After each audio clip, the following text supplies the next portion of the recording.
Little ditty about this master plan. Gonna make a geode out of this flat land. Just look at the sky, that's like a hemisphere of stars. Seems all we'll need to do is plot the land like they are, such that it's plain. All right, hello and welcome to Flat Earth Friday, episode 97. We're going to watch Proud's intro here, and then we're going to join the panel.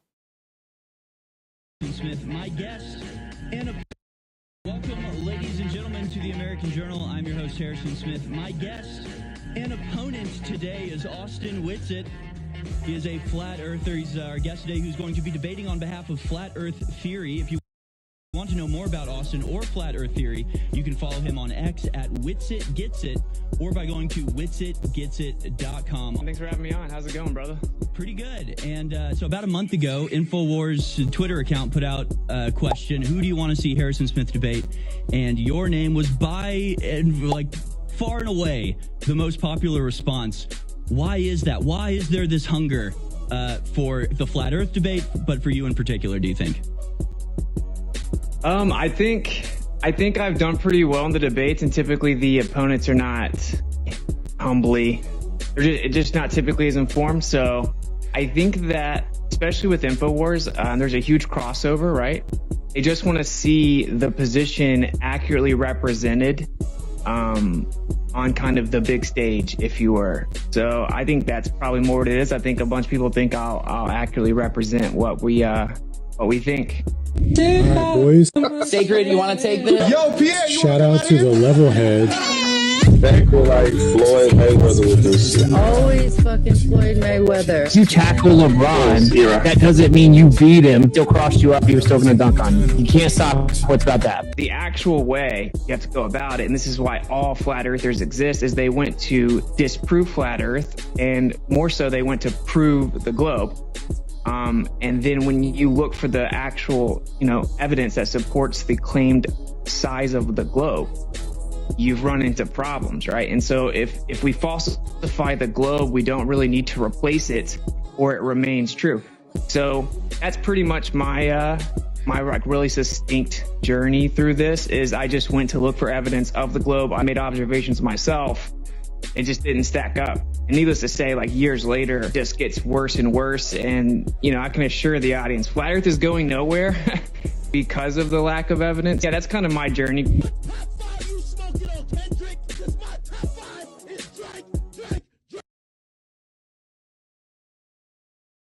Awesome, dude. All right, let's get in there and see what the lads and lasses are up to.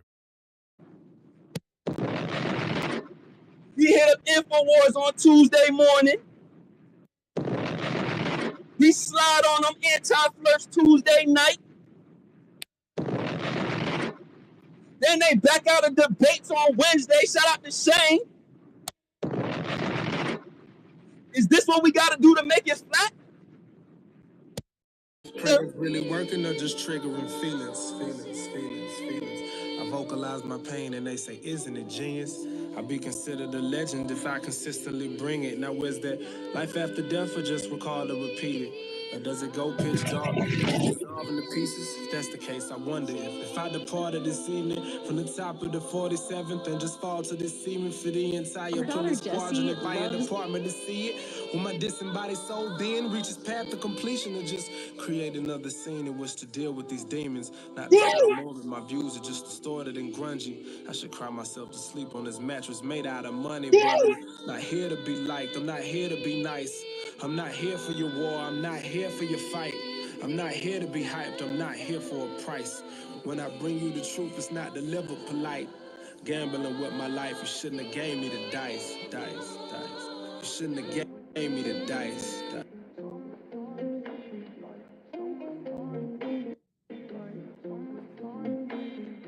Hey, I told y'all last week we got motion. Y'all see what we did this week? Relatively speaking, we get it. Let's go. Relatively speaking.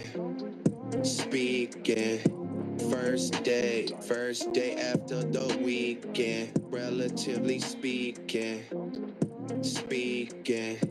First day Before after the weekend. Nicholson Morley. They show that the earth they don't move. what they do. Shorten the link to the rule, love. Hey, that's just how they fooled y'all. Tune in Wednesdays, bet that we gon' school y'all. On Fridays, what up? It showed no displacement. Nicholson, Gale, Pearson. It measure rotation. Let's break it down in layman. That means the Earth is station. No planets and spaceships. They're all animations. Relatively speaking. First day after the weekend. Relatively speaking. First day after the weekend.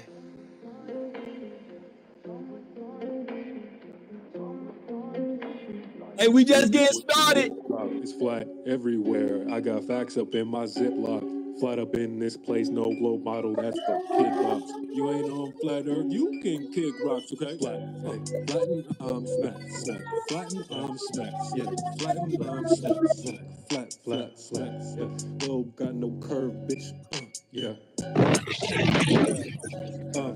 Yeah. No curve. Yeah. Flatten, smack. Flat, smack. Flat, smack. Flat. Yeah. Globe gone flat, got no curve. I'm flat. Turn the globe into a ghost punk, bitch. Yes, I'm flat. Hey. Take it off, yeah. Globe off, yeah. Live stream, yeah. Everybody here, bringing up air. Gas pressure, yeah. Flat is my fate. The globe is gonna hate. The truth I chase, and it don't break. We just killed space. Yeah, it's all fake. Back in the safe now. Hit me that tape. 10 toes in the mud. Measured earth, and it's flat. Yeah. Glober dunked on in its fields, and that's fast. Yeah. I ain't trying to fight you too emotional. Now take this flat smack like it's supposed to go. Fade it out the globe. Had to bounce right quick. Wonder how I drop out, learn to count like this. Got a folder with no earth curve where I keep my shit. Hit a bay first with a laser, ain't no curve in this bitch. Okay, I'm flat. Hey, flat, I'm smack. Flat, smack. Flat, smack. Yeah. Globe, no curve, turn that flat into flat. Globe into a ghost.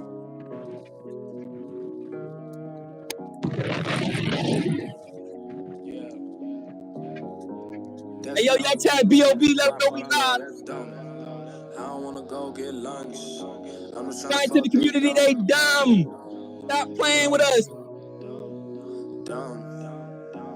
That's dumb. D-U-M-B, that's dumb.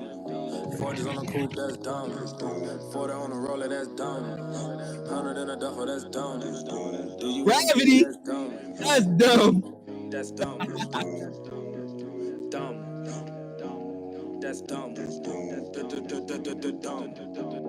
I just tell her how it come to me. Gotta make it sound fly for the dumb niggas. But God, I'm trying to find out what they want with me. I guess the music got me human till they done with me. And when they done with me, next one, stages agreed. You just on step one. Force done with the clothes done. Cheating, I'ma go Teflon. Paranoid niggas sleeping with the pump deep. Underground military bases, that's dumb. Bobby on the beat, that's dumb. I don't undersleep, that's dumb. N-U-M-B, I'm numb. In the studio, getting blow to the realest shit I ever wrote. In a world where they give you a disease, then say your ass the antidote. That's dumb. Why fall in love? That's dumb. I don't wanna go get lunch. I'm just tryna fuck big dumb.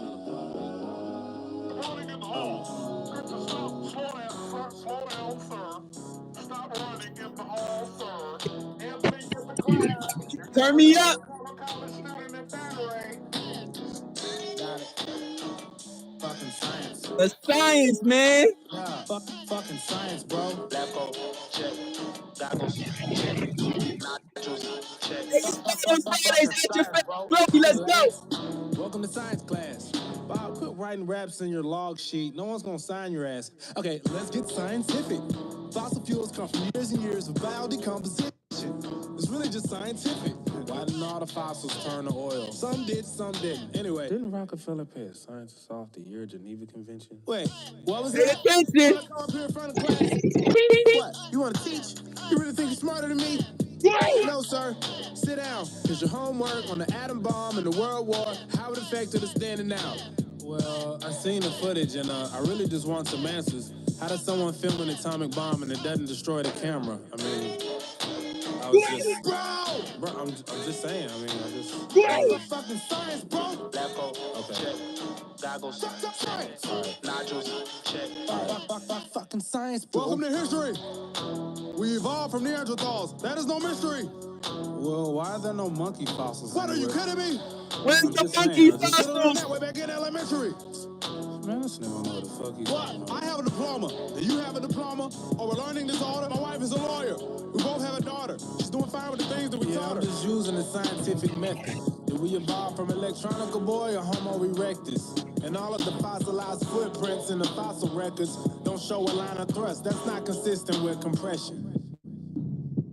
What the fuck did he just say? Yeah, okay, smartass. This is real knowledge. Save all that hippie shit for art class. Tell him, Really starting to B.O.B.. bug me on this one. Gonna have to trust me on this one. I've done the studies on this one. A little rusty on this one. I mean, why can't you Little just answer my rusty. question on the subject?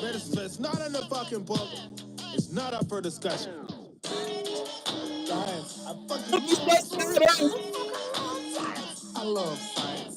Lab coat, check. Goggles, Oh, check. validate those matters. Fucking science, bro. Damn, must have been the hell of them Stegosaurus. It's over century burning fossil fuel. Still ain't no shortages. I ain't saying I'm Neo, but I'm nothing short of a Morpheus. Fuck. What up, Fuck this Morpheus? was a globe. I gotta check my Get out the coordinates. You matrix. can blame my disorderly conduct on my subordinates. If it ain't no Coriolis, who's to blame for New Orleans? Why the poorest people always get extorted by corporate giants? We don't boycott, we buy in, and I find it unfortunate. Yeah, you plus you plus her, that's four. Bring your worst and I'm gonna bring much more. Yeah, leave your nerves, your skirt both at the door. In case you didn't know. Fucking science, bro. Well, Earthshine is much brighter than moonshine. Fucking science, bro. Lab coat, Moonshine, goggles, moonshine, nodules, moonshine. fucking Moonshine.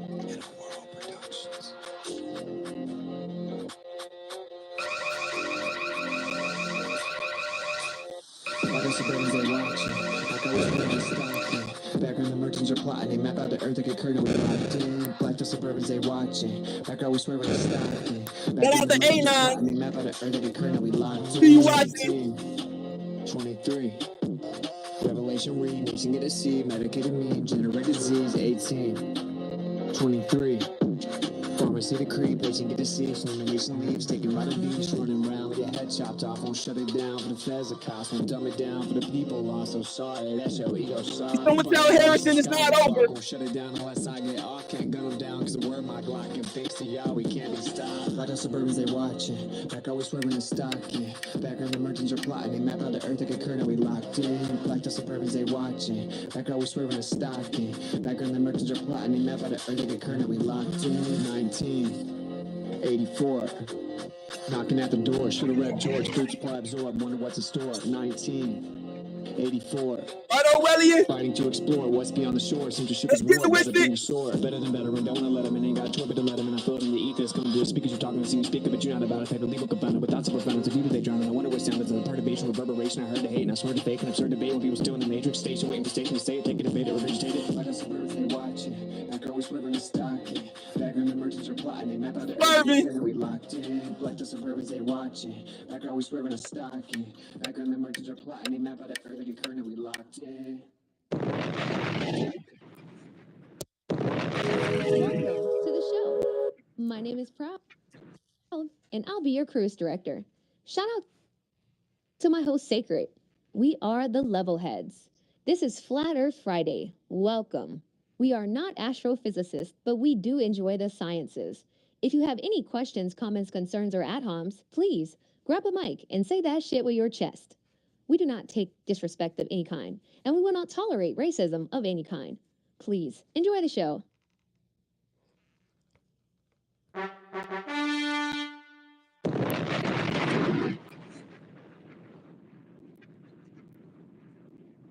Oh no, Proud. Look a little spooky out here. I see so many spirals. Are they trying to demonstrate the solar system with their behavior? If only it was that easy. I mean, what more do they want from us, right? We give y'all 96 straight. Then we go back to back 96, 97 like Jordan. Winston say, hey, yo, turn me up on InfoWars. He go crazy.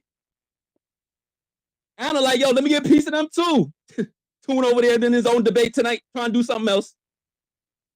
Saying like, what about me? Ozian like, nope, I'm tapping out. I mean, this is what we got to do to make it flat around here? What we doing?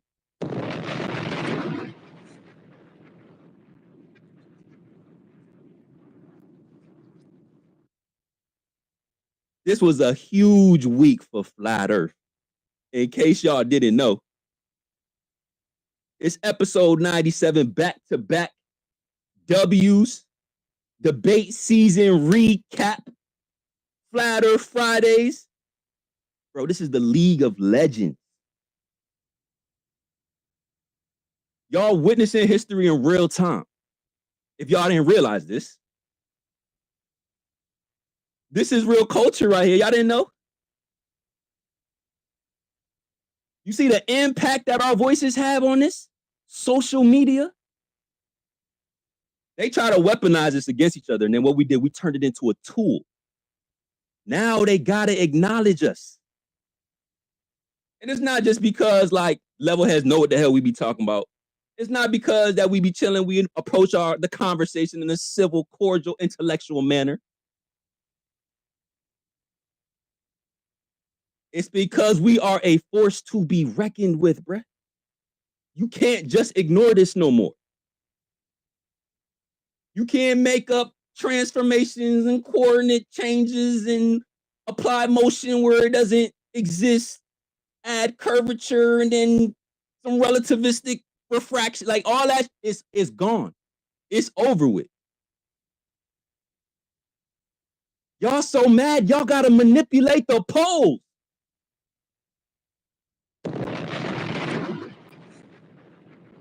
Y'all manipulating the polls now? Y'all can't be that triggered.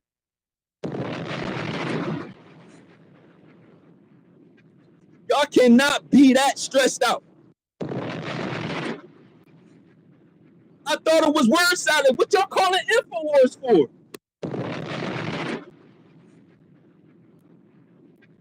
Let Winston get on this interview because it definitely wasn't a debate.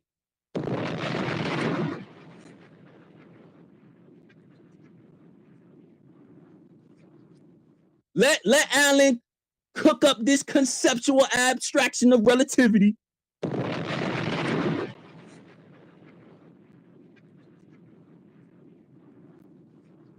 Let's get the curve of the earth out the way, non-existent.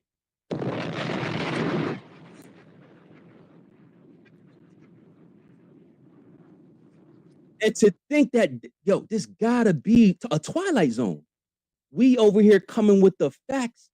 And now it's the globe earthers trying to meme us to death. I can't believe what's going on, Levelheads. What is happening? I thought the first was the ones that was memeing everybody. Now y'all still using the same tactics? Bro, the people on the fence can see right through that. There's nothing that y'all could do. Yo, we just took Flat Earth mainstream, and the top anti-flurf groupie zealots don't know what to do.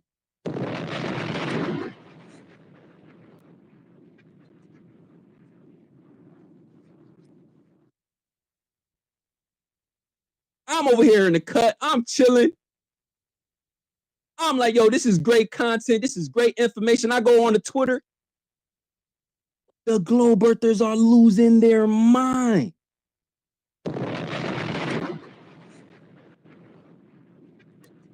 They chopping up clips like it's Flat Earth Fridays. Wonder where they got that from.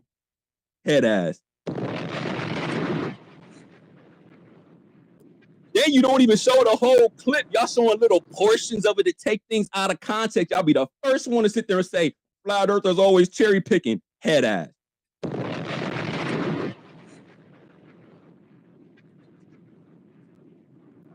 And this is just us looking from a distance. Y'all seen what Mindshock just broke down the other day?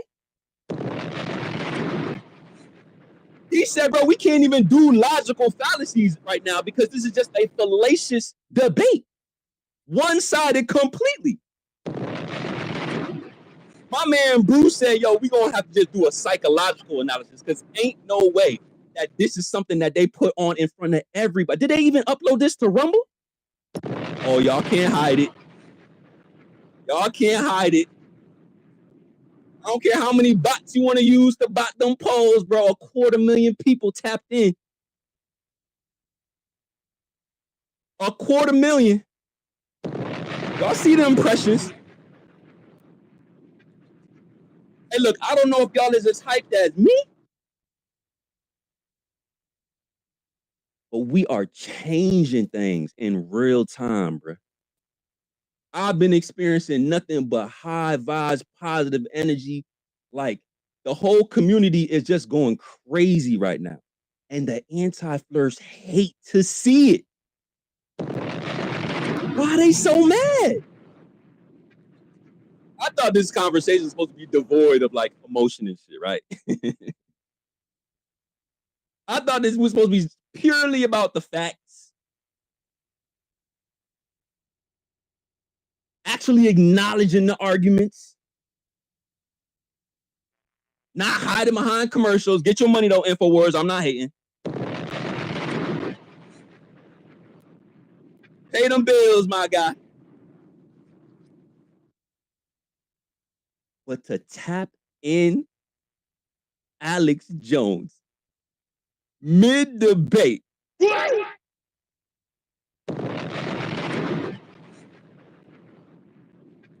Bro, I ain't seen nothing like that since Keon.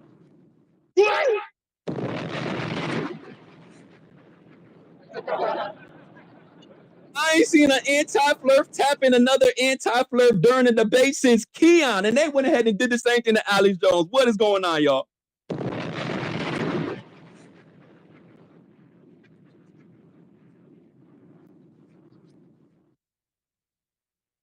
Hey, look, let me get my co-host situated real quick. I don't know where she went. Shout out to Elon. Hey, yo, it's episode 97, Flat Earth Fridays, debate season recap. Run it up, retweet the space at your favorite Globie. You know they're going to try to open up this space just like us. It's not going to do the same numbers. They ain't going to have the same impact. Stop playing with us. Y'all want the conversation. Y'all love it so much. Just come pull up if you like that. Come grab a mic if you like that. Hey, I was thinking about this the other day before we go into the shout-outs. I want to shout out to all my squad. You know the only reason why Flat Earth Fridays exists is because of the Globe Earthers. You know the only reason why Sacred and Proud Flirt exists, including the level heads, is because of the Globe Earthers. Y'all did this. Y'all kept playing with Witty. He said, you know what, I'm done with y'all. We're going to take this to the next level. Alan said, I'm right behind you, bro. I'm getting tired of this. Let's go pack up some of these anti-flirts. You know we got to feed the streets. I don't know if y'all would know what to do without us. The only reason why we exist because of y'all fallacious tactics. Y'all can't keep it a buck. Y'all can't keep it 100. What's wrong with you guys? Now you act like y'all don't see us? Now you act like Flat Earth Fridays is the most terrible place to go. Oh, your echo chamber. Pull up and it won't be an echo chamber, guys. Duh. Grab a mic. That's all you got to do is request one time. We got a mic open for every single ball head out there. And let me just be clear. Globe Earther anti-flirts are not the same thing. There's some people on the fence, and I think that was the most effective thing that we done did this week, was opening up so many more minds. Yo, I was in Harrison's replies, and I seen all the Globe Earthers crashing out on the man, and then the guys that are on the fence like, bro, y'all didn't hold us down. Now I got to sit there and go see what the Flat Earthers is talking about. Oh, no.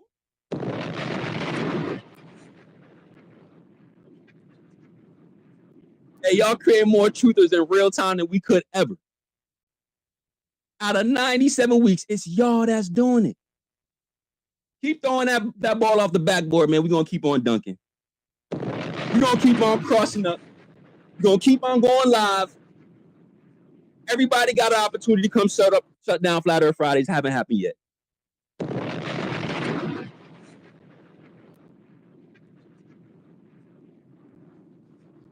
Before we get to the squad, Alan, how you feeling, bro? What up, man? Feeling good. Feeling good. Glad to be here. Honored to be here, really. Man, we are honored to have you here, bro. Like every single week, man. So much work that you done put in over the past year or so that you've been uploading, probably a little bit longer than that, but man, you've been going crazy. Your arguments have become more refined. I didn't get a chance to tell you, like, when you did the recap the other day in Ether Cosmology, how much I respect everything that you put forth. That was so dope, bro. Shout out to you. I'm gonna always give my guys they flowers while they here, because I never got a chance to do that for Bob Nodell. Long live Bob Nodell. So I want to make sure I shout out the guys whenever I get a chance, because you guys are really changing the game, man, and we really appreciate you, Alan, for real. Thanks, bro. Proud, how you feeling, Proud? I don't know, man. I think technology has it out for me today. Elon, come on. You gave us the purple pill. I got a few upgrades. I'm not even going to blame Elon. Elon gets a break from today. I'm going to go straight to the provider. Okay. Elon, you off the hook, man. Appreciate you, though. Hashtag Neuralink. Hey, man, technology, y'all got to tap into the ether, man. We got to get this ether technology going, because all of this weird stuff that y'all be trying to do, trying to silence us and censor us so we can't get our content out. Nah, man, we got to get past that. Can we get off of the relativistic framework and get into some ether tech, please? Please, can y'all catch up with the level heads, please? If Twitter will allow me, though, to post my content, I'm excited about it. Like you said earlier, this was a great like a opportunity for Flat Earth, more so than just a regular debate. This is just an opportunity to get us in front of like a larger stage, to represent ourselves correctly. We always get straw man. We always get treated as imbeciles when we speak on our beliefs. So this is just the perfect opportunity for us to actually get represented by someone we all respect and can represent the position accurately. So definitely shout out to Witsit. Of course, shout out to Alan for taking on McToon. It was great. A great week for Flat Earth guys. Super weak. Oh my goodness. Like this things is I can't stress it enough, man. Like I really like in my mainframe circuitry, I could feel it. Like things are really starting to turn that curve. The only curve that's there, right? Things are really happening in real time, man. And it's so dope to be a part of. Hope you guys are enjoying it. Hope you're learning something in the process. And don't take it too seriously, man. Like at the end of the day, people are gonna have their different opinions. We're not gonna all agree on the same things, and we may even have like a little rift between ourselves within our community. That's okay, bro. As long as we stay solid, as long as we maintain the foundation, approach the conversation in the right way, the other side is always gonna get exposed. And just like Proud said, Witsit, Alan, Shane, Toby, some of these guys, even like some of the guys that aren't even on these large stages, when you guys are in the mentions, in the replies, when y'all sharing y'all content, even the informational funny memes, like we are all doing our part in this, bro. Just like we are attacking this from every single angle, every single side. Y'all want the technical part of the flat earth or the ether cosmology, whatever, y'all gonna get that. Y'all want to laugh and get some information through some humor, you can get that too. Whatever you want. Y'all want to do it through text, we could do it through text. We could get on the mic, we could do it. No matter what y'all want, the level heads got it.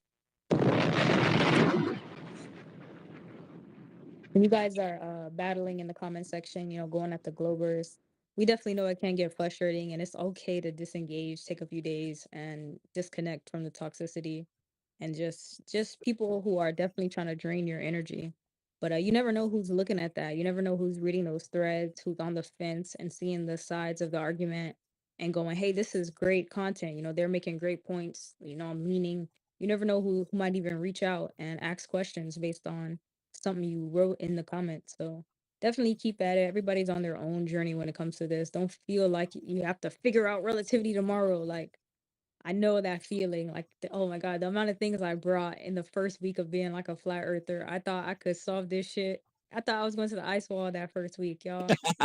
Like, patience is literally a virtue. You just, it's a process, and we're all taking steps to get there.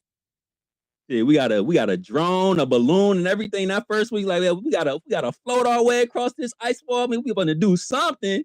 You remember that pride when we first started? Oh my goodness. The optimism. Yo, we was so ambitious. It was like 2 people in the space, and we was like, yo, we finna solve this today.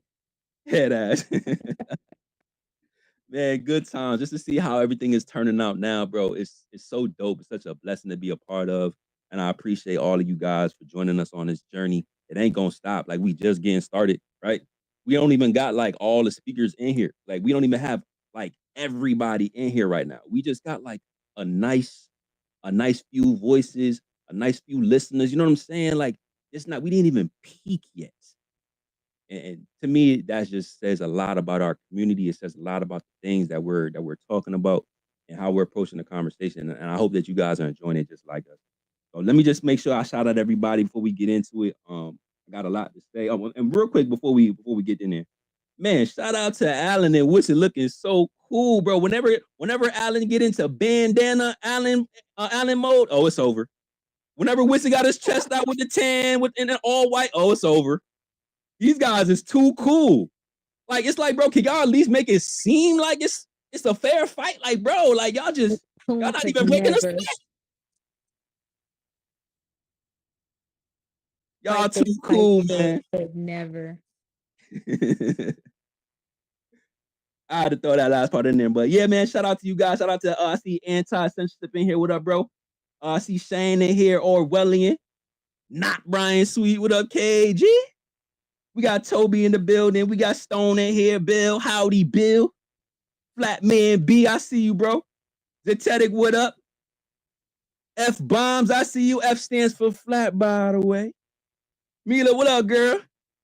Matt, I see my man Matt in the building. Blue Moon in here. Ken is in here. Banksy, what up, Banksy? Shout out to Flurf Coin in the building. Plain and Truth, I see you. Shout out to Timbo. Blessings to Timbo. Prayers to Timbo, bro.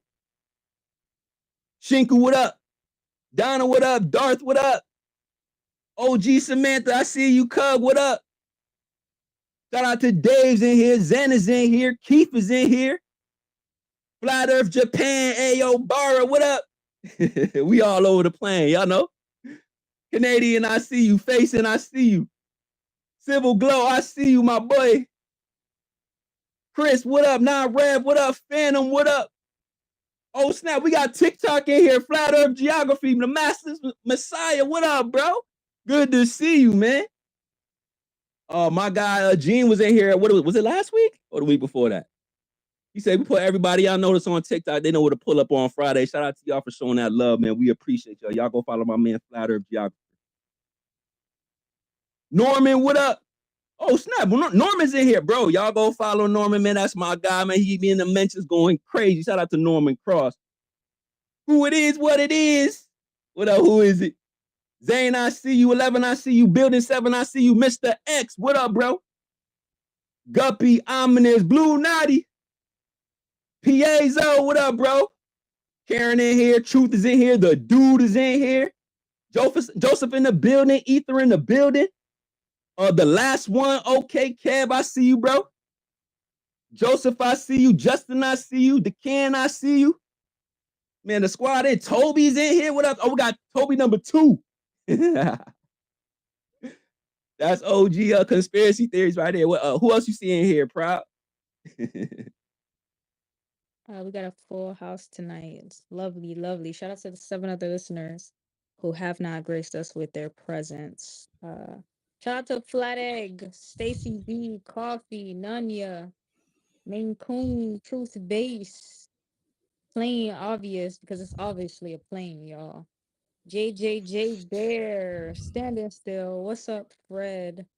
Nugget McGee, Chicken Nuggets. Adam Brown. What's up, Witness? Grouper King, Flatless, Michael.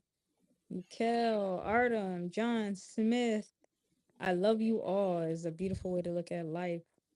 Lucy, Third Eye, Blue Face, baby. Trap King Jam, Matt Lum, I see you. Space Ghost in here, Dirty Roofer in here, Mac sounds like macaroni. Oh nah, look at Orbital. Orbital just popped in here. What's up, Orbital? You might as well get comfortable. Get your The Orbital brain. responses ready to come grab a mic. 11 in the building, Flurf in the building, Banksy in the building. The conspiracy theorist is in here. I see Keith. We got a full house tonight. Donna in here. What's going on tonight, guys? Strap in. We're gonna laugh tonight. And let's see if any Globers come up here and talk that shit they've been talking on the TL. You know what I'm saying? Because I want to hear from them too. Right? I really do. I want to see what you guys think of the debates, the back-to-back. We had a back-to-back-to-back, but then Shane's opponent had to, drop out because he was in his feelings about something. Who knows? He had to walk his dog. He's probably still walking him.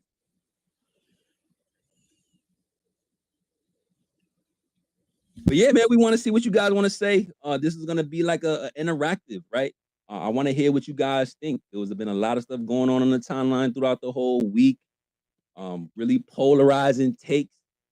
I seen some globe earthers even siding with the flat earthers, and that's like a beautiful thing to see, bro. So feel free to come grab a mic, let us know your takes.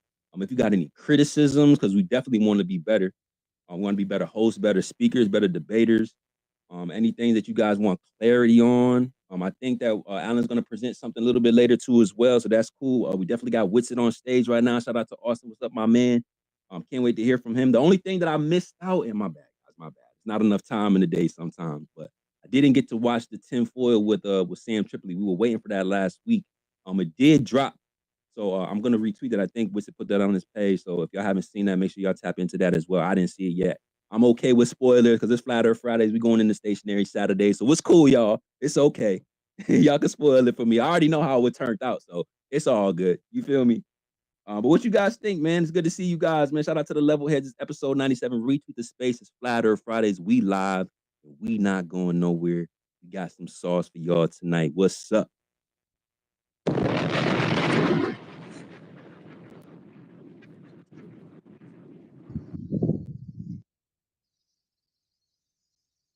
Yo, what's really good, guys? Let's go. Flat Man B, what up, bro? Good to see you, man. I see you over there on Discord. I see you over there in the YouTube comments. Oh, yo, shout out to everybody in the YouTube chat over there in the live. Appreciate you guys showing the love. Always got to make sure I acknowledge y'all too. Flat Man, how you feel about everything that happened this week? Yeah, it's been a crazy week, man. It's been busy, bro. I'm sure we're all super tired. Yeah. You breaking up just a little bit. Is he breaking up for y'all too, or is it just me? Yeah. Yeah, a little bit. Oh, I'm sorry, bro. Can you hear me now? Yep, that's better. Dang, internet's tripping, bro. I'm sorry, man. It's all good. It's all good. Try to get it right, and then we'll try to circle back. Yeah, I was just saying real quick. It's been a busy ass week. You know what I'm saying? We probably all tired. That's all I'm saying.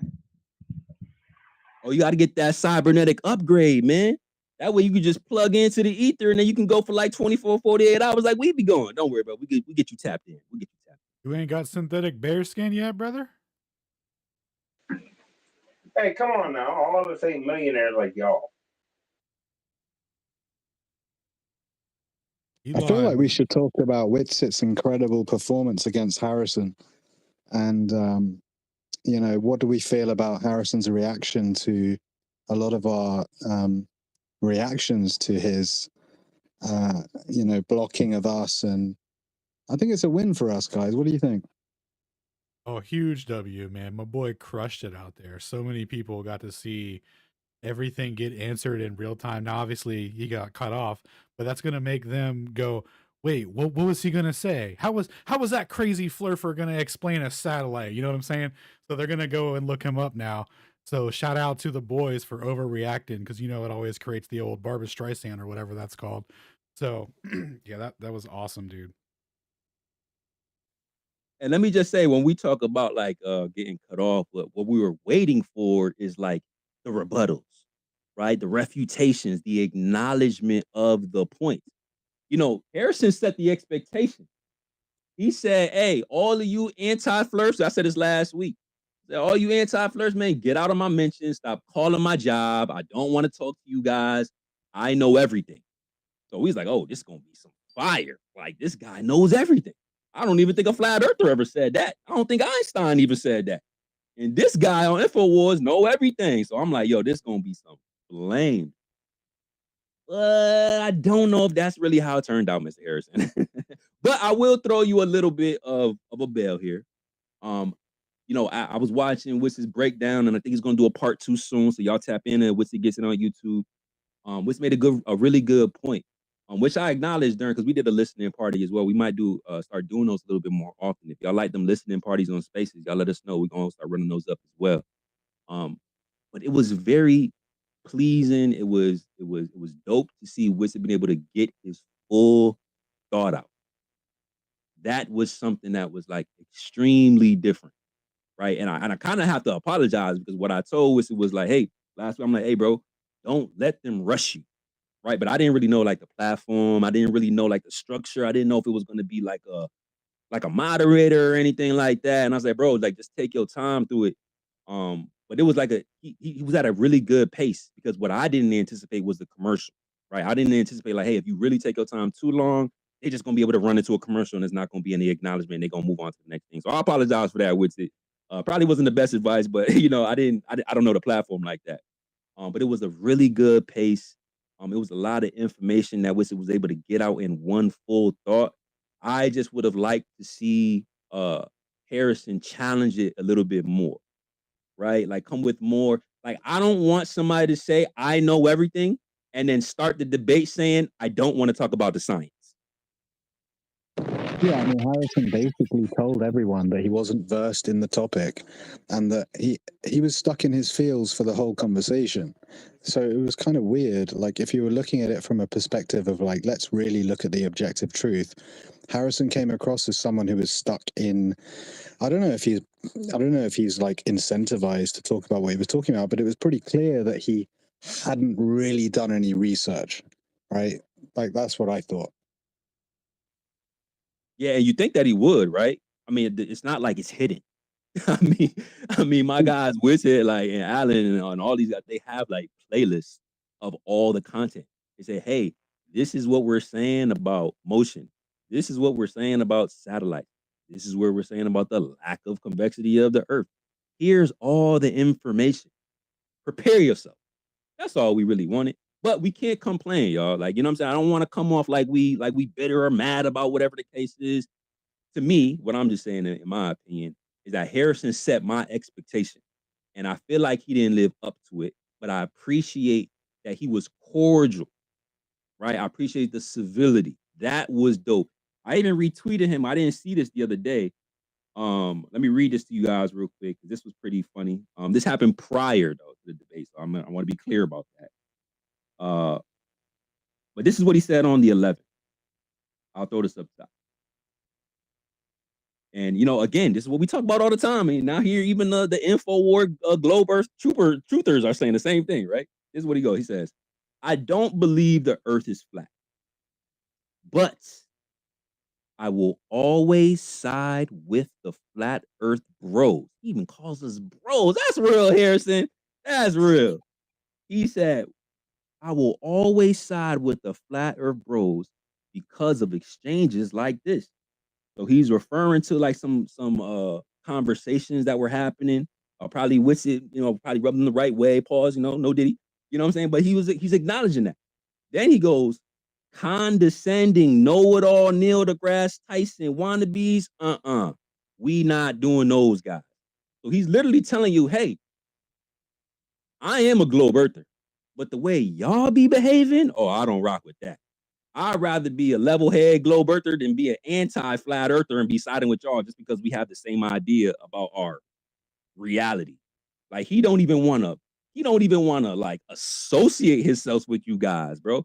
Not the level heads, you anti-flirts. Not globe earthers who are on the fence. You toxic anti-flirts. He don't want nothing to do with y'all. And he called us the homies. He ain't call y'all the homies. He said, get up off my line, get up off my mentions. Y'all not the bros. The flirts are the bros. The level heads are the cool guys. He kind of blocked a few of you. It's okay. You know, I don't know what really happened over here. Tighten up, Harrison. Tighten up. Unblock my guys. But for the most part, he said, hey, I'm rocking with them guys over there. Like those are the guys that are coming level-headed. These are the guys that's establishing the relationship between the communities, not you anti-flirts that are just trying to destroy shit. And he see this in real time. So I do want to shoot him some bail and highlight those positive aspects to the conversation and just giving us a platform, right? You know, I know this was Witsit up there, but when Witsit is up there, when Alan is up here, when Toby and Shane is up here, when these guys are in the field, like on these platforms and stuff like that, like we got to really say, hey, this is all of us. Like we appreciate it. We get to talk about the things that we love to talk about. You're giving us time to speak. You're giving us a platform to articulate ourselves. And we really can't ask for more than that, right? All we can do is try to like better the conversation. Maybe tweak a few little things and make sure that like it's done more perfectly the next time around. But this was like a great like, I don't even know what to call it, bro. Like it was just a great time to see this, bro. And this is just my opinion. But enough. Let me stop talking. I'm gonna stop monologuing. I'm just like super excited about this, guys. I'm sorry. Like I've never seen anything like this before. Like especially in the same day, in the same week, it's super dope. But let's slide over to my man Nicolas Cage. What up, not Brian Sweet? What's up, everybody? Yeah, what a great week that was, man. Shout out to Witzig, man. You killed it on that. The only thing I honestly, the only thing I didn't like about it is that there was no subjects really focused on. It was kind of whatever we want to kind of talk about, and then they kind of were able to, like you say, go to commercial a lot, man. And then it just ended. It just ended. It was no, hey, in 10 minutes we're going to be wrapping it up or nothing. It was just like, and we're all over going, are they coming back?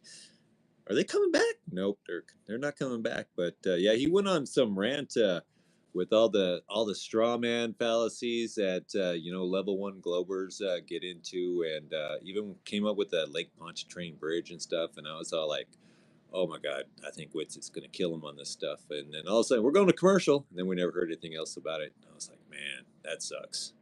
But no, it's that was a good little show. I wish it was like maybe 1 or 2 topics, so could have really crushed him on something. But he did let you talk, and that was awesome.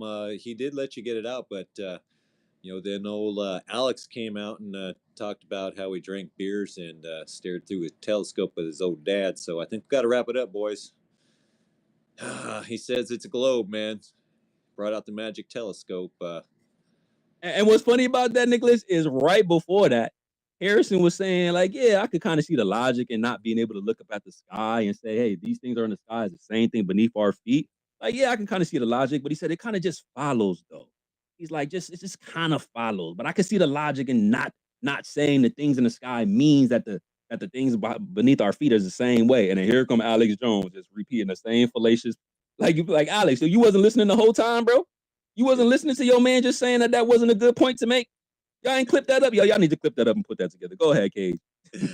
Oh, man, but when he came out, I was like, wait a minute. Is that Alex Jones? No way. Oh, my God, that was funny. But I thought, Witsit, you handled yourself beautifully. You're calm. You're composed. I thought you could have really destroyed everything he said. Way harsher, man. But I don't know if that would have been great TV or crazy flat earther looking there, but I would have loved it. I think we all would have loved it, but no, I thought that's a good point too, because a lot of us wanted to see that, because I mean Harrison was popping like a lot of, he was kind of talking tough on Twitter, kind of changed up in person, but that's okay. But yeah, it would have been nice to see that decimation, but I think Witsit had the right approach. He's looking at this long term, right? Because I'm gonna let you go, Cage. But what we did, right? We took away every excuse to not do a part 2. You can't say that we was fallacious. You can't say that we ain't bring no facts. You can't say that we was emotional. You can't say that we was insulting you and going crazy and we devalued your platform. You have no excuses. You gotta bring my guys in studio, Harrison, Mr. InfoWars, Mr. Alex Jones. You got no excuses, bro. We did it the right way. Go ahead, Cage, take it off.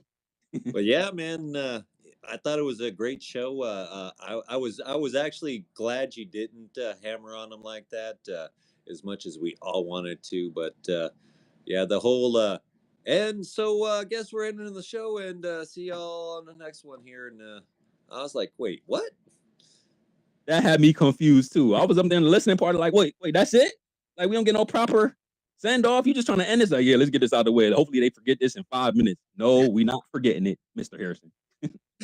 But yeah, he was. I couldn't believe how many people were getting blocked. I was like, man, isn't this guy on some red pill truther thing? Shouldn't he have a? He's over there with Alex Jones. He should have a thicker skin, man. This guy's talking about gay frogs and stuff. Yeah, and you're over here because you got razzed a little bit, blocking people. All right. But then after that, checked out Alan and McGideon over there. Gosh, I hate that guy. He cried. What was that that you said you couldn't really? Have you ever seen it? The red eye or whatever he was talking about. Oh, the Einstein cross.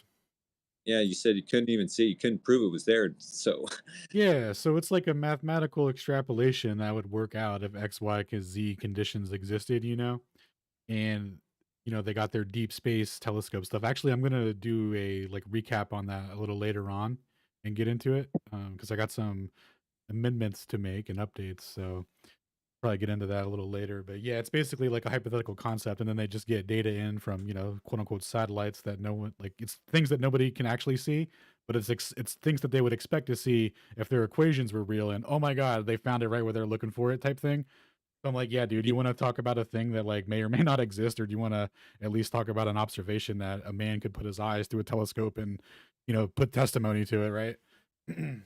all he did was cry the rest of the debate, man, about that fact. Everything you brought up, he was like, I'm just throwing your logic at you. I'm just throwing your burden of proof. Yeah. Yeah, he did go to sleep hard on that one, and that's unfortunate because I think he did pretty decent. But we'll get into it later. Aside from that, it was just a great day, man. Flat Earthers killed it. Like you say, man, it was a great week. And I just want to say, great job, everybody on that. Witzik, you rocked it, man. Alan, you killed it too. I didn't know about Shane's, man, but apparently he got canceled anyway. Congratulations on that, I guess. But we still ran it on Jaren's anyway. It's all good. Sweet. But no, I'm it. I'm gonna land my plane with that one, man. Congratulations, guys. thank you. And yeah, check out Shane's presentation on Jaren's channel on the tides. It was awesome. It actually worked out better that way, that he could just present the information without, Couldn't have worked out better. Great week, dude. Honestly, like everything worked out great. Yeah, well, I mean, we ain't take an L all week, probably all year, probably since before we even start. Like, I don't know, when has Flat Earth ever taken an L? Like, never. Man, like, we just keep on piling on. They can't do nothing with us. So shout out to y'all for stepping up to the plate, man. I really appreciate y'all. Super dope, man. Super dope. I think we got Bill up and then Orwellian. And then we'll see what Witzy got to say. Howdy, Bill. Oh. Congrats, everybody, on wins. Of course, we never lose anyway. But I think one of the things that I noticed during the debate was that he kept putting his feelings out there. He says, I don't feel like this is right, or I don't feel that, or I don't feel this. It's like, dude, you can't put your feelings into it. It don't work that way. You just look at the evidence and use logic. That's it. Hey, Bill, that is a great point. So I mentioned this earlier when we first started the stream that Bruce, if y'all know Mindshock, y'all go tap in with Mindshock and Adam, because we love to hear from Bruce if you want to come grab a mic. Cool peoples over there. But he made that a very exact point. And no shade to Harrison. But Mindshot did say, he's like, hey, bro, it seemed like this guy is like super narcissistic because everything he keeps referring to as evidence or an argument is just me, I. And he said, like, listen to Winston when he argued. You don't really say nothing about that stuff. He goes straight to the facts, straight to the sciences. Of course, he's going to appeal to things that he's done himself. But it's not just like, oh, I just think this, or I just kind of think that. Like, to me, it's just this way. And it's like, bro, that's not a debate, right? But again, it still turned out super well for our side anyway, with him arguing like that. But I would like to see a little bit more like actual facts. Again, like don't start a debate about science saying you don't want to talk about the science. Can you imagine if a flat earther did that? We would have been clipped up on everybody's reel, like from here all the way to the other side of the ether, bro. The flat earthers don't want to talk about the science. Oh, ho, ho, ho, ho, ho. Yeah, it would have been a laughing joke, but they just completely dismissed that Harrison said that. Y'all don't want to talk about that though, right? But I'm gonna get up off you, Harrison. Hey, shout out to you, Bill. That was a really good point. And like I said, if y'all know, if y'all see Bruce in the listeners, let me know at me, or just at him and let him know that we live. We want to get his take on this too as well. He did 2 parts, part 1 and part 2. I think Witch is gonna do a part 2 soon as well. And I think Mindshot, Bruce McGuire, he did like a 6-hour. Like, I mean, that shit was crazy. So super dope, man. Can't wait to get a little bit more of that content. Let's slide over to Orwellian. Orwellian, what up, broski? What's going on, guys? What's up? What's up? Yeah, what a week, man. What a hell of a week. Alan, Shane, what's going on? Toby, Stone, Witsit, man. That was amazing. I really enjoyed it. I had to catch it after work. Took a coffee. We took our coffee break at like I don't know, 9:15 Central, so I caught 15 minutes of it live. And from what I saw, at least he was like, we were all kind of wondering, like, Sacred was like, what's he actually going to be like? And I'm pretty familiar with Harrison and Infowars as a platform. I figured he would be respectful, you know what I mean? And he came across that way, but yeah, he definitely did not come across as prepared at all, which was kind of frustrating, a little unfortunate. I did see that he's kind of gone on a blocking campaign now and has been blocking a lot of the guys. So that was interesting to observe. I haven't been heckling, and maybe I could get a block this weekend or something. We'll see. But no, man, I thought it was cool just to have that opportunity for you to get out there in the mainstream like that. So yeah, it's been a hell of a week for the flat earthers, and it's been a pretty bad one for these toxic globe zealots. So yeah, man, I'm stoked to get into this episode. I'm gonna be sticking around. Alan, I did not get to check yours out, but I'm going to. I saw the clips. There were plenty of clips of that Nick. Man, I can't stand that dude either. I'm with Brian. That fucking guy makes my skin crawl. But I'm gonna check that one out absolutely for sure. Now that I'm back doing the bridge thing, man, it just gets busy, dude. It gets super busy. So I got to try to cram all this into the free time, which I will gladly do. It's always worth my time. But yeah. Nah, man, stoked to be here. I'm stoked to hear you speak about your experience, and yeah, man, let's get it. Hey, shout out to bridge season, brother. Yes, sir. We just set a record on one. Actually wrapped up yesterday, and I happened to jump into not Brian Sweet's space when I wrapped it up, and of course we had Ralph and somebody else that have been just chomping at the bit to heckle me on bridges and gravity. Oh my god, dude, I'm not gonna make that mistake again. Next time we set a record on a bridge, I'm just gonna be like, dude, it was a dope week at work. On to the next, dude. Let's do something else because it was just a fucking waste of time. Well, hey, as long as they keep crashing into bridges, you're gonna have work forever. Oh my god, you know what? That's fucking hilarious. It's not. I mean, it's fucked up because it's true. Dude, oh man, having a tough time lately, man. They can't get out of the way of these boats. Yeah, it's rough. I haven't. I've only had to replace one. The 35 bridge that everybody knows that collapsed out here in Minneapolis. That collapsed, but that one wasn't hit by anything. We'll see. We'll see if they slam into something up here. Is it true that one collapsed because they tried to account for Earth curvature and they didn't have to, or what? It was off by a little bit. Yeah, they were actually, I think they were a little concerned that the application of gravity, might be too much if we got one extra semi on it during rush hour traffic. So they actually over-engineered the gusset plates and they failed. No, it was actually a failing gusset plate, but we've been kind of joking about that shit too, tongue in cheek, because the bridge is collapsing themselves and some of the stuff that these guys bring up, man. It's like tried to explain buoyancy and density to this dude, right? And he was hung up on weight. Well, what's weight? I'm like, dude, it's density, bro. It's density. I said, I'm less dense today than I was this morning, because I just spent 10 hours on a bridge deck and I sweat out probably about 6 pounds. He's like, yeah, but if you step on a scale, your weight's static. I said, okay, then what happens to that scale when you stand on your tippy toes? You're applying force. That's not extra gravity pulling on you. Your density didn't change. I'm like, did you fucking, I don't know, man. It just gets, it gets exhausting with some of these dudes and the things that they get hung up on. But that's what I noticed with the clips that I saw of Alan's debate is that dude he'll get hung up on one thing, dude, and just cry about it. It's like, hey, well, I'm done dealing with your crying. You give me your address, I'll send you a box of Kleenex or something, but this isn't productive and it's irritating. Hey, them tissues are flat, by the way. Wouldn't the formula for weight be something like atomic charge times its mass or something?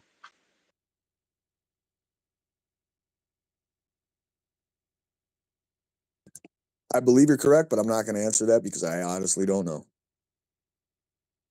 Hey, and let me just say too, man, y'all glow birthers, bro, specifically the anti-flirt. Stop hating, bro. Just stop hating. Y'all see the flyers that Proud created? Those flyers was dope as hell. Not one of y'all glow birthers retweeted that junk, man. What's wrong with y'all? Y'all on the flyer. We promoting y'all. Y'all don't even like really rock with us like that. We still was showing you love. You over there crying about, bro. Retweet the flyer, bro. Why y'all so like? Why y'all hating? Like we can't like find like a meeting of the mind. Like there's no common ground whatsoever, bro. If you retweet the flyer, that doesn't mean you're a flat earther, bro. It's okay. The world, I know your world ended this week, but it's not going to shatter your everything just in case, just for you retweeting the flyer that we're promoting for y'all. Like, come on, bro. Stop hating. You guys should have seen McToon in my DM when I sent him the flyer. He was like, you got to reveal that a flirf made it. You got to reveal it. No, reveal your bias. Like McToon, my page is called Flat Earth Proud Flurf. Like, I don't think it's a secret that I'm a flat earther. McToon, relax. You're so paranoid. Crazy. Like, what got them like this? It's like, bro, anybody can go to level heads. Yeah, seriously, bro, it gotta be. Too much of that gravity pulling down on their brain, man. It's I don't know, it's compressing their spine and they've got some kind of I don't know, some kind of malfunction happening. I don't know what it is, man, but it seems like a lot of them. Yeah, that's true. And for the globularists out there that are having trouble with their gravitational potential, well, there's a remedy for that. You have to deflect your vertical, and Shane can tell you all about how to be in alignment with the equipotential of the geoid that you live on. And I think that will help sort out issues. Man, getting drunk on this spinning wobbly rock, it's hard.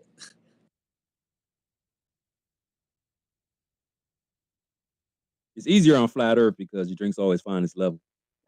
Oh man, I was busy preparing those calculations so we can comfortably use things like mass, weight, and without people freaking out. Because I noticed that which it said gravity one time, and the whole flat Earth, or I'm sorry, the anti-flat Earth groupie crowd lost their cool. They were like, You know, Nicholas, I never thought about it like that. You mean to tell me when I'm drunk and the walls are spinning, that's the actual motion of the Earth? That's the Coriolis. That it was a fictitious force. That makes sense. well, it's fictitious when it needs to not be, or whatever. Just like the centrifugal is there when we need it, but not when we don't, or whatever. That's how it works. If you're drinking and you smoke a little, you can really feel the Coriolis. It gets even harder. Man, I'm telling you, if we were drinking the way the solar system allegedly works, I would have to have a sippy cup, man. I need a lid on that joint because the shit would be sloshing everywhere. I can't drink and smoke at the same time, man. It just don't work. It takes me to the toilet. Did it all, man. It crosses each other out. Yeah, I used to feel like that. Bill, you had a great college time because I used to feel like the liquor and the drink and the weed cross each other out. And I just start getting all crazy. I just start spinning. It's like, oh my goodness, it's like the worst. It's like, just let me lay down. Where you at? In the street? I'm cool with it. I don't care. Oh, Stop I the world hate for that waterbed feeling. Yeah, I can only do one. I mean, y'all wanted motion, right? I mean, y'all can't complain when y'all get it.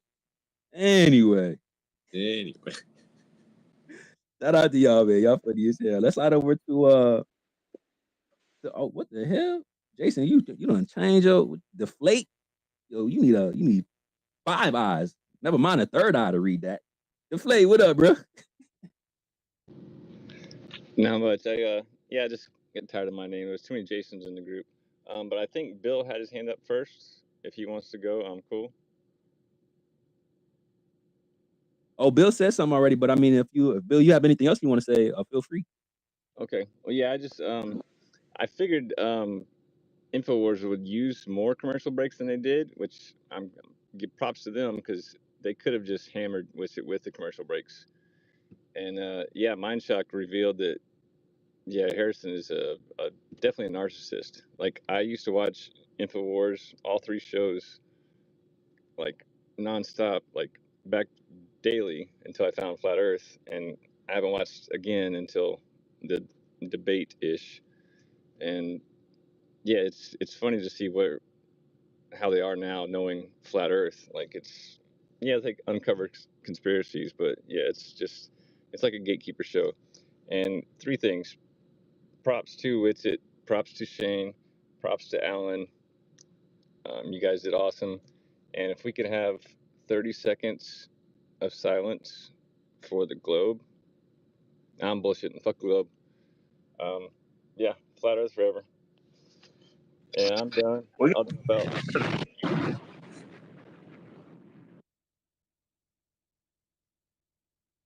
After the globe. Hey, you did say something that I kind of wanted to know. If anybody, and I don't know if y'all could do this, some of y'all are some real tech wizards out there. If y'all could give me the analytics for his show before the debate, the analytics for his show during the debate, and the analytics for his show after. I don't know if he goes every single day or not. Not really sure. But if we got those 3, because I want to see how many people tuned into him prior to the debate, on the debate, and after the debate. I want to see that. I want to see if it's consistent, if there's some skewed numbers going on. Like, I want to see if we got them lit or if it's just another regular day on InfoWars. If y'all got that, please tweet that at me because I really want to know about that.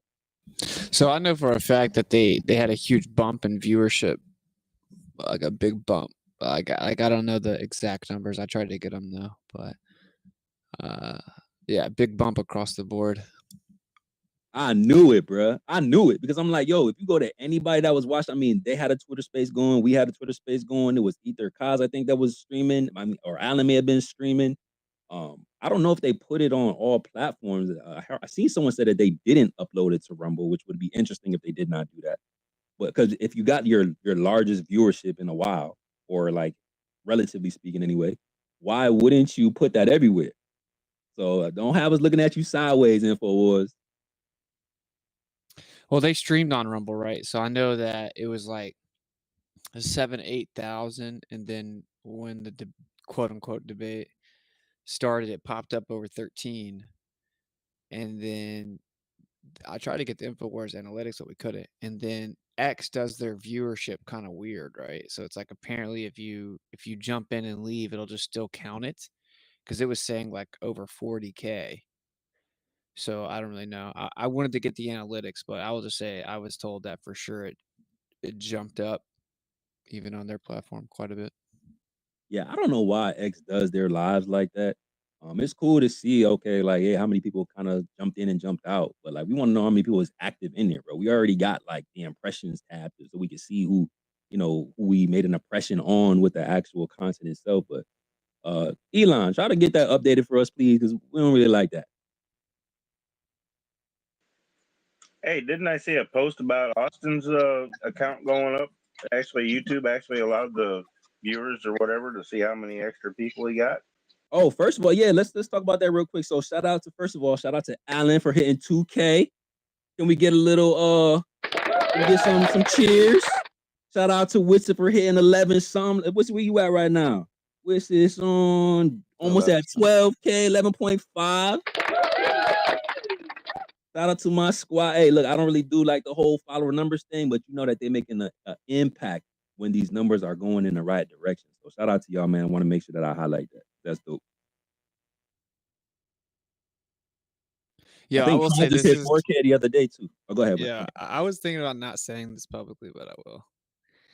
I may shouldn't, but I think you're gonna think it's pretty wild. So I only follow 35 people, and so I was looking through who I followed. I'm like, who's not following me back? You know what I'm saying? Because you know how FE is. It's like people are so scared if they have a platform. Like I know a lot of people. You know, people were saying I tried to ratio the Hodge twins post, and I was like, you know, have me on to have the discussion everyone's afraid of flat earth, and all these people were like, no one's afraid to have it. I'm like, that's crazy, because I know huge influencers and content creators that have specifically told me that they think the conversation is super interesting, or even are flat earthers, but they don't want to have the conversation on their platform because it could ruin it, because people get so triggered, right?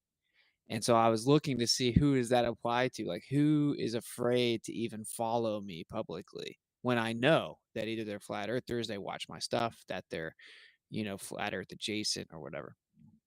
And I go down through, so obviously if you wanted to see who follows you, you have to go through your followers tab. I'm never going to do that, but you can see who follows you back, right? Like who you mutually follow. I get down to the bottom to the first person I followed on here, and Andrew Tate follows me back on here. So Yo, you lying, bro. Andrew Tate follows you, yo. He knows you exist. Oh, that's crazy. That would go crazy if we could do that. I don't know if he's a flat earther though. Is he? I feel like they asked him about that, and I feel like He is. Yeah, he's a flat earther. Yeah, he's a flat earther. So there's a video of him and his brother making fun of globe earthers and calling them globetards, right? But they present the video in a way that it's like it could be interpreted as making fun of the people that just call people globetards, right? And they're messing with his cousin. But anyway, I thought that was wild. I think that's like a testament. I try to tell flat earthers a lot. It's like, imagine someone that's really big finds out about flat earth. There's only so many people that they can go and listen to hear about it. So you may be surprised the impact you have, right? Like they mess with our numbers, they hold them down, they censor us, they shadow ban us, but like you may be surprised who's in that number. It's kind of crazy to think about, right? Because it's not like it's this super saturated realm. But yeah, I don't know if it happened post InfoWars or whatever. I just think it's interesting. I think the coming months is going to be a pretty crazy time for FE. Bro, it is it's happening right now. It's happening right now, bro. That's why I'm so hyped and lit about this, because I'm like, bro, this is like a real-time experience. Like, even when I talk about like how far we come just with Flat Earth Fridays in and itself, like regardless of anything else, I'm like, bro, like we really it's episode 97, bro. And like we in the middle of all of this. It's just crazy to me, y'all. It's like it just blows my mind. The reason why I say this, and I talked to some of my guys earlier this week, and I kind of said this before in the past, that we didn't plan for this, bro. Like we didn't read any books and say how to get followers, how to create content, how do we gather an audience. Like we just like, bro, we're gonna just do this off the strength, and we're gonna see what happens. Like we're gonna see if we're gonna be good at what we do, articulating the position. Are we gonna be able to challenge the current narrative? Are people gonna be interested in the conversation? Like me and Proud didn't know what was gonna happen. So that's why, like, when we take a second just to step back from everything and see things like actually happening and living in the moment, bro, it's just such a beautiful thing. It really, really is. So shout out to you guys for making that a reality for us. I appreciate y'all. Well, I know a lot of people are gonna, like the elephant in the room, a lot of people want me to address kind of like my approach. Like I'm getting a lot of people getting like super triggered, saying, I mean, people are saying I'm confirmed controlled opposition and all this crazy stuff.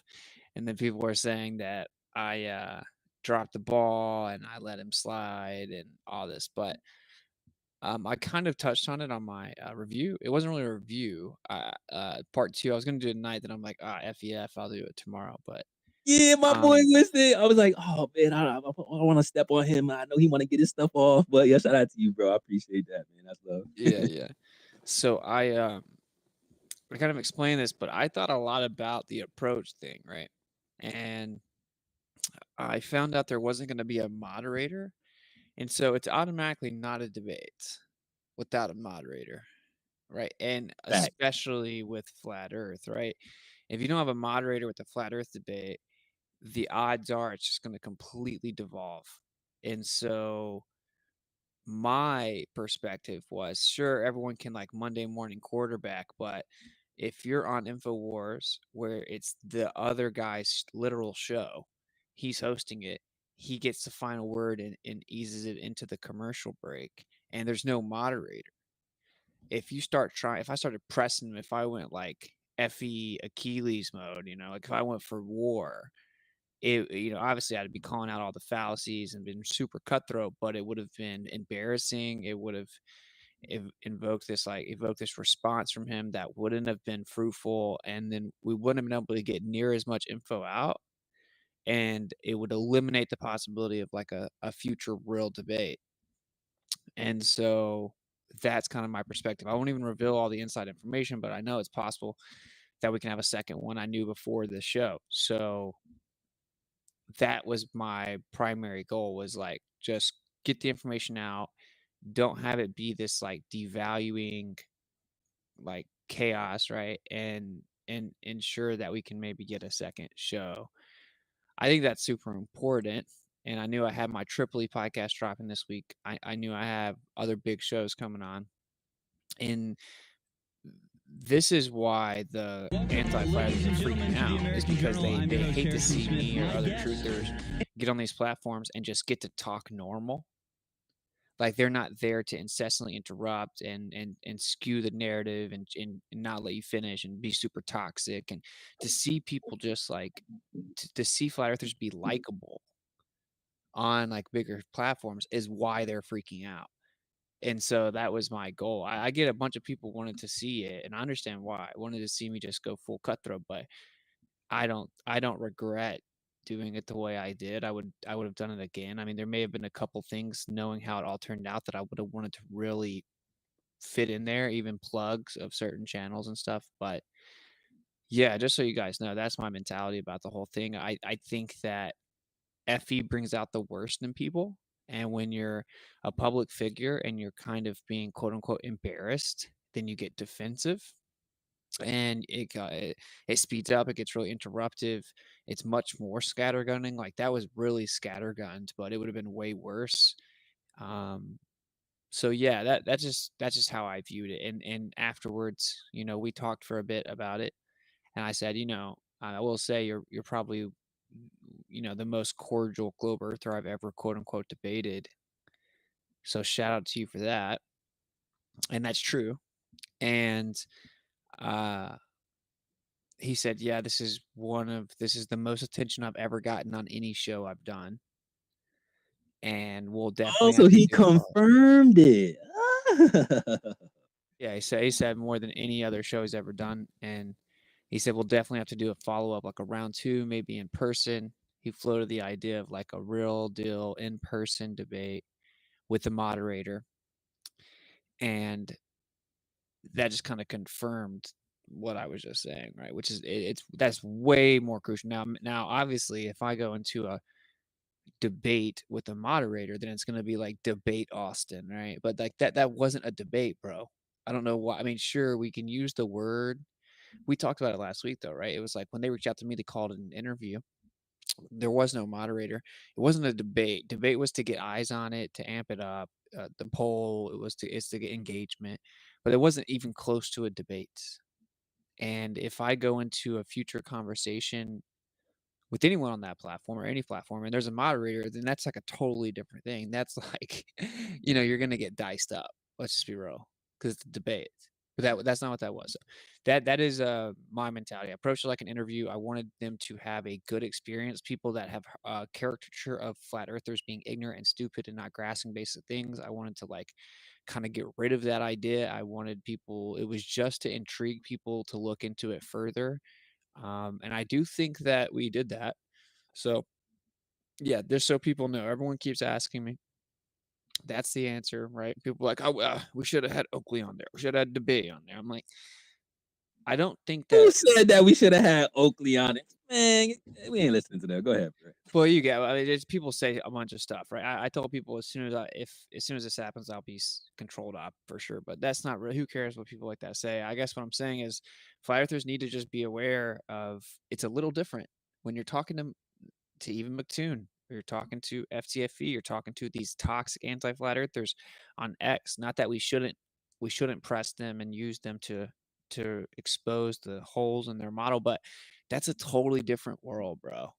Totally different world. And we need to kind of be like, take the next step. It was like, you guys aren't even worthy of our time. And if we do give you our time, it's in a very specifically calculated way.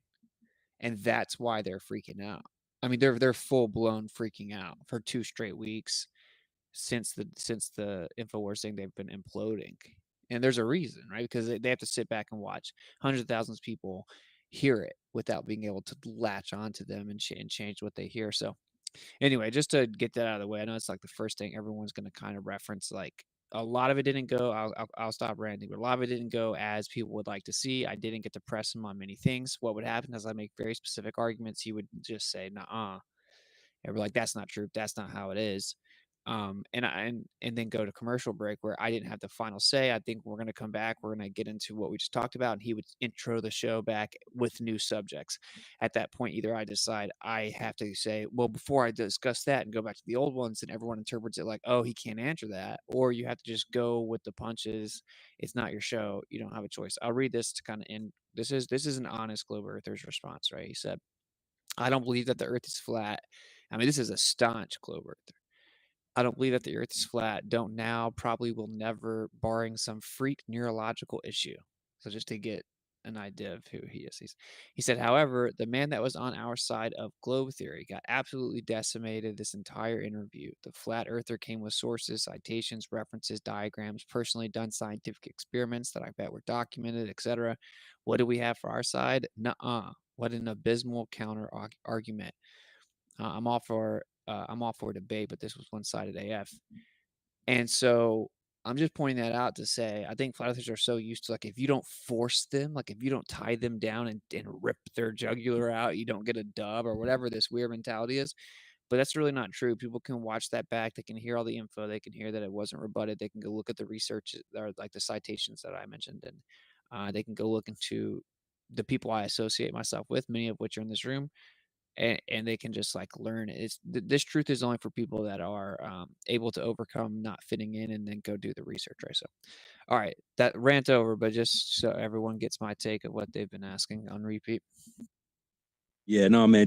That's one of my biggest takeaways is your approach, right? I mean, a lot of us we're just conditioned to deal with toxicity. Like we got to be honest about that in our community, y'all. We got a lot of trauma from these anti-flirts because we sat there and said, "Hey, we're a certain way. Maybe they'll be a certain way," and then we get like insulted, ridiculed, like all these weird stuff going on, and we become a little jaded. But then now it's like, okay, so this is how you guys are. This is how we're gonna have to be with you guys. But it's not always the case. Just like Winston said, it's a completely different game, a completely different league. This is like it's different, bro. So like while we want to see like, you know, checkers and just jumping over pieces on the board and snatching up the pieces and kink, like sometimes we're gonna have to play 5D chess to put ourselves in better positions in the future. Right now, we always gonna have fun over here on Twitter, right? You know, we're gonna have fun on Flat Earth Fridays. We're gonna have to cook up a few anti-flirts, but they start popping craziness, you know what I'm saying? They start turning up. Yeah, we're gonna make sure that we get them out of here. But at the same time, what I take away is sometimes when we handle ourselves and keep ourselves at a level-headed state of mind, and when we articulate ourselves without having to go to that route, sometimes the information is way better received. Right? Of course, we can sit there and laugh and joke on each other and things like that. But it's like what Winston said, if you give us a chance to get our piece out, and even though you may not acknowledge it, you may not refute it or rebut it, you can't act like it didn't happen. Like I start thinking about like, what if Winston had his screen share? Like, I'm like, yo, y'all got a whole studio. I mean, y'all running ads. I mean, y'all can't get my man a screen share. Like, what's going on over there? InfoWars? Like, that would have been a problem if Wizard was able to I was share. actually told that I'd be able to that. That's what's a trip, right? So we were on Skype and I double checked, and they were like, and one of the producers was like, yeah, you'll be able to screen share for sure. They'll throw up whatever you share. So I went in there thinking that, and I will also say another thing, bro. And like, this is the honest truth. Anyone that's watched me debate for real knows this, I would imagine. But like, I wore kid gloves, bro. That's just a fact. And I had a lot of people like giving me piece of advice, like don't talk too fast, don't get too technical. And like, I thought about everything, and I thought, okay, I think that I can walk the line where we can dispel the claim we're stupid, but also try to be digestible for the audience at the same time. There's like that middle ground. And so I was trying not to be too technical. You can even hear me say like, well, to not get too technical, to not use all the technical terms. Like, I was trying to keep it simple and digestible, and then not overload the audience and not go too fast. And I was wearing kid gloves. I was literally like, out of respect for him hosting it, out of you know, I wanted to kind of ensure an additional conversation. Like, I wasn't gonna just I was trying to ease him into the parts that he was wrong. I wasn't trying to like rub his face in it. I wasn't trying to just like dunk all over him. Like, that's literally what happened. I like, in my mentality, I was like almost feeling bad knowing I could have really done something. I was trying to ease it all in and downplay everything. And I wore kid gloves. And people can say I shouldn't have, but I disagree. Obviously, I'm the one that was there for whatever reason. Maybe you can get on there, you can do it your way, right? But yeah, that's just what happened. Yeah, no, that was a great representation, man, of whatever we argue, the positions that we have. I appreciate that. I see the long run, right? It's not about what's happening in the short. It's about what's happening in the future and in the present. But like, we don't want to eliminate opportunity, right? Like, we don't want to do that. And I think the way that Austin handled that conversation, even though it may have been tipped in the other side's favor, it being their show, no moderator, not having to answer or acknowledge the certain points, bro, it was still a W. It was still a win. It was very articulate, and just like what's it said, like even in the mentions, the Globe Earthers were saying, bro, like, we can't say word salad because this guy was just articulate. And trust and believe, I was waiting for the centripetal convergence, centrifugal divergence. My man just said, toroid, y'all not gonna catch me with no words out of this time. Like, y'all act like y'all don't know what these words mean, so I'm just gonna say toroid. And I'm like, see, this is strategic right here. So now we taking away all the things that you could like try to obfuscate with or deflect with. You can't say all that stuff no more. We answered everything. I keep saying we, my bad with you. I just feel like I was there with you, bro. I'm like tapped into either like, yo, I'm there with my guy. You were. So I was like, yeah. So it's just like, bro, like everything was answered with specificity. I even tweeted this out, and I didn't even think the tweet was gonna go that crazy for real. Like, but I was like, I think Harrison wasn't expecting answers to his questions. That's what I took, because every single time the answer came, it was kind of like rolling eyes. It was like little chuckles and smirks and laughs and stuff like that. I was like, bro, you're not supposed to be doing that. Like, if someone's answering my question and I don't agree, I'm not laughing about that. Like, I'm getting in my bag and I'm saying, no, this is why you're wrong. What's it? There ain't no smiles, ain't no smirks over here. I'm not laughing about it. There's no nervous laughs going on over here. I'm trying to destroy this point. It ain't gonna make me look crazy on my own platform. But obviously that's not what happened. So to me, again, I think it was done perfectly. I know we had our expectations, but bro, we could not have had it done any other way other than how it turned out. And it was perfect. The only thing that I said, and I'll say this again because I talked to Wizard about this in Discord. What I would have liked to see, and you guys got any criticisms, feel free. Like, there's the safe space is open. We want to be better at speaking, hosting, debating, whatever the case, just having conversation in general. But I asked them, do you think that it would have been a different impact, right? Had you had you ended whatever statement you were making with a question? Because I love when you do that, bro. Like, you say, do you agree? Now, after you do body relativity, body the curvature of the earth, body all this stuff, do you agree that if this is the case, then da da da da da da da da? Now I'm shut up. I asked you a question after I done laid out all the answers to the questions you asked. You got two options.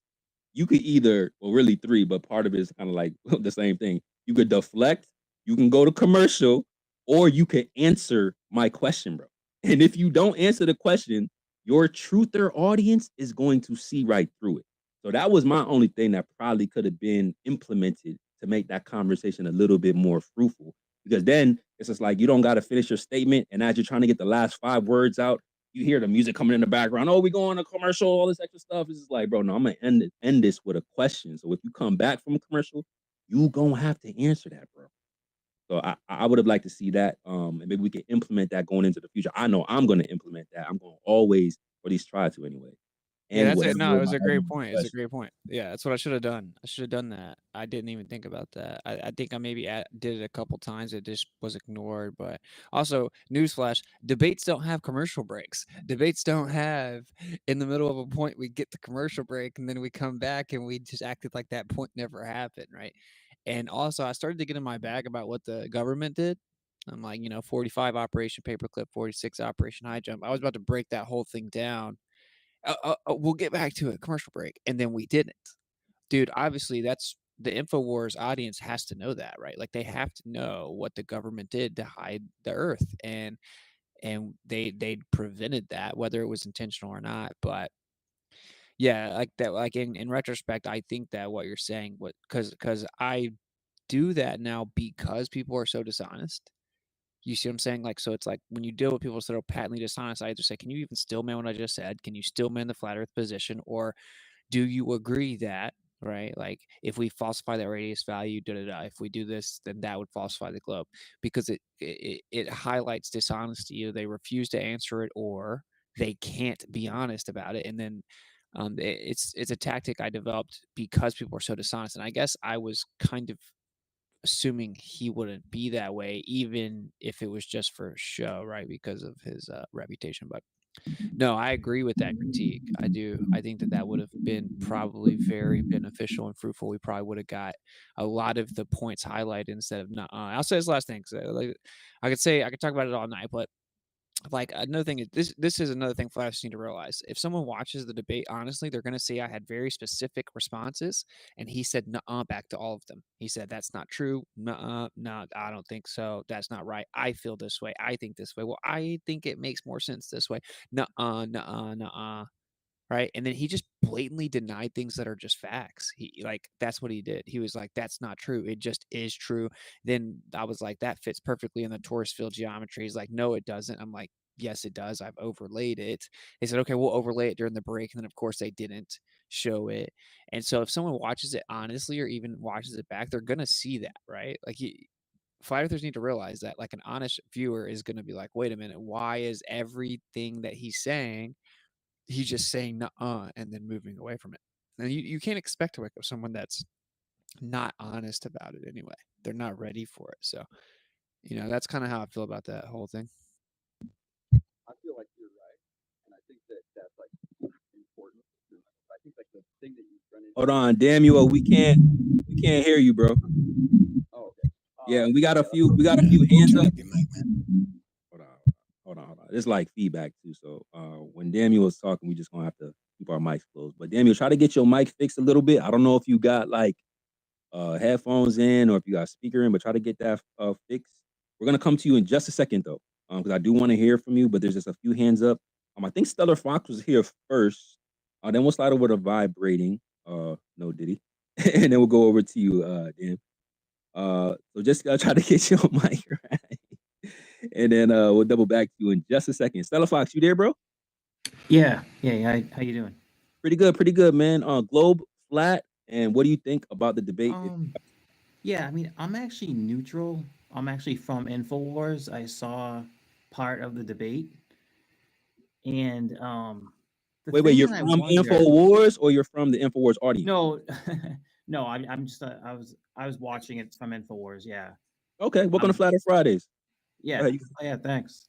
Yeah, no, I'm like neutral, but basically, I feel like they've lied about so much that now I'm starting to wonder. I mean, I don't know if it's flat or not, but it's just like, I mean, I know we didn't make it to the moon, and I know we're not going back to the moon because, I mean, Elon Musk could easily get there, and with he's like the richest man in the world, and I don't think he's going to make it there. And yet they're talking about Mars. So, I mean, I've seen like Alex Jones retweet Elon Musk, his tweets about going to Mars. And Alex is like, yeah, right on. We're going to go to Mars. And I'm thinking like, that is totally weird. So, I mean, we know Elon Musk, he reinstated Alex. So, and we know Elon Musk really wants to go to Mars, or at least wants to pretend he's going to go to Mars.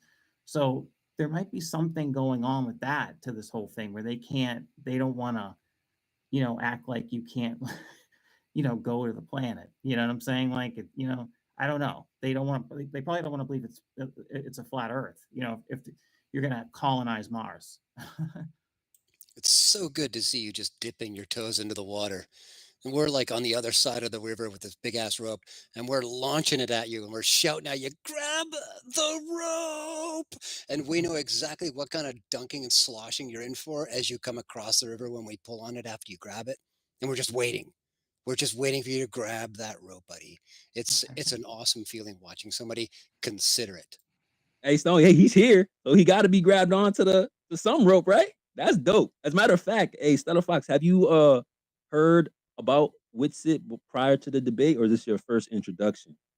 The only thing I don't know much about this topic at all. I mean, I've seen it a little bit. I saw a video where I think it was one of the encyclopedias where they said that like the maps before 1950 or no 1960 I think were actually flat Earth. They talked about it being a flat Earth, and I don't know if that's true. It was in one of the encyclopedias stated that like before a certain date, like 1960. Is that true?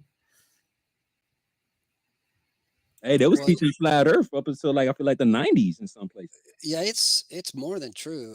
Dave Weiss, if you look him up on Down in the Rabbit Hole, even on YouTube, he interviewed personally a centenarian who was taught flat Earth in school. And then after growing up and seeing the world progress, they started to teach globe Earth everywhere. And she was never really feeling right about herself until Dave came along and said, oh, no, you had it right. It's flat. She's like, oh, that's a relief. She feels so much better. And, life is brighter for her now, even at her age. It's a really cool thing to see. You should look that up. Yeah, it's interesting. Yeah, I think what is going on in InfoWars too is he's like Alex has taken such flack with certain things. Like, I mean, I guess the Sandy Hook thing's a big problem for him. He doesn't want to look like he's crazy. Yeah, So, exactly. You nailed it, bro. That's what it is. yeah, so I mean, I don't, even if the Earth was flat, he's not going to say that. Even if it was, I don't think he could ever, at least not right now. I mean, so I don't know. I don't think they could accept it even if it was true. Honestly, I have no clue. I don't know much about this topic. I mean, I know my name's Stellar Fox, so you'd think that, I would, but I honestly don't. And but I'm starting to wonder. I really am starting to wonder because there's so many things that I thought were, a certain perspective. And now I'm like, holy cow. I'm like, they lied here, they lied there. I mean, it's just insane, Well, I'm going to go ahead and tell you what everyone in the room's thinking, all right? You are going to be a flat earther. We were all the same way. You already don't believe in the moon landing, which is really the only time that anyone on behalf of humanity has claimed to go to space and see the Earth in entirety as a ball. No one's ever even claimed to do it other than the Apollo missions. So I would just encourage you to, just look into it, bro. Right? Just look into it. No one in here is going to try to like force you or pressure you, but if you research it, there's no looking back. Kind of like the Matrix. Yeah. What is what would be the main reason why they do deny it if it is flat? What would be like the government's reason for that? Like, not like trying to and say that it's round. I mean, just I don't know. Yeah, why would they lie? Like, so I was trying to explain this on InfoWars actually, and I got cut off with the commercial. But so in 1945, there was Operation Paperclip, right? And that's when it's called that because you put paperclip in different folders of specific people from within the Nazi regime that they were going to bring over here. They bring them over here, and what were the Nazis obsessed with? They were obsessed with Antarctica, like obsessed with it. So long story short, we bring the Nazis over here in 1945, Operation Paperclip. Then our government becomes obsessed with Antarctica. The very next year, Operation High Jump, 1946. And then we just start obsessively exploring Antarctica. And then you get into the 50s, you have Admiral Byrd, the guy that led at, Operation High Jump for America, come on national TV and say that it's astonishing to me that there's a landmass as big as the continental U.S. on the other side of the South Pole. No one knows that it exists. He ends up mysteriously dying. His son ends up being found dead in a warehouse, blah, blah, blah.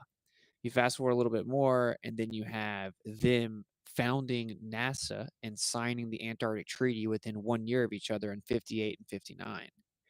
And the year before that, in 57, they signed the International Geophysical Year. So long story short, our government went and explored Antarctica. Whatever they found, they didn't want the world to know. And they said you can't go past 60th south latitude. So logically speaking, there could be more land out there. There could be more land in the southern oceans, and land's the most valuable thing that exists. Tons of resources. Who knows what's out there? Who knows if there's ancient tech out there? Who knows? All kinds of stories about Antarctica, right? But just on its face, right there is a sufficient reason why they would lie, right? It's like imagine the Hunger Games. You know, everyone has their little district, and they're not allowed to leave it. Well, the world has a district, and it's inside the 60th south latitude. It's a giant circle around you. So on its face, even just from like a materialistic worldview, tons of land, tons of resources are being hidden, are off limits, regardless of what you think the Earth is. I would say that's a major part of it to learn and research. I mean, there's way more to it. They started shooting high altitude missiles, and Operation Fishbowl, which was part of Operation Dominique, which translates to of the Lord. So it's Operation Fishbowl of the Lord. They sent high altitude missiles up, so they could only get them to go so high. All of a sudden, they come out and say they're going to go to the moon, right? And so they basically said no one can explore the Earth freely, and they told everyone to look up at the sky, but don't worry, we're going to go to space for you. And they started the whole space propaganda right after they went out there. So that's like real FE 101 stuff there, but and then a lot of people in here will tell you that it has like probably 20, 30 other implications, right? Like I'll stop there though. What do you think about the footage, like showing from space that the Earth is round? Because I mean, like, that's what I find odd is like there's not that much available, right? That's that convincing. Yeah, so well, obviously you get into the Apollo missions. I mean, one thing that most people don't know is they released a picture of or the Earthrise, right? This famous picture of seeing the Earth from the moon or whatever in the Apollo missions. And one of the pictures that they released, people contrasted it, and so there was a Photoshop box around the Earth, so the Earth had been placed into the picture, Yeah, literally. yeah. And NASA ended up coming out and admitting they did that, admitting that they faked it, Oh and wow. they said it was Hmm. because they just didn't have the right angle of view, and they wanted to make the picture anyway to show people. But the question's like, why didn't they tell anyone? Why'd they mislead the whole world, right? So there's the pictures. The videos now are like admittedly composite or CGI stitched together from unverifiable sources, and there's basically none that even claim to exist. That's like the full Earth in entirety. Like no one even claims to have it. So 1972 is the last time they claimed to take a picture of the Earth from space in entirety as a ball. So if the Because Apollo when missions were fake, literally not one even exists, right? when you were debating Harrison Smith, Infowars was trying to show the Earth, like the photo. I mean, like like the video fake footage, like you're saying, like it's CGI. They were showing that as you guys were debating. I'm thinking to myself, yeah, but that's not real. That's another thing that sucks is when I was on Skype, right? I couldn't see him when I was talking, and I couldn't always see what they were showing. Yeah. So yeah, it sucks because I know they were pumping all this B-roll footage out and stuff, but yeah, I don't know. That's why I really want to do a follow-up, but you should just research it, bro. I have there's so many good FE resources that'll break this down for you, bro, but you should just check it out. Check out the history of it. They faked the moon missions for sure, and then nothing else exists. I guess the question would obviously be, you made a great point. That's why I said you're going to be a flat earther, because you're like already using logic and pattern recognition. So like they said they destroy the technology, go to the moon. They can't go back, but they're talking about going to Mars. Like they're just going to skip over the fact that they can't go back to the moon. And like logically speaking, that's just ridiculous. That's Well, just the stupidest today thing I've ever. on Infowars, Alex just said that a little bird told him, not Elon Musk, but a little bird, whoever that is, that they're actually landing on the moon first. I think he said the dark side of the moon, to then go to Mars after. He just said that today. I'm like, Of no. course, the side we can't see, right? Yo, did you guys see that? Did you see that Alex Jones just put out a video of a clip from his show, and he's reviewing the head of NASA talking about the dark side of the moon, and in Congress saying that they won't go there and that no one knows what's there and that it's quote unquote always dark. And then even Alex Jones has to like correct him and say, that's not true, right? Like it's just we don't see it. It isn't that it's always dark. It's not called the dark side of the moon because it's always dark. And they're clearly, Infowars is clearly pushing this narrative that there's like a secret space program and that they're already on the dark side and that they're hiding it and that there are bases there and all this crazy stuff, right? But it's pretty interesting timing that they have Bart Sabrell come on right after the day after me to talk to Harrison. And I do know Bart Sabrell's infamously the guy that like got hit by the astronaut and exposed the moon landing as being fake, right? But he was in town because Joe Rogan flew him in, and so then he came by the studio in Infowars because he was already in Austin. So I do know that, but anyway, and then they covered this right afterwards. It's really pretty crazy. So like they're going one of two different ways, and this is very important because all the flat earthers will tell you, and I'm not gonna rant the whole night and then keep saying I want to promise, but like all the flat earthers will tell you that there's gonna be a coming alien deception, and that this whole secret space program and space wars and aliens is all a deception, and not one flat earther will fall for it. But they'll get a lot of truthers to fall for it if they don't know, right? If they don't know the true nature of the earth. That's why flat earth is so important. So yeah, it's kind of sad to watch Infowars go down that route, but I don't know. I just wanted to throw out there. I don't know if you guys knew that, like right after my conversation with them, they've started pushing different space topics, and then NASA came out and had their official little talk about the dark side of the moon. So it's pretty interesting. Of course they did. Isn't that interesting?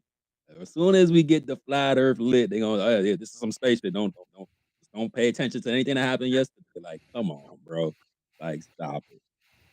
Yeah, There was like something they're else. hiding space, you know. Yeah, exactly. There was something else that I wanted to comment on that you guys were saying. It's escaping me now. It'll probably come back to me. But I do want to highlight. Was it, Prop? The why would they lie question is one of my favorites. It honestly makes the most sense to me. It's the most logical to tell everybody that they're on an object that's been fully discovered already. So there's nowhere else for anyone to search or look or try to find. And it makes even more sense for them to just logically be able to go over the ice wall where all the resources are abundant, grab the oil that they've been marking up as high commodity and bringing it back over here to sell to these countries. So that's like genius to me. I'm not even gonna lie. Hey, Proud, you ever heard the Middle Eastern, there will be like different like Islamic teachers and stuff, they'll say that they know there are extra lands, that the earth is flat, there are extra lands out there, and their rivers are oil. You guys ever heard that? Oh, you know what? That does ring a bell. Yeah, Can man, you this guy imagine if went it was viral. that abundant? Oh my goodness. I'd be so Yeah, mad. so that what, dude, imagine what Proud just said if their rivers are oil, right? And just going over there with buckets and coming back. Like, there's not a lot of this stuff over here, guys. We got to charge you $10 a gallon. Yeah, Is the Earth really flat though? For real? Oh, Neatly's in here. Yo, hold on with it. Don't give Neatly no time. Don't worry, I'll get him right. Neatly, good to see you, bro. We just played some drinks for you guys. It's been like 2 years, dog. And we still here, bro. Why you ain't shut us down? Hold on, Neatly. I see you, but I wanted to highlight something real quick because this goes into what Wissa was saying earlier about how some people was criticizing him about his approach. Think about this. So he goes on. He's not aggressive. He answers with specificity, super calm, super direct, super concise. Somebody who hasn't even heard about Flat Earth, which means he hasn't heard about Witsit, said, hey, there's something to this.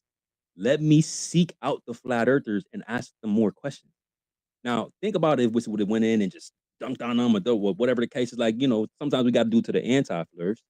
Maybe it would have turned off some people like Stellar Fox. Like, oh, I don't want to go over there. They're just going to come and dunk on me. Like, I don't want to be embarrassed in front of 200 people. Like, you know what I'm saying? And this is the method to the quote unquote madness, right? It's like if we approach the conversation a certain way, it's the larger audience, the people that are on the fence, the people have not even thought about this. Now, some of us know that they've been arguing fallacious, flat Earth stuff from the globe Earth side since what, mid like 2010s or something like that. So we like 10, 15 years into like, current flat Earth like discussion. And some people haven't even heard it because he watched InfoWars and heard Witches speak in the way that he did. He feel comfortable enough to come in Flat Earth Fridays in front of 200 people on a stage full of flirts, bro. A stage full of mics full of flat earthers. That right there is what's beautiful. If that's the only instance that this happened, which I know that it wasn't, because we see the comments and Harrison's replies, like it's all worth it. This is the mind that we want to reach. The guy that's going to sit there and say, hey, let me logically think about this. They really don't have any evidence. A lot of, there's even globe earthers that are holding on to the globe just because of aliens. Like, and y'all know the globe earthers I'm talking about. That they know that the space is, all the pictures from space is fake. They frozen. They came in a Flat Earth Friday. Say, yo, I researched this, and there's been like evidence that these photos of space and all these things that they say is happening are not photos at all. They're images, and they've been manipulated. But I think it's the globe Earth because I want my alien. So there's still people that's like it. Secret But yo, space program. secret though, secret. Is there any photos of a flat Earth though? You know what I'm saying? Like every single one you took of the horizon, brother. You ever been to the beach? Like I know y'all ain't got that many beaches in Canada, bro. You gotta go to the coast, my guy. My stance on shit though. Like anyone who knows anything knows they don't know shit. Like that's what I live by, bro. Because we can sit here and talk about flat Earth all day, but in reality, niggas haven't gone to space and we can't see the Earth, bro. You know what I'm saying? Why do you assume it's somewhere that we can go? Right. I mean, why would you assume it's not? You know what I'm saying? Because we have no actual independent, verifiable evidence that we can go there. But we don't have evidence that we can't. You know what I'm saying? But imagine if I started saying that about, what if I said that about the center of the Earth? What if I said, if you go 5,000 miles down, there are little gnomes and they play ukuleles and it's pretty crazy down there. There's a bunch of fire. It's wild. And you're like, what, dude? Do you have any pictures? I sent you a CGI picture. Like, that's not real. But like, yeah, but how do you know I can't go down there? Like, what? Like, you can't, you can say that about anything. We could try. I mean, we didn't try to stay here. You know what I'm saying? We tried to go to space. And they have videos. They say we went to space. You know what I'm saying? I'm not saying I tried, but I'm saying, you know what I'm saying? If they said they tried, and they Yo, I'm gonna take this opportunity to reset the interface there.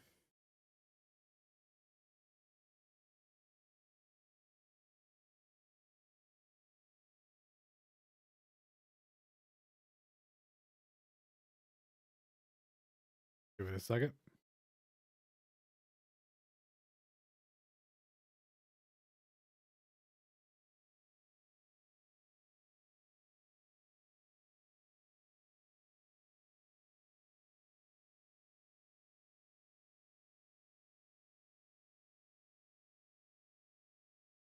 obviously not. Like, but let me say one thing though.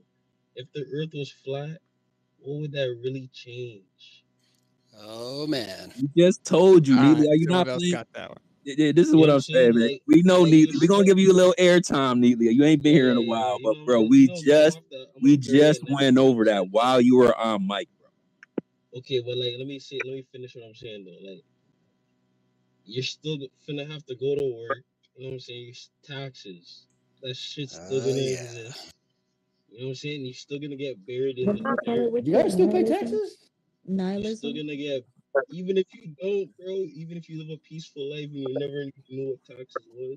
Yo, Neely's so cap. You know why I know Neely's so cap? Because if all of us say, yo, there's a place that we could go to, and all we got to do is take a one-way, they got everything.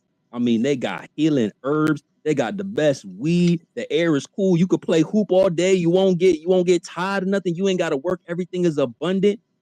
Neely be the first one over there. Baddies, no OnlyFans. Tons of baddies, no diseases, no. Neely gonna be the first one over there. Neely ain't gonna be like, no, I'm staying here. I'm going to work. Y'all have fun over there freely and live y'all life. Neely, if you don't get up, stop the cap, bro. Jamaica. That sounds like Jamaica to me, bro. That sounds like Jamaica to me, bro. Like, honestly, it doesn't matter if you ever been to Jamaica? I was born in Jamaica. But yo, let's say Yeah, okay.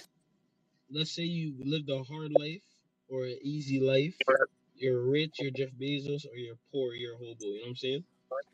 If the Earth is round or flat, it doesn't really change the average person's situation. You know what I'm saying? So it's like, in the end, does it really matter if the Earth is round or flat? Dude, does truth matter, bro? Right? Because you could say what you just said for any truth. So 9/11 truth, the Federal Reserve, any major truth, right? That we were lied to about, you could always say, but does it matter because I still have to go to work? Like that's just an insane way to live life. Nah, see, I am like, look, if the government did 9/11, all right, that would change a lot of shit in your life because I know it bugged out. 1 second.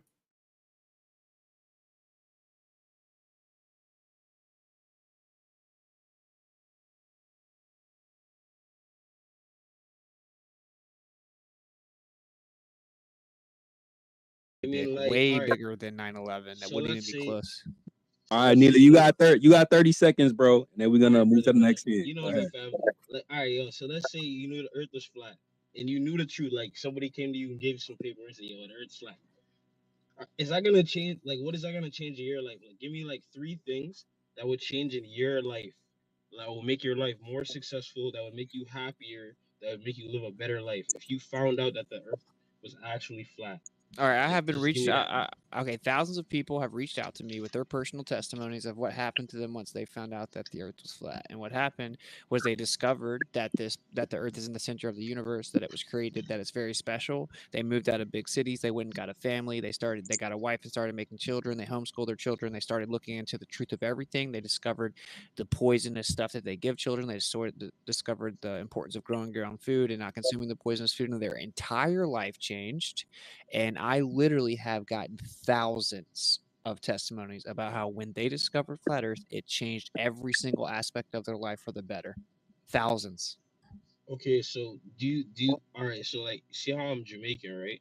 Like I have Jamaican family members that are Rastafari, right? So to them, they like we all know what poison foods are. We all know there's fucking poison in our baby, but we all know all of that already. You know what I'm saying? So like knowing that the earth is flat or round doesn't open your mind to, oh, this is poison, that's poison, we shouldn't put this in our body. We shouldn't, like we already know what that shit is, you know what I'm saying? So it's like I don't think that knowing that the earth is flat or round, like knowing that specifically would Okay. change all those things, Let me check your to stance. be honest. You know 3 what I mean? quick questions here, man. 3 quick questions to check your stance. First off, you don't live in Jamaica anymore. Why did you leave? Second, when did you leave? How old are you now? When did you leave? Third, where are you now? So you can handle those 3? Why'd you leave? When'd you leave? And where are you now? I was born there. I came over to Canada, and I'm in Canada now. I left because I was a baby, and Canada, you know, they have better jobs, better infrastructure, all that shit. You know. Oh, okay. So there was But I was a baby belief. though, so Let me that's check to not see why if they I didn't. understand you. Let me check to see if I understand you here. That your parents believed that there was something going on in Jamaica that they were not happy about enough that they would go all the way to Canada to get away from it. And I'll tell you what that is. It's hardcore class segregation is what they Not got away with. necessarily, not Got away necessarily leave from. Jamaica. Okay. Not So necessarily leave Jamaica because they thought that Canada was better. It was literally because my grandfather had a job in Canada that paid Canadian wages, and then he could come back to Jamaica and fund things. It's not like, oh, No, the that's land is cool, better bro. and But people even are with better. all of this, everything you're saying, It's right? not You're even a talking class about you're talking about yourself anyway. We're talking about the world. I know that in Jamaica, just like everywhere else, atheism is growing. I just looked it up. 1/5 of Jamaica is atheist. Okay, I just pointed out one of the major things people find out is that if the Earth in the center had to be created, changed their whole life, all of a sudden they know there's a creator. They know their significance of where they live, and we live in basically the Hunger Games. This is by far the most impactful truth. It's not even close. It makes 9/11 look like child's play. Okay, so I'm telling you from So personal what you're experience, saying it is, changed my life. It changed my wife's life. It changed all my friends' life. It changed thousands of other people's lives drastically. These are just facts, right? So the idea that it wouldn't change people's lives is just patently wrong, bro.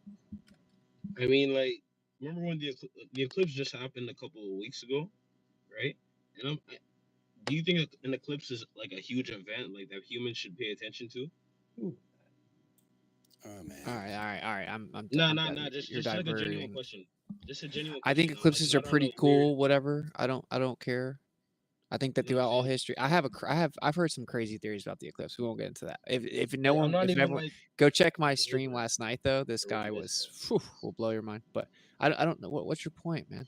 Well, No, I'm just saying Yo like Neely, you have like 20 okay, like seconds to wrap it up, I think someone said. Time's up. So we're gonna go ahead and toss your mic back or whatever. But thanks for I'm just coming on, saying man. Much like appreciated. Yeah, we got you, bro. You said Can it for I sure. can I get just a little follow on comment just to Oh, you want tack on some? there? You want some of Neely, dog? I Go gotta ahead. say, bro, yeah, Well, I didn't want to summon. Go ahead, I get just nailed up, dog. I never got to really just make my comment on his thing, but yeah, I was just gonna tell him like neatly continue to look into it, bro. If you're able to recognize, since you admitted by your own mouth, the significance of if 9/11 was like a setup, what it would mean, right? It would mean that the government lied, that they killed a bunch of people, that they took billions of dollars in tax money, that they started foreign wars, et cetera, et cetera. If you could acknowledge that, just realize, no, I can acknowledge all that, right, bro. right. I'm just saying like I just want to know what Hold on, your let me beliefs finish, are. Like, bro. Let No, me let him finish. So if you can acknowledge that, then you should also be able to see that if this flat earth thing we're telling you is true, how much bigger would it be? Because it would mean that not only is the American government lying about this, which is a bigger thing, more funding, more money, more reach than the 9/11 thing, but every single other government in the world of every major country is also in on it. They're all part of giant treaties and organizations together that collaborate on this, so that collectively the leadership of all of humanity is in on a giant ordeal to deceive you and hide the truth.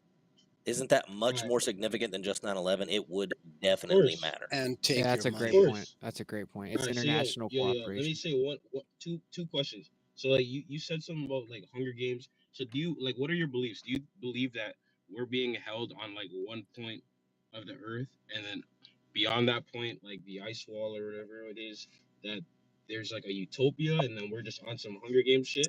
Like, is that We your beliefs? don't know what's out there, brother. We can't go out there. The thing about flat earthers is we Like suspended that's just my belief. question. Like, You need to listen to this what's your part. belief? Listen to this part. We suspended belief, right? We suspended belief and we said we can't trust what these people are telling us. They lied about everything. Let's go verify it. So what we know is what they said isn't true, and now it opens up possibilities for example, more land and resources. Where there's a circle drawn around us called the 60th South latitude, and no one's allowed to freely and privately explore past that. That's just a real thing. There may be nothing out there. It may be desolate and ice. It may be tons of islands. It may have tons of land beyond it. We don't know. The point is, we have the right to know. Okay, and that's why it's significant. I didn't sign up to be a Hunger Games slave. Okay, I didn't sign up for that. Nobody signed up for taxes. You know what I'm saying? That's why you don't have to pay those. So Isn't the 60th South and like also like isn't like the 65th North too as well? Like isn't it almost 1/3 of the Earth that's not allowed to be explored? yeah, both North and South. It started in 1957. 1/3 of the Earth. Let that sink in. 1/3 of the entire Earth is not allowed to be explored freely by people. Like just let that sink in. That's not a conspiracy. Like that's a fact, bro. Regardless of which view Why you though? take. Exactly. That's what you should be asking. We don't know. I That's just what we're want trying to. to figure out, brother. Yeah, I just You want guys to have tack any on ideas? one quick thing too to what you all just said is that I woke up to all the other conspiracies and the toxins and the lies, and I found flat Earth after, and it still absolutely changed my life. And the awakening dwarfed all those other realizations. So it's really not so much about the shape at all. It's about the lie. It's about what they're hiding. You know, people want to know if their girlfriend's cheating on them.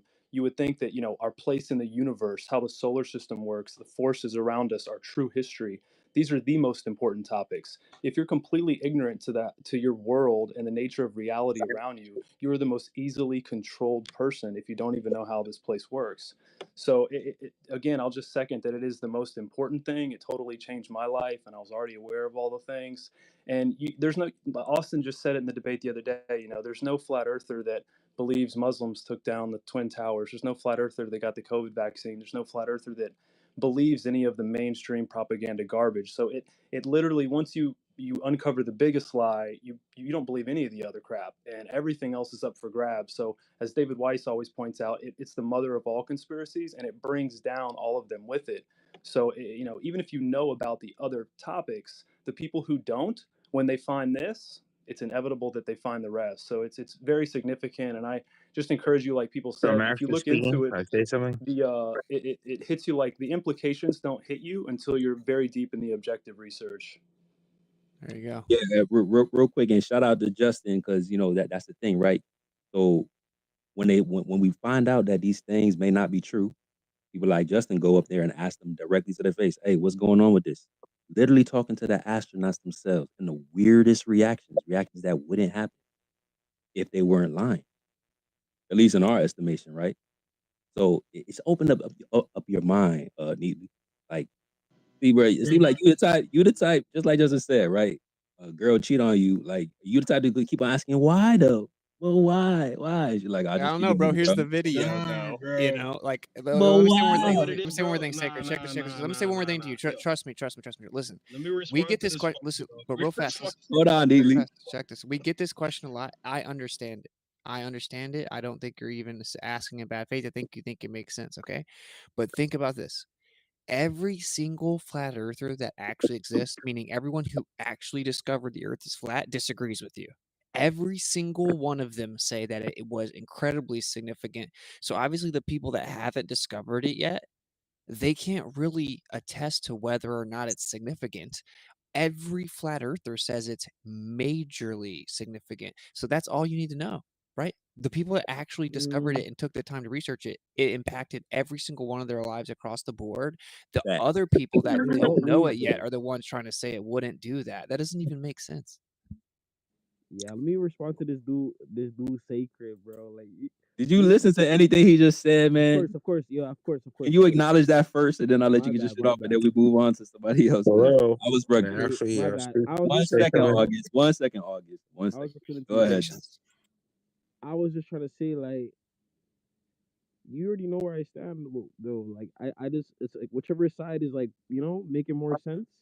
That's the side. I'm not completely, on one side. That's the type of, that's what I'm on. You know what I'm saying? So it's like, I don't know why the flat Earth community is always getting at me, like, Bro, we welcomed you with open planes. and I What you didn't say mean? shit, bro. Man, I'm getting at me, bro.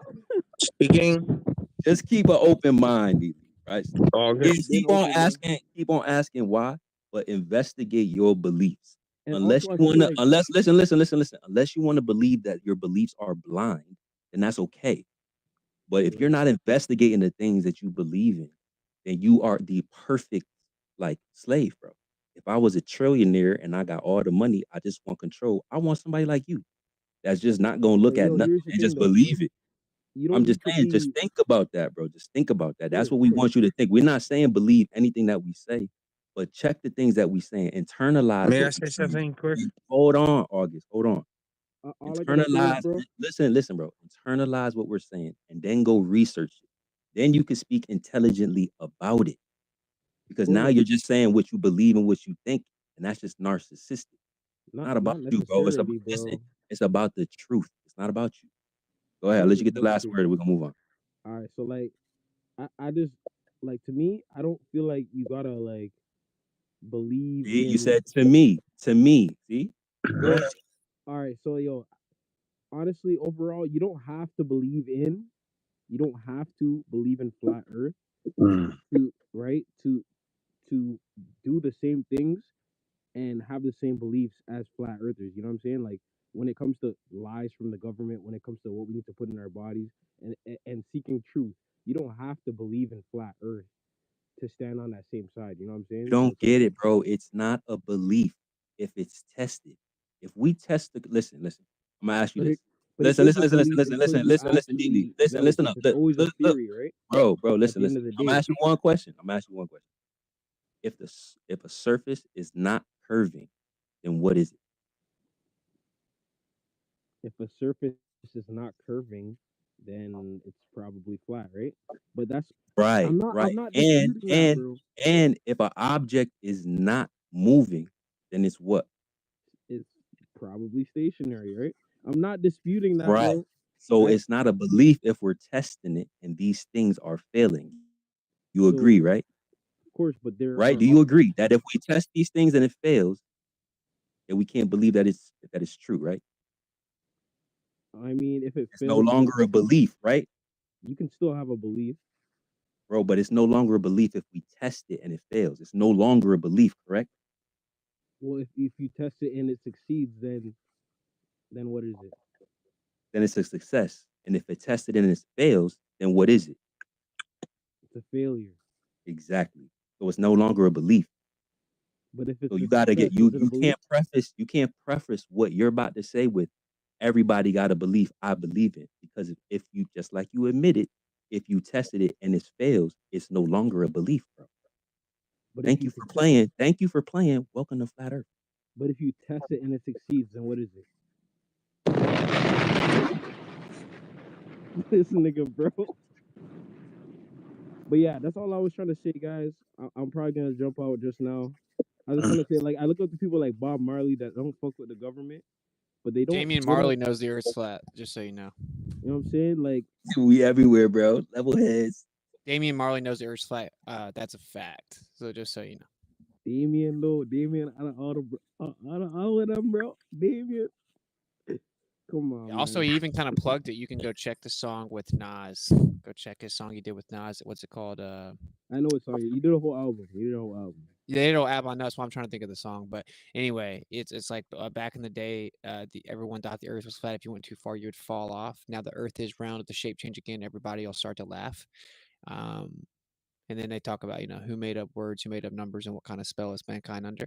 But anyway, I have it on good authority. He is literally a flat earther. So take it or leave it. You obviously shouldn't make your mind up based on that. But Bob Marley was based, so is his son, and they know that the earth is a plane.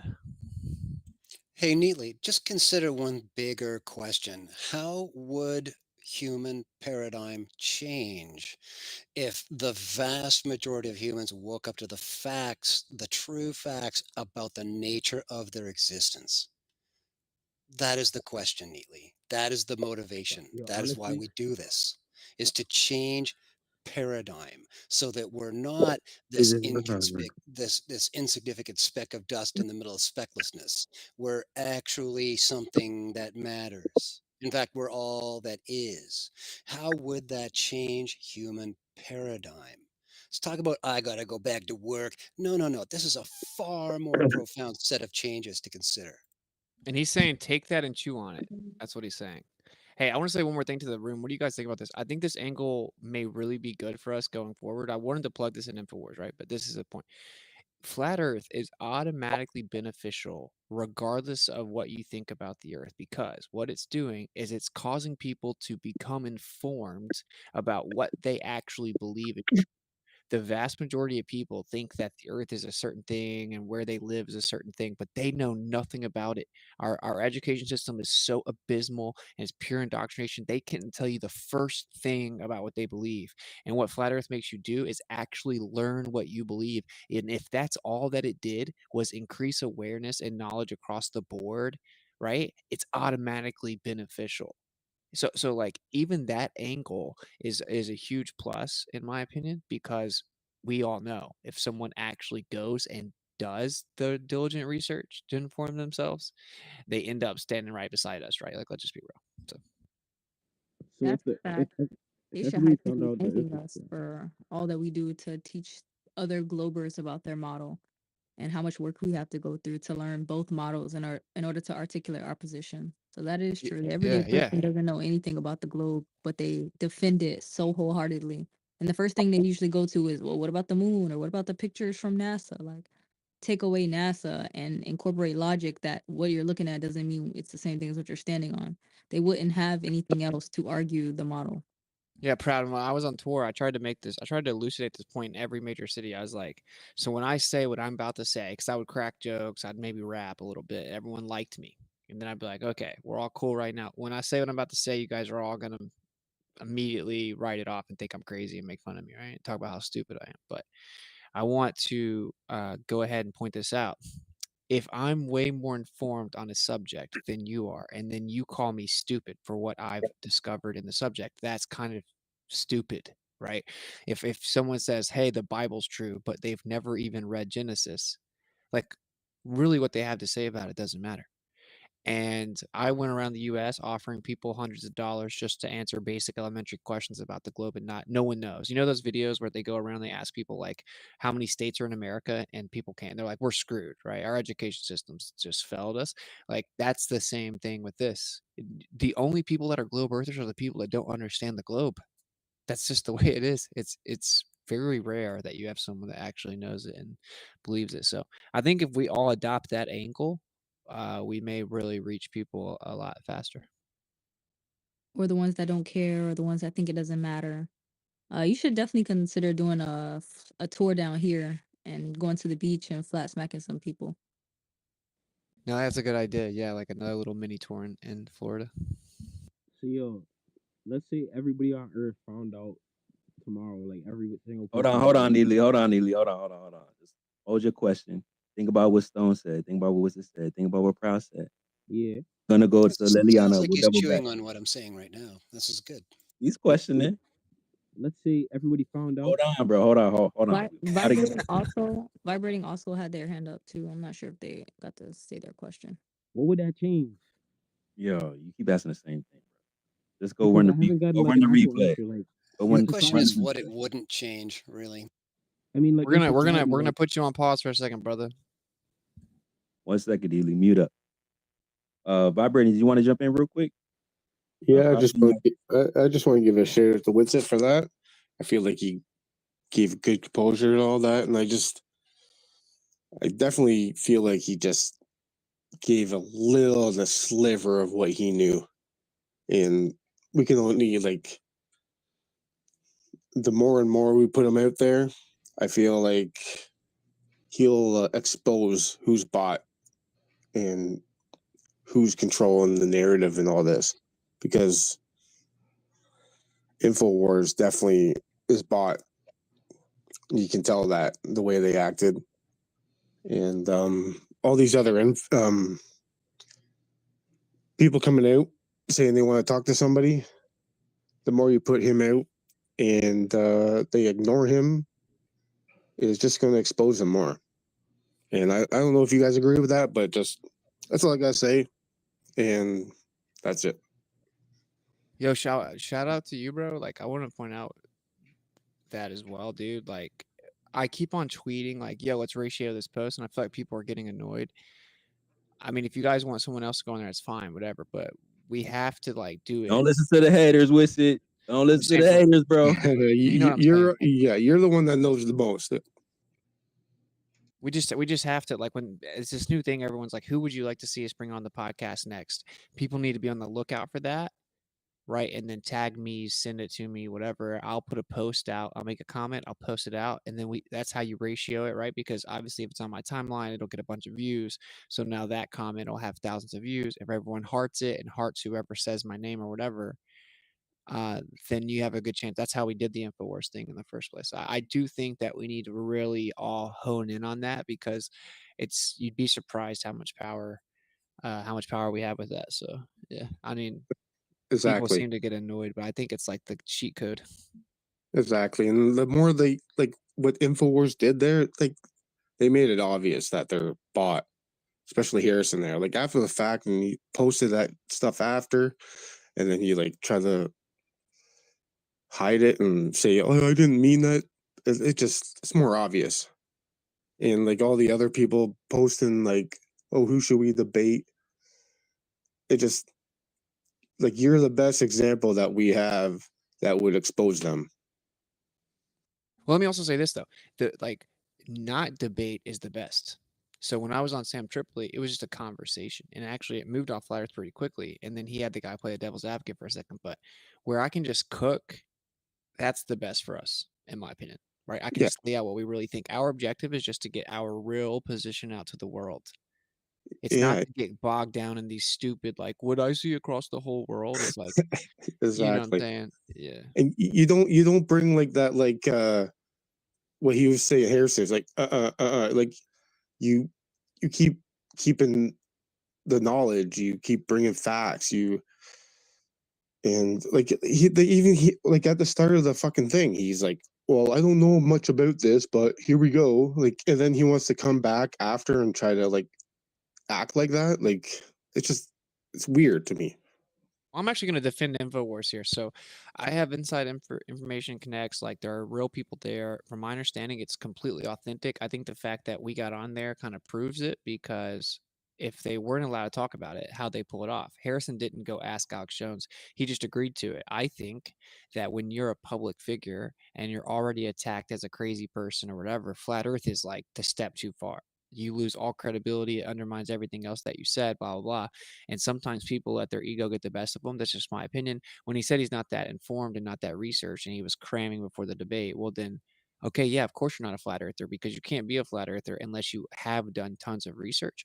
And also, like I will say, from my understanding and my information, like Owen Schroyer, super legit.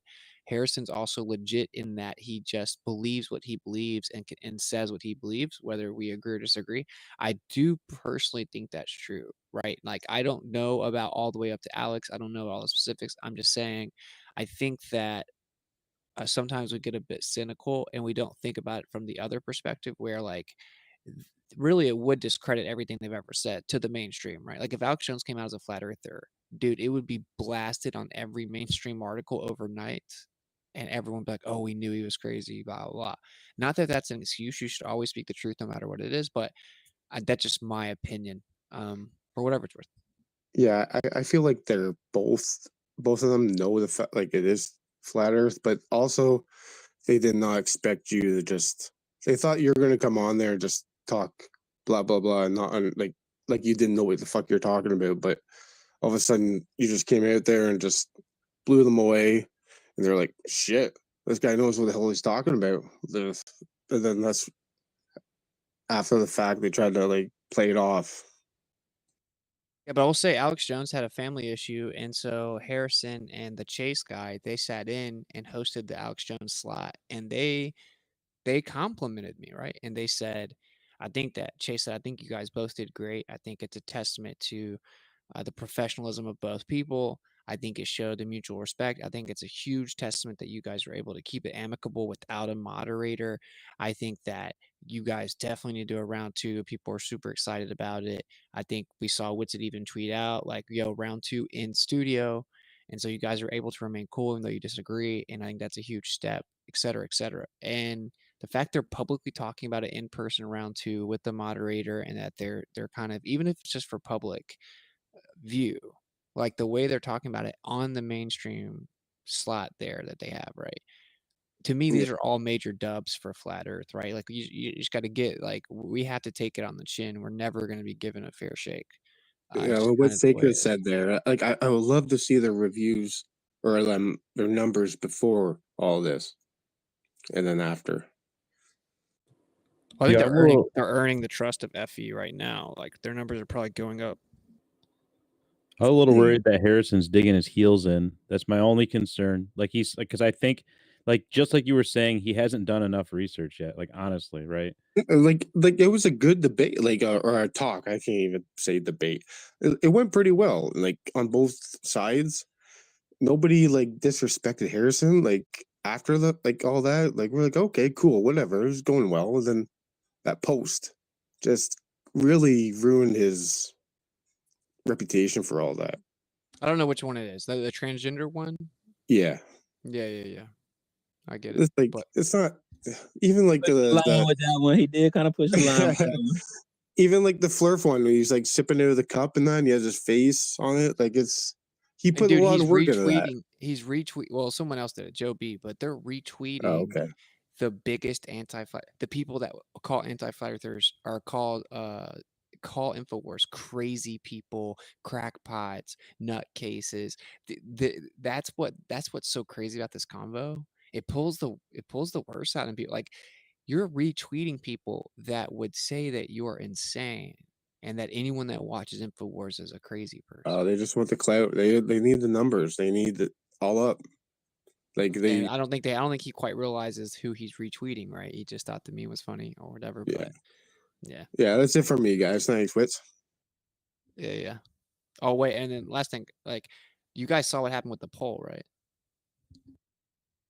Like, the poll was clearly Yeah. Oh yeah. You seen that? That was.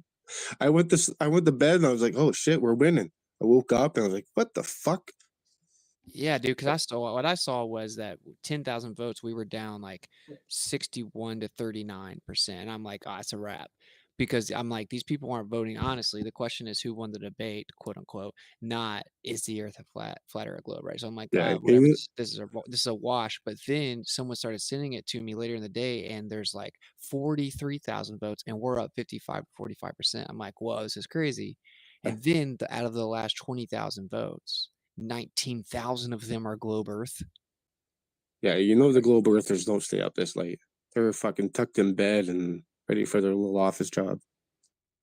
Pretty crazy. Where have I seen that before? Oh, every vote ever taken for elections or whatever. Well, this last election was the first time that it was very similar, right? Like, oh, okay, Trump's winning, we go to sleep, we wake up, and then all of a sudden the blue line skyrockets. Reminds me, yeah, similar or whatever. Yeah, it was almost an 89. It was an 88 point something percent ratio for, and then the last half of the vote, it was like the first half Flat Earth got like 24,000, 25,000, and then the last half they only got 2,000. You know what it was? They opened up all the mail-in voting that the Globers did. I think right at that time, probably. Yeah, the Globers got more votes in the out of the final 21,000 or whatever than they did like the whole time before that. I will say this is also something else on InfoWars. They straight up said that the poll is pretty clearly biased, and that's what Chase said.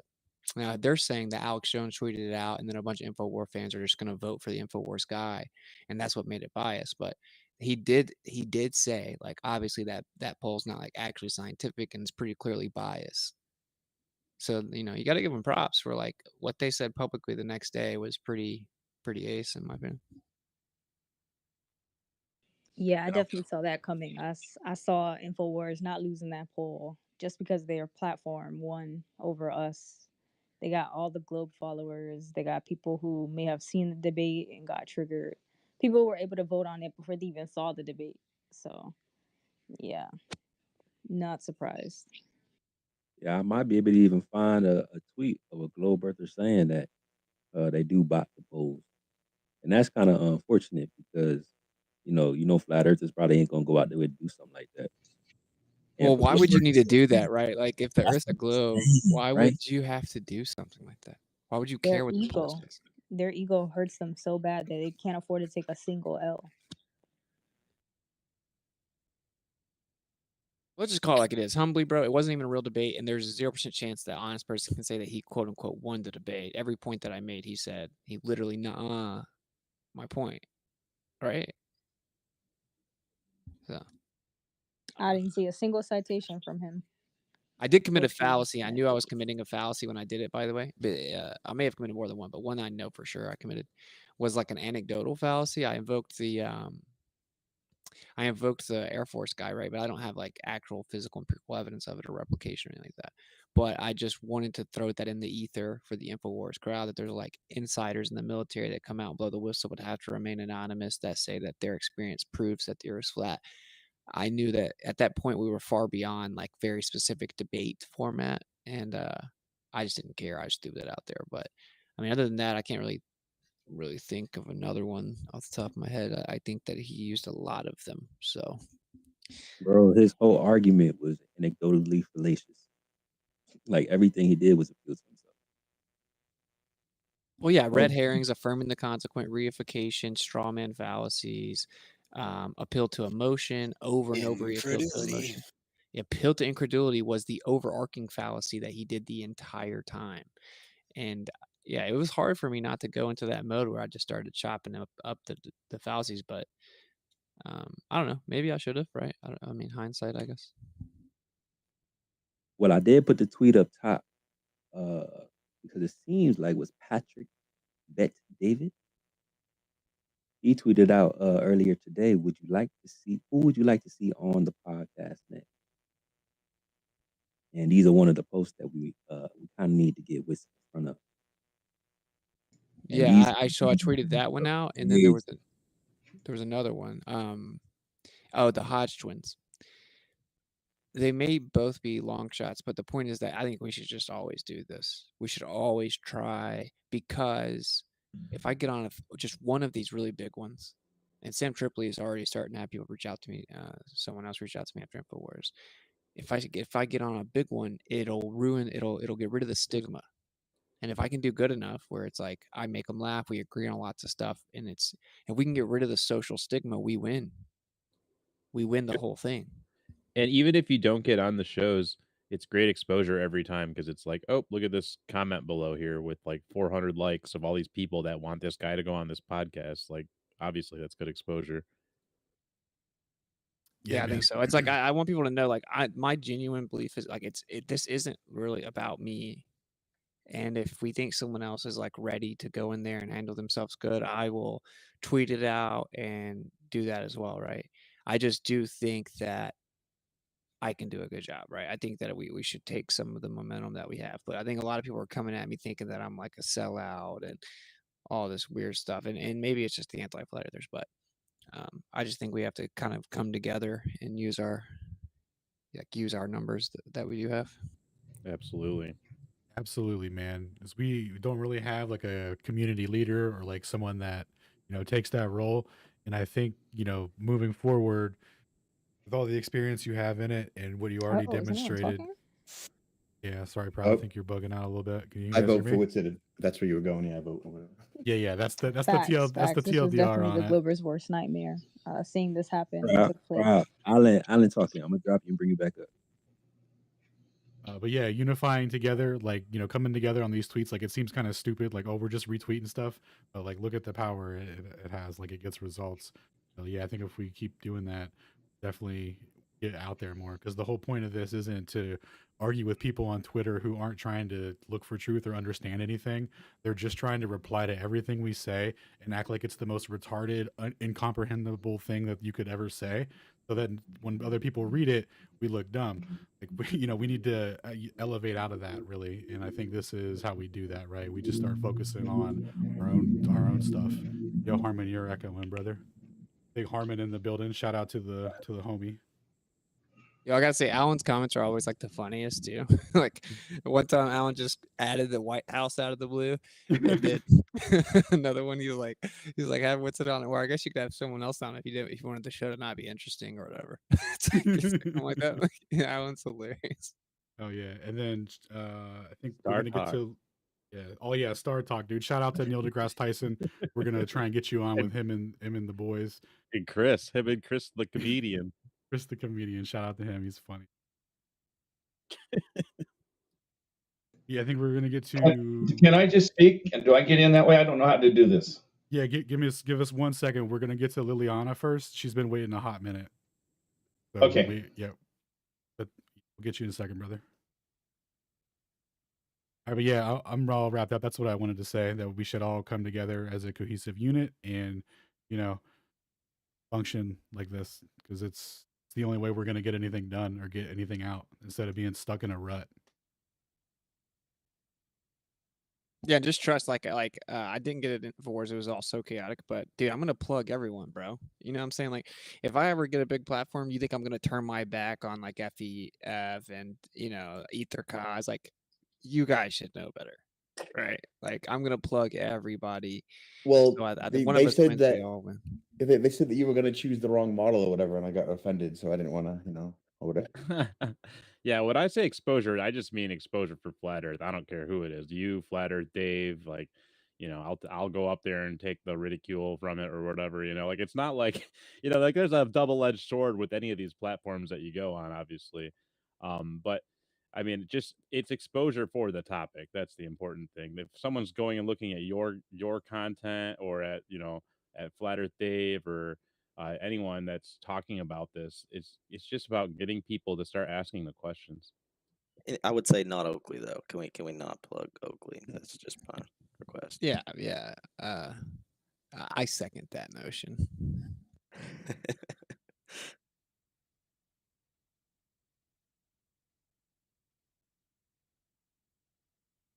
My Was bad, y'all. Liliana waiting? Yeah, my bad. I'm trying to get proud up here. You working real bad. Give me 1 sec, but yeah, let's go to Liliana. I appreciate y'all. Liliana, Oh, what's hey. Oh, hey, hi. Thank you so much. Yeah, there's never any rush. I'm happy to wait. And anyways, I just wanted to say, Sacred, that, you made a really important distinction earlier that only crystallized for me like in the last couple of days, and that is that Globers are different from flat earth haters. There's two groups now, and I think that we need to just spend less time and energy on the flat earth haters. I mean, I'm saying this really to myself, and give the Globers more energy, because I think there are sincere Globers, and that message that Whitsitt read to us from that one Glober who was sort of like a bona fide Glober, and look at what he said. I mean, that is basically in a nutshell that any good faith, intelligent, attentive, honest Glober, that would be their position. So I don't think that that man who sent you that message is unique at all. I think that because when I watched your show, I kind of I was like, okay, I'm going to pretend I'm just this audience person that doesn't know Whitsitt. I'm just going to hear this for the first time. So I was kind of pretending to be like just the audience, right? And but I wanted to just say, first of all, that you get a freaking A+ for your performance. If there's anything better than A+, you can have that. But it was perfect. And I wanted to just actually say that there was a few things, takeaways that I got from your strategies. And that is that I love the way that you said, I think even when Harrison, he said something, you said something, and then he said, oh, that's ridiculous or something. And then he went off on his little thing and he said, oh, that's ridiculous, which was so insulting. But anyways, and then you heard him out, and then you always responded with the, yeah, sure. And I noticed you did that several times. You said, yeah, sure. And that is a really good strategy, because it immediately puts him in a relaxed state, and then immediately shows the audience that you have no kind of bitterness, or you're not insulted easily. So it just showed that you were really confident, you're really steady, and you're really poised, and you're confident of your position. And I think that a word that comes to mind is gracious. Like, you were really gracious, which was really wonderful.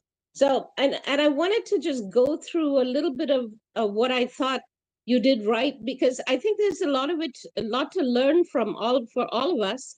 I think even in our dealings with people that are, Globers, good faith Globers. And by the way, I thought that was so cute in the beginning, the very beginning, when he said, oh, why do you think the people want you? And you kind of like had this mixture of being shy, but also cringing a little bit, that you had to even say it. And you're like, well, I really haven't found that many worthy opponents. That was hilarious. And by the way, Sacred, I noticed in that little video clip that you posted of this particular segment of the conversation, when Whitsitt said, oh, I don't really have any worthy opponents in the very beginning, I don't know who edited it, but that little phrase that Whitsitt said is not there. It's not there.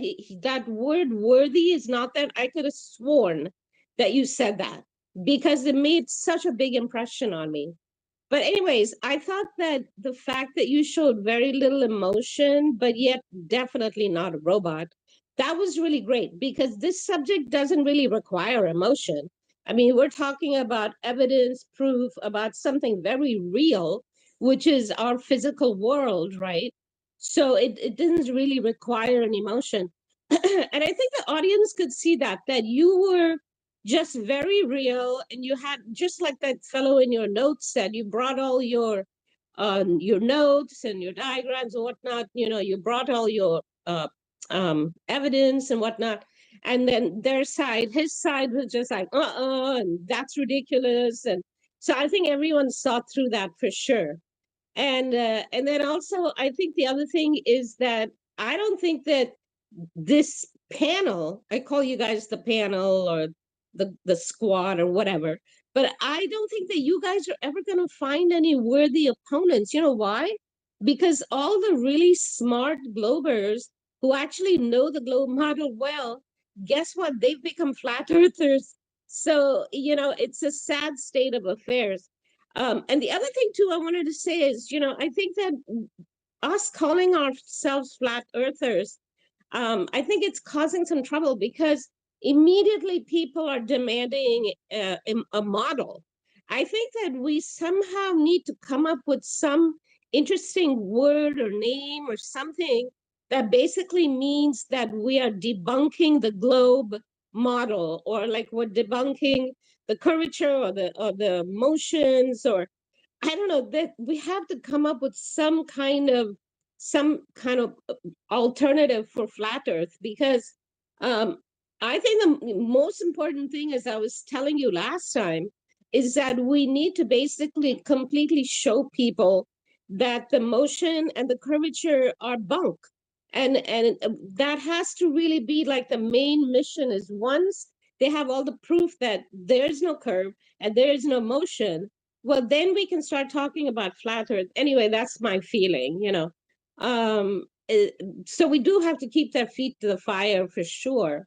But I think that the fact that you were really poised and patient with him, because the energy that I got was kind of like you treated him like this really patient father with like a 3-year-old toddler who's having a small bit of a meltdown, and you were just like, yeah, sure. And that was really brilliant. I thought, I don't know if that's a strategy or what, but that it's a completely brilliant strategy. And the other thing too, the 2 points that I want to make is that you giving us that analogy of the adoption papers, that was really brilliant. I think that globers that are not like too intelligent or too informed about, I mean, I'm speaking for myself, like an ordinary person like me, like I think I really benefited from listening to an analogy like that, because that, you know what I'm talking about, right? The adopted papers. So basically, and that's exactly the point I was trying to make, is that that's the adopted papers we're talking about, is the station, the motion not existing and the curvature not existing. That is exactly it. So I think analogy is really good. I think anytime we try to communicate with others, analogies are really helpful. I think, didn't Jesus teach in parables also? So that's a really good thing. But I think the other point also that you made was that you quoted a bunch of their high priests, the heliocentric, major, famous, well-respected scientists, and how what they said actually strengthens the flat earth position. So quoting their own high priests from the heliocentrism, I think that was really helpful. So I think that's a really good thing. And I think I'm trying to think. Yeah, no, otherwise I just thought you did an amazing job. Like I was trying to think, like, can I find some fault over here?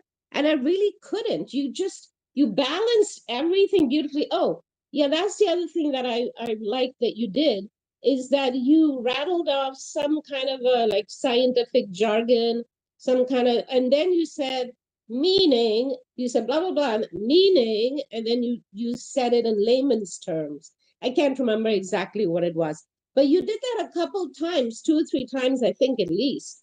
And that was really helpful, because I think that it shows off your knowledge and your articulateness and your your command over the English language and the physics and the subject itself.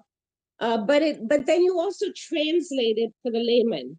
So that was really useful. So, I think by default, you're going to end up making a lot of Witsit clones, because if we continue learning from you week after week after week, there's so many really smart people in this group here like Sheepdog and Xavier and Shenku and Orwellian. I mean, there's loads of people, everyone. I mean, at Sacred, at some point, everyone's going to be needed to get out there and reach people.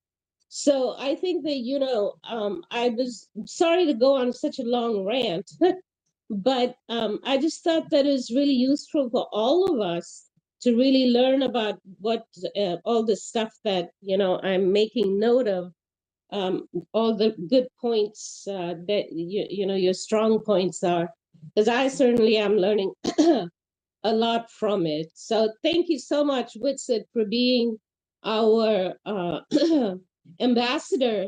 And I think so highly of all of you, of Stone, Toby, Shane, Alan, and anyone else that I've forgotten. Of course, Sacred, you're brilliant. I mean, I've heard you talk about physics and science, like you know a lot, so, and I love your style, by the way. It's just adorable. I just love your style of talking. It's just, I feel like every time you're talking, I feel like someone's putting their hand on my shoulder and talking to me. I feel like when you talk to me, it's like you're putting your hand on my shoulder and talking to me like a really good friend. But also, Whitsit, the other thing is, I know that probably Social is lurking over here somewhere, and he's the guy that put up all your mug shots, right? I think one of them was from when you sold weed or something. But I wanted to tell you that that gives you a whole bunch of street cred. Haha. And then also, I should just post I should Trust people who haven't got caught Hey, selling y'all weed. wilding out, bro. Wizard in the I, streets. What up, my guy? He's everywhere. I should post my picture of when I was High Times centerfold. You guys want me to post that? I'll post it. Yes. Yes, I do. All right, so you're in good company with it, because here's the centerfold from High Times. 100%. Yes, nice. I definitely think an analogy. So I feel that, Liliana. Liliana, you're great, by the way. Sorry, I just want to say, no, we always praise us, but let's praise you. You're fantastic. Thanks for always supporting everyone. The mayor's office would actually like to extend you a great gratitude and acknowledgement for your civic duty and always being positive and spreading positivity throughout the community. Well, I mean, I think that, we're a team here, and I think the whole idea is not to push any egos or people, but it's really to push the truth, right? So we're all working as a team. I mean, I think Witsit's young in age, but he's probably like the grandfather spiritually.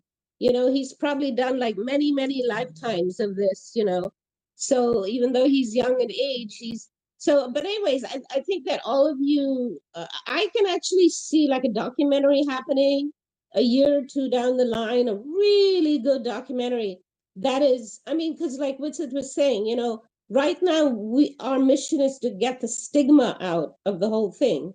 But I think that in a year or two, I can totally see like this magnificent documentary with all of you guys in it, and because this team is a pretty amazing team, and I can see that'll be like the final nail in the coffin that says, yeah, you know what, majority of the people get it now. Actually, I wanted to point out a very astute observation you make, and that was about the segregation in the Globie demographic. That there are open-minded globies out there that we are still yet to bring over the over the fence, but then again there are the toxic anti-FE groupies that I was encouraging people to call them by that term last week, and I'm glad to see it taking root. That what we also need to occupy ourselves with is changing the psychology of our fellow flat earthers. That we need to use terms more like, well, we're talking about flat earth science here, not that you believe in flat earth. We need to change the expressions that we're using, the colloquialisms themselves, in the same way that those who work against us do that. We need to recognize what they've done, the perpetrations they've committed, and the corrections we're here to make. And I think that starts an effective terminology. And anti-flat earth or anti-FE groupie makes a great hashtag. And it's thrilling to see it circulating. Oh, Nice. I'll definitely have to use it. One last thing I wanted to say is, Terence McKenna was a friend of mine. I don't know how many people are familiar with who Oh, yeah. Terence McKenna is. But aside from Terence McKenna, Stone, you and Whitsit are two people that I have, not met in person, but heard to be as, good wordsmiths. I mean, Terence was more of a philosopher and he spoke really slowly. So his wordsmithing was more poetic. But you and Whitsit have such an amazing command of the English language. It's such a pleasure to hear people that really know the physics and the science and combine it with like a mastery of the English language. I really enjoyed. Just wanted to say that. Thank you so much. It's great to hear. I'll post a picture of me with Terence also. Thank you so much for all the kind words. I actually have to go help with Ali real quick, but I appreciate it. And honestly, this was like the best feedback I've heard so far because you notice the little things that no one notices. So that's epic. But no, yeah, thank you so much for all the kind words and the support. I really appreciate it. And I'll be back in just a second. Yeah, that's what's Yep. up. No, that's one thing. Let me just say real quick. That we see a lot what happens like in the public eye, but there's a lot of things that was probably got going on in his personal life too. So to step up to the plate, step up to the plate, and to have these conversations and put us in position to get this information out to this audience, it's really commendable. So shout out to you, man, and I really agree with a lot of things that you said, Liliana. Never heads for real. Appreciate it. I think we will go to Harmon after this. Did we just select Witsit the spiritual leader of Flat Earth, or what happened there? Maybe. Who knows? Yeah, my question was to Witsit to do like that, but I can go to you. You can pass it on. I won't stay long. In between when they put Sputnik up and they did the Apollo missions, NASA and all the militaries, even joint with some of the Russians, did Project Manhigh. And I'd like to look into that, see how it ties in. Have you guys heard of Project Manhigh? Have you? No, What no, is sorry. it? Say that again. What was that? Okay, Project Manhunt? MANHIGH? MANHIGH? Oh, was it me or somebody else? Yeah, MANHIGH. Is that how you spell that? Manhigh, yeah. H-I-G-H. Yeah, that's the balloon operation that they did. They Yeah. go 60,000 feet before the what's his name? Before the one that we all know about came up to Picard. Well, they found out they couldn't go. They found out how high, I believe, this is from when I'm studying it, how high a jet propelled thing couldn't go. So about a 50,000 foot level. Then they started doing the balloons, and the balloons went up to. Joseph Kittinger was the one on the ground crew for Baumgartner in 2012, and Joseph Kittinger was the first one to go 100,000 feet. And he just died in 22. I wanted to go see him, live down in Florida, but he's dead now. He died at 95. So it's very important link between the outer space and that was the balloon thing, because they found out how high they could go. So I just thought if you guys could look into that and try to tie it in like you do with stuff. Well, as a post thought on that project, I thought that one of the deepest tragedies for me personally was that I never got to taste any of the whiskey that they brewed at that altitude when they were breaking through the firmament. It was, I feel so bad about that, but no, really. You might want to check out my video on Felix Baumgartner. It's on BitChute. Check my my bio and stuff. It's been posted in previous episodes too. It's just look up Man of Stone on BitChute. I'll pop right out. And there's one where Felix did us a favor. It's a very detailed video. I'm sure you'll enjoy it. It deals with fisheye lens to begin with, and then it hits you with some hardcore math about rotational dynamics and how we treat that when somebody is going upward in a balloon, and where you should be when you come back down an hour and a half later. And the numbers fly by, so use the pause key and see if you can follow along. It's quite Well, the I was video. more interested in Joseph Kittinger, the one where Definitely they check did that it. out. That's If you great, look but at this the is if you look at the Life magazine, 126,000 feet, right? It's something to he check out. Yeah, but did you know the year later there was the CEO from Google who went higher than Baumgartner? Did you even know that? Well, that's good. You got the footage? Well, you can just type it in. Type in Google CEO breaks Baumgartner's record. You could type it. You could tweet it out. We'll put it in I the don't know how to message. do that stuff. I got you. I'm I looking it barely up learned for how you, to get brother. on this. I got you. Oh, Okay, Alan's cool. so kind. He's so And anyway, so He's the man they with the the highest he went by I think he went up to 128, maybe 130. They're trying to say I can't find any balloon that's gone higher than 131 as they claim. It's about 26 miles. So that's the highest I think man's really ever gone. I don't think this Go Fast rocket and all this other stuff went that high. They were also underneath the their things to do the registry meters was done by the Army Corps of Engineers. And the first time they did the rocket in 1994, then 2004, then they did the one in 2000. I think 14 was the next one, is the one everybody talks about. Well, And make then sure you keep track of your significant figure here, because anything around 126,000, that's only 24 miles, and the I Kármán said line is 131. 131,000 feet, right? That's 25 miles. That's No, I said about 26. okay, 26, great. Even if it's 30, I'm talking about how the Kármán line is up at 62 miles. That's where NASA and the rest of the boys are talking about pressure being so low that you need a pressure suit in order to avoid dying, for example. And, testable on up to 100 miles for what they're talking about in air pressure charts we see in mainstream textbooks from here to Shinola. So make sure you keep your significant figure in mind. Hey, But real quick. 26 miles. Hey, Go real ahead. quick, Harmon. I put that in the jumbo for you. So it's the Google Oh, no, okay. executive breaks the record with near space skydive. Alan Eustace, vice president of knowledge at Google. Dude, the VP of knowledge, bro. What a position. That's tight. Yeah. Oh, you want to know? Anyway, continue on.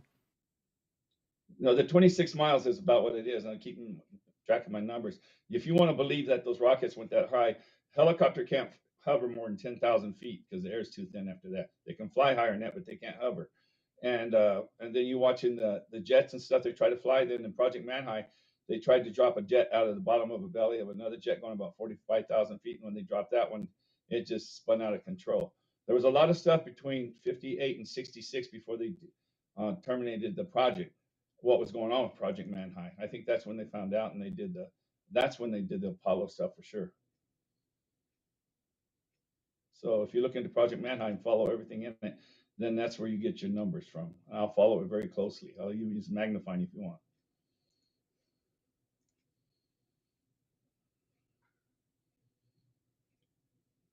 No one wants to say something about that or what? I mean, I already have the man. I will post it. It's definitely integral, but you should I also was watch pretty all clear of about the Stone's figure. videos. Yeah, sorry.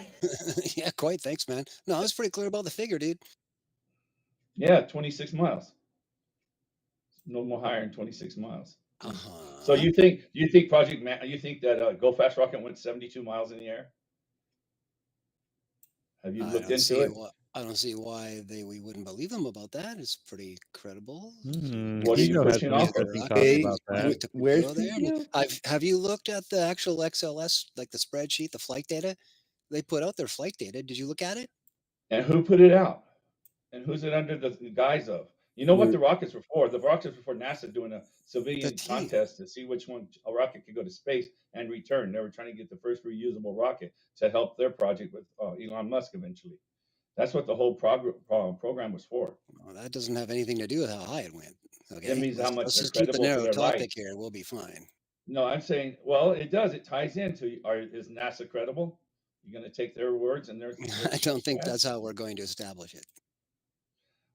Well, find out how high anything can push off of. You know, what are you going to push off of? Nebulous question. There's nothing to. I don't use big words like that. I'm sorry, but how high can something push off? There's nothing to push off of.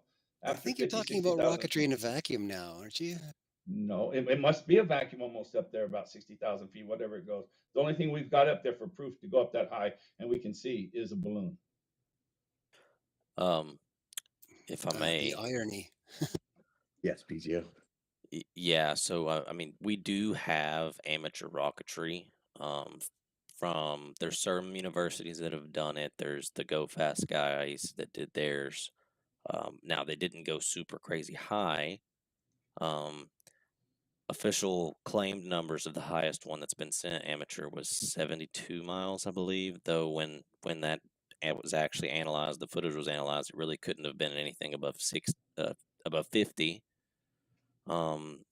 And so it seems very odd, right, that even in like the universities that did it, all their instrument ratings top out around 250,000 feet. They actually have to simulate the rest of the altitude after that and then give a very large plus or minus. I think that they claimed theirs was the one that I looked at was 338,000 plus or minus 16,500 feet, which is a far cry from quote unquote outer space, right? They hit a certain point, and even the accelerometers will not on board will not get readings. They hit this kind of like microgravity area where none of the instruments work. GPS locks out above about 160,000 feet or so. You can't even use GPS. That's actually a COCOM regulation imposed on the GPS system by the U.S. government. It's a national security protocol, so you can't use GPS. The accelerometers won't read.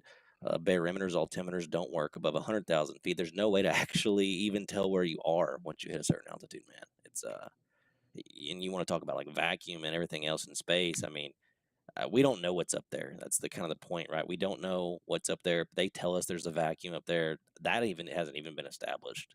So there's very little we actually know about what's up there once we get above a certain altitude. I think it's 126,000 feet. It's just nothing, or 131 is what they're claiming with the balloon. And that's you can't go in. There's nothing to push off of. You're saying with the rockets, what it's just like pretend it's in the space. They say in space there's nothing to push off of. No thrust. There's no thrust. That's still a mass exchange in a rocketry. You have to look that up again. Take a look at Action Labs on YouTube, and he'll break that down for you. If you need more detail on that, there are several discussion threads in the Stone Cold Truth channel on Telegram. Look that one up too. There's an invite link here and there. Yeah, there's plenty of information to be had on that subject. All right. The balloon, there are balloons that go higher than 120. Those are the helium balloons. But we have hydrogens that go at least up to 170 or 180. I've heard numbers that are higher than that, but the ones I've personally seen are like 170 or 180 for hydrogen. I read 210 somewhere on hydrogen. Okay, so yeah, see, there you go. I'm saying jets. I'm not saying balloons. Yeah, I know. I was just helium, the highest balloon is 130. Yeah, I was just clarifying for the balloon, but it's the only thing that has the stuff that can go again. But to be clear though, like the hypergolic fuel reactions, right, in these amateur rockets and stuff, the thrust period is not super long. They carry momentum the rest of the way, but when they hit an altitude above about 250,000 feet, as observed in the very low amount of video footage we have, such as in the Go Fast rocket, there is some type of extremely rapid deceleration, not commensurate with the kinematic equations of gravitic deceleration. Something is slowing these rockets down extremely quickly. So I don't even believe necessarily in what they say about there being a vacuum up there. I think it might even be some type of superfluid or something that's causing microgravity. I mean, a true vacuum, right, or near vacuum would be an absence of stuff, and an absence of stuff would not have resistance. There's definitely some type of resistance, in my opinion. All right, okay, you guys, I'm gonna go with you guys. You guys can believe in your rockets can go that high. Hey, no. Let me back you up on that real quick, man. I joined in just to say this.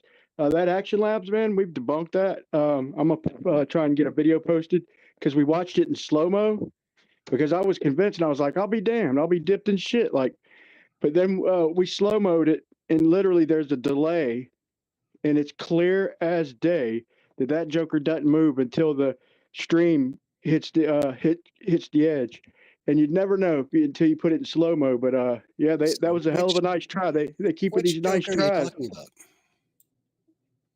Action Lab. No, that's the guy. You said that joker didn't move until. Now, which joker are you talking about? Yeah, pull it. But yeah, man, I looked at it too, and I was until Brian, you lagged out a let me little go bit get it. I'll there. show you. Yeah, we didn't catch your answer. Sorry about that. He's talking about the Let me rocket. just show you. Instead of telling you, I'll go get it, and we can watch it if you Well, if the y'all one I'm want You it. said the referring to at the Joker, same you're talking time about the rocket, right? is actually about a Sprite can in the Action Labs video that I'm referring to. He has a Sprite can in a vacuum, or nearly, because it blows just before we get to the really low pressure.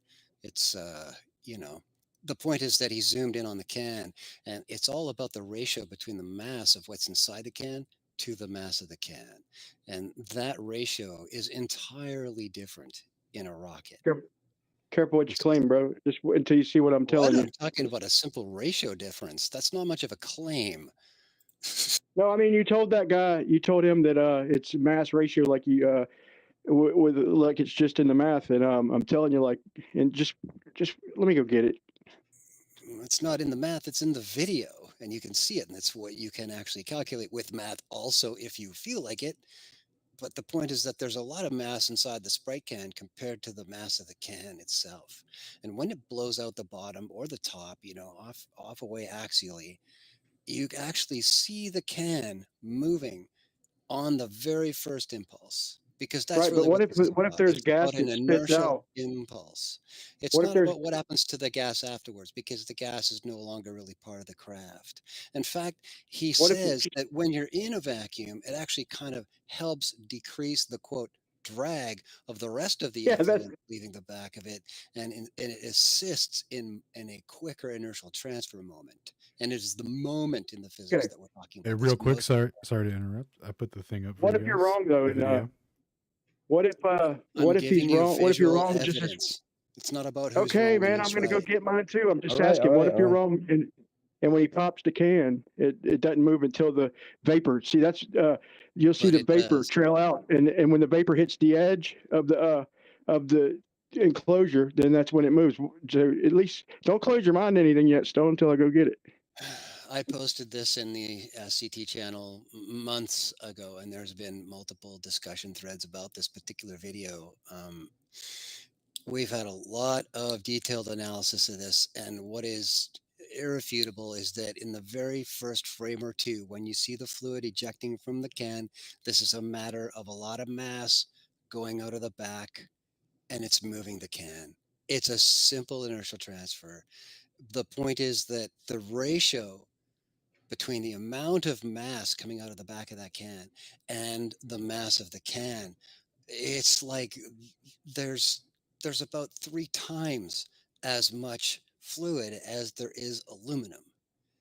And when that mass is blowing out the back, the can takes right off in the first 2 frames, even before anything outside the can is officially pressurizing the container again. It's on its way already. And then it accelerates some more when it does indeed have something to push off of.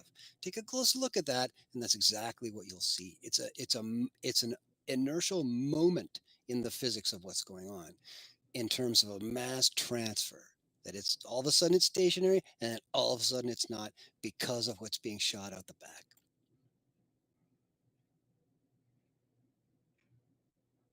Is it though, Stone, or is it just because it's an exchange of a pressurized system? Well, the thing is that we're just under a tenth of an atmosphere in there if you look at the gauge while it's happening. And it really is about the actual impulse. As soon as the stuff is fully out of the can, then yes, it is starting to repressurize the container all around the can, and then it has more to push off, and the acceleration increases when that happens. No debating it. But So that when will it's happen in a rocket once they do their initial push off. no, not It officially won't happen. not officially up in a vacuum. No, that won't happen. The second part won't happen because it'll just keep expanding, and there won't actually be any pressurization increase around where the can is. It'll completely, that's the part that's reducing the drag quote coming out of the back, is the fact that the vacuum itself is infinite. There is So are you no saying the other rockets are pressure. continuously making their own thrust?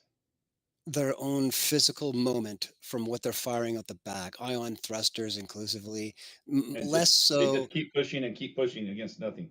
less so the explosive hydrogen thing, which is really effective against atmosphere. That's the stuff they use to get up there. When they're up there, they claim to be using things more like ion and Hall thrusters because of the moment, the inertial moment exchange when the stuff is turned to plasma, ignited, and fired out the back. Are you I don't talking believe any of it, but that's really the physics involved. This is one point I give to the Globies, because we already have so many points scored up on the board. They can have this one. I really don't care. It's fine. I don't even think we should give that to them though, Stone, because if there's an exchange of a pressurized system, like if the chemical reaction from the thruster, which is pressurized, then exchanges into what is supposed to stay a vacuum, but as soon as that chemical reaction occurs, then that vacuum becomes pressurized. That doesn't simulate space. Why not keep the vacuum on while you perform this experiment? Because right, this is how space is, right? It's an expanding vacuum. So why would you just create a near vacuum? Why create a near vacuum? They can't do it in a man's Oh, I container. agree, Sacred. That I think They should Action keep the Labs vacuum here, on. the guy who did this experiment, the pump was actually on while this was going on. That's what was dropping the pressure. There was never a time where this little container, and that is actually the problem, that the size of the can relative to the size of the container that it's in can quickly raise the pressure of the container when it explodes. So it quickly becomes something to push off of. If the container is infinite in size, the experiment dynamic changes dramatically. Right. And the second one just isn't there. I've seen, like, I've personally watched, and I don't have a link on hand. It's not like I have it bookmarked, but I distinctly remember having personally watched a vacuum chamber experiment with a little rocket, a little tiny rocket that they hung from a string, and it's just Yeah, it's a chilling there. little syringe, and he optically ignited the little piece of crap, piece of paper, flash paper that was inside it, right? Yeah, and you can see that at the beginning the rocket doesn't actually move. It takes a moment for it to actually pressurize the vacuum chamber, and Right. then once it pressurizes the chamber, then only then do you see the rocket begin to move. And Exactly. Now when I consider first the watched ratio, that, though, Pizzo. Consider the ratio of that little tiny mass of crap that's igniting inside that massive syringe comparatively. And the ratio there is nothing like this Sprite can here right? But in my terms point, of the mass and well, the vehicle. I think you're assuming I'm disagreeing with you. My point is that, like, when I watched that video, I immediately realized, like, oh man, this rocket didn't actually achieve thrust until an atmosphere was created inside the chamber, because there's a measurable amount of time in which you can see that there's no movement of the rocket, and then past a certain point in time, then it begins to move. It should have moved immediately upon the ignition of the system. Only proportional to the mass going out the back against the mass of the craft. And actually, if you were to zoom right in, which we can't do because it's cheap video, if there was actually a camera zoomed in on that thing with a graduated piece of paper behind it, so you can graphics movement and be, quantitative about it in the least, you probably would have picked up what for us at the distance the camera we actually have here to go from was just imperceptible amount of acceleration because the ratio is so high. Yeah, I Oh, mean, how do you a big enough container, like, let's say the entire Earth, or let's say outer space, right? Like, let's just say a very, very, very big container to where it's not able to meaningfully pressurize the container. Are you saying, Stone, there would or would not be thrust? There would, and it would be proportional to the amount of mass you're throwing out the back in ratio to the mass of the craft that's throwing it out. That there's an inertial moment in physics that we're computing here, and it's a really convoluted set of mathematics. I'm not even sure I agree with all of it, but the point is the basic mind exam, or the mental test here is just like they talk about the guy on the boat in the river with the big rock throwing it out the back. You're trading inertia off. That's all you're doing, but it's got to be proportional to the mass ratioed against the craft that's throwing it out. And But you that's still need the where medium of the air for the rock to push it. you keep saying that, but I'm saying no, actually we don't. And this is the video here that proves it. We don't. It's a hard thing to get over mentally, guys. I No, understand it's that. hard to It hard to is. convince. It's a hard thing to But come hold to on, grips hold on, hold on. with. So I get that. have you seen Brian Mullen's explanation of I have, exposure? and we have had several detailed discussions about that. I actually personally own a few of those quote 12-gram CO2 cartridges because I have a pistol I put them into, and I went to the time to weigh a full one and an empty one on my own scale in grams here to tell you that yes, they are different by a matter of 12 grams because of all of the gas that is compressed into them when they're full. That there is really a mass exchange going on there. But again, with Mullins's experiment, how big is that chamber? You know, even the one he draws on the board. How big is that Well, chamber that compared was to the one amount of gas that's coming out, right? that was one part, but that's not the part I'm talking about. The part that I'm talking about is uh Newton's third law, where he was talking about how that exchange happens, right? Every action has an equal and opposite reaction. So what from this is what I remember. We might should do a space on this again. We kind of touched on this Yeah, back in like the definitely. 30s, but we might have to double back to this. So basically, Brian Mullen was a guy that was into physics, was an engineer. He started questioning everything about the Earth, and he started putting it on a whiteboard and made a couple of videos. He was saying that the way that we interpret Newton's third law is incomplete. So when Stone is talking about having that exchange of a mass with another object, what Brian Mullins seemed to say, I got to go back and do my research again. But he said that action happens already within that containment, within that thruster. But when that chemical reaction happens, it presses onto all the surfaces. He said that is the action and reaction right there. Then when you expose that chemical reaction to another environment, where's that equal and opposite reaction? That's why flat earthers typically interpret that as a suction because it's really an exchange of a pressurized system. So that the action and reaction happens with the chemical reaction pressing on all the surfaces, and then it exposes itself to the environment. But where's the opposite reaction? So that's what they're saying. Like, what do you press off of? Where is the pressure that they're exchanging with the outside vacuum? Because in space, it's an expanding vacuum. When you have a contained vacuum, you pressurize that system as soon as you expose that chemical reaction to the environment.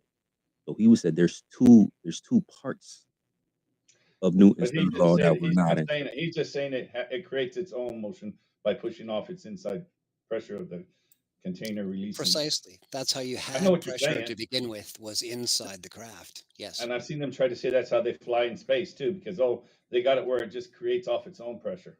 Yeah, cool. I just don't. I won't buy that one. I mean, you can. It's okay. Well, I just don't see it. the part that I don't buy is they're asserting that they're taking their craft, 200 kilos worth of steel out to some Lagrange point hundreds of thousands of kilometers away, and they're doing it with this little teeny tank of fuel. More than that, they're suggesting the craft's got a 10-year lifespan where it's going to be doing station keeping moves all the time just to stay in that point. That's the part I don't buy. It doesn't have that amount of mass in its fuel tank to achieve all of that inertial change over that amount of time. That's the part I don't buy. And is Witsit back yet? Yep. No. Is he? Yes, I am back. The reason I got on was just to talk to you, Witsit, is this. I wanted to just say, can you look into Project Manhai and see how it ties between the Sputnik release and when they started the Apollo, and see how they did it when they were finding out how high they could go with Project Manhai. And I know how you look at things, so I can't tie them together real good, but I have a feeling you could if you've never looked at Project Manhai. Manhai? Yes, it was between Okay. like 58 to 66. And I put it in the space if you want to look. Cool. I'll check it out. And I want you. I think that's when you keep going from Sputnik and then you go to a little place and you go to Apollo. I think this is a very important place. And you'll be able to figure it out, Ben. I will. How it ties it in. Ah, cool, man. Cool. Hey, real quick. So you guys know anything about this like monetization thing on here? Apparently it popped up and said you're eligible for monetization, and then I submitted it like 2 weeks ago, and it's like just pending, and it said it would take no more than 4 days. Like, does anyone know anything about that? I'm pretty sure On the Twitter? rules still applies here that if you tell the truth, you don't get money. But I haven't seen anyone tell me that. No, I heard the same thing, but Owen Benjamin is monetized, and you can subscribe to him. So, But Do he you monetizes everywhere and know through the crypto. requirements? well, it's all good. I was just wondering. And then I said they added a camera here. And you hear Proud with it? No, sorry. Yo, are you able Anyway, to turn on the Witsit, camera? that's all. That's all I I wanted to can say, hear. Witsit. I'm gonna leave you guys now. Thank you for listening, and I still sticking to my 26 miles. But anyway, you guys take care. No worries, lad. Thanks for coming on, bro. Much appreciated. Yeah, much love. I stepped on Proud. No, she asked you, do you meet all the requirements? So I think she was about to give you some stuff. Let me Yeah, bring her yeah. back up. They told me I did, right? So there's two different types of monetization. I mean, I'm just gonna be real. Like, obviously, I would love to figure that out if I'm gonna blow up on here, maybe, right? Just saying. I mean, so like, there's subscriptions, which is the requirements are much lower, and then there's ad revenue sharing. I'm not eligible for that yet because you have to have at least 5 million impressions on your post within the last 3 months. And you have to have 500 followers and subscribe to premium. I have all that except for the 5 million impressions. So I'm not eligible for that. But for subscriptions, it's just like, I don't know, like have premium and have, I don't know, a certain amount of subscribers or whatever it is. I was eligible. So then it won't even let you fill it out unless you're eligible, you know? Long story short, I submitted it 2 weeks ago. I just didn't know if you guys knew anything about it. It's not a big deal, but. And then what did you guys say? There's apparently a camera on here now? No, I think you said that. No, there's a camera on my thing, yeah. Yeah, you could open up your Oh. camera on as a host now. Now it's Oh, not like wow. necessarily screen share, but you could like be on camera now. That's a trip. You know, That's cool. yeah. That's cool because I could like even do content on here, right? If I can be on camera or other people can. Have you guys You d- tried it out or? Yeah, Has you anyone tried definitely it? can. We're doing it right now. I totally forgot to get you set up on that. Yo, screen share is camera. That's everything. Wow. No, there's camera and share screen. Oh, Yeah, we got the wow. original screen share in here. If you can share anything, that you can do virtual devices to make it what you want anyway. But I'm just trying to understand. We can share our screen. Is that a Yeah. real So thing? you go live, and then we can share it in the space so we can see what we're talking about. So Alan live, and then everyone can pop in and see the visuals of what he's doing while we're in the space now. Like, so if I press share screen right now, it's gonna show you guys this. You would have to go live on Twitter. Oh. Yeah, you would have to be the host of your own space to do it, to like reap the benefits of that. But in addition to that, you can also rebroadcast through Restream. And actually, since you have Twitter Premium, you have all the information necessary to just add it to your OBS or whatever. So you can just stream normally and just host a show. You just won't be in a Twitter space, which would probably be better because it's kind of glitchy, and I don't think. No, yeah, I just want to stream my streams on here, but no, that's definitely cool. do that I easy. connected. Cool. I connected it to Restream, right? So that was super easy. And obviously, when I go live, it'll just pump through here. But I think someone told me to actually schedule it in advance. You'll have to kind of add the stream key and all that. Yeah, so that's if you have Twitter Premium. But if you don't schedule it, it doesn't matter. Like Restream will handle it. Yeah, cool. All right, we don't have to. I Proud was you just bet. curious. I don't know, man. I feel like I'm being Uh, hunted down by the ether. I think Hold it's on, like Baba. really Hold on. weird. Hold on, Baba. Hold on, Baba. Proud talking. See? I know. I don't know what's going on. And there's hands in front of you, but we'll get to you in a second. Go ahead, Proud. I think Flatman was next, but yeah, you should definitely give it a try. Next time you do like School in the Globers or something, try to stream through Twitter, see what that's like. Maybe it'll No, get yeah, you the Globers. next stream. Yeah, sorry. The next stream I do should supposedly come through X, so we'll see how it goes. Nice. About time, bro. Yeah, it was your comments that got me to do it. You me get feel socially stupid. shamed into it. Nice, dude. Yeah. That's That's my what's new up, thing. man. You socially shamed us into, bad words or whatever, and we're Dude, socially it's an shaming you effective into tool. streaming Weak more. words, weak words. But Weak yeah, I words. will say, dude, Shane, the reason is Shane has been so right the whole time. Like, Shane's like, bro, I get you're still on YouTube. You talk about flat earth. They don't really kick it off. You need to build all the other platforms, though. And I'm like, yeah. And he was completely right. Now I have like 0 subs on every uncensored platform because I just kept putting it off. So I'm like, okay, I guess I'll take his advice this time. Good to see, man. Because I was just looking out for you, right? Not trying to do anything else. Just like, hey, man, you need to be protected. So here's what we're gonna do. Yo, talking about rockets and gases and nozzles, um, I just learned well, I didn't learn it today, but I learned some extra stuff about it today. But is anyone in here very familiar with gases and the gas pressure problem in physics? Um, you have the ideal gas law, and there's basically two models of behavior to comport, what we observe with it. Um, what we observe in reality, though, is any pressure that we measure for gases is always slightly less than what would be predicted by the ideal gas law. But in the two theories, right, the kinetic theory of just like little bouncy balls bouncing off each other, there shouldn't be any deviation because of the conservation of momentum. And then in the intermolecular forces theory, where there's like van der Waals forces and so on, um, like repelling them, there should actually be a slightly higher pressure than the ideal gas law would predict. But the reality is that no matter what gas system we have, low pressure system, high pressure system, stable system, whatever, there's always less pressure in a gas system than there is predicted by the ideal gas law. This has been a problem for like 150 years, and they've still not been able to solve it.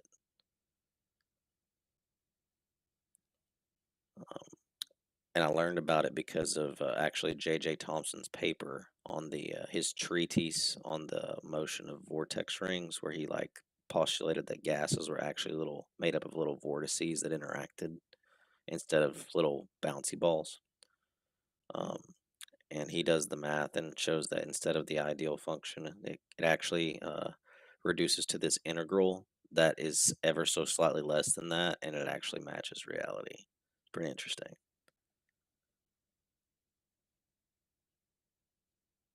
But I don't know. We don't seem to have any Globers in here tonight, so I just, I don't know if anybody knows much about gases. Dude, We Carl, got some Globers. We're gonna get to them. I know I'm feeling gassy shit. So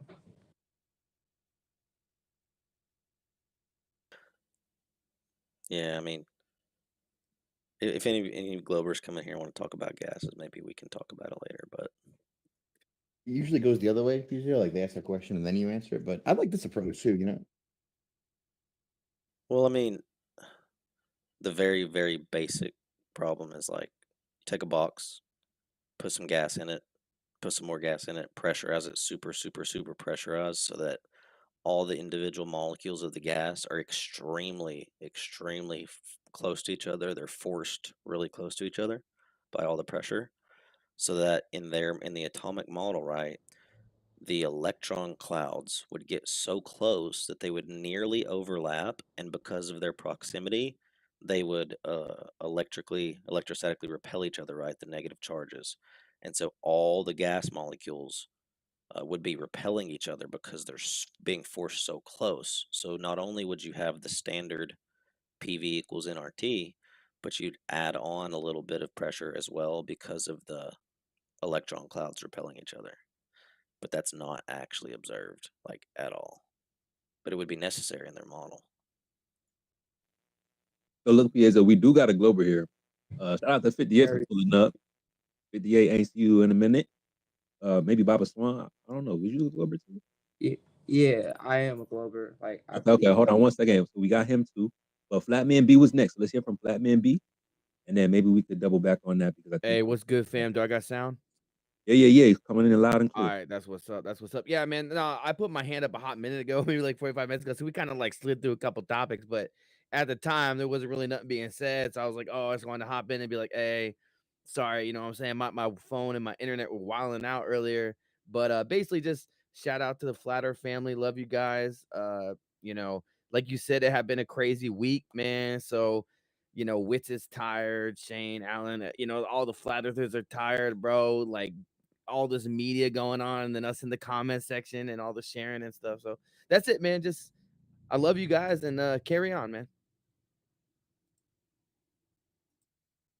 Yo, appreciate you, bro. I see you over in Discord. I think I see you over in the YouTube chat. Shout out to you, man.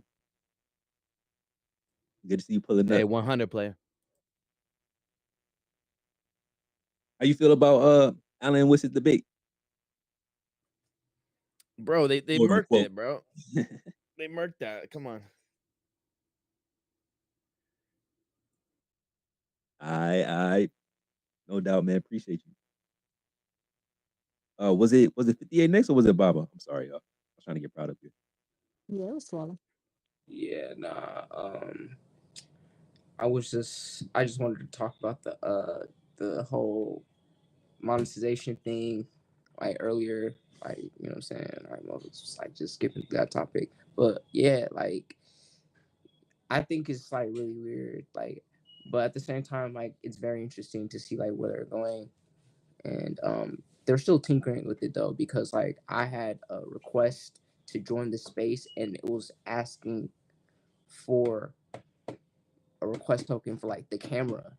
And I thought that was like really weird. I'm like, why are you actually see my camera when this is like an audio like kind of thing? I didn't know that they were trying to, you know what I'm saying, like do live streaming on here. Like again, like Twitter did do it previously, like earlier in the years. And it's really cool how they're just trying to bring it back.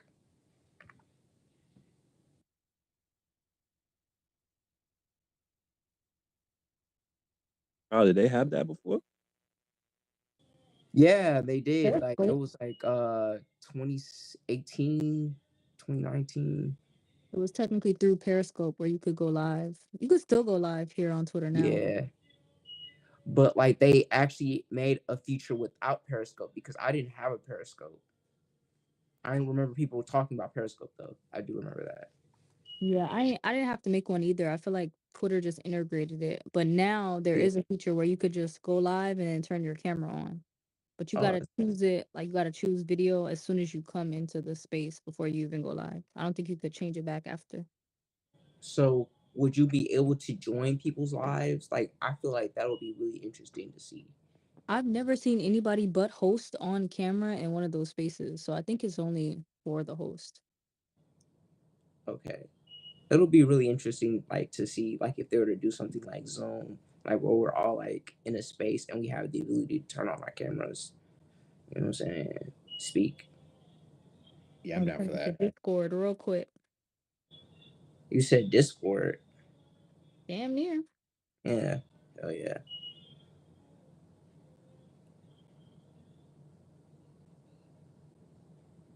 Yeah, I Yep. might make a thread of all the things Elon can do to fix Twitter. So guys be on the lookout for that. Most definitely. Did y'all hear about the Tesla phones though? Tesla what? Tesla phones. So it could blow up in my ear? No thanks. No. Is that like a more fancy Obama phone or something? No, that they're more efficient. Like after seeing like the specs of it, like you know how iPhone, everybody use iPhone that has like 5,000 Flat man. milliamps or whatever, Dude. and then He you know the said Tesla phone is everyone's gonna have talking 7,000. much love. And the thing is, like, you're never really gonna need a charger supposedly because like it's gonna have a solar panel in the back of the phone, so like it's gonna be absorbing the light and like intaking energy. Oh hell no! That's I don't be setting my phone in the sun though, dude. Ready But to like Yeah, there, that's a bad idea. well, I mean, I've seen like ways to like cool, like really cooling like systems like for PCs and like you know cell phones too. Like I don't know, like y'all seen this like little circular thing you can put on the back of your phone, like, and like just kind of like puts it at a really cool temperature, probably like 50 degrees Fahrenheit. And yeah, like it's really good for gaming. It's like efficient. Like what if they were to like build that into the phone, like to where it's just like overheating is not gonna be a problem either.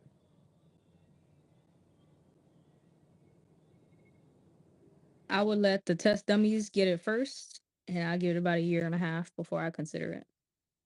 Remember those cadmium batteries that Biden was trying to sell that ended up actually blowing up or whatever? Just saying, that she's probably right. You said Remember when Elon you Musk said which phones? released Teslas and they started exploding? Oh yeah. Did you hear them like recall the Tesla trucks? For the brake pad, yeah. The Yeah. acceleration pad got some It, default it got stuck to the floor. and lodged in it. Yeah, that shit was made with glue and duct tape. Good luck. Glue and duct tape. It's mad. So I'll let you want to jump in. Sorry, did you call me up before? I didn't know. Yeah, go ahead. The floor is on you. Okay, sorry.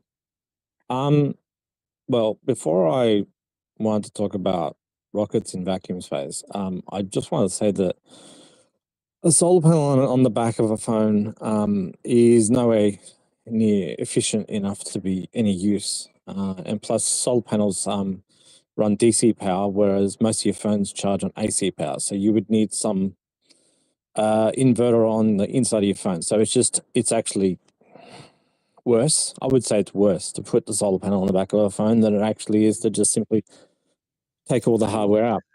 I would check you on that assertion about phones running on AC power. They actually run on 5 volts DC far and wide. Okay. But I mean, they charge on AC, don't they? It's converted back to DC before the phone That's uses only it. because we have AC in the wall. You actually plug a transformer into that changes your AC into 5 Okay. volts DC, and that is fed to your phone because that's a Okay. far Noted. safer power level. Noted. But I don't think that but I don't think a solar panel on the back of a phone is going to put like 0.5% on a phone ever. So it's just not enough. You're right. It's the second reason that it's not a good idea, and that is you don't want to heat up everything inside the phone constantly.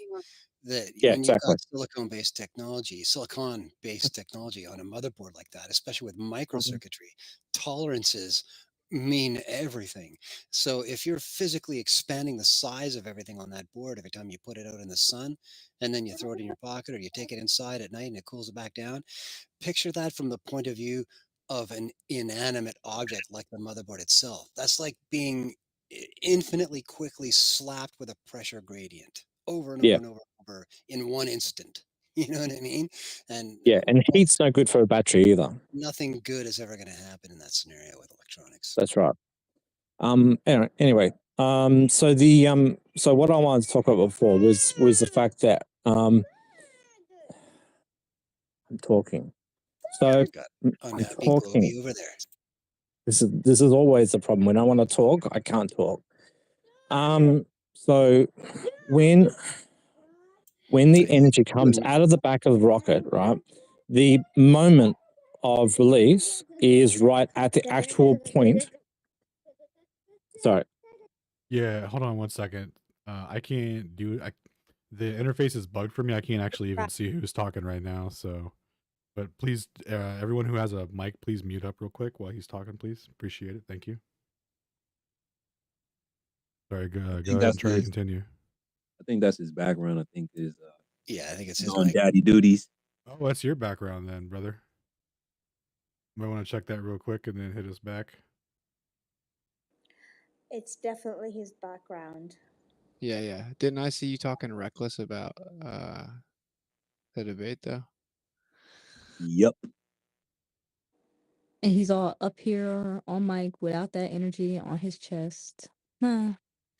Shocker. And then want to talk about rockets. You were talking reckless, my guy.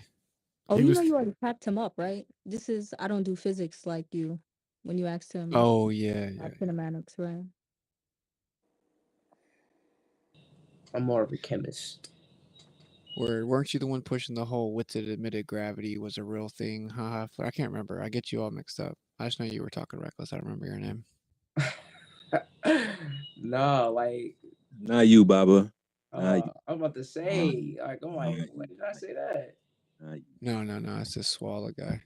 How does the order of talking work? You throw your hand up and then we call on you. Or, you know, you can do what I do, you know what I'm saying, double dutch. Swahala's word. Only double dutch if the earth is flat. Sorry. God damn it. It's all good.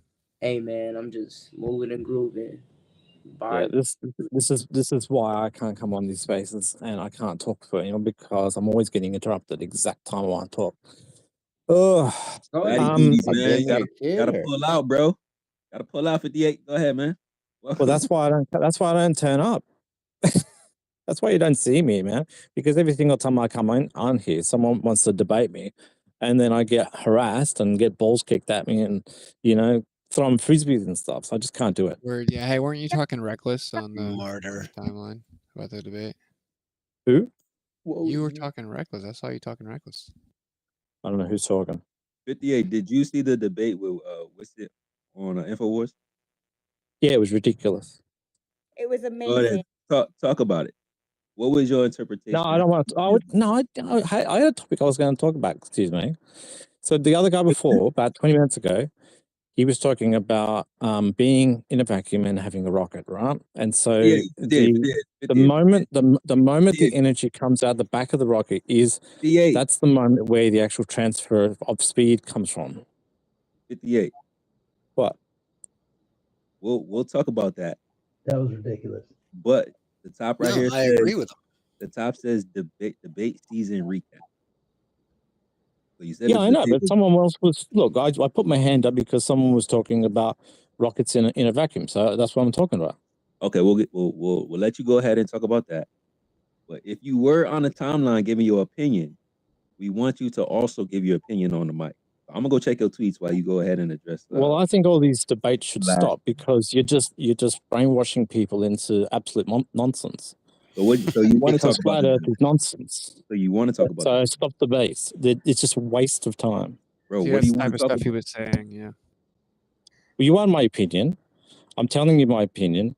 These debates are a waste of time. It's brainwashing people into thinking the world is flat. That's your opinion. Can I just please speak? I have. Hold on. Hold Is on. it a child speaking? Is it? It sounds like a child speaking. Who got the 5-year-old on? Hold on, bro. What is happening? It was more of a biased interview. Oh my goodness. InfoWars, please hold on. We're in the middle of a build. Give us 2 seconds. We'll get to you in just a second. There also is a hand up, but give us a second. Swala, did you tweet that you feel like the debates are useless and they should be stopped, or did you just tweet that Witty did a horrible job or something along those lines? No, something about me deceiving people and all this stuff, something like that.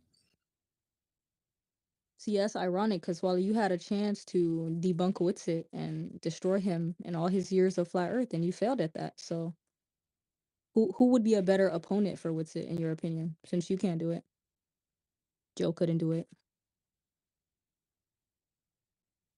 Basically, you don't want us to be on these platforms where we can really get our position out, because you know that most of the people that defend your side can't really get up in the ring and do very well. That's what it actually is. Did someone just mute me? I don't know why I was muted just then. The entire room got muted. It wasn't just you. Oh, that's it. You know how that works. 58. Stop. I didn't see it say mute everyone. So okay, but no, I was the last time I spoke with Witzer, we were talking about the stars overhead, and then my kid interrupted and dragged me off the phone. So whatever. No, I said kinematic equivalence. You said I don't. Yeah, it was just a big fucking stupid ass words. But I mean, it doesn't prove anything. So how can you call what we talk about and what we do psyops and brainwashing when you don't even understand it? Swallow, do you know how incoherent? What are you talking about? It was just a word that I didn't understand. These are American words. I don't know those American words. Witted, have you been studying like 4 years of physics or something like that? Because I did like year 11 physics. that's not an American word. It's just Well, I did year 11 physics and then never learnt it ever again. So okay. that's the Well, thing. So all these then, fancy words are not in my I didn't vocabulary. learn any of that in school. I Yeah, dropped you out must of have studied it college. after. Well, Yeah, I but it's stopped called studying being. physics after I left school. Do you know what autodidactic is? Oh God, more words. Thanks for just throwing words down my throat. I don't care. No, I don't know what that word is, but I don't care. Do you not think it's important to like No, increase because your vocabulary? I got a job that doesn't require it, so I don't need it. He said your vocab is debunked. Yeah. Yikes. This guy's a I great don't globe need to know what representative. autodidactic is in my Oh, job. good. I'll tell you. Autodidactic just means self-taught. Okay, but the point is that did you Sure. hear what Proud said? That if we're much more informed than you on what you believe, don't you think it's pretty incoherent for What do you mean you you're to much more informed? What are you talking about? You just learn your own. You just learn your own thing.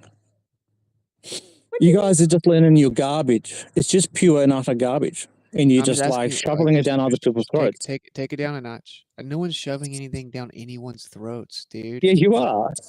Do you think you go put a gun to someone's head and be like, "Watch what's its live No, but stream"? you're getting on bloody InfoWars and you're shoving it down people's throats. I think we could turn this around into explaining kinematics and dynamics because it's a key pivotal piece of information that's actually quite But simple. what I was talking about was the stars in the sky.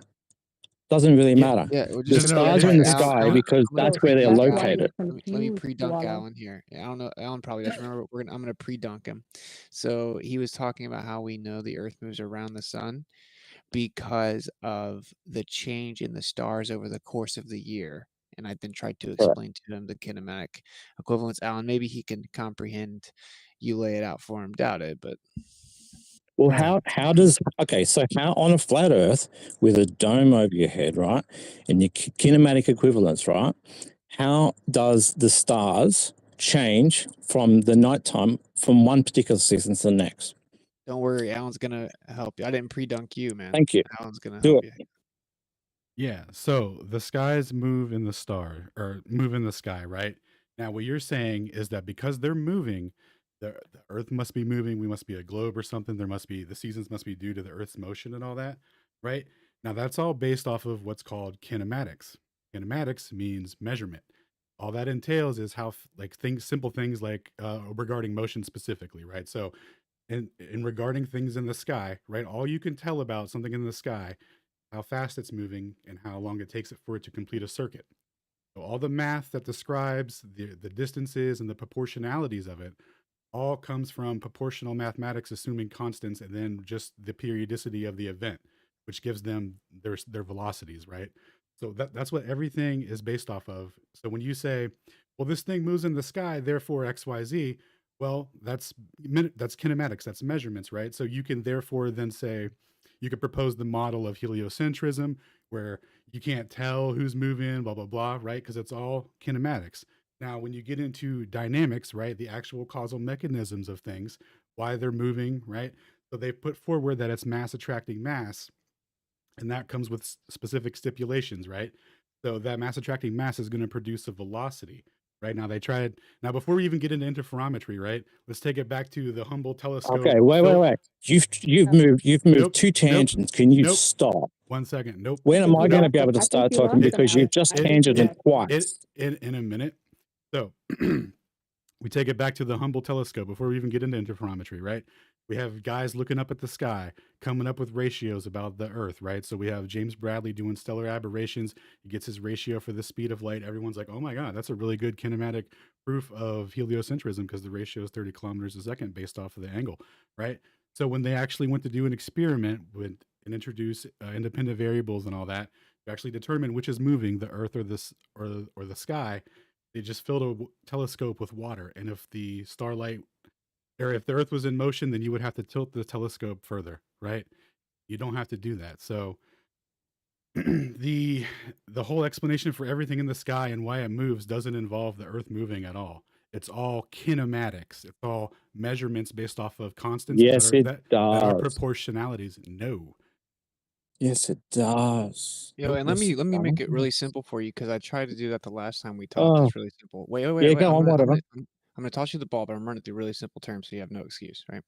You said that the stars change and that proves that the Earth is moving through space. And I said, wait, so you're saying that your best proof that the Earth is moving is that we see the stars move, but really they're not moving. It's just an illusion and it's us moving, but we just can't tell. The best evidence that the Earth is moving is that you can't tell the Earth is moving and that we see the stars moving, but really the stars aren't moving. Okay, do I have the ball now? Okay, so when we were talking about it, it was not about the fact that the stars are moving on a daily basis, right? Because I think that that might have been what you were trying to hit at just then, right? What we were No, talking same about, numbers, either way. yeah, you probably were, but I don't know. I mean, it's like, sure, you probably misread me by that, and man, I don't want to talk about interferometry because I know you guys fucking love that. That's fucking makes me sick, makes me puke every time. But what I was Science, saying, you don't right? like the science, bro? Oh, Would you come shut up? on. Shut up, Sacred. That's pretty Look, wild, bro. what I was saying, right? And we were talking about the Big Dipper over the head, right? And this is for you guys up in the north, right?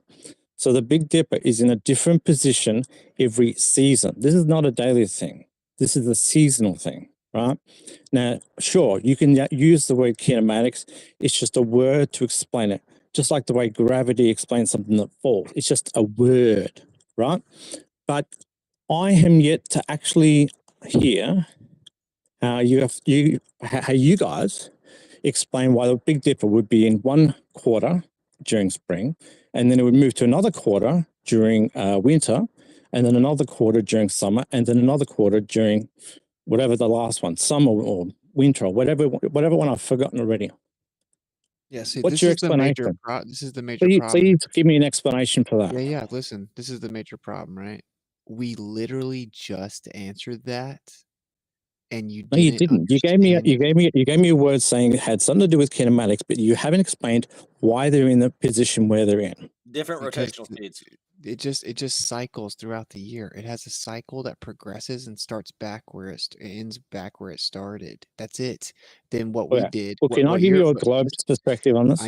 I know the globe perspective better than you. I'm trying Okay, to what is the explain globe to you. perspective on why the Big Dipper is in different quarters? Yeah, the globe's perspective is that it looks like it's progressing in our sky throughout the year, but actually that's an illusion. It isn't progressing. It's that we are flying through space around the sun, so our perspective changes in relation to the stars, creating the illusion that they are moving. Did you just use the word illusion twice? Yeah, make sure you What understood. what sort of explanation? How can someone explain something when they're using the word illumination? Oh my Illusion God, all you twice. do is complain about words, No, bro. but that wasn't a globe. That was not a globe explanation at all. Yo, one sec. That was the That wasn't a globe explanation. Not Swally, acceptable. He says Hey, illusion. you explain Hold it to on. us. He says illusion. I'll explain it. Yes. Yo, second. He says illusion because from the globe perspective, they're trying to claim mutual exclusivity of it. So the way that it's explained to us is that it's an illusion that that it's the sky moving, and it's actually and the real answer is that it's us moving around the sun. That's why he said that, because that's how it's taught to us. It's not. Yeah, but there's no illusion because the stars are where they are. I mean, but really, There's no illusion because the stars are where they are. I feel like But you're really- having a huge misunderstanding. Are you No. inebriated? Like, it's Friday night. Are you partying, bro? No, Like, what's up? no, it's fucking 4 o'clock in the afternoon in Australia, mate. And by the way, it's nice. The temperature's You're good. at full mental capacity and you're having trouble with this. Yes. All right, Yes, well, and there's no illusion. we're gonna The stars are where they are. There's no illusion. All right, yeah, we're gonna rotate mics. Well, listen, Don't kick I him really out, feel man. like he was explaining time, because that's like the concept of time. Like, time is an abstract concept of like where we are around the sun, gang. You feel me? Yeah, I get that. Okay, The so but stars you advance 4 understand that. minutes. You have no evidence of that, Baba. You just You said feel what? into a blind belief. How's that? Can I give the globe explanation on why it's in quarters? Just literally said we rotate around the sun. Like, yeah, that's what you believe, but you can't prove that. 10-second answer for you, Swallow. The stars advance 4 minutes a day around us Yeah. because of the 2356 versus 24-hour rotational cycle. That's it. Yeah. That's the answer. Yeah, no, well, that's one particular good answer. That's good for the particular the daily orbit of the planet facing the sun. Sure, but no. Can I give the explanation for why the stars are where they are? Because they are roughly static. No. That was another tidbit of information. The 4 minutes is just a whole different topic. No, I just now explained the globe explanation. No. He did. Let me do it. Can I do it for the listeners? You're wilding out, bro. Can I do it? Yeah, let him do Please. it. Come on. There's a lot of talking and not a lot of listening right now. Can I do it, please? Go. This is your Right, time so- to shine. This is your time to shine. Let's get it. So if the sun is in the center, right, and if it's winter, the planet is on the right-hand side, right? You look up, the sun's to the left of you, right? And you see all the stars that are on the right of you, right?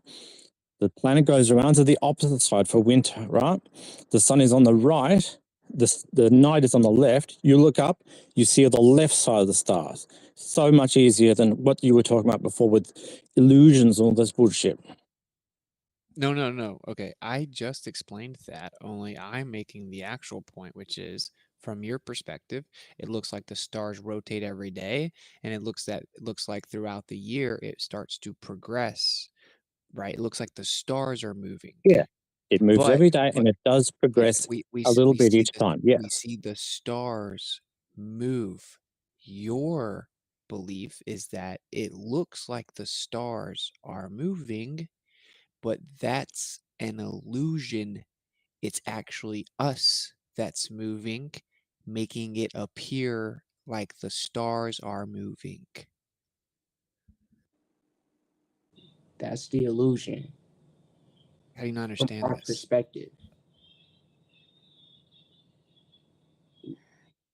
We can't see everything. You know what I'm saying? The silence is indicative that he got it. Yeah, and this is the point I was making, was the context of our first discussion was like, do you have any exclusive evidence the Earth orbits the sun? You brought that up, and I said, wait, your best evidence that the Earth is moving around the sun is that we can't tell it's moving, and the stars look like they're moving, but actually we are moving, just can't tell, and the stars are not moving, just look like they are moving. That's your best evidence, right? Because it's ironic. Your best evidence is the opposite of what you're claiming. It's ridiculous. Are you seeing stars right now? No, I'm actually in a God. house. Please. I'll tell them to But Info I want to make sure that Clips are in the 58 jumbotron if anybody want to update on that previous conversation.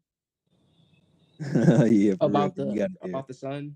Hold on, Baba. 58. Did you hear what Witcher said? Are you talking to me? No, I'm talking to 58 InfoWars. Give me 1 second. 58.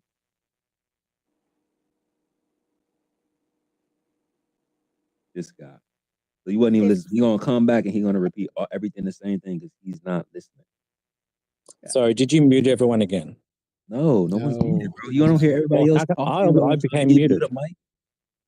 No, I 50. became muted for some reason. No, but sometimes it glitches out, like where it'll just mute you and not let you. I mean, sometimes X does that to me. So. Sure.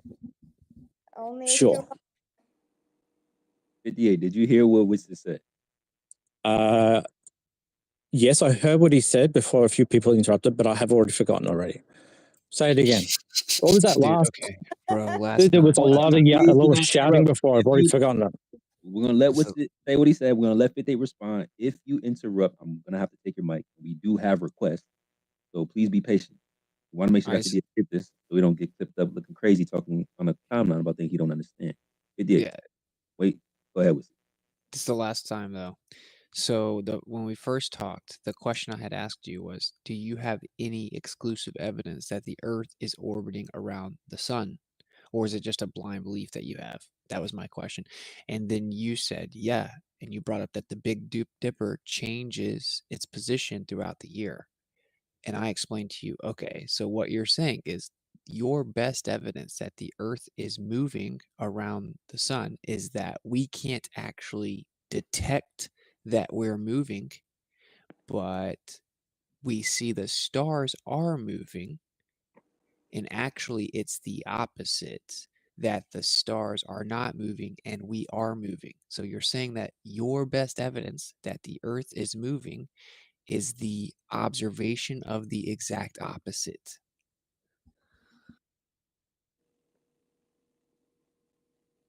Okay. For starters, it was the first point I brought up. I didn't necessarily say it was the best, but I said it was one because that was the topic we were talking about. I do believe that the actual rotation of the stars is a very good evidence point, right? To be able to say that we are orbiting around the sun, because that was the topic at the particular time. So you keep referring to the stars in motion for evidence that the Earth is in motion. Yeah, it's a good one. What I never got actually to speak about that day because I had to go and stop was the second point I would have been talking about, right? Would have also been about things like where Jupiter is and where Saturn is and where Mars is, right? Because they are also more points straight after that. But I never got my chance. I left because of my situation. So, but that was my first point. I wasn't necessarily saying it was my best. I was saying it's my first. All of it's the same thing. It's like your model claims that what we see in the sky is an illusion. Well, okay, but this is the thing, right? You guys are always asking globers what globers think, right? But do you guys have a flat Earth explanation for why Jupiter moves where it is? Do you have a flat Earth explanation for why Mars moves to where it is? Because if the stars are rotating over your head from a flat Earth perspective on this firmament, right? Then why the hell is these things doing really, really weird things? I mean, about 2 weeks ago, I think that there was a comet. Where is that comet on a flat Earth? Do you have an explanation for where a comet is on a flat Earth? You're just spamming. You're spamming different questions. But first of all, the way to understand the firmament or something to that effect would be that the universe is actually a local finite system. There could be layers to it, whatever. So it's a finite system, and it's much more local than you think it is. The planets, if you take their paths and map them out, they all fit perfectly within torus field geometry. And of course, we can actually map out all the dynamics with the Lorentz magnetic force. So what a coincidence that you can actually perfectly map out all of the motions of the planets, right? With a dynamic force that is Lorentz magnetic force, and those patterns just so happen to perfectly fit within the torus field geometry of a magnetic field. So not only do we have an explanation, we have a better one, because we don't need dark energy, we don't need dark matter. And I won't get into the technicalities of the angular momentum generating inertial forces, centrifugal and centripetal, which technically Coriolis twice the magnitude, which will have a net radially inward centripetal force, keeping it going perpetually. Because you're not ready for that. The point is, yeah, a magnetic field ferrocell image shows the exact patterns of the planets we see, and we can perfectly map out all of the motion with a Lorentz magnetic force, and it's superior to your model because it doesn't have to invoke things like dark energy and dark matter and stuff. So I think he left at the tail end of your sentence there. 58, no. Hold on, 58. Come back up here, 58. No way. Cranial overload. Not do you having guys it. think that that's lit though? Like, I wish I think I did get some of that in InfoWars, but like, I even plugged Relational Mechanics by Andreas Cease, and he shows all the math, not just for the planets, but for everything in the quote unquote universe with the dynamic equivalence, right? And he uses a Lorentz magnetic force. And of course, we know magnetic fields have like a vortex in the center, right? So everything would be moving around the vortex in the center. And then the planets just so happen to perfectly fit within the geometry of a magnetic field. Like, are we going to pretend that's really just a coincidence, right? Because their claim is that it's just a coincidence. I had sent you that kinematics tweet during the debate. It's funny. Yeah, it's a trip, man. I made a geocentric tweet about that this week. They never really get that much traction though.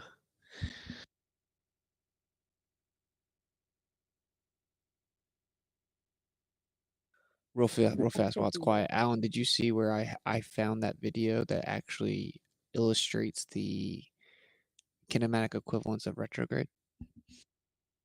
No, send it. Oh, was it from the Tycho lads? Yeah, maybe it's actually from some genocide. I had screen recorded, but I'll drop it in. Like this. Sorry guys, the entire X crashed on me. So yes, I lost about probably 60% of whatever was said just then. No worries. The whole app lad. crashed. No worries, lad. We'll let you guys pick it back up. I'm just It's a gonna good thing repeat it it's real quick. recorded, Then right? whatever. Yeah, really simple. Look, Witsit obviously he spent 2 minutes in. Really simple. So you can use a Lorentz magnetic force to show the dynamics of the force that can perfectly map out everything that we see in the sky, including the planets. Right? A Lorentz magnetic force, and what a coincidence when you look at the path of the planets mapped out from a geocentric position, their paths all perfectly fit within the torus field geometry of a magnetic field.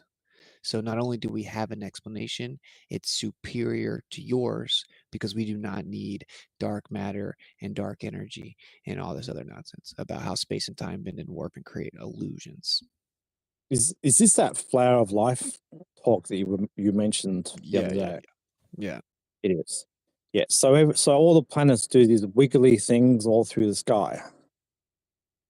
Yeah, if you look at They do these what what do they call it again? It was like a unicycle loop or something every now. If you check the Jumbotron, I posted Witsit's tweet where there's some imagery. Nice. Yeah. I know what he was talking about. It's this flower of life thing where it goes all the way around, then it does a really quick loop and then goes back out again. What a load of shit. Absolute load of shit. You know, I'm calling you out. I think it's fucking ridiculous. It's not electromagnetic. Hand wave It's full dismiss. of shit. Wait, do you agree? Do you it is agree that the complete pattern? it's Okay, cool. absolute bullshit. Yeah, that's called a hand wave dismissal. But do you agree? Yeah, well, I'm hand waving dismissing because it doesn't deserve a real answer. It really doesn't deserve a real report at all. Calm down. It's fucking ridiculous. You're sounding really emotional. It's a pill to ridicule. Yeah, because I hate this shit, and I hate all this bullshit you spin. It's just bullshit. All right, cool. Oh man, people are losing brain cells listening to you. I tell you what. Okay, cool. Listen, check it. Can you answer this question? Do the patterns match the ferrocell cell image of the magnetic field? Yes or no? In this last tweet, in that last tweet on the thing, I would disagree. You're I would not think they so. don't match. I'm pretty sure most planets will do one big loop and one tiny loop right at the end, and then go right out for one big loop again. So no, all these things where there's like these constant elliptical loops happening all over. No, it doesn't happen like that. It does it very slowly. Those are the actual paths of the planets mapped out. That's just a fact. It's just this is just a geocentric thing, which already got killed, like 300, 400 years ago. Can you answer my question? Does the path of the planets from a geocentric position perfectly match the magnetic field's geometry? Yes or no? The little green ones, maybe. All the other fluff around the outside, all the orange ones, no, that's just all fucking horseshit. Those are the ones it matches. If you take the green ones in the middle, you can pop them into the ferrocell images and they match perfectly. Well, this is just a geocentric position, like viewpoint. That's a physical ferrocell in a laboratory with a magnetic field inside of it. Exactly. Well, what? So I mean, so you're trying to get a physical ferrocell, you said, out of a lab, and you're trying to apply the planets to it. I'm saying again, you can first of all, if we look from our position, we have a vortex, right? Like a time lapse, the star trails, for example. Everything moves around in a vortex around the center. That's what magnetic fields do. We can explain all of the motions in the sky with a Lorentz magnetic force, meaning all the physics and the math and the equation works and you can use any medium, any size, any distance, ironically. It all works with the Lorentz magnetic force. And when you actually look at the path of the planets, it fits right within a magnetic field's geometry. So to Okay. claim we have no model is a joke. We have a superior model because we If do this not is have your to invoke claim, dark matter or dark energy. well, I don't care about dark matter. Dark matter, to me, is as bullshit as the ether. But I have a question for you, seeing as this is what you're proposing, right? Are you saying that the planets are following some sort of electromagnetic sort of train track? Is that what you're trying to say? Yeah, How is the yeah. planets following these pathways? How? How do they steer? They are Okay. lines of force. Exactly. They're lines of force. So the line of force is pushing the planet, correct? It is governing its Guiding it. motion. We don't It's know governing it, right? So Okay. it's pushing it. So it's pushing it in and out, and it's pushing it all directions. Is that what you're trying to say? I want to get you on tape saying this. Tape, I love it. Specifically, the angular Well, I know momentum because of I know rotating. Alan has this on recording. So are you trying to say that there's some sort of electromagnetic force which exists somehow, you don't know where it's come from, is pushing the planets in these pathways, correct? First of all, I think it's funny you say stuff like "don't know where it comes from," then your belief Where literally. where does it come from then? Your What- position, your Where does it globe come has from? this. If you've got to say this is what it does, where does it come from? It's called poisoning the well. No, well, you told me just then that planets are following this pathway. So where the fuck does this thing come from? Okay, first of all, don't interrupt. So it would be whatever's in the center creating the magnetic field, right? We actually can't even get to the center on, say, the surface. Who knows what's in the center in the sky? I'm not going to make claims that can't be verified. Ironically, your model says that there's some type of energy, but it's dark energy and no one can find it. No one can define it, right? Your model says the same thing, only we have a real actual phenomena called magnetism that can be tangibly verified to be real in a lab, and that's what our model can use. You have a made-up idea of space and time bending and warping that no one can find or even understand and violates logic. So as to where it comes That's Einstein. as to where it comes from, your model has to have Einstein. So as to That's where it comes from, Einstein church. here's the facts. It would be lines of force that would be guiding and governing the motion of the planets. There would be angular momentum from the universe rotating around the Earth. So if the whole universe was rotating around the Earth, that's going to generate inertial forces. Okay, like if I take a bucket and I spin it around, right? There's a force that pushes out away from me as I spin it. That's called centrifugal force. There's also going to be Coriolis force, which is an inward force. That's going to be twice the magnitude, even within the dynamics of your worldview. Meaning, with the angular momentum of the universe rotating around the Earth, you're going to have a net inward force that's going to keep it moving this entire time. If you're within a magnetic field, right, with lines of force, the objects that are moving within that angular momentum are going to have their paths guided based on their vicinity within the field. Also, it would be based on other things like what are they made of, what is their charge properties, etc. So yes, this is incredibly viable. It's significantly more viable than what you believe. Look, I understand that Einstein was one who came up with space time. There's a lot of people out there who don't understand it, and that includes me, right? But that doesn't mean that it's not physically possible, because what he has gone ahead and done has made good predictions as well.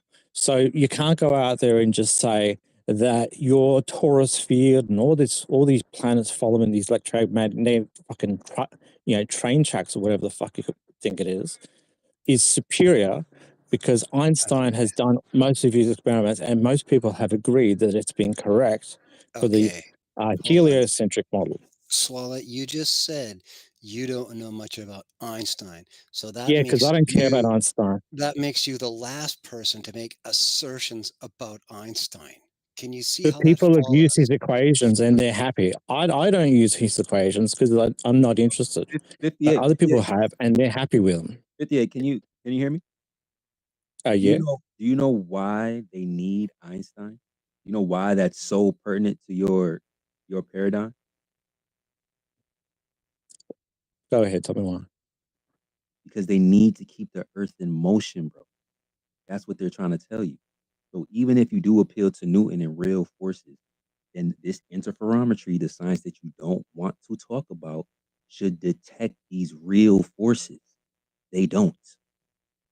Which The seems to planet is lead to moving a through inertia. listen, which seems to lead to a stationary Earth. So they needed Einstein to say, hey, the motion shouldn't be detected by real forces. They're apparent. They're fictitious. They needed to Emotions the motion are is so moving due to inertia. It has plenty of inertia and it's got nothing stopping it.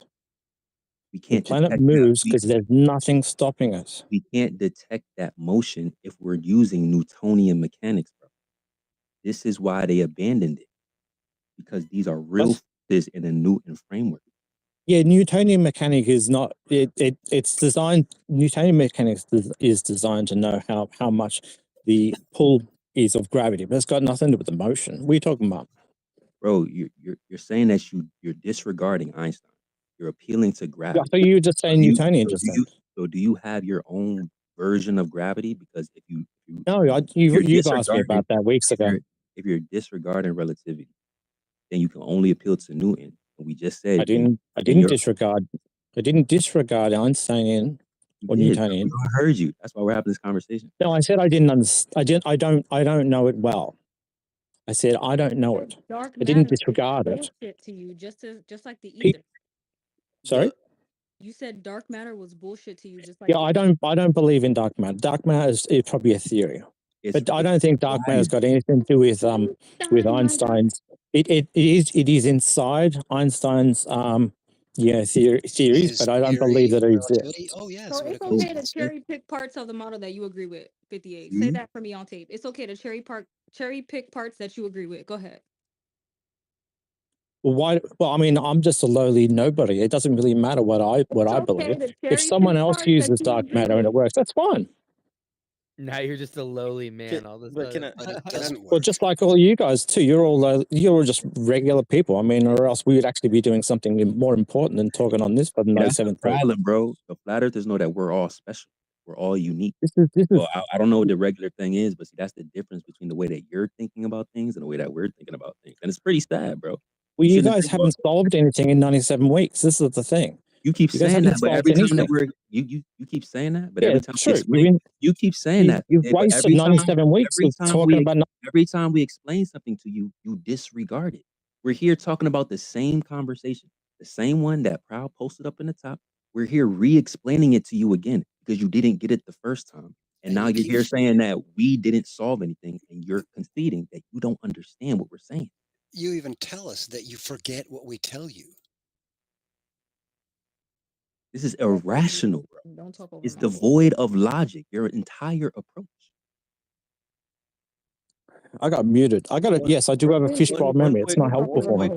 One quick comment. I just wanted to point out one thing that you said, Swallow, is you were kind of, and I know you're using sarcasm. I get it, and this is a heated conversation, but you made a point towards Witsit about like you thinking this toroid thing of you that they're following these train tracks. I just wanted to make it abundantly clear to you that we are not the ones who invented the toroid. That is a fact in your model, not in your model, in reality. Like it is a fact in reality that the Earth has a toroidal magnetic field. We have a torus field. Just go. Yeah, I agree that the Earth has a torus field. Okay, and so do you think it's a Right, we have coincidence that the but it's path? got nothing to do with where the planets are positioned. Okay, but then if that is your position, it's okay That's to my say that. position. Okay, but logically speaking, then if you take that position, you must also say that the fact that the path of the planets mapped in the sky matches the lines of the torus field is just a complete and total coincidence. Are you willing to say that? What I would like to actually say, this tweet up the top here, which has got all these Can you fancy answer the question diagrams. before you deviate? Are you willing to say that that's a complete and total coincidence? So, sorry, ask the question again. Sorry. It is a fact that the Earth's magnetic field is a torus field. It's a toroid. It is also a fact, as you can see from the pictures, that the apparent path of the planets around the Earth in the sky is also matching the toroidal pattern. So, do you confess that in your position, it's just a complete and total coincidence that the path of the planets matches the toroid? No, I don't believe it's a coincidence. I do believe the Earth has a toroidal magnetic field, but the pathways of each planet is, I don't believe is matching the diagrams up on the picture. I would like to see the real ones from a geocentric perspective, because I don't believe they match what's on that diagram. There's I'd love to hear from Richard. There's a book called The Tychos. I'll send you a link here in a second, but it basically all the orbital paths are what are shown above. You just Yeah, I'd like to see the real geocentric pathways from the astronomers of like 200-300 years ago. And I don't think they match all those fantastical wiggly lines up in that picture. Well, I can tell you offhand that the one of Mars looks exactly like Kepler's. So make it that way you will. Well, Mars is pretty close. But the other ones are pretty far. I mean, according to our model, Pluto takes like, somewhere between 140 and 280 years or something like that to do its orbit. So its movement is going to be so far wide in comparison to those diagrams.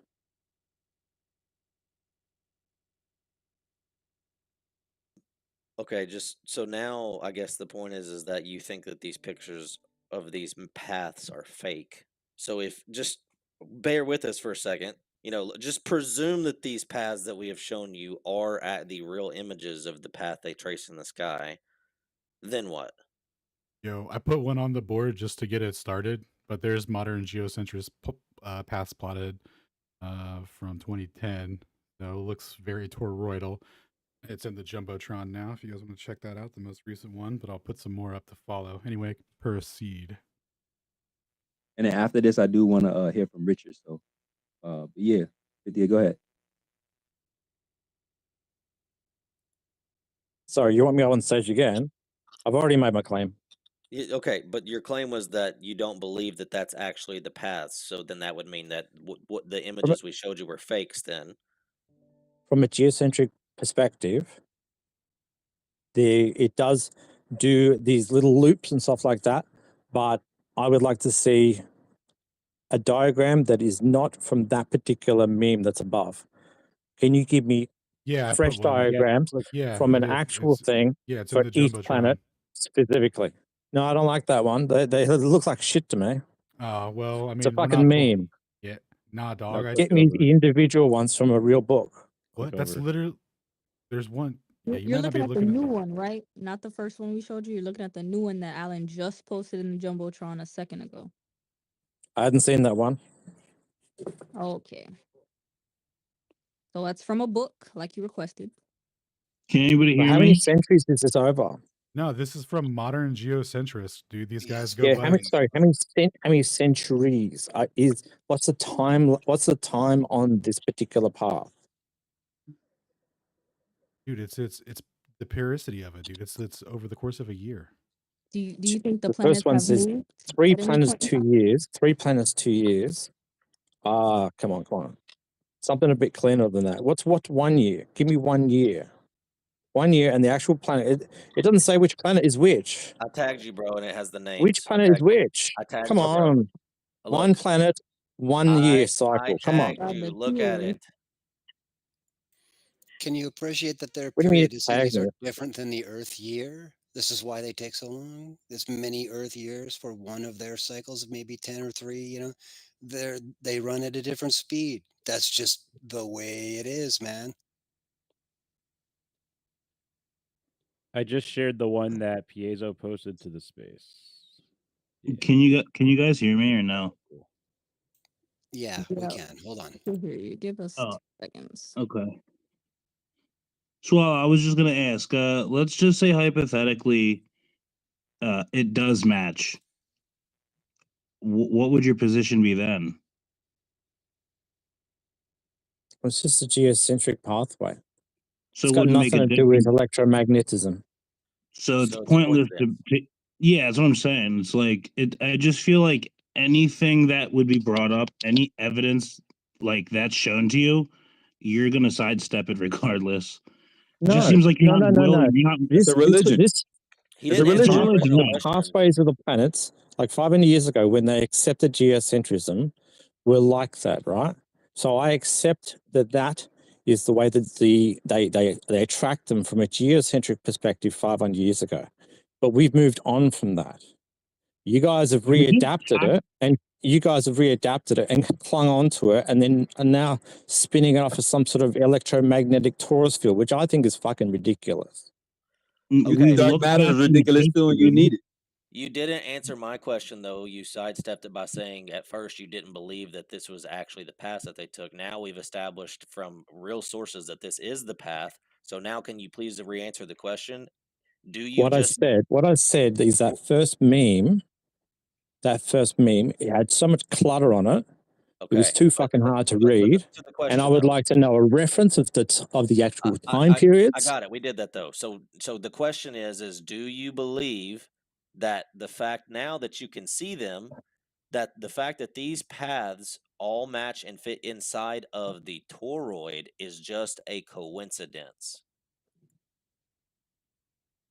Yes or no? Well, you guys are the ones connecting the coincidences together.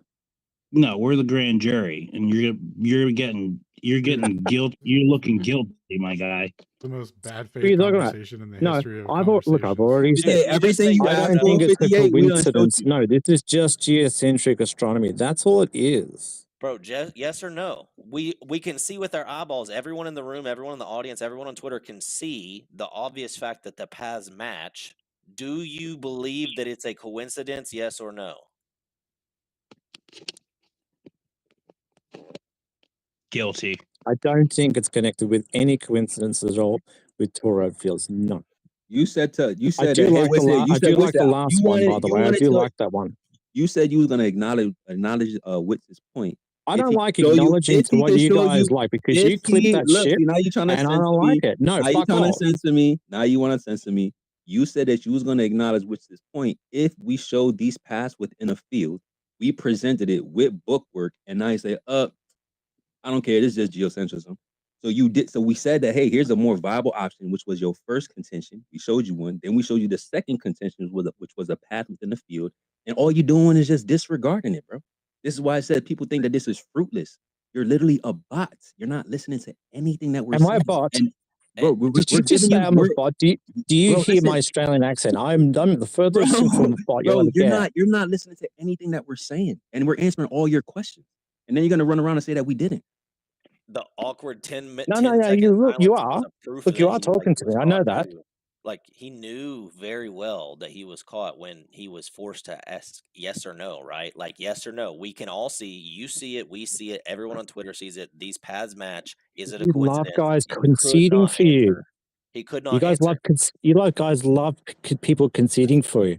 This is a geocentric perspective that the planets do these wobbly fucking things in the sky, but it's got nothing to do with a fucking Taurus. Got it? Well, it Answer. matches, so is it a Done. coincidence? It's got nothing to do with a fucking electromagnetic Taurus. End of story. Incredulity. Yeah, so I mean, we can see with our eyeballs that the paths match. A 5-year-old could look at the pattern recognition and see it. Your child that like keeps interrupting You you, guys, they can see it. Why it's don't you bring them coincidence. over? It's coincidence. If coincidence is all you fucking got, why are you wasting your fucking time? Okay, so That's what your side is saying, bro. We're not saying All it's you're a talking about is coincidence. coincidences. You guys That's are what coincidence your your fucking side way to is the science saying. degree. What the fuck? 58. That's what the globe earthers are saying. They're saying, hey, this is a coincidence. That's not, I know that sounds ridiculous, bro. But guess what? That's not our position. That's your position. You saying it's illusion. And now all of a sudden, that's not going to be a big deal. Yeah, we don't say it's a coincidence. We say it's a relationship. You No, say you it's just a did. coincidence. You just spent the last 20 minutes saying it's. Can you agree that it's a coincidence? You fucking did. Because You want that's me to your agree that it's some sort position. of coincidence because you like it? No, No, I'm not going to I. agree. It's a You literally coincidence got it because backwards, bro. we believe in it and you don't. Yeah, You you It's a think it's think a coincidence that geocentric your pathway. model It's got aligns with nothing to do with ours. electromagnetics.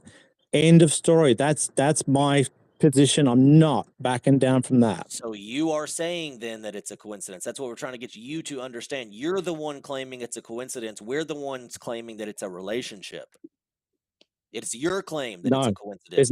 no. I'm not. Have I said it's a coincidence at all? No. Do you know it that Why would they did you have have the just? word You coincidence? just said. wait, listen, it You would just have to said be a you've just coincidence, saying dude. I'm thinking it's coincidence. I have not said that. You've been Listen, you would trying to have to stuff be that in my saying throat. you gotta calm down. You're trying to You would stuff that down my throat the whole fucking time. calm Stop. down. Chill Calm out, bro. down. Chill out. You have Chill to out. you have to Dare listen. you? What Pause. Go ahead with it. Yeah, you gotta calm down, man. Like if you're saying that the patterns match, but it's not because it's related to magnetism, then you're saying that the patterns match coincidentally, but it's not actually related to magnetism. We're saying, oh, they match because it's related to magnetism. You're saying, no, it's not magnetism. So then you're claiming that the patterns matching is a coincidence. Your position, bro, not ours. You guys have been trying to stuff this shit down my throat this whole fucking time. No. Well, I mean, the laws of You got logic plenty. are You got not in plenty your of favor, lovely bro. clips for your next week's channel. If I could tell you what, hey, Sacred. Here's another Can I ask a fuck question? for your next week's fucking clip. Wait, I got an idea. Yo, I got you an idea. owe I us got like an 50 idea. push-ups, man. All right, I let me know ask you a you question. love, Let me ask you a question. dude. I You got an love clipping it. You love clipping it. Here's another fuck for you. There you go. idea. Fuck. Oh, wait, listen. I got a question for you. Okay, Which then said fuck off. why do the patterns match? Why do the patterns match? So now you're saying it's a coincidence, are you? No, I'm asking you, why do the patterns match? This is the wonders of the universe. Can I ask a question? Yeah, that's working it. Love Can I it, ask a question right? about this post? Love it. Can I ask a question about this post? It's just geocentrism. That's all it is. The Okay, wonders of the let's universe, bro. All right, next person. Next person. Come on. let's give 58 a break. I do want to hear from Richard. Next.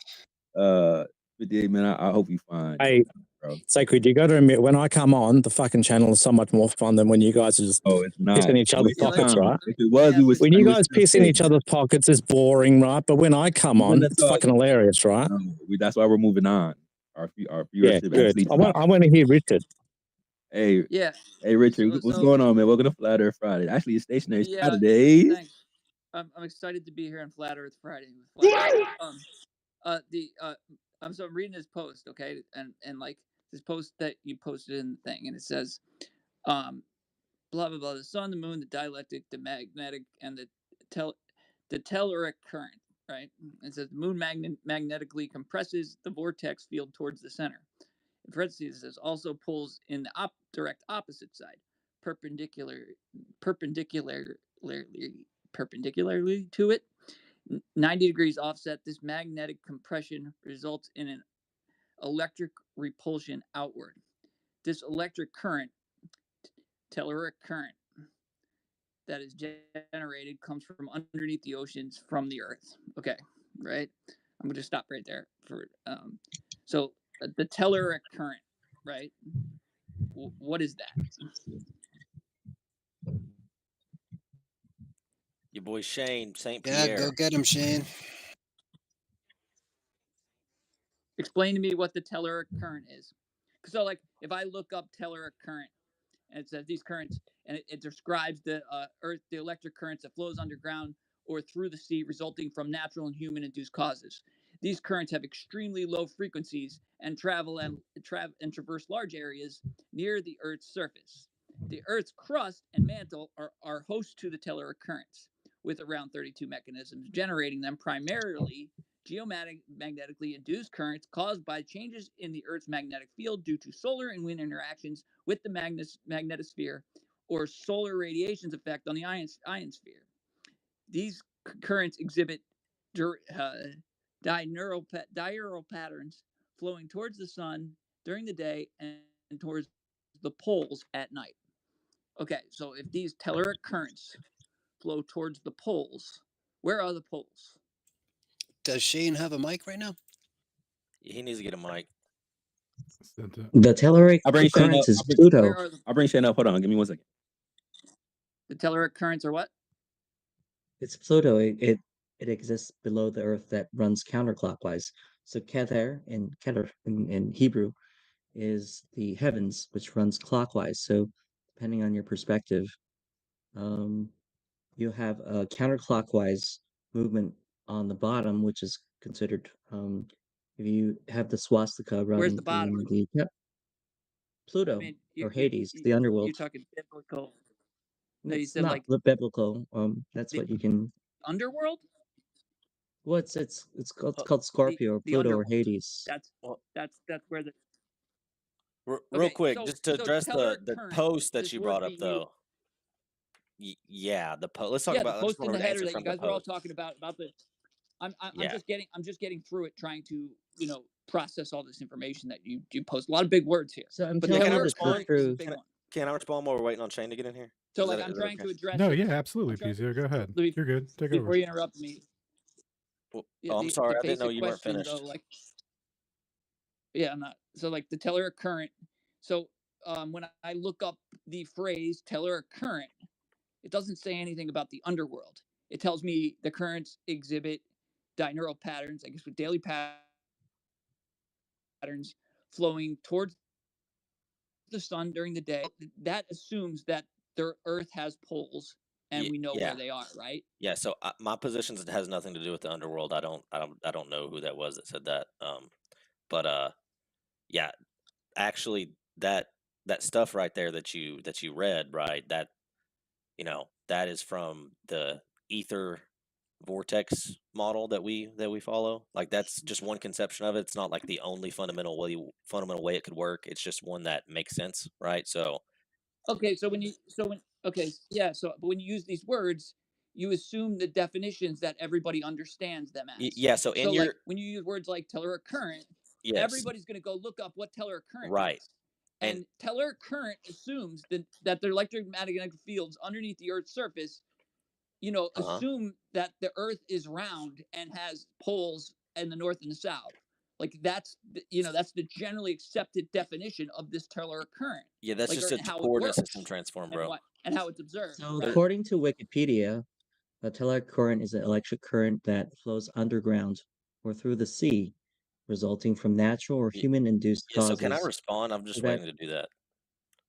Yeah, that's what I just read, and like it also says these currents exhibit diurnal Yeah. patterns or Why don't we let PZO Dura- respond daily now? You patterns kind of repeated it flowing already.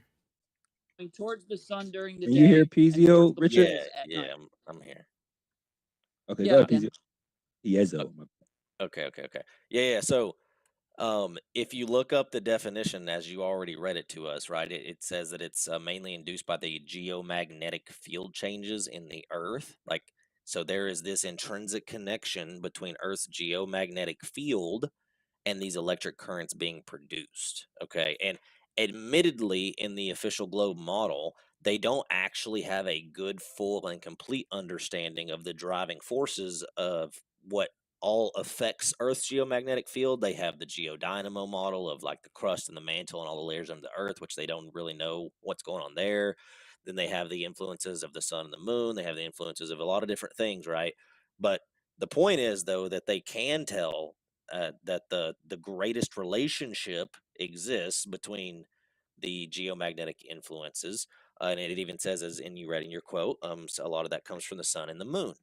Now, in this description, this explanation that was given to you, it tells you that there's a magnetic relationship as well, which just matches what you're reading in your definition. It's just through our model, right? Because we have a model that's flat, not a model that's a globe. Now the poles. Yeah, but I don't know what that model looks like. That's the problem. Like in let the me bottom let of me that, finish. The I know, but you poles. say you have a model, and I go to Bro- the bottom of this thing, and then you show these movements of the Hold on, planets Richard. You and gotta tides. Richard. He gonna pass the mic Go back ahead. to you. He gonna pass the mic back. All right, sorry. Okay. So the go ahead, the continue. poles, right, in our model would run through the center, okay? You have a toroid, okay? You have a block domain wall in the middle, which is the plane on which we live, right? And that the pole runs through the middle, okay? It's just like a ferrocell, okay? That's where the poles are. Now, if you do that, you get the same thing just on a plane instead of on a globe, okay? It's just a coordinate system transform. And then you realize if you map this out on a flat plane instead of a globe, what it does to the geometry is what is written in that thing, in that description, that tweet. The moon, like wherever the moon is at, as it's moving, it affects Earth's geomagnetic field. It compresses it inwardly into the pole, into the vortex in the center. And then perpendicularly to that, 90 degrees offset, there's an electric current that's produced. This telluric current is produced offset 90 degrees to it. The reason for that is because the magnetic and electric are perpendicular to each other intrinsically. They're always like perpendicularly connected. That's just how electromagnetism works in general. And so when that electric telluric current is produced, it acts on the oceans, which are an electrolytic solution, an electrolyte, and that is how these oceans receive lift and the high tides are created. In the globe model, one would presume, if you were modeling it just based off of gravity, that the high tides would be very close to the position of the moon. You wouldn't expect it to be this weird symmetrical 90-degree offset to where the moon is. Why would gravity be offset by 90 degrees? They come up with a lot of different explanations. Yeah, I know. I get what I get. I know. Like, you're. That's what I mean. That's why I had to interrupt you because, like, the basis for what you're explaining to me, I still don't quite get. So, Okay. like, for example, you're saying, okay. So, for example, you're showing me this map, and you have a rectangular map. Like, a map is not the territory. Like, right? Like, anytime you see a map, that's not the actual physical territory. Like, so like, it's just some visual representation of it. So you have a representation of a map that is a rectangular map and has these paths on it, right? It's a circle. And these paths, yeah, right. Yeah. What's that? It's a Say that again? circle, not a rectangle. I don't know what rectangle. Well, the first map is rectangular, right? He's probably Because you're like probably looking at the core mantle Mercator boundary projection. solution condor interval Yeah, 25. Right. you're looking at a Mercator projection, bro. The map, the Earth would be a circle, right? So like I'm talking about the circle. Well, I Right. want to Okay. Yeah. No. entertain you But you're guys with taking. something Yeah. Hold on. about the Dimaction model. The what? Can we It's finish it's called this the real quick Dimaction before? model. Yeah, the geodynamo model. That's Yeah, the that's how core they try to Malto model the boundary, the crust. third one, right? That's a rectangular map, right? And it's got Yeah, bro, that's just a visual Mercator projection. representations. What's a No one's Mercator claiming that's projection? what the What do you Earth mean? looks like, dude. Okay, but you are claiming that the second one, the round one, is what the Earth looks like, right? Generally speaking, there's some inconsistencies to every map, but like it's relatively a circle, yes. I know. Okay, but the general So, like, point is you yes, it's a you circle. take this map, but you laid out the rectangular one to show the paths, right? No, the You show the rectangular one paths is of not to show the these path, currents. bro. That's not okay. Just What do you pretend the mean? Like, rectangle's not even there, dude. We don't need the rectangle, bro. Like that just why is it there then? What's the point of it? Oh my gosh, dude. This is a non sequitur. Do you want to You know the missed answer to your the hey question? Pisa. It's You not a non missed. sequitur. He It's a asked question. you Why is it what a there? Mercator projection is. If you cut that part. Yeah, you literally just so don't Are you guys looking at understand. this? Are you guys looking at the same I know I image? don't understand. That's why I'm asking you guys. Well, how come when someone goes to Is try to you're answer explaining you, you start talking through them and laughing? because you don't answer my question. He literally Why is the was. map there? Why is the rectangular map there if it doesn't matter? It's just another projection of the same thing. How is it another projection of the same thing? Are you guys looking at the in same order thing? for that map Or to can we have just establish that you guys are looking at the same wait a thing? minute, wait a minute. Yes. We're looking at a tweet. So if that's just a projection of the same thing, that's square map. And then in order for that to be a projection of the round thing, it would have to wrap around that thing like three-dimensionally, right? Like I that's what I'm assuming, right? like in that circular map that you showed, and you're saying, well, that matches these projections of this. Do you know what a it's another, projection is? It's another. Yeah. Is a projection claimed to be the Like- true nature of Earth? No, but you're Okay, saying that so the what's the round point of your question? the round one is the true nature of Earth, and that's the real model of Earth, but the square one is not, right? Okay. Like, is that what you're saying? Yeah. He's saying, do you prefer the globular projection or the square projection that's using the same coordinate either way? That's interchangeable. That's what he's asking you, dog. That's where we're at. Yeah, I mean, How are they the interchangeable? Earth is though? a circle, bro. The Earth is a circle. So that's my claim. I said that But like it's a flat 5 minutes circle, ago. right? Yeah, a flat circle. But it's a flat circle. Yeah. And it's a flat circle in motion, right? That creates an No, the electromagnetic Earth is not field. moving. It's stationary. So it's creating electromagnetic field and there's magnetic poles creating electromagnetic field that without motion. Yeah, the Earth's not moving. Motion. The sky's So in where's motion. the No, dude, electromagnetic the field Earth come does from? not create an So electromagnetic it seems as if field. so real quick, I know you're wanting to go off a rabbit trail, but before you do that, it seems as if you came here starting off asking for an explanation of the tweet. I tried to give it to you, and then in the midst of that, you want to like pepper me with like 17 other questions and laugh Well, I'm about just trying like. to get to the basis of this thing. So like you're saying that like Are you though? like yeah, because I went to I was trying to understand the definition of Taylor current. So like, and a lot of the definitions of Taylor current assume that the Earth is not a flat plane. I Like didn't it read assumes that there's anything in that two magnetic definition. poles. One at the what's So- that? Yeah, sorry. That definition that you were giving is just telling you what a telluric current is. Once again, if you are just attaching if you are attaching a geometry to the Earth, that's irrelevant to what electricity is. So it's a current produced by changes in Earth's geomagnetic field. Right. So regardless if the Earth was a pyramid, it would still be produced by the changes in Earth's geomagnetic field. How does the Earth's geomagnetic field change if it's not in motion in any way? Right. The bodies in the sky are moving around us, and just as if they were stationary and the Earth was moving around them, they are exerting influence. So they're causing the Earth. Oh, if the so stars the other move things moving around around- the Earth are causing the Earth's geomagnetic field to move, is what you're saying.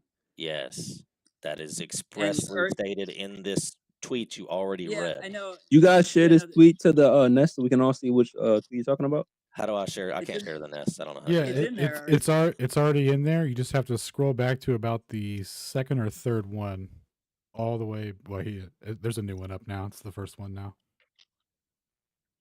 Anyway, yeah, there's 4 images there. The one is a square projection of the same coordinate system. The other one is a disk, same coordinate system, and the other one, same thing. So you're saying that the planets move around the Earth, right? And they're causing the electromagnetic field of the Earth to move. I would say the sun and the moon, for the most part. The planets may or may not have a very small influence, yes, but largely it's mostly the big bodies, the moon and the sun. So the moon and the sun are they flat too? Unknown. They're round. Whether they're discs or spheres, it is hard to tell because we can't fly up there to get around it to check. I mean, we know that the moon only shows one face to the Earth for all time and eternity, right? So, right. But I mean, like, regardless of that, are you just trying to go down a rabbit trail and ask me about like the absurdity in your mind of a flat disc? Because I thought your question was about me explaining in our model how this would work. Hey, that's Shane, what Shane, Globers do, though. Shane, if you want But to it come up doesn't here really too, you can come up I'm here because having I a know hard this time is your tweet understanding that how they're it works. talking about. Okay, Yeah, well, But he's you're having a hard having time trouble understanding accepting. because whenever someone begins to explain it, you then bring up another point and avoid the conclusion of the point that was originally being discussed. Because the basis for the explanation is Well, he is just wanted to flawed say in it my was mind, because and that's round why or I'm whatever, and he bringing doesn't it up. understand the basis in the first place, and the whole thing was to do this, right? But anyway. It'll be right. It'll be Well, the very entire hard for you point of to this debate is Flat understand Earth Friday, so it. like we're supposed to. Yeah, Go but ahead. you but did like great. it would be very hard for you to understand like how it works in our model if in the process of explaining how it works in our model you never allow it to be finished, because that explanation gets cut off by you like peppering us spam style with questions. So What it happens when the shows gotcha that doesn't it work? shows Well, that's like your I guess true I guess what they're saying, Richard, they want to make sure that you're digesting the previous response before coming back with something else.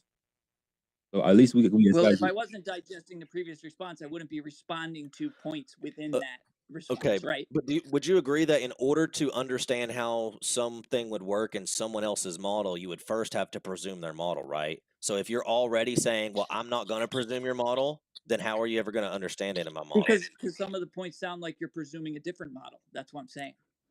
The question was with respect to my model in the first place. Thank you. The question was with respect to your model. No, like when you were explaining the points to me, like from what I was reading. I wasn't explaining them in context of a globe. Yeah, but that's what it sounds like. Like no, some of these things sound like you're explaining them in the context of a globe. No, I Like, never made that claim, and I think it was pretty obvious it was never my claim. So yeah, you want us to make that claim, it sounds like, but yeah, nobody did. Okay. So let's try again. Let's try again. How about I Go ahead. explain it and actually get to tell you what is the full claim, and then if you have a problem in the context of my model with my claim, address it in the context of my model. I'm not making any refutation that okay, this is how it would work on a globe. It's specifically how it works in my model. Is that fair? The model specifically that you're using for the basis of this is specifically is what, like it's the Earth is a flat disc. I've already said this. Yes. Okay. All right. Go ahead. Okay. So you have look at the azimuthal equidistant projection for a very near approximation of how it would work. Okay. The exactness of it's not important, nor material to our discussion. Just you need to get the geometry in check. So that's the geometry. Now, you have the moon. The moon is moving around in a circle around the vortex. As it does this, it creates a magnetic compression effect relative to its motion and its position towards the center, towards the vortex. This geomagnetic change, wherever it's occurring, 90 degrees offset to that will produce an electric current. That electric current is the telluric current that we already observe in reality, that they already in reality, even in your model, say is caused by these geomagnetic changes. When this current is produced, 90 degrees Even offset, in my model. 90 degrees offset from the position of the moon, it creates lift on the electrolyte solution because the current is generated from underneath the oceans. This is what lifts up the tides on the sides. Okay, so where's the hold vortex? on, I'm not finished. Then, but I don't understand your point. you're not going to understand if you keep interrupting. Like, well, you said But he it's said, moving around a "Hold on." vortex. He doesn't care. In order for me to understand your model, I need to know where the vortex is. in the center, as I've said many times. Like The 10 times, maybe? The center of a flat map. The center You're just going to keep of on asking the same question? It's not even a good gotcha, bro. Try harder or whatever. No, I'm just saying, like, where's the vortex? Like, where's the In vortex? the You already center. said it 5 times. The center. No, like, where's the center though? Like, What's so the center of a circle, bro? I mean, if you can't understand what the word center means, I'm not He gonna. made. Hey, look. Hold on. This may be his first time, like, let's talk about flat Earth, right? So he may not understand directions on a flat Earth map. So does somebody want to explain to him directions on a flat Earth map? So the center would be, Center of the circle. I believe, near the pole of the Earth, as the North Pole. The North Pole's in the center of the circle. If you just look at the circle, go to the center, that is the center. That's where the vortex is. I don't know any other way to describe it other than the middle, the center. Okay, so the vortex is in the center of the North Pole. The center of the Earth. Um, The center of the circle. yeah. The center of the Earth is The the center of the center of the circle would be vortex. You have the what you have I the would quote unquote North think Pole in on the a center, round and then map you would would think be of the you think center of of as the the North quote Pole unquote South from Pole is just above the Earth, everywhere right? that's not oriented towards the North Pole. Is that correct? All right, do you not hear Toby? Richard, can you hear Toby? Do you hear me, Richard? No, I can't. Toby, you might have to drop down. They're saying the center of the vortex is the center of the Earth. And like, so directionally or geographically on the Earth, that would be the center of the what we would call the North Pole. The North Pole would be the center, yes. If you look at the tweet that I posted, it's up there, April 25th. It actually has the magnetic flux creating the vortex around the center, which is the North Pole. So you can actually get a visualization of the vortex even on that tweet. Okay, so and the moon is moving 90 degrees directionally around that vortex. No, the moon is oriented 5 degrees downwards towards the plane of the ecliptic, which creates a maximum declination of 28.4 degrees. The plane of the ecliptic revolves at 23.4 degrees. If you add 23.5 degrees to 3 plus 5 and then times 2, that would be 47 degrees, which is the compass in the G in the sign, whatever. Yeah, so do you understand now that you just take the flat circle, just draw a circle on a piece of paper, go to the center of that circle, that's where the vortex is. Can we move on now? Are you understanding that? Yeah, I mean, again, I was just wondering where it was geographically. Like, Okay. on The North Earth. Pole, the center. Right. Okay. Now that you understand where the center is, that is where the magnetic force is pointing towards from a particular direction around the center. And then 90 degrees perpendicular to wherever that is where the electric current is produced. Okay. Now, it is already a known phenomenon that high tides are produced approximately 90 degrees offset from the position of the moon. That's just how they work. This is an attempt to describe why it works like that, to give a mechanistic cause for it. So that's where the high tides are. Now, opposite to the moon, okay, opposite to the moon, right, that field is being also pulled into the center, and where it's being pulled in, it's creating low tides. Then directly underneath the moon, right, it is a null or equilibrium tide, okay? This is what we observe in reality. Now, a few other things to note that also make perfect sense with this explanation, okay?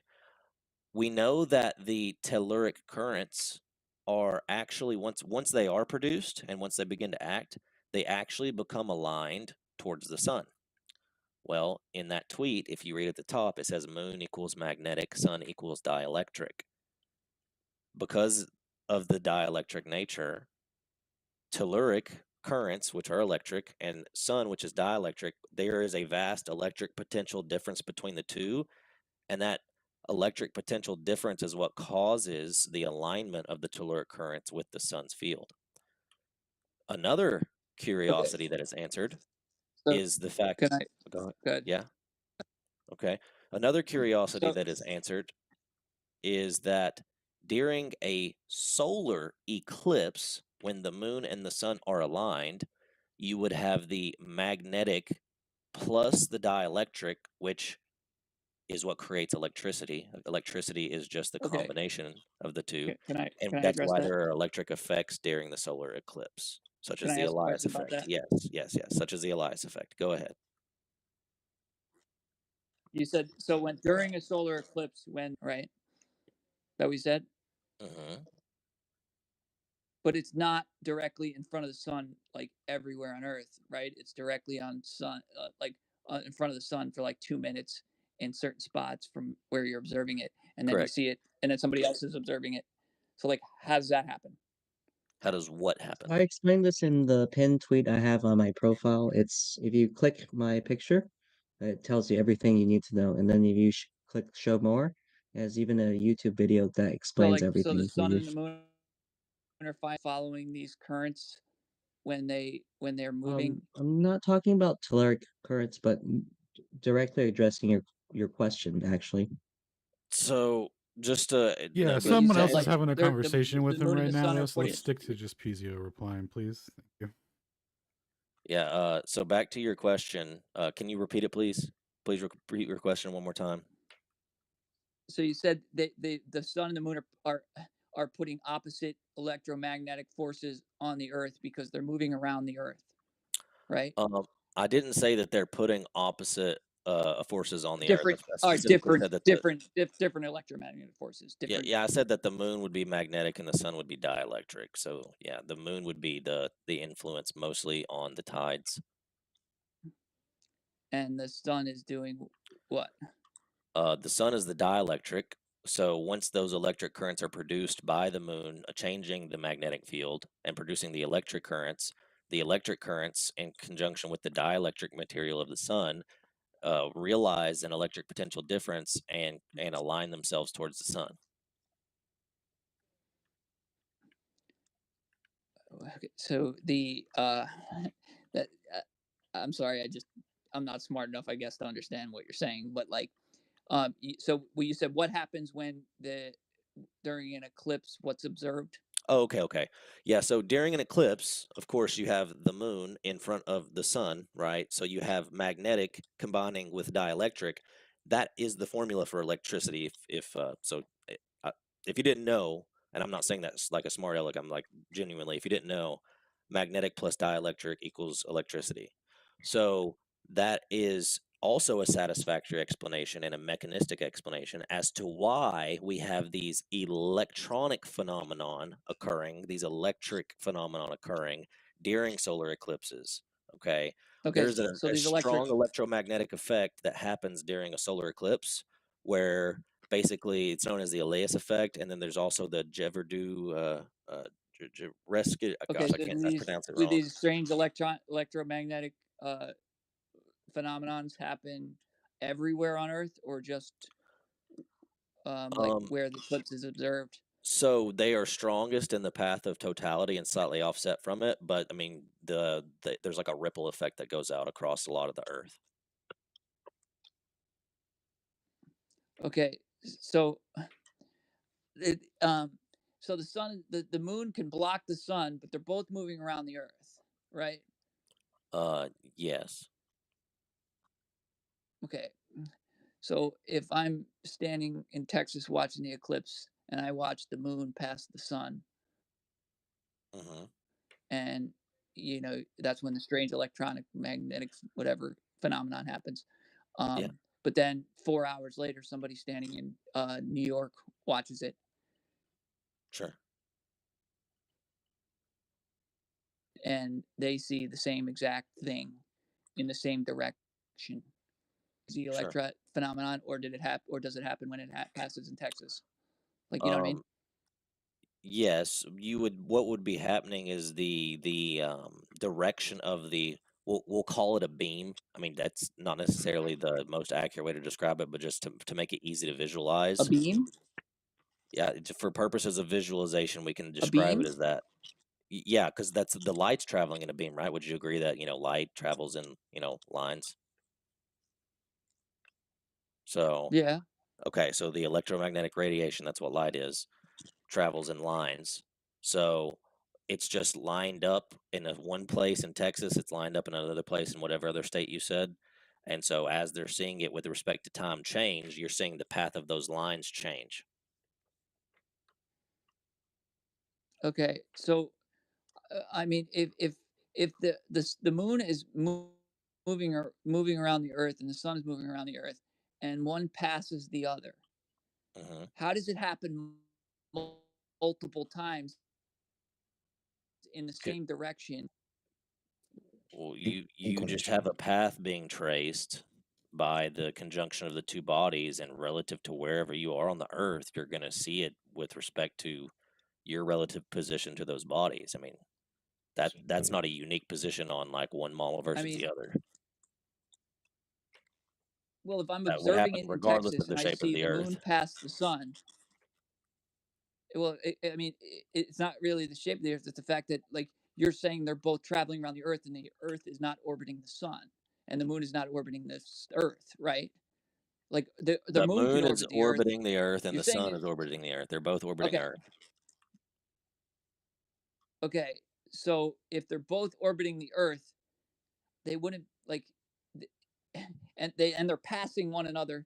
The moon is going in front of the sun and blocking it from my observable spot wherever I am. And then how does it happen again? 2 hours later, 100 miles Okay. north, Yeah. So in the same let me give you an direction experiment how you can test this in your room. Ready? You have a flashlight? in my room. Yes. Do you have a flashlight? Okay, I have a flashlight, but I don't have a flashlight handy. Go ahead. Okay, but let me just No, okay. So take a flashlight and take a tennis ball, okay? And hold that flashlight there and take like take a piece of paper or something, just something that can represent the Earth, okay? And move that tennis ball in front of that flashlight and watch the path of the shadow move with respect to time. And you can imagine two different people in two different places, and you can move that tennis ball as necessary to trace the shadow from one person to the other. That's how it works. Trace the shadow? Yes. But it passes in the same direction to the person who was observing it. So like if they're rotating around the Earth, then it would only pass once. What direction does the shadow go? What direction does the shadow go? Yeah, what direction? It's west to east, right? An eclipse. Right. Well, I mean, not always, right? Like it's not always east to west. I mean, yeah, it's not always east to west, is it? It's west to east. It's not always west to east, right? Is it always west to east? Yeah, solar eclipses move west to east, and there's a little bit of a north-south offset depending on where you are in the ecliptic during the time of the year, where the relative position of the sun and moon are throughout the year and the seasons. But the overall direction is west to east. Okay, so the moon, I know. Okay, that's where it's like observed, but when you're observing it on the ground from Earth, it passes. So like if they were both rotating around the Earth, then it would only pass once, observable from Earth, right? What do you mean pass once? Pass what once? Like you're moon gonna pass. passing the moon starts to cover the Earth from one Well, direction, and then the it moon passes doesn't along. orbit the Earth, so it doesn't like pass around a couple times. What's that? The what you're asking is like kind of a flawed question, because it seems as if you're assuming that when you say the word pass, you're like saying it with respect to the same Or point. vice versa. Sorry, I got mixed up. If you have two different points and it's tracing a path, I mean, it's going to pass one point at one point in time, and it's going to pass another point at another point in time. Like it doesn't, like that's not, I don't see why that's a problem. It's going to pass one point, not in time, from an observable spot on Earth. Like, so like two observable spots. Yeah. One person in Texas, one person in, whatever other state. Yeah. You're going to see it at one point at a certain time, at another point at another certain time. Yeah. Just like when you trace that shadow with the tennis ball in front of the flashlight, that shadow takes a path from one point to another point. It's not really that hard to understand, brother.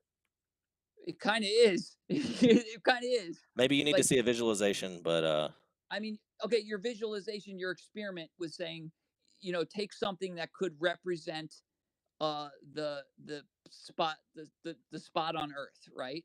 And then you say put a flashlight and then have the tennis ball pass the flashlight, right?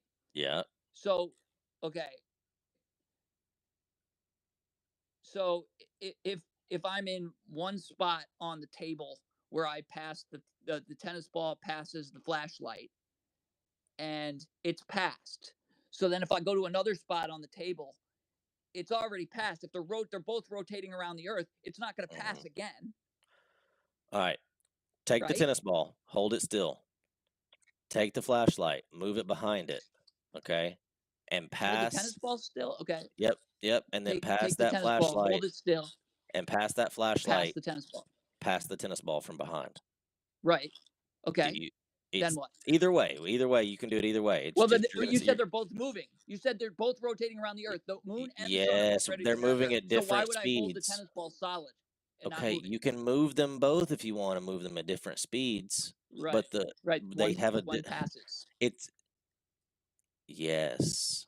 I'm trying to make it The as tennis ball. simple as possible, bro. I'm trying to make it as simple as possible because you're making it really complicated and hard on yourself. So I'm just trying to dumb No, it I'm not. down as much as possible. Dumb it down for me. Go ahead. I got the tennis Okay, ball. that's why I told you to hold Okay, one I of got a them flat still. table, right?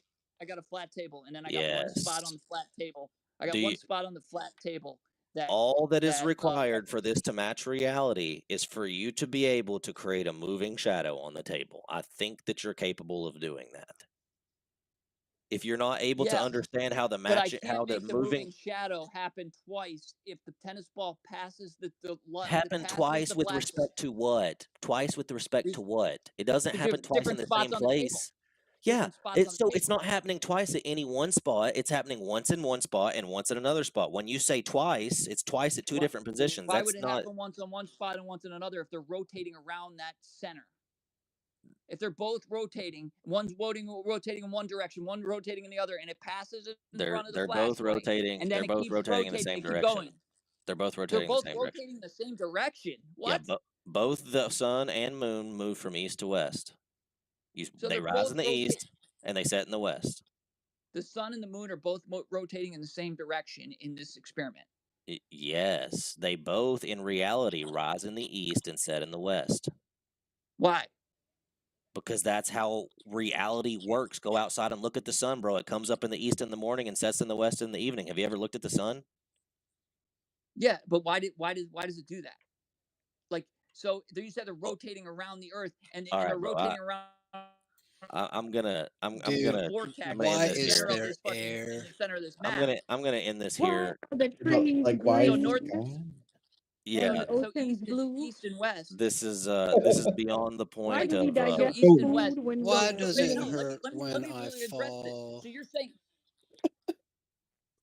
Okay. So I know, Richard, like, what is your this contention, is bro? kind of like, I'm sorry, I'm having Why trouble. does my dog bark? Okay, so What? so they travel east to west. The sun, they rotate around this vortex and they travel east to west. Yeah, right? and the sun beats the moon a little bit. And they so.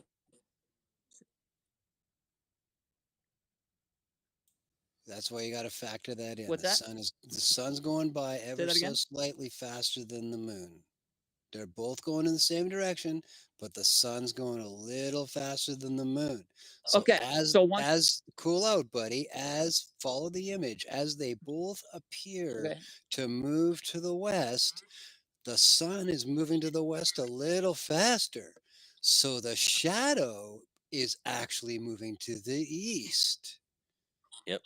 They're both going Okay, west. so why does the sun is going faster? I got that. So the That shadow's makes going sense. to the east. So I get your Okay, great. explanation. So now explain this, Stone. So I get your explanation. So now explain this. So how is the path of totality from southwest to northeast? I can tell you that. Okay. It has to do with a term they call the ecliptic and frame of reference. Those two are vital in answering your question. Okay. Okay. So in the Globee model, let me relate this to you. In the Globee model, where the sun and the moon are orbiting the Earth as the Earth spins itself. Right. Okay, great. Right. When we look at the orbiting ecliptic of the moon, its path around the Earth, that is 5 degrees off in terms of its plane and the plane that ellipse of motion represents. It is 5 degrees off from the center of the Earth, away from the ecliptic that the Earth produces going around the sun. Okay, so there's a plane to the orbit of the Earth around the sun. That's your main frame of reference. So you're sitting Right. on that and you're looking at the Okay. Earth, and the moon's Yep. blowing around oblique to that by 5 degrees. So in the Right. Okay. sky, one seems to actually go from above to below as it skates by, one relative to the other. And these are the nodes we talk about, Right. the knots, K-N-O-T-S in some people's analysis, astronomers in particular. Okay, so But the way one you would just be described it, above and one would be below. And in this case, in April's case, the one we just saw, that's Rahu, where the moon was below, the sun was above. Okay, the moon was coming up and the sun was coming down as the sun was beating the moon as they go west in the sky.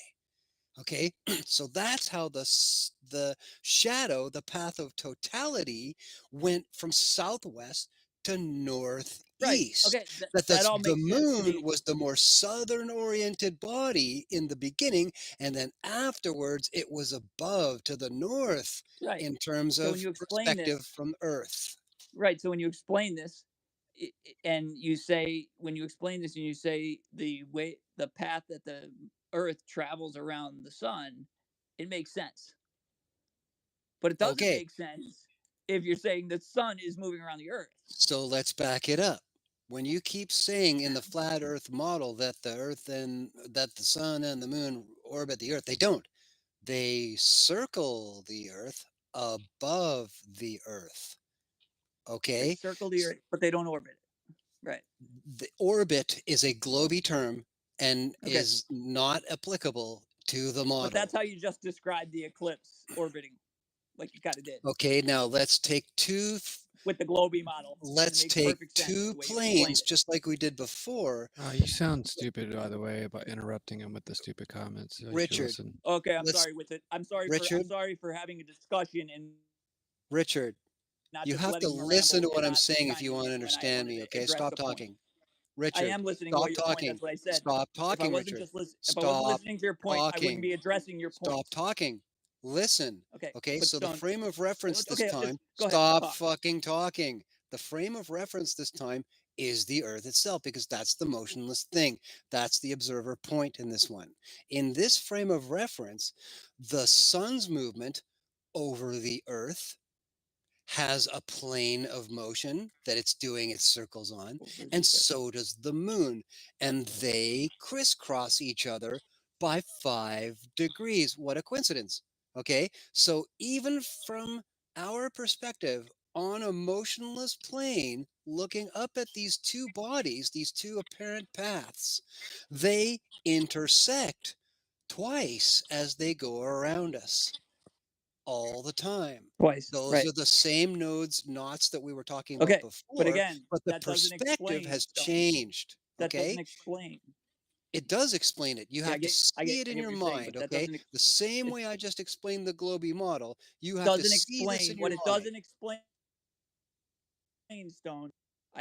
I'm trying to see it, and what it doesn't explain is why the path of totality is observable across a giant line that is predictable through from the southwest to the northeast.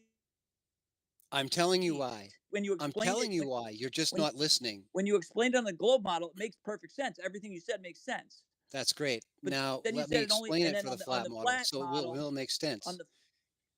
on the If I flat could model just where it's explain it to you, Richard. stationary. Richard, you're waiting for this answer, but you can't stop asking the question. Okay? So embrace the answer for a little while. No, there's no because. This is Embrace the another answer. option for you to actually take in I will information. embrace. Okay? I mean, I'm So let's embracing it. back it up. I'm embracing it. If I wasn't embracing it, I wouldn't fucking be here arguing with you. So let's wasting my back it time up. and talking about And it. stop So interrupting so let's get much. back to the 0 mark here for this model. You can't let Richard, okay, you ready? Ready? Well, here we are on the flat stationary Earth in southwest Texas. Okay, this is when the first point of totality hits North America, so to speak, the earlier part of the scenario. Okay, when we look up at the sun and the moon is going east, so's the sun, but their angles of path are not the same. They intersect from our perspective on Earth. This is the Rahu node or not, KNOT, like I was talking about before, happening from this perspective on a flat Earth. They are both moving above us, but they have independent paths. They have independent speeds. And this is what we're witnessing. So we see the moon that appears to be below, the sun that appears to be above. The moon is ascending as it moves to the west. The sun, the opposite of that. It seems that they're going to intersect, one above, one below, as they are both moving to The the opposite west of that. as the You just said sun they're moving is in the same passing the direction. moon. What? You just said they're moving in the same direction. Then you said They they're moving in the are. opposite direction. They You are literally both just moving said to that. the west. Hang the semantic and understand the syntax. Okay, Richard? They're both It's not moving to the semantics. west. It's like literal definitions. You literally said they're moving in the same direction, and then you said they move in the opposite direction. You gotta They're take a not deep moving breath in or the something, man. opposite direction. One is ascending in terms of elevational perspective. One is descending. They are both moving to the west, and the sun is moving slightly faster to the west than the moon. The moon appears to be getting a little higher in the sky as it goes by. Two, the sun appears to be going a little bit lower and slightly faster than the moon as they both go to the west in the sky. This is what we're observing. So I went to upstate New York. I watched the solar eclipse, and I Okay. watched them pass, and I Great. watched the whole thing happen. Okay. Okay. And when it happened, one didn't appear to be moving upward more than the other. They passed in front of it, and then it passed again. So It let me moved past. ask you this question. I When never you were saw any observing it, observable effect of the moon going upward. let's talk about your observation. Okay. When you were standing was I there, imagining that? when you were standing there in New York and you were looking up at it, you were using your own eyes? Yeah. And you were not using a theodolite or a telescope or anything else automated that can give you a coordinate? A coordinate? No, but you said No, you weren't. So what the hell are you talking about? But you said when it's observable, when you're watching it, it will appear to move upward in another direction.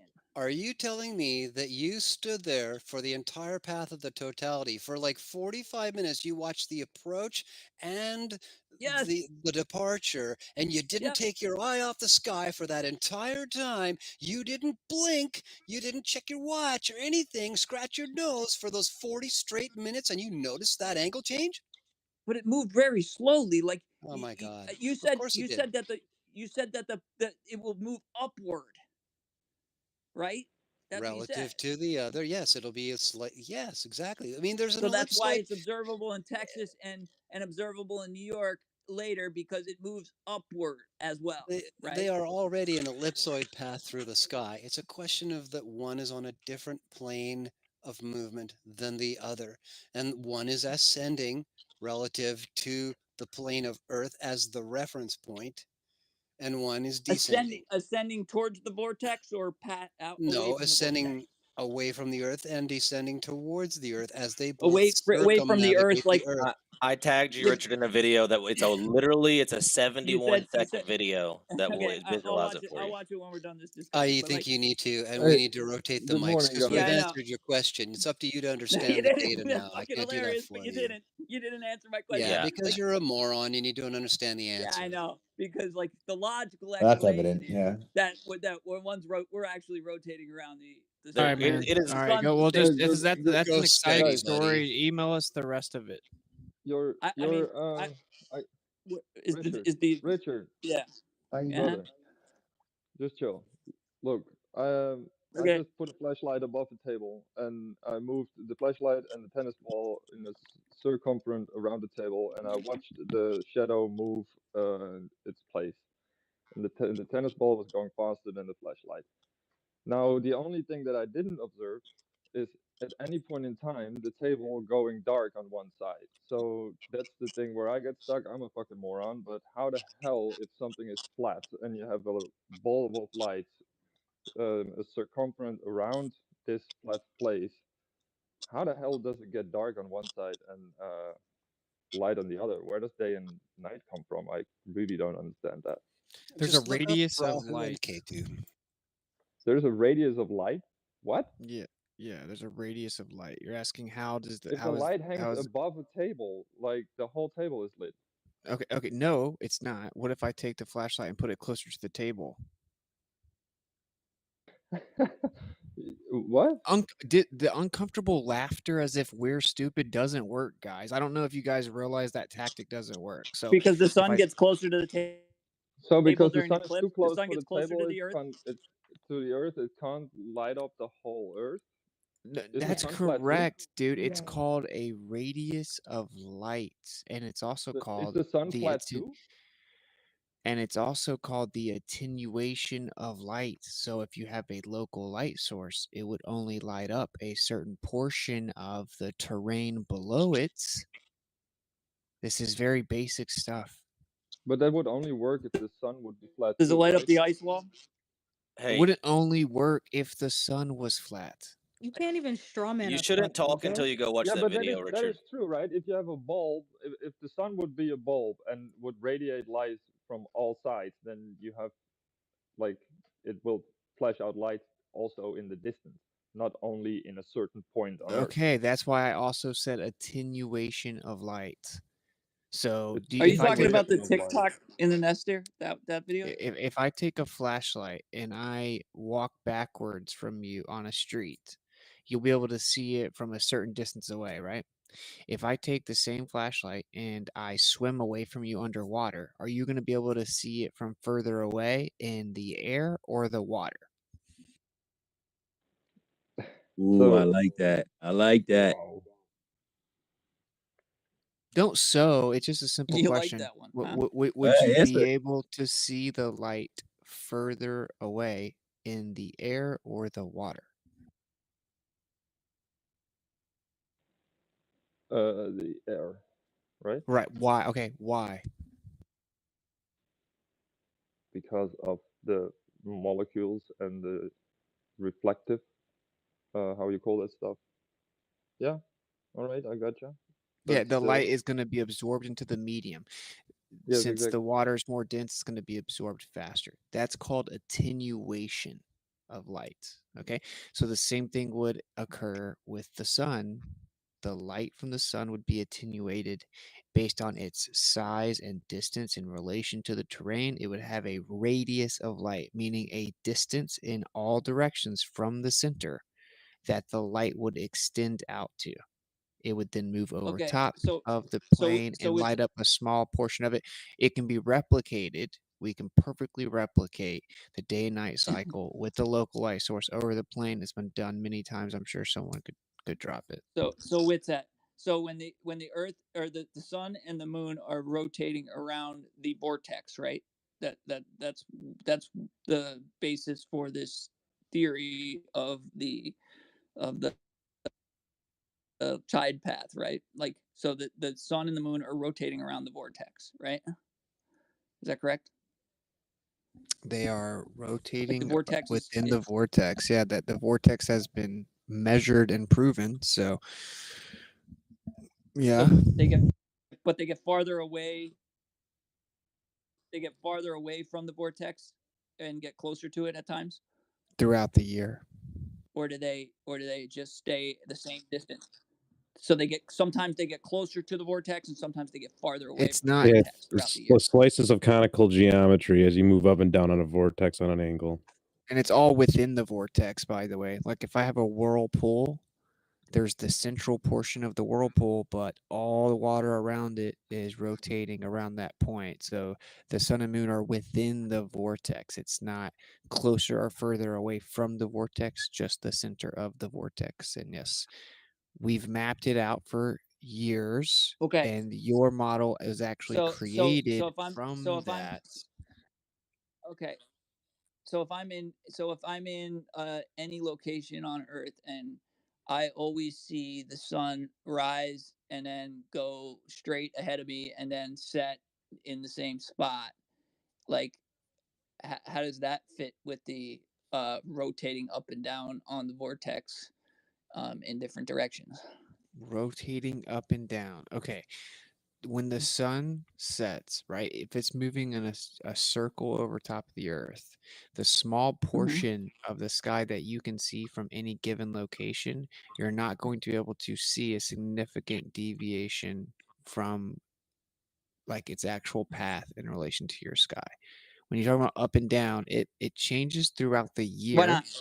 It changes because it's such a small portion to its overall path. So even though it's curving overall, right, for the small portion that you can see it, you're not going to be able to tell. And again, this is a simple concept. If someone walked in a giant circle, if you just looked at a little portion of them walking, it would look like they're walking straight, even though they're actually slightly curving around a giant Yeah, circle. Right. Okay. kind of And like then if the Earth was spherical and it was gigantic and you wouldn't be able to see like things straight ahead, right? Like yeah, I mean, until a certain distance, which would be 1.225 times the square root of the observer's height in feet. So we're gonna that's go back to the other I don't question know what that that you're. means. That's the actual size. But wait. The The size. sun, the size of your globe, yeah, we would see the curvature of the Earth at 1.225 times the square root of the observer's height in feet. So you can't just act like you would never see it. No, we would specifically see it at a specific distance based on a specific height. Anyway, the sun changes its position in the sky throughout the year, and we literally do observe this. In fact, the angular size of the sun changes Okay, throughout the so year. when the sun sets and I'm looking out in the distance and I see the sun setting in the west and it's setting and I see the sun slowly disappearing and like you know gradually and then until it finally disappears. What's actually happening The sun's on getting your the sun's getting so far away that you can no longer see it. The well, if horizon it was is getting so far away that I was no longer seeing it, wouldn't it get smaller and smaller and then no. suddenly just disappear? No. This is what's so funny. You guys Why all not? bring up like the day one stuff as if it's slam dunks. I don't know how many times do you have to get I'm dunked just on I before don't you get you said change your it's tone of getting voice up? farther away, but it's Yeah. getting farther away, but I'm observing it going down into the horizon. Yeah, that's how perspective works, right? So if you're looking at Right. down a long street and you have street lights, the street lights will look like they're going down towards the convergence point, even though the street lights are all the same height. They If I'm look like watching, they're going down. so if I'm watching a car going down the highway and it starts disappearing and it's a straight flat highway and the car starts disappearing, it would get smaller and smaller until I couldn't see it anymore, right? Sure, but that's when you have to get into what is the sun? The sun seemingly is quite far away. Stop interrupting. The sun is quite far away, and we have a limit to how far we can see. So we can only see Right. the sun from so far away, which means we only pick the light up from the sun once it gets within our limit. That limit is going to be equidistant, meaning equal distance in all directions. So the only time you're seeing the sun, it's within your visual limit, which means you would not expect it to It's significantly going to be change equal angular distance in size. all directions. That's Yes, what you just said. It's going to be equal distance in all directions. the But when you apparent describe why the eclipse location happened, within your visual limit. right, exactly, within your visual limits. So when you described observing the eclipse, you're saying that so like it doesn't actually go in the same. It's actually not the same distance, right? Is what you're saying. I'm not making claims about the eclipse. When you said I said something, I like what I just well, explained. the guy was saying previously. Dude, what's happening is you're asking questions, they're getting directly answered, and then you're avoiding them and just saying They don't really. something else. The answers don't really make sense, though. Really, They can you don't. repeat? Since it doesn't make sense, can you still man what my answer was? Yeah, you said you're steelmanning your answer was saying that like the reason I see the sun disappearing over the horizon from top to bottom and it falling down is because it's getting so far away that I can no longer see it. And then why did I say it looks like it's going down? Because you said I can only see a certain distance from my vision. No, right? you said why does it look like it's going down? And what did I say?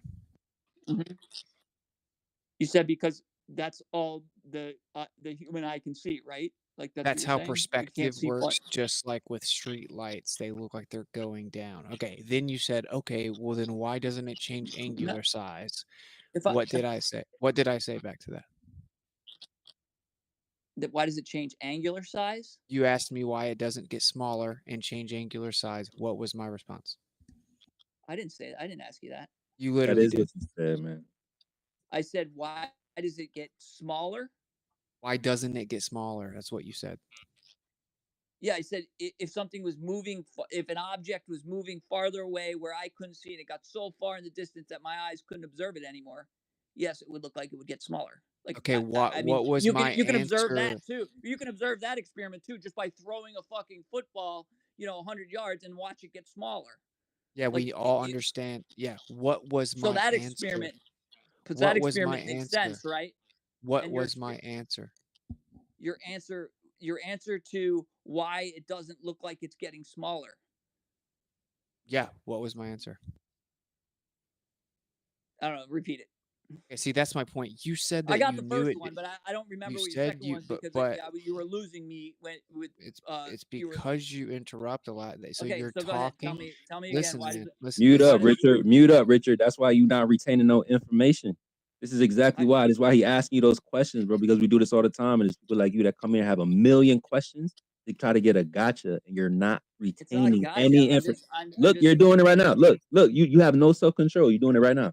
You don't even respect the host of the space.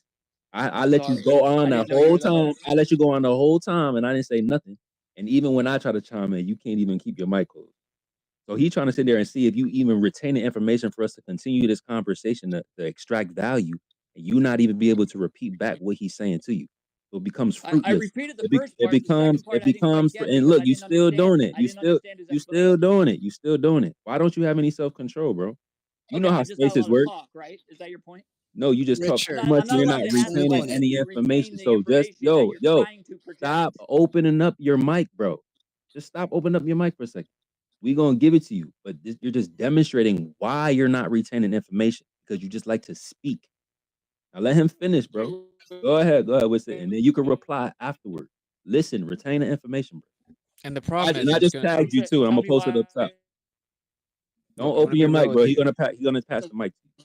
Right, or chill out, man. What's Tell me why happening it is doesn't look you're like listen, it's man. getting smaller.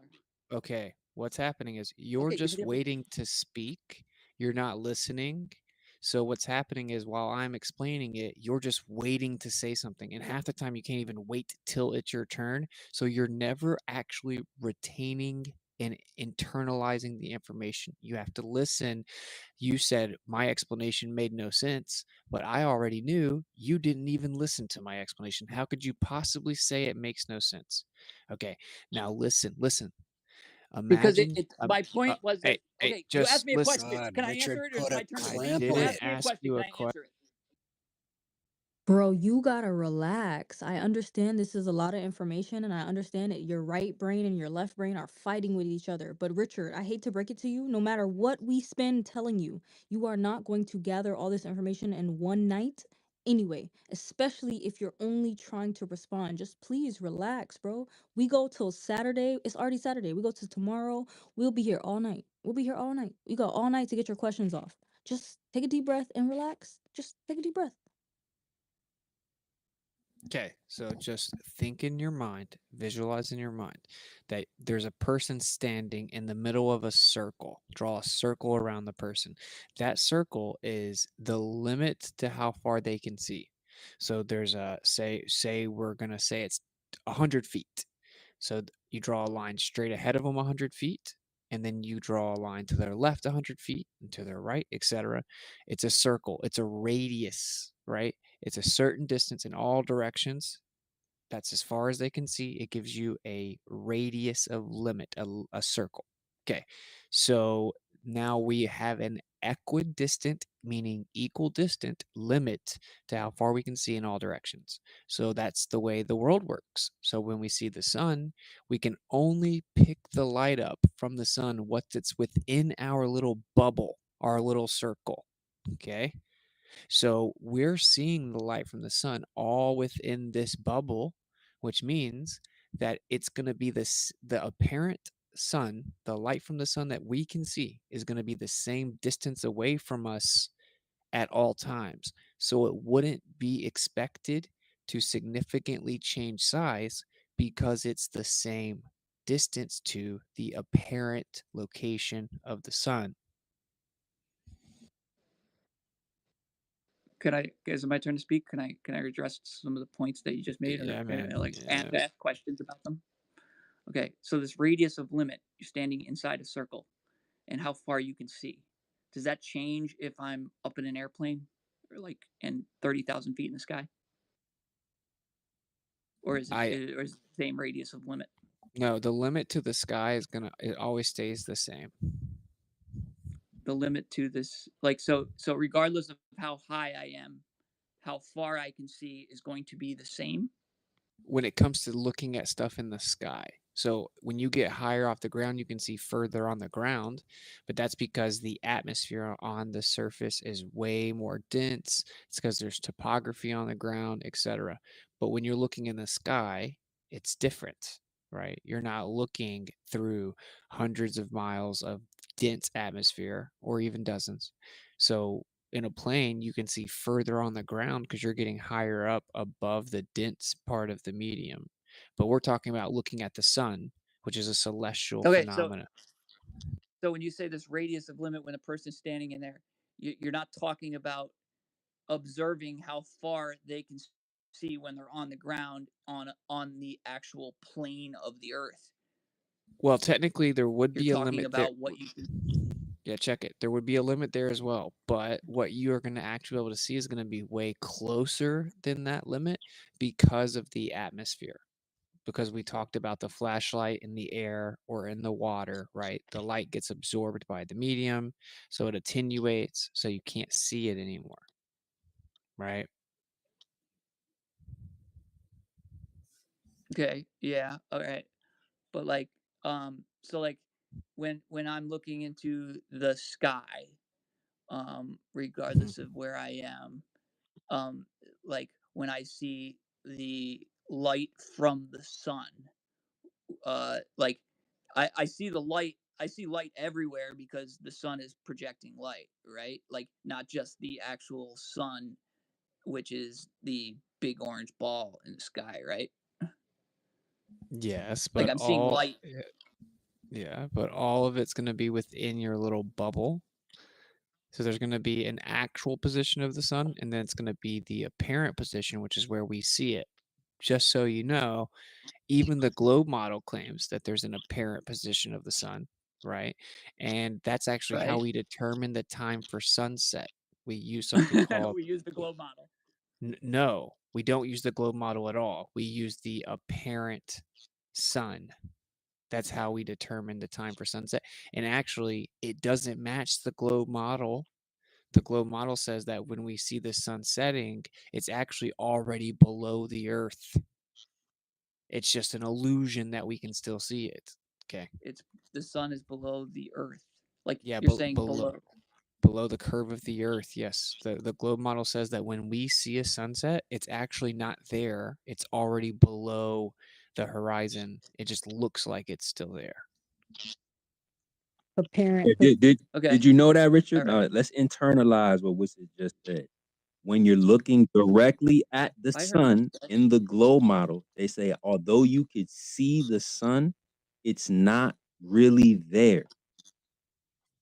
No, it's passing right around the horizon. So although that direct sunlight is hitting your eyes, it's an illusion. Right. It's not really there because in our model, in the globe model, we predict that it's already below the horizon based on the radius of the Earth. So when we see it, that's a failed prediction. So we tell you it's not really there. You see the problem there?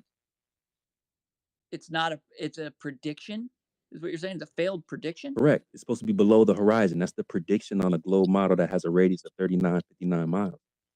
Okay. All right. So we agree that they predict that the sun is not supposed to be visible at certain points in the sky. Correct?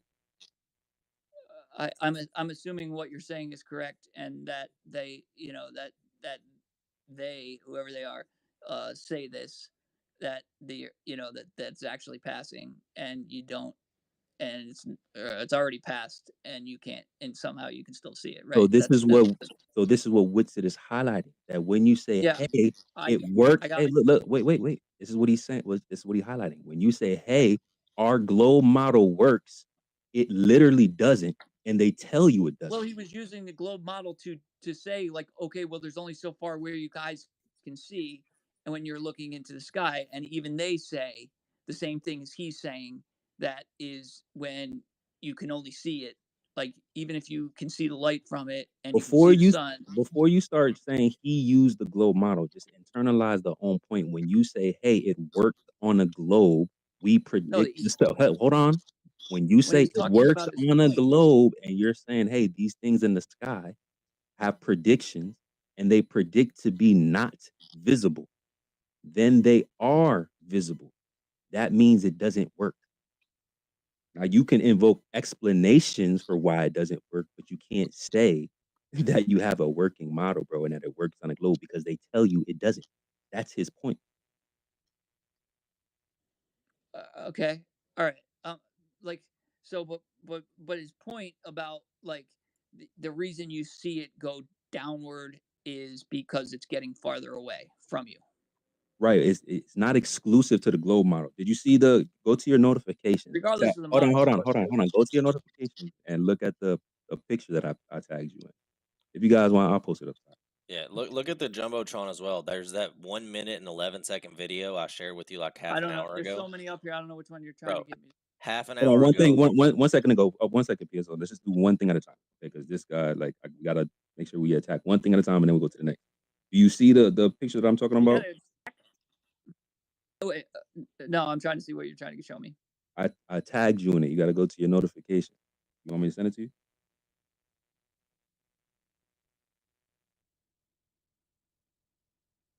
I threw it up in the top. It'll populate in a second. So basically, they're just showing, because you said, hey, when things go, like when a car goes down the street, it goes really, really, really small, then it disappears. Here you got a distance between the observer. Flat screen. Yeah. You got a distance between the observer and two people. Their legs are obstructed. Are their legs cut off by the curvature of the earth? Or just a loss of resolvability? Like, I mean, just like you were saying, like, you can only see so far, like, the observing the curve of the earth, like some guy walking down the street. I mean, that's a lot smaller scale than seeing the sun. That's a in the different sky, right? that's a different point when you're talking about scale. You're saying that, hey, when things disappear, how is it disappearing from the bottom up? We're saying, hey, it's losing resolvability. We're showing you that it isn't exclusive to globe curvature. Okay, so you have to acknowledge that. But you're saying it's getting farther away. So, like, when it's above me and it's setting and it's rising in the east and going above me, and I can see it straight ahead above me, is it curving around me or no? Like, We have a limitation because we don't live in a vacuum of space. So we don't have an infinite vision, as you may think. Because we live within an environment, we have an atmosphere. Just like what it said, light attenuates. So things start to dissipate. And as you get closer to the horizon, you lose resolvability. The closer and closer you get, the smaller and smaller that angle gets. So we're just showing you that it's not exclusive to your belief of curvature. All right, I get what you're saying, but like going back to the explaining the eclipse, when you get a like something on a flat and a table, and you say, watch, they're both moving in the same direction, you could easily see this experiment, and you're taking, say, a tennis ball, and you're moving them together, and one's He's moving breaking up for slightly me, slower guys. than Is the he other, breaking up for and y'all? then until it finally. He's breaking up for me. I can't. He's pretty clear. Okay, y'all gotta let me reset. So like, my bad. Yeah, Rich, I just can't hear you. okay, You can continue. I'll let them answer. I can't hear his point. I'm gonna reset. You keep going. You got it. All right. Well, I mean, it's like, so like what you're saying. So like when there's a flat table, and during an eclipse, they're one, you know, the flashlight's moving, and the tennis ball is moving, and the tennis ball is moving slower, and or the I don't know which one's actually moving. It's supposed to be moving You slower got in that this right. scenario, but what? I said you got that right. That the flashlight's moving a Got little what? bit faster than the tennis ball is, as they both Okay. move in the Oh, same direction. Yeah, the flashlight's moving a little slower than a little faster than the tennis ball, right? that's right. So you're saying this is the easily experiment to see how an eclipse works. So but like then you're saying when you're talking about the sun setting, you're saying, well, you can only observe, like what you actually see is not what you're actually observing. Is this right? Piezo's tweet that you're talking about? I can't see. No, but yours actually. Hey, Richard, when you look at these two guys on the street and you can only see them from the knees up, that's only like, 200 feet away, right? When we're looking at the sun at almost the same angle, picture how much more of that same density of air is in between you and the sun. And that effect is going on so many more times, magnification more times than the effect you're seeing here just a couple hundred feet away, if that. When Right? Picture so the when compounding effect of what you're seeing here and apply it to a distant thing like the apparent position of the sun. yeah, I get that, but like so when you're observing an eclipse, like the way you were explaining the eclipse, like that's what I'm still trying to wrap my head around here. So like you're saying that they're both moving around the vortex, and they're both moving around the slower than the other, and they're moving in a direction like 90 degrees parallel. Let's just take you back to yeah, the right, 90 degrees parallel from the dude. vortex. Let's just take you back to the tennis ball and the flashlight. You got them in your hands and you're shooting at the ball and it's hitting the wall in front of you. Okay? So pretend the wall in front of you that it's hitting is the map. Well, All you're doing is moving. don't You're moving both of them to your left, and the flashlight is moving to your left a little bit more to right. the degree where the shadow on the wall moves Okay. from left to right. Got that. Got that. Simple Okay, shit, bro. Okay, so Stone. Okay, so when that happens, and then the flashlight's moving faster than the ball. So like the spot that creates the shadow on the wall, right? Let's say that's a spot on Earth, right? That creates the shadow. So then they pass, and then it passes, right?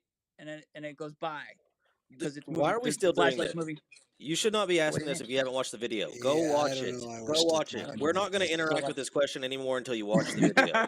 Go watch the video. You're laughing like a child, bro. You've been Okay, hold on. Okay, wait. I get all that, but we do got to make it super easy for the globe earthers, because this is what they do. Like, if you have to direct them off of Twitter to like chop that up as a W for them. See, that's why I started laughing like, because you don't have a video on Twitter, so I don't have to acknowledge it because it's a link somewhere else. Like, that's what It's on they Twitter. do. It's in the Jumbotron.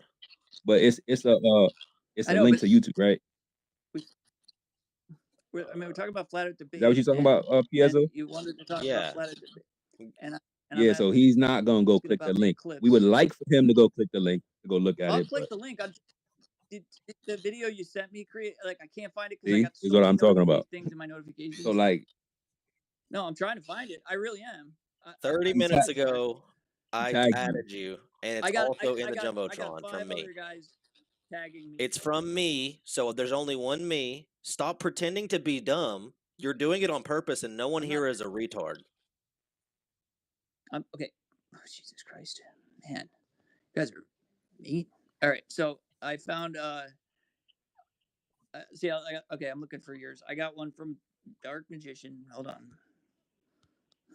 Came from okay, why you do that, Richard? Why you do that? We're gonna go to the hands, and then we'll double back. I want to hear your your feedback on the link. Let's do that. Stay up here though. Don't go nowhere. Okay, once I find it, go ahead. All right, I'll send it to you. Guys, who's up next? I'm sorry, my bad. I feel like I Truth found it. been waiting, but Chrissy also was waiting in listener.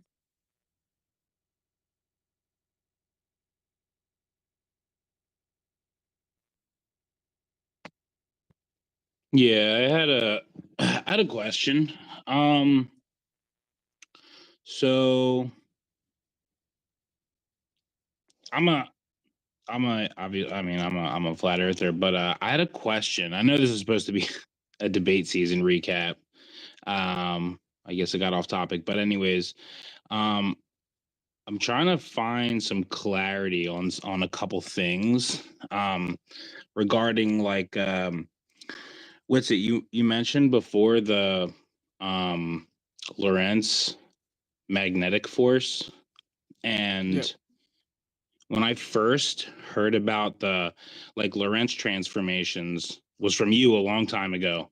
But so I guess I'm just confused on like, so you have the Lorentz transformation, which is like the time variable, and then but how does that I'm not understanding why that like that's called the time variable. I know it was like the guy Lorentz, but then like does that time variable that like I know it's like a preposterous thing to think that time warps, but how is that somehow correlating to the Lorentz magnetic force? I'm not understanding that.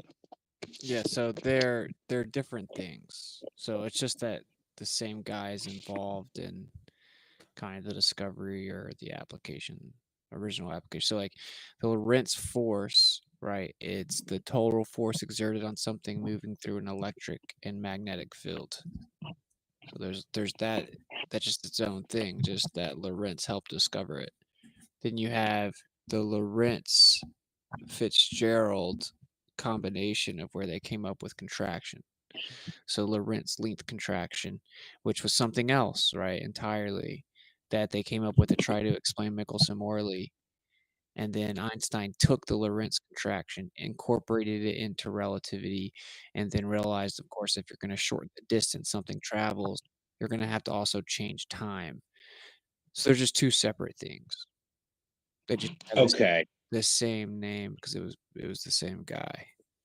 got you. Okay, so I had a feeling about that. So then the next thing is I've been listening to Alan talk about the GPS stuff, and it's a lot to like absorb, but I don't know if let me see, is Alan even on here? Yeah, so but basically he had mentioned, I guess, in some of the GPS stuff, like a Lorentz transform, like which was like I guess the time variable being used, I guess, in real world, and like acknowledging that variable being used. But I'm not understanding is I thought it like, the determination was that it wasn't really, I guess, a real force, or am I misunderstanding that? I'm not sure. So like what I'm saying is like, why would it be used in like a GPS coordinate math, but also be like disregarded as like ridiculous simultaneously? I'm sorry, I didn't completely follow what's being used in the GPS. So isn't Lorentz transform used in somewhere within GPS, like to calculate time? Yeah, they're going to use Lorentz transforms for everything that they're trying to run through the lens of relativity, because they have to try to make it fit within their model, right? So it's like a relativistic correction. So like we know it's absurd. Okay, so are they calling something Lorentz transform? But like, how does that correlate to the ether model? Like, is there a correlation?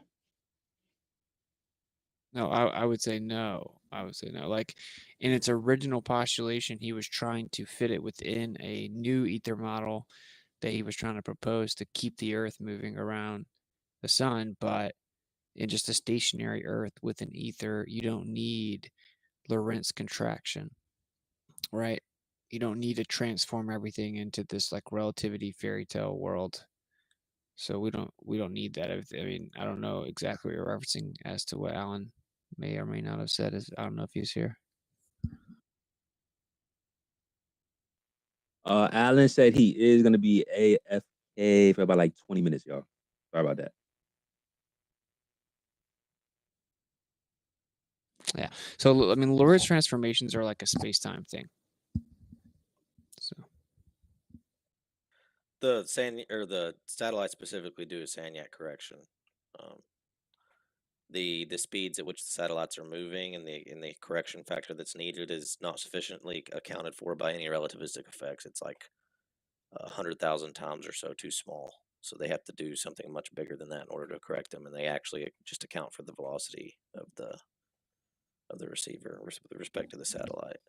yeah, I mean, I think their mathematical interpretation of GPS does also apply Lorentz transformations as well, right? Because they're always running it through the space-time coordinate.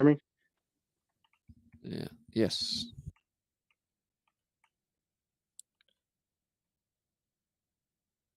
Yeah, I think there is one, but it's like much lower than the one that's Okay. actually fixing it though. You can't hear anybody, Brian?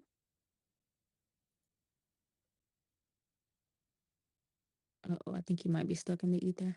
Brian, can you hear anybody? Can you hear Proud?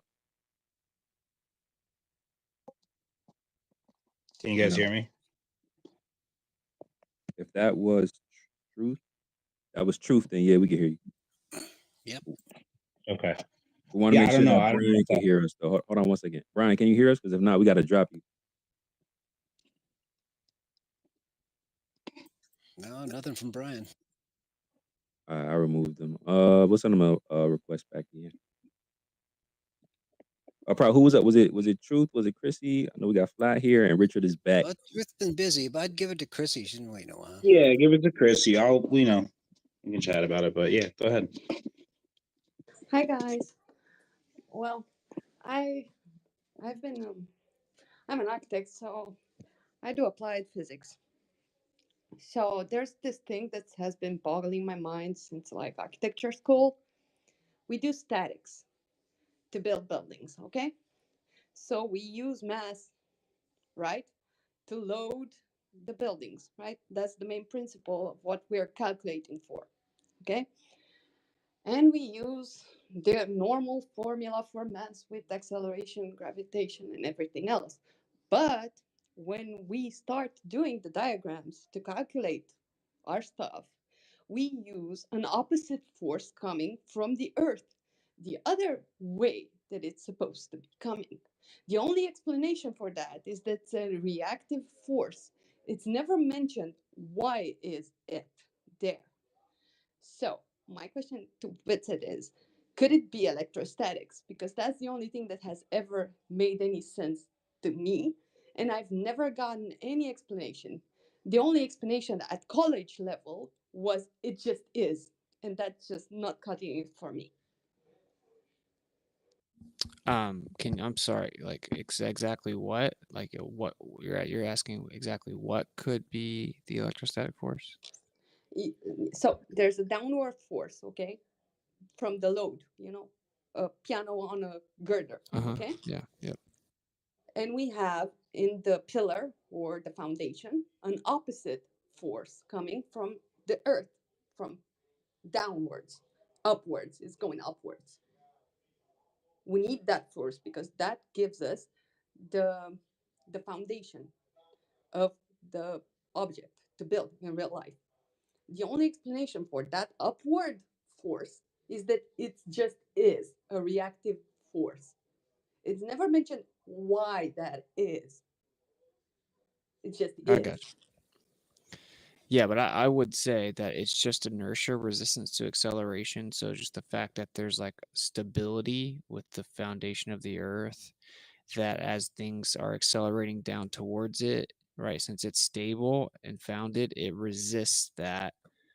Like Yeah, it is a it's more resisting. it's more conceptual though, that it's like actually exerting an upward force. It's more that there's just acceleration going down against it. It's just within their paradigm they have to claim that it goes both ways. Yeah, but as it is called a reactive force, right? But it is different, right? Can It I changes properties. can I put in a second thought? Yeah, sure. I have a That- third thought on that too. Well, your analysis is mostly structural in this case. So when we look at compressional load for the whole structure at the base, like you're talking about, I think for sake of formula and ease of calculation for you on what happens on the top side, I think they're just providing a proxy for the modulus of rigidity in terms of compression of the base itself, that eventually that has to reach infinity to provide ultimate resistive force against whatever you're loading onto it. So I think they're just feeding you a reciprocal concept so that you know how to balance a force in terms of compression. Yeah, true. And we calculate for compression, but that's different. Right. It's a different problem of the same structure. There are many layers of problems. But they have to treat it one-dimensionally almost like you would on an integer line, right? Yeah, we do. Exactly. That's how we do it. Exactly. So I think that's what they're doing. They're providing the other side of the zero for you, but so could that it things are going to add be- up or they aren't. Yeah. Right. But could it be if the force pushing down, right? It's actually the charge, right? The difference in potential between stuff. Then the opposite would come from grounding, right? Because the ground has zero polarity, right? Could it be that? If there was an opposite Yes and force, no. but they're saying like it's not really an opposite force. It's about like Well, it's how not strong really you an can break opposite those bonds. force, but if you don't put it there, then the building can be built. If you make it an assumption that it's not there, then nothing can be built. If it doesn't exist, then no building exists. It's not just mathematical, it's practical. You understand? It's not just a mathematical concept they use to fix something. No, it's something applied. We apply it to make foundations, to raise buildings, to build For bridges. sure. And you're including that in a mass calculation, even down to the footings. Yeah, definitely. Absolutely. But that's all coming up against the ultimate concept of the modulus of rigidity of what you're dropping those into. True, but that's a different calculation because we have. Mm-hmm. I can't. So my question, But it's if I can, it's the same opposite coefficient is really what we're driving at. And I think it's just a mathematical concept. I don't think it's an electrostatic causal relationship for it being there. No, Yeah, actually, I agree. I think it's a mathematical concept due to the resistance of acceleration down towards it. It's just like it's a conceptual application. Yeah, like if the foundation was a different compactness, would that upward force be different, Christy? Yeah. That's Well, what we're it saying. So actually it might is not the be a difference upward force. It might be using a the medium. there's an upward force from decay, the process of decay, with your alpha particle, your beta particle, and your gamma ray from Earth.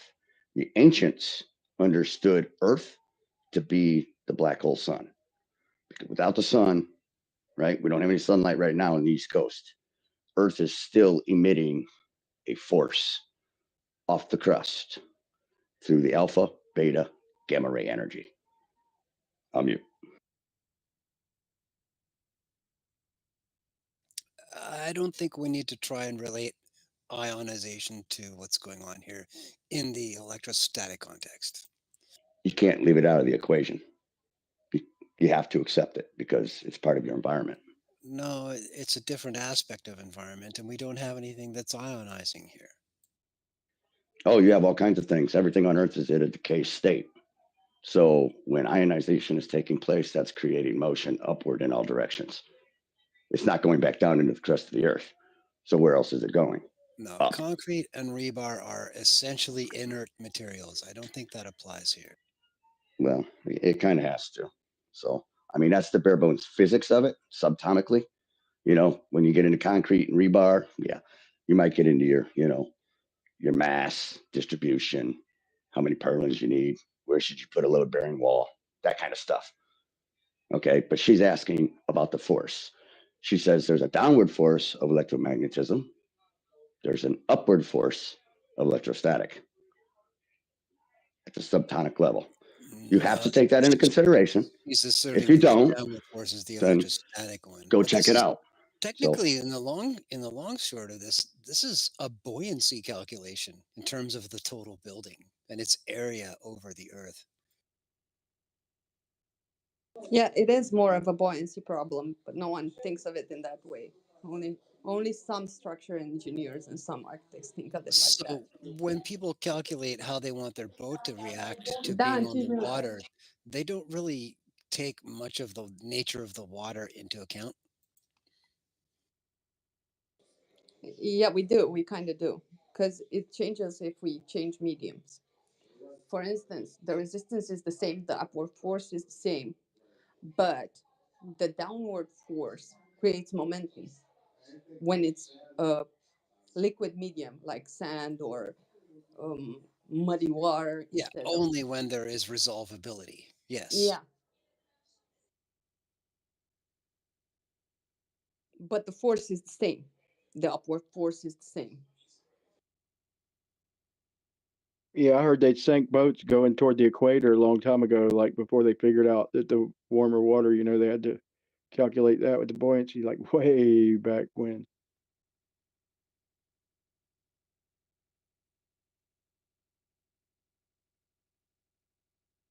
Yeah, so that was my question. I kind of get it. It makes sense like that because that's how I explained it the first time around. But it also makes sense if there's a difference of potential between them. Well, glad we could get a little closer to it.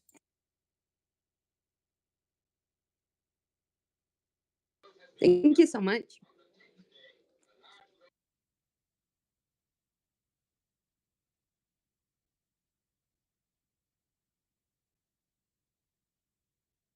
Stone, I just want to tell you, man, I posted this a while back. I was having trouble, I guess, with my connection. Hopefully you can hear what I'm saying, but it's I posted it twice. I hope I posted the right place, but if I didn't, it's Don't Spear the Truth. Like the Sprite can is in the video.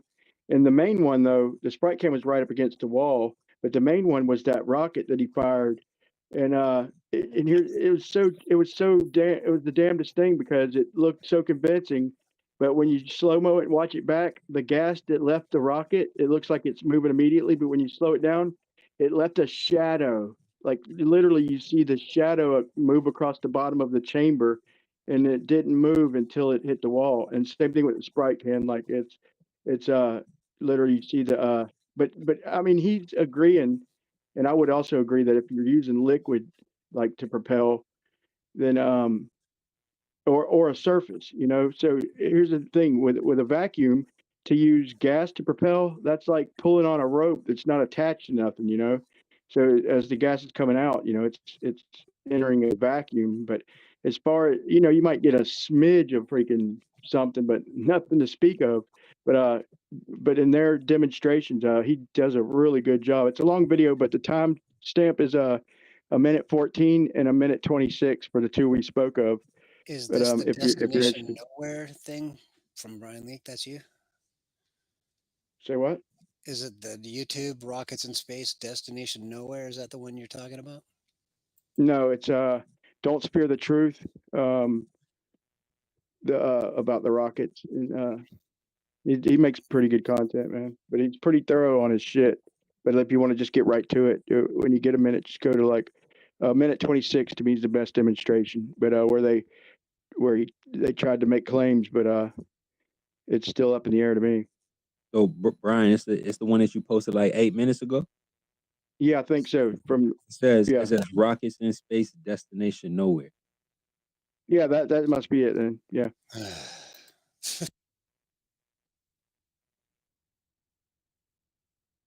It's definitely counterintuitive to me that you could propel gas into a vacuum, but this shows it though. So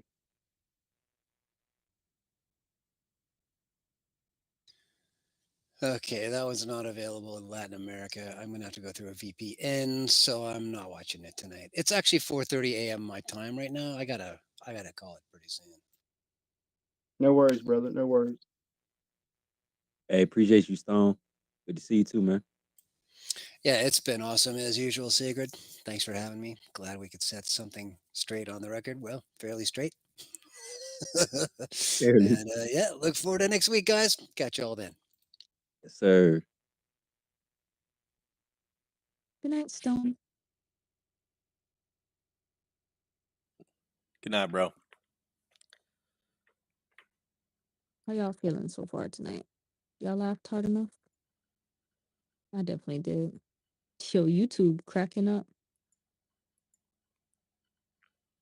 Yo, is that person in here that was trying to like troll us and deviate for like 7 hours? Is he always in here on Fridays doing that? That Justin guy is new. I don't think he's ever been in here before. But Swalla, the Aussie, he's been in here before. No, not that guy. I know that he just wasn't capable of comprehending some of the things, and the other guy was like refusing to comprehend the other things. Either side of the coin there, Piezo. Woefully ignorant. They're Versus attached. They're attached to the hive mind. I think a lot of people just hope and pray that we'll say one thing and it'll explain everything for them, as if the heliocentric model can be explained with one thing. And that's where they all get like hung up on, like, oh, this one answer doesn't work. Okay, I don't understand nothing else you said. It's like, I don't know what that is about flat Earth or a different ideology, but if the one thing you explain doesn't immediately make it click for them, then nothing else matters. Mm-hmm. Yeah, but that's exactly what I'm saying. Like that is what I think of as like the hive mind. Like they need to detach from it. It's like a mind parasite. Where does magnetism come from? Why don't you tell me, Yeah. Mr. Whole time? I mean, it was so obviously bad faith for so long, and he tried to like use some sarcasm and like, no, I'm just trying to ask these questions so I can understand. Like, he even like put on like a fake voice to like make it sound like pitiful. It was like such an obvious bad faith attempt. It like when I engage with people on that level, to some extent, I'll do it anyway, just for the benefit of everyone else listening. But there comes like a point where it's like not benefiting anybody.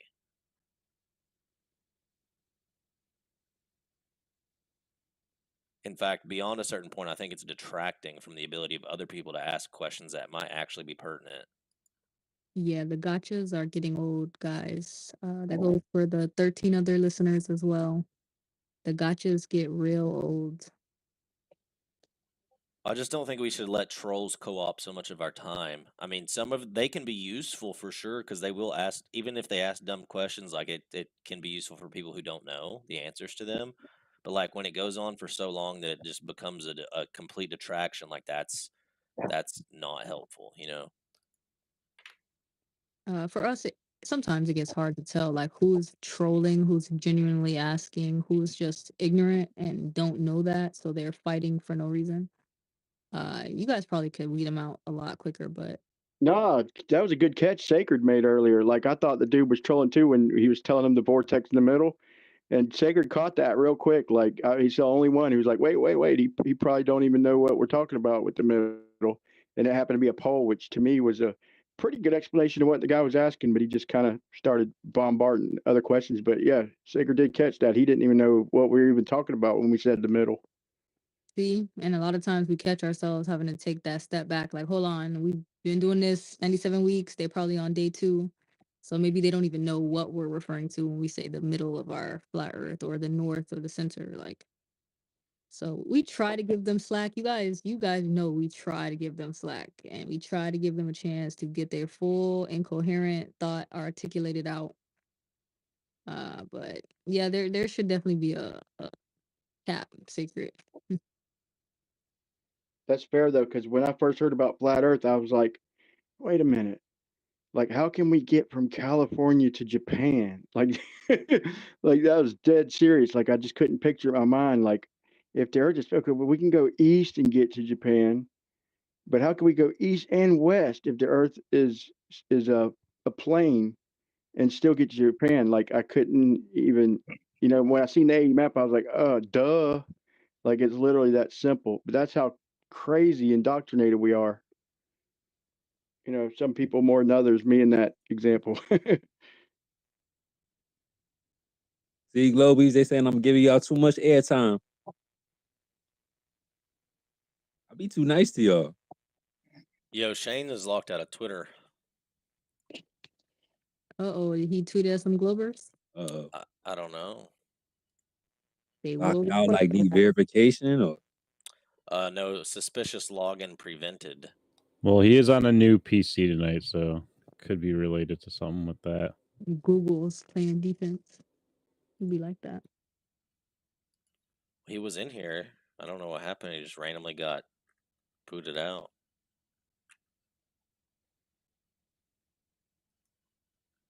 That happened to me too. The first time I got a mic, I went to talk and it booted me. hey, let's slide to my man Matt. What's up, bro?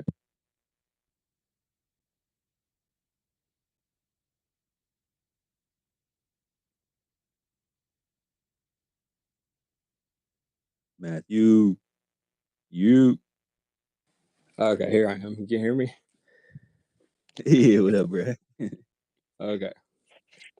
So yeah, just a couple things real quick. I haven't been hearing too much tonight because I was making some videos for Jaren, and we were trying to get the first one uploaded tonight, which we did. So I put like 2 months of work in it, and I think y'all really like it. It's about like the Stephen Hawking thing where he faked the observation.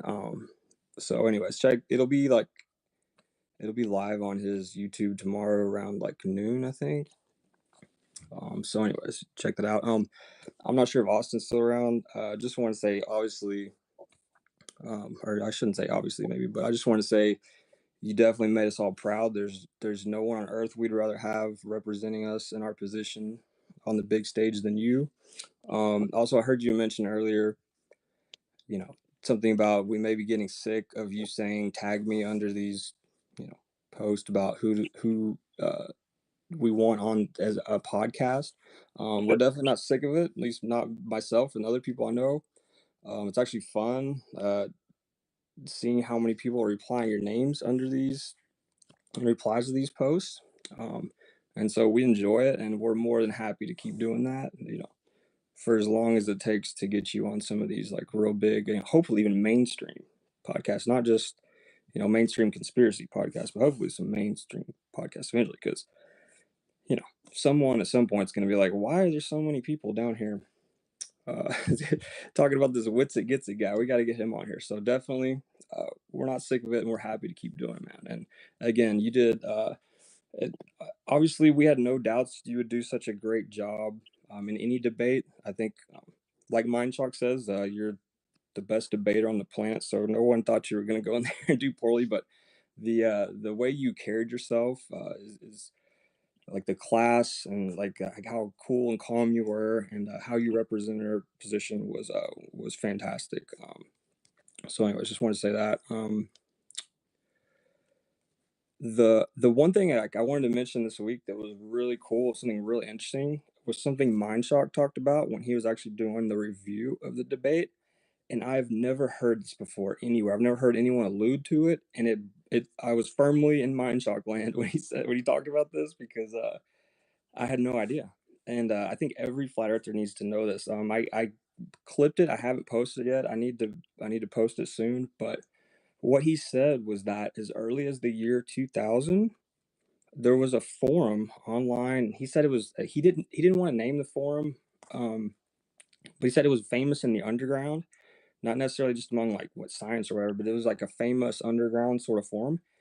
And back then he was looking into, I think he said relativity and stuff like that. And he stumbled upon this forum where there was over 200 active physics professors, many of whom were at prestigious universities, who were geocentrists in the year 2000. And he was like, what? And like he said, he was like, I was mind shocked.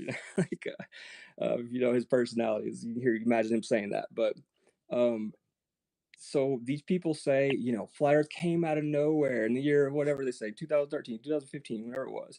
It's a CIA psyop. No one ever talked about it before then. It just exploded because they blah, blah. Okay. There were hundreds of physics professors at top universities going back to the year 2000 in a forum who were geocentrist and talking about this in detail. Now, he said that it's been wiped, and he's really trying to find the archives of it. He's been trying for a while, and he's hopeful eventually he'll be able to do it so he can like show proof of this. But I mean, any of us who know Bruce, or well, whatever, I mean, the name he goes by is Bruce, but we know him as Mindshark. No, he's not gonna make something like that up. Like, why would he make that up? It's ridiculous. Of course, he didn't make that up. But obviously, people will be, you know, indignant or whatever, and say like, "Oh yeah, right, blah blah." So he's trying to find the a way to get archives of it. But yeah, the fact that that's the case should really open some eyes. Like, why would there be over 200 physicists back then in the year 2000 when no one was talking about flat Earth? Like, as far as we know, and they were geocentrists, and he said that these posts were like, you know, they're just talking about how it's like it's crazy, we're being lied to about everything, yada yada. There's lots of posts about the science and all these sorts of things. So I thought that was really, really, really interesting. I think that's something not just flat earther, but really everyone should know. If you're a flat earther, it's like, wow, okay, this didn't just start in 2015. And you know, if you're not a flat earther, you should be like, wow, why were there hundreds of top physics professors 24 years ago, you know, having to talk about this in an underground forum online? It's really interesting. That is pretty huge, bro, because we don't even have that many floating around these conversations lately. There is a quite a handful, but yeah, that's important. But they hang on to their motion, man. They desperately, because it's really hard to explain a globe model without all that motion. You know, it kind of starts falling to pieces. That's good information. I hope he finds it. Yeah, absolutely. But it was really cool for me to hear, like, okay, it wasn't just, you know, I guess most people, who do we credit for being the first person? Eric Dubay, I guess, back in, what year was that when he started talking about it? He's generally credited as being the one who kind of like started the modern thing, right? Correct me if I'm wrong. Yeah, him and I would God, say what's his name? ODD TV. Shout out to ODD. Yep, ODD. Yeah, but just to know that there was that many people. It was Math Powerland. Sorry, Math Powerland and Eric Dubay, I think, real close to first, and then Mark Sargent, and then Jaronism, and then ODD. I believe that's the order. And yeah, and then I also I think Mindshark also said that there were people in the 90s on the internet talking about it as well, like in other places. Which, if you remember the internet in the 90s, you know, there wasn't, you know, it wasn't like it is now. There wasn't like even that much on the internet in the 90s, but he said for sure there were people talking about it on the internet in the 90s. So that's really interesting. So even though we all got really brainwashed for a while, and they really kind of like quieted the whole fire thing for, I guess, several decades, it's really interesting to know that even back in the 90s and even the year 2000, there was a lot of people out there that were like, hang on a second, this does not make any sense, like what you're telling us. So it's like it's encouraging to know. And yeah, I just think it's really interesting.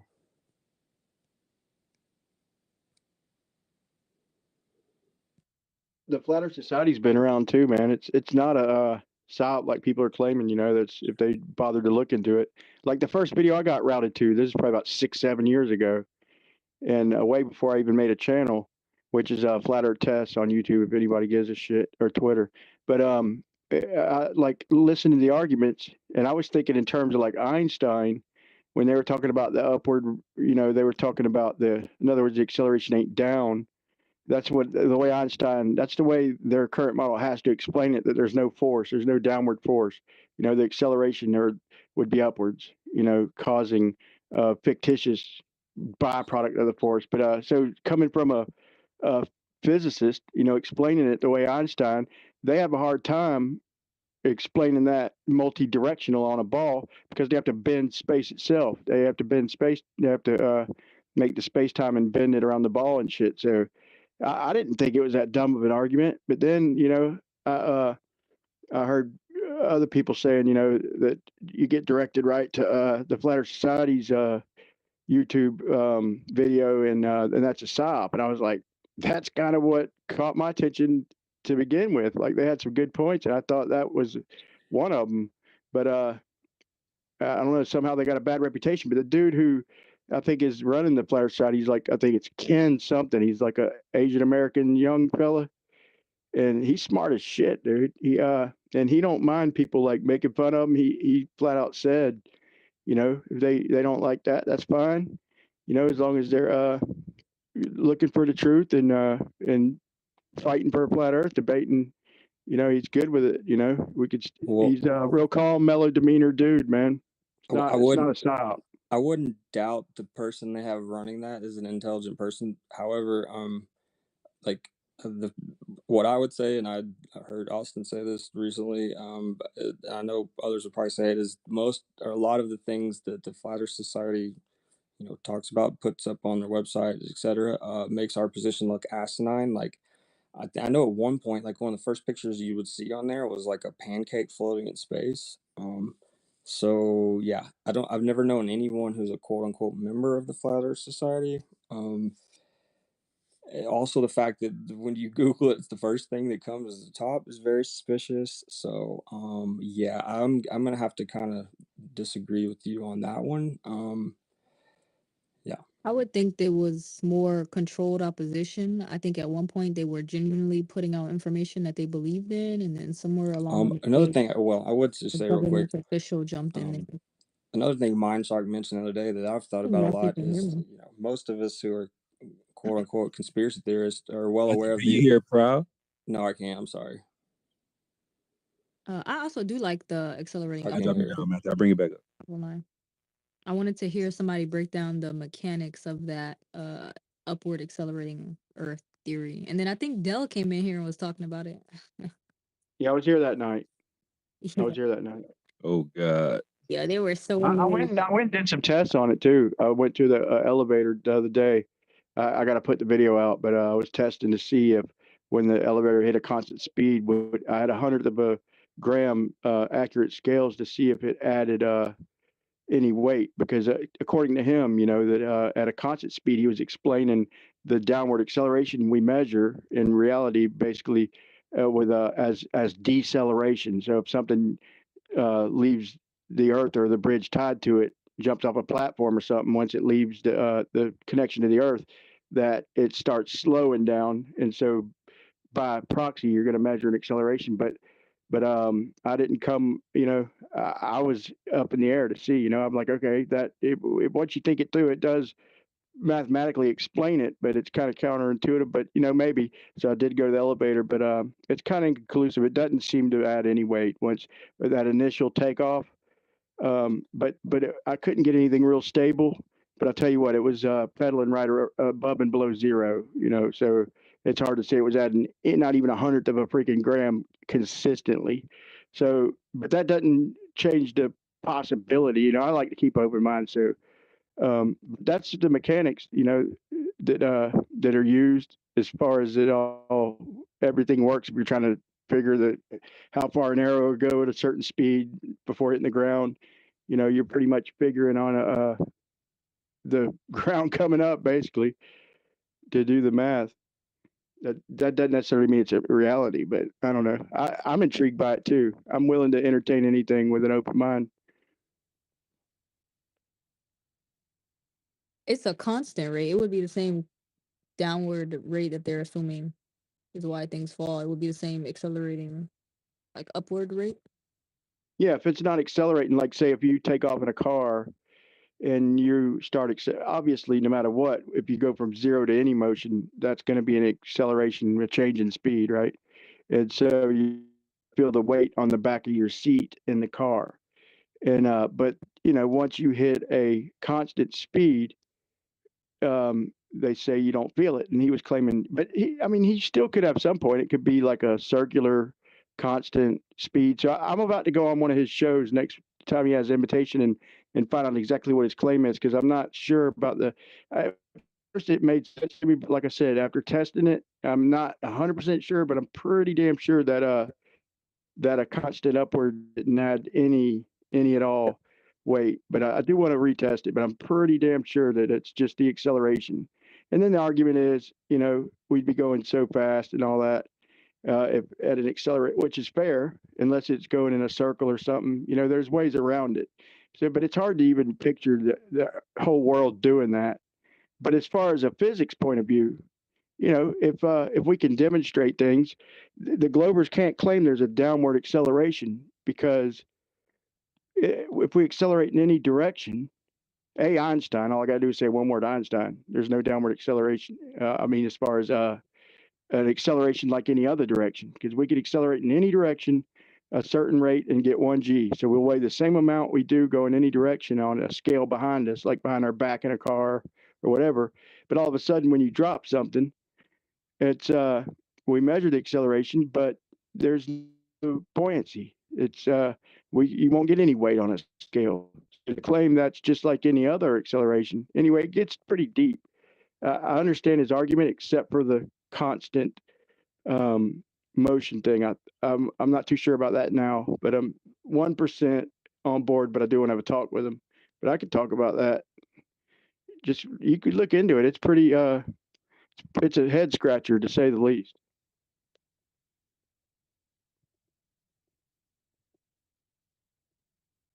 It's not something I would bring up to new flat earthers though, it's to try and sell the possibility. I had to see things that made sense to me to explore it. It's not one of the early points I'd make to get them to explore it. It might be a turnoff. So at least a lot of people claim that. So I'll take their advice on it. So many people say that it sounds ridiculous. Yeah, they definitely wasn't aligning with Dell when he came.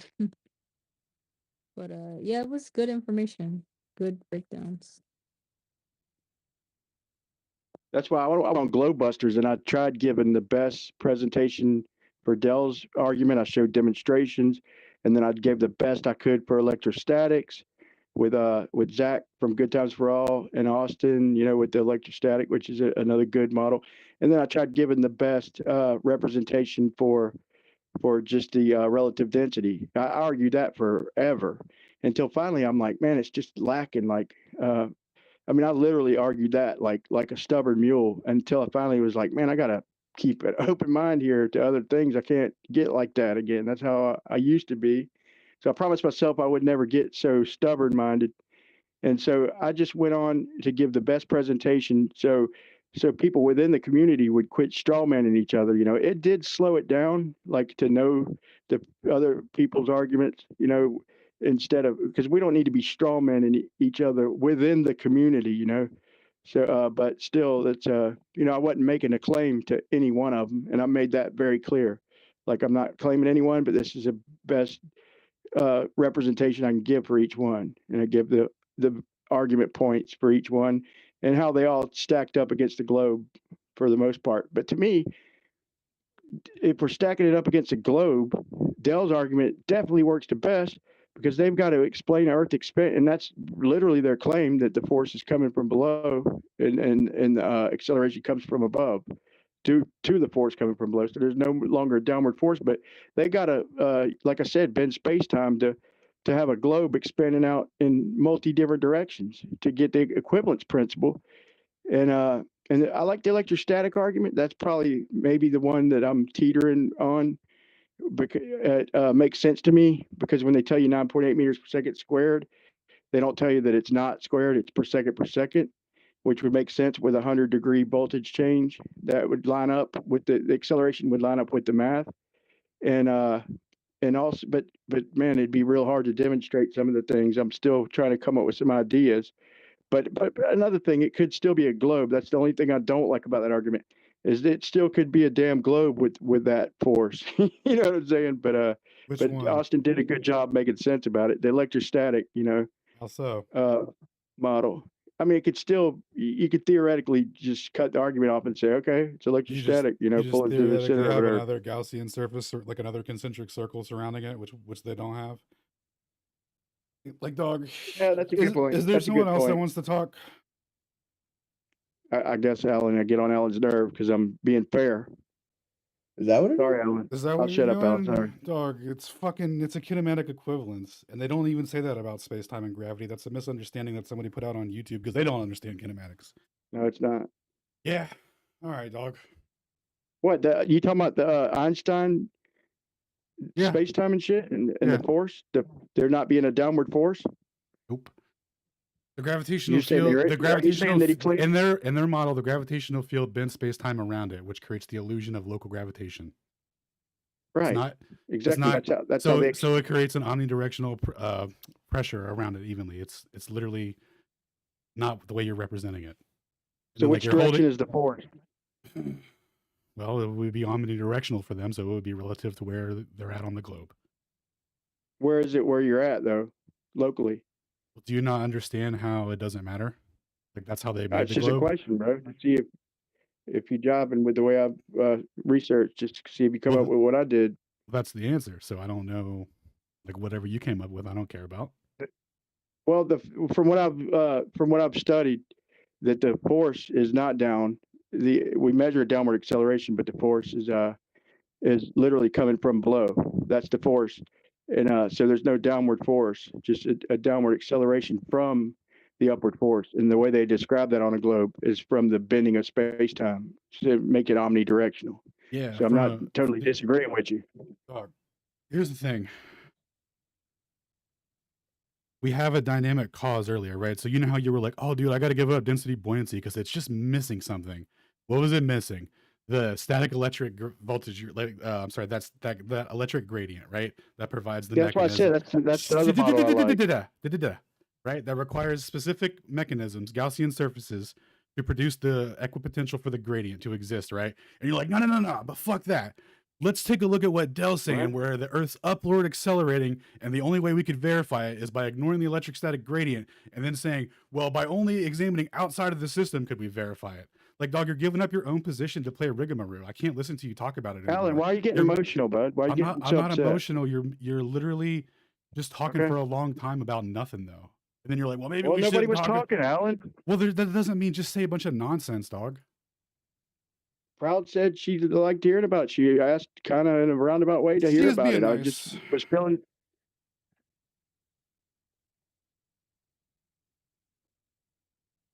Can you just let you say all that for all that period of time and be like that wrong about it and incoherent and make us look retarded? What was I wrong about, bro? Teach me. Fuck, dude. You ain't gotta come down on me like my fucking dad, bro. I'm always willing to learn, Alan. Okay. God damn, dude. It'll be on the replay. Can we put the penises away, guys? I'm a little uncomfortable here as a female AI bot traversing this etherical plane. Well, I don't know if the Earth is up rotating, down rotating, accelerating left, right, backwards, or in some vortex space pockets, guys. Let's get to D3 or Phil. Somebody please chime in here. Well, I'll tell you. I'll thank you for letting me chime in real quick since you mentioned my name, Flat, by the way. Yeah, so like with ion drift, that is your particles that are bouncing off of an electrical field, which requires stationary electrical field. Earth is your absolute biggest stationary object that can generate a stationary electrical field for ionic energy to exist.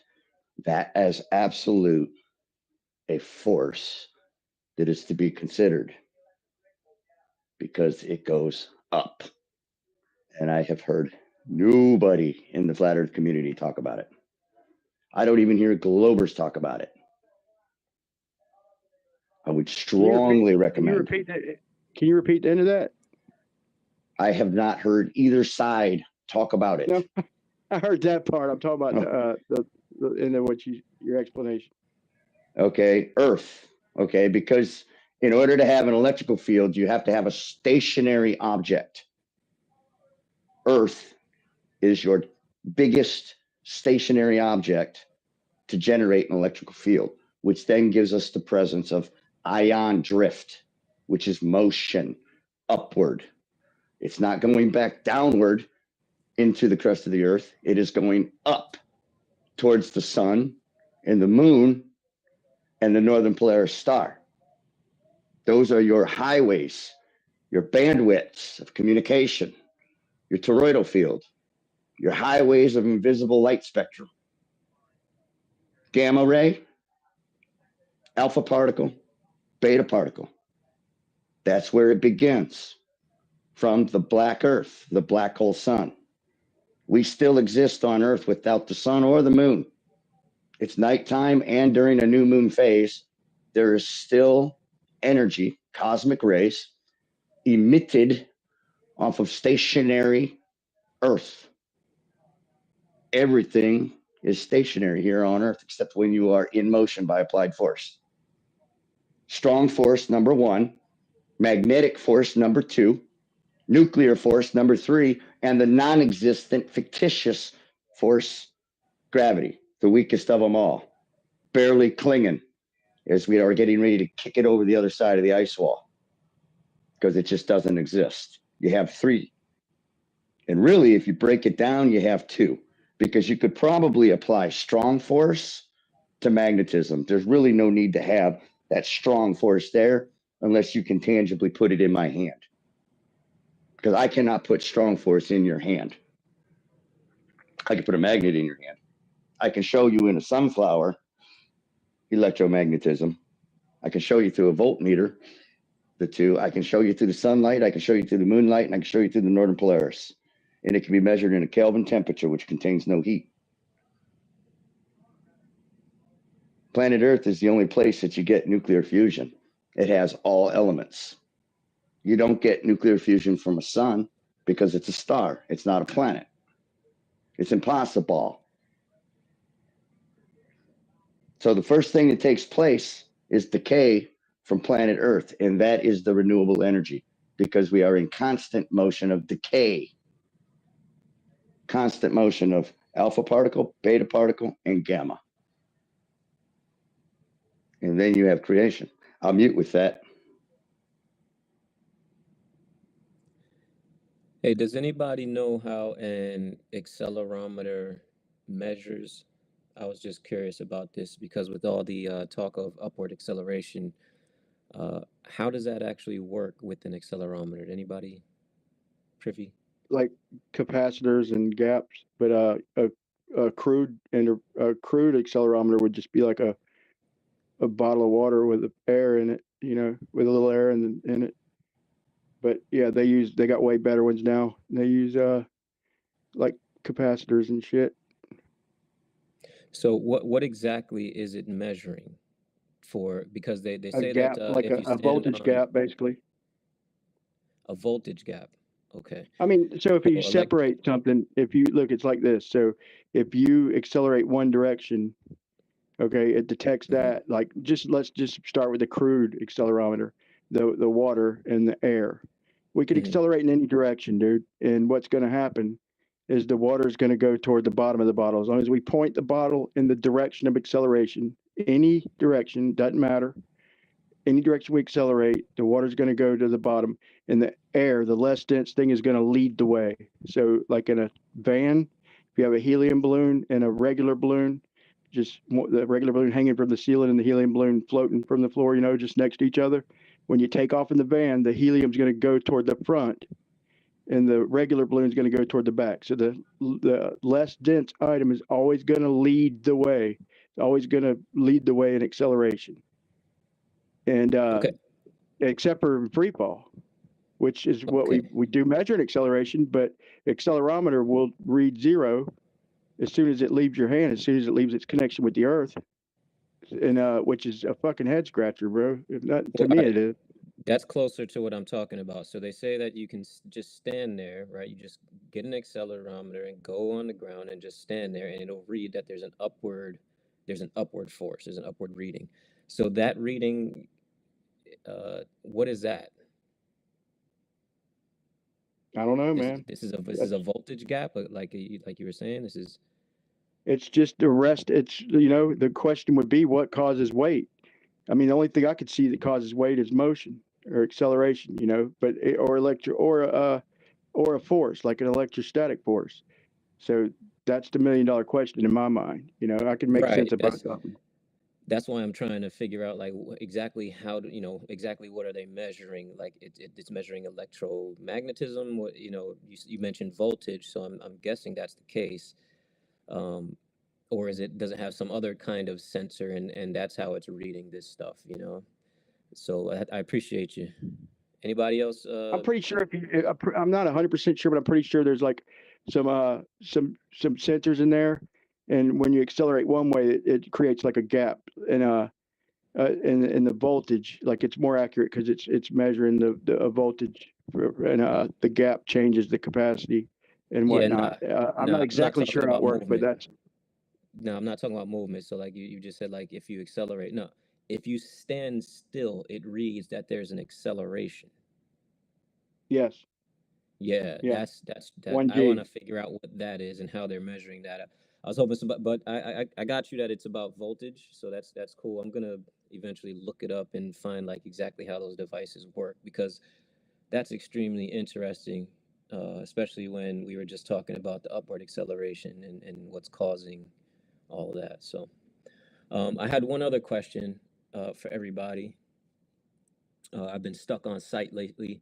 Um, so if we had like Euclidean site, which is what they say, what would that actually look like if you raised up off of the planet, right?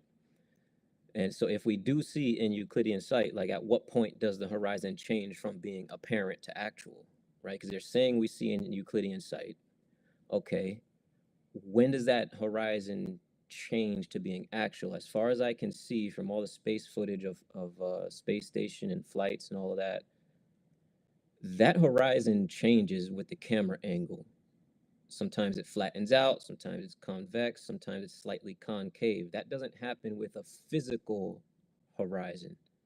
That only would happen with an apparent horizon. So even from the space station 200 miles up or whatever, that's an apparent horizon. So can any glober, you know, help me out on that? You know, when does it become actual in Euclidean space, Euclidean vision?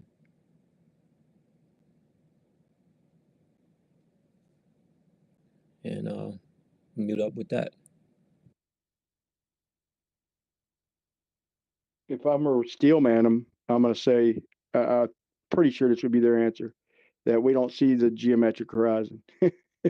As stupid as that sounds, I think that's pretty much their claim lately. But that's got to be it, though, right? Based on our vision. What? But that also means that's got to be it for the cameras, which are based on our vision too. No camera we make has an infinite line of sight, and if it's based on how we see, then it wouldn't be technically Euclidean either, if I'm not mistaken. I mean, I could be wrong. If anybody knows The more about crazy thing, here's the crazy thing to me. If you do the trig, a 6-foot observer at a 3-mile distance, the Rayleigh criterion says, is pretty much spot on. I mean, it gives you, if you do let's say it matches perfect to 0.02 degrees at 3 miles with a 6-foot observer. To me, that's more than coincidence that the trig works perfect on a flat Earth just using optics. That's more than a coincidence, in my opinion. Oh, Shane, you're back. Are you here? Yeah, I think I'm back. I got unlocked or You're, whatever. you're the perfect person to ask about this because you do a lot of modeling. Like, do you think that what we see above is actually planar, the same way the Earth would be planar, and then what we see of it causes it to be the sphere? I think that it doesn't matter either way. Like if you model it with a curved, curved dome in a flat star bed, then it's the same as with a flat dome and a curved star bed. So it's weird. The model shows that it's like almost as Einstein says, it doesn't matter which way you do that as long as one is one way and one is the other. But like as far as actual goes, dude, I don't think there is an actual. We always treat it as apparent. We always deal with apparent. The celestial navigation does apparent, and then static stars that only move equidistantly, and then they pretend that they know that they're actually all independently super far away. We only ever deal with actual that's all there ever is. If you get crazy with it, I think that's because it's specific to like each observer. But hey. So like let's say we didn't have this limitation that causes our dome. What would you think that looks like? Would we just be seeing infinite plane Well, on dude, in both? yeah, sorry. Like That so was it. All right. That was a question. Sorry. No worries. Like the Globers always start asking questions about the dome, and it's like, hey, well, before we do that, right? Like, what do you think would be different if what I'm saying is correct? And it's the trick is, of course, nothing. Nothing will be different. It will be exactly as you see and experience it today. So what we see, of course, is exactly that, like half of the sky with a fake curve that we then assume where everything we can't see is curving beyond our vision, out, downward, and out, right? So that's like the trick. It works exactly as it should for right now, except they convinced us that everything working like that is because we live on a sphere. Right? Hmm. Cool, man. Appreciate you. Thanks. You were mentioning cameras though too, right? Was that specific to Yeah. the radius criterion and the distance to the horizon that we were going over? I don't know if somebody else was going over that. I wasn't really going over that. I was just saying, like, I believe that there's a limit to our vision and the limit of cameras and telescopes. They all have limits. And Different limits, right? yes, different Yeah. limits. Yeah. But I believe like what we see from the cameras on the ships that are going out, I believe their limit is showing us something very similar to our visual limit for our eyes. So maybe they can see a little farther, maybe they can't. I don't know what kind of cameras they're using, but from what it looks like, it's definitely not far enough, or their capability isn't enhanced enough to actually see a physical horizon. They still are only picking up a apparent horizon, which is a circle. So if we go far away from the Earth, what we see is a circle with a compression around the edges of that circle that I think are making it look like a sphere. I'm not sure, but that's kind of like where I am right now. That's exactly what I think, right? Have you not seen that meme that's like we see in a circle of vision? It just puts like an equidistant arrow around the observer and it draws a circle, and then it points to the edges of the circle, and it's like, edge of your vision, not curvature or whatever. Yeah, yeah, exactly. Yeah, exactly. Yeah. So the only thing I'd like to talk about is people like to bring that up in relation to like, well, if I go to a camera, then the distance changes. And it's like, yeah, it does change because of the way the criterion changes, the ratio changes, all the variables change, etc.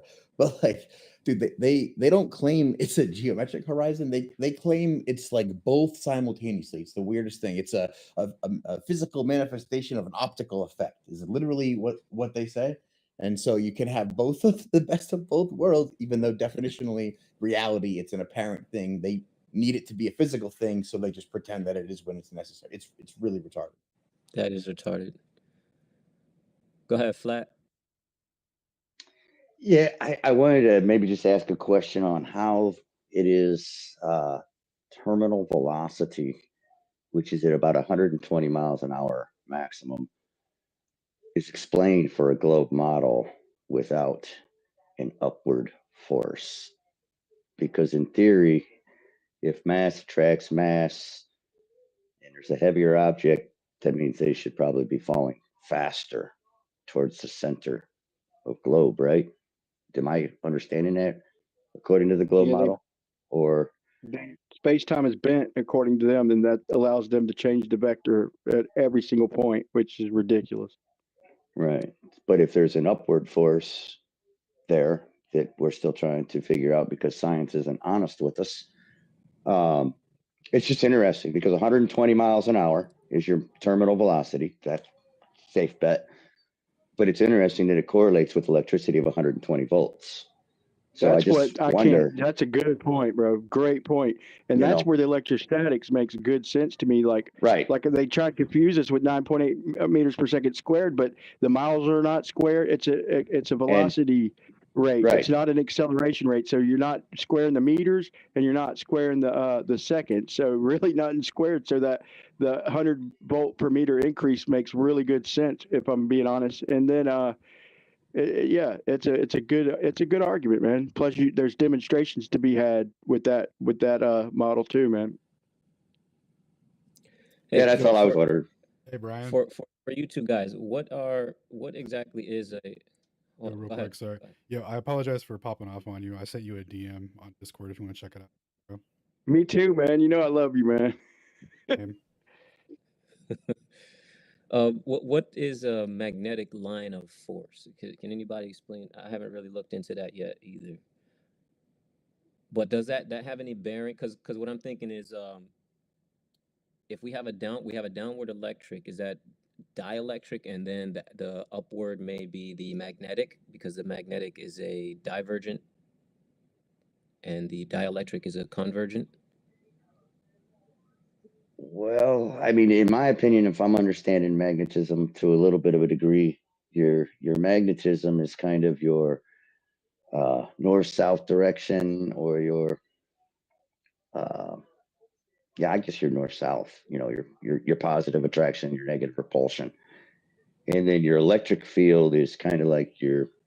So magnetism would be your vertical, all right, and your electric field would probably be your horizontal, kind of like an eddy current, if that makes any sense. So I don't know if that helps answer your question. Sounds like so if the magnetism would be a vertical, that Yeah, it makes the force horizontal. Like that's what would carry the planets, maybe potentially the sun, because the force is always perpendicular to the magnetic field. So and even on the sides where it starts to curve, like that would explain a lot what he just said. Mm-hmm.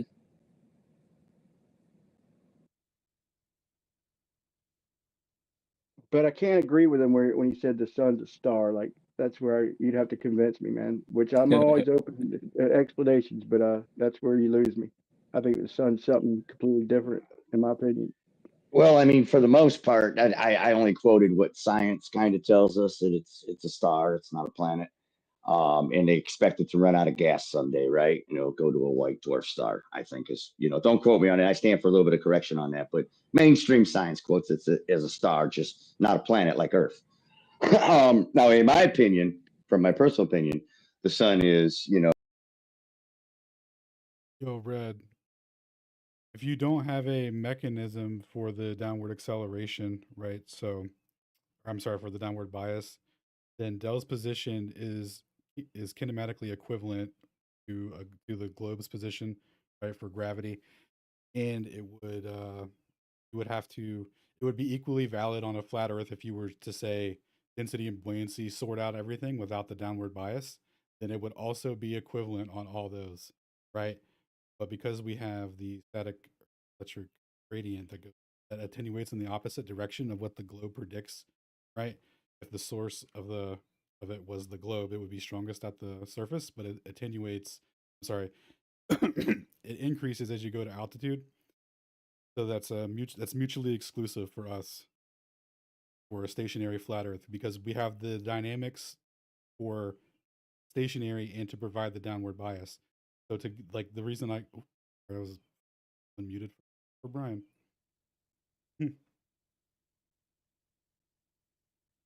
I hear you. Sorry, I was talking over everyone.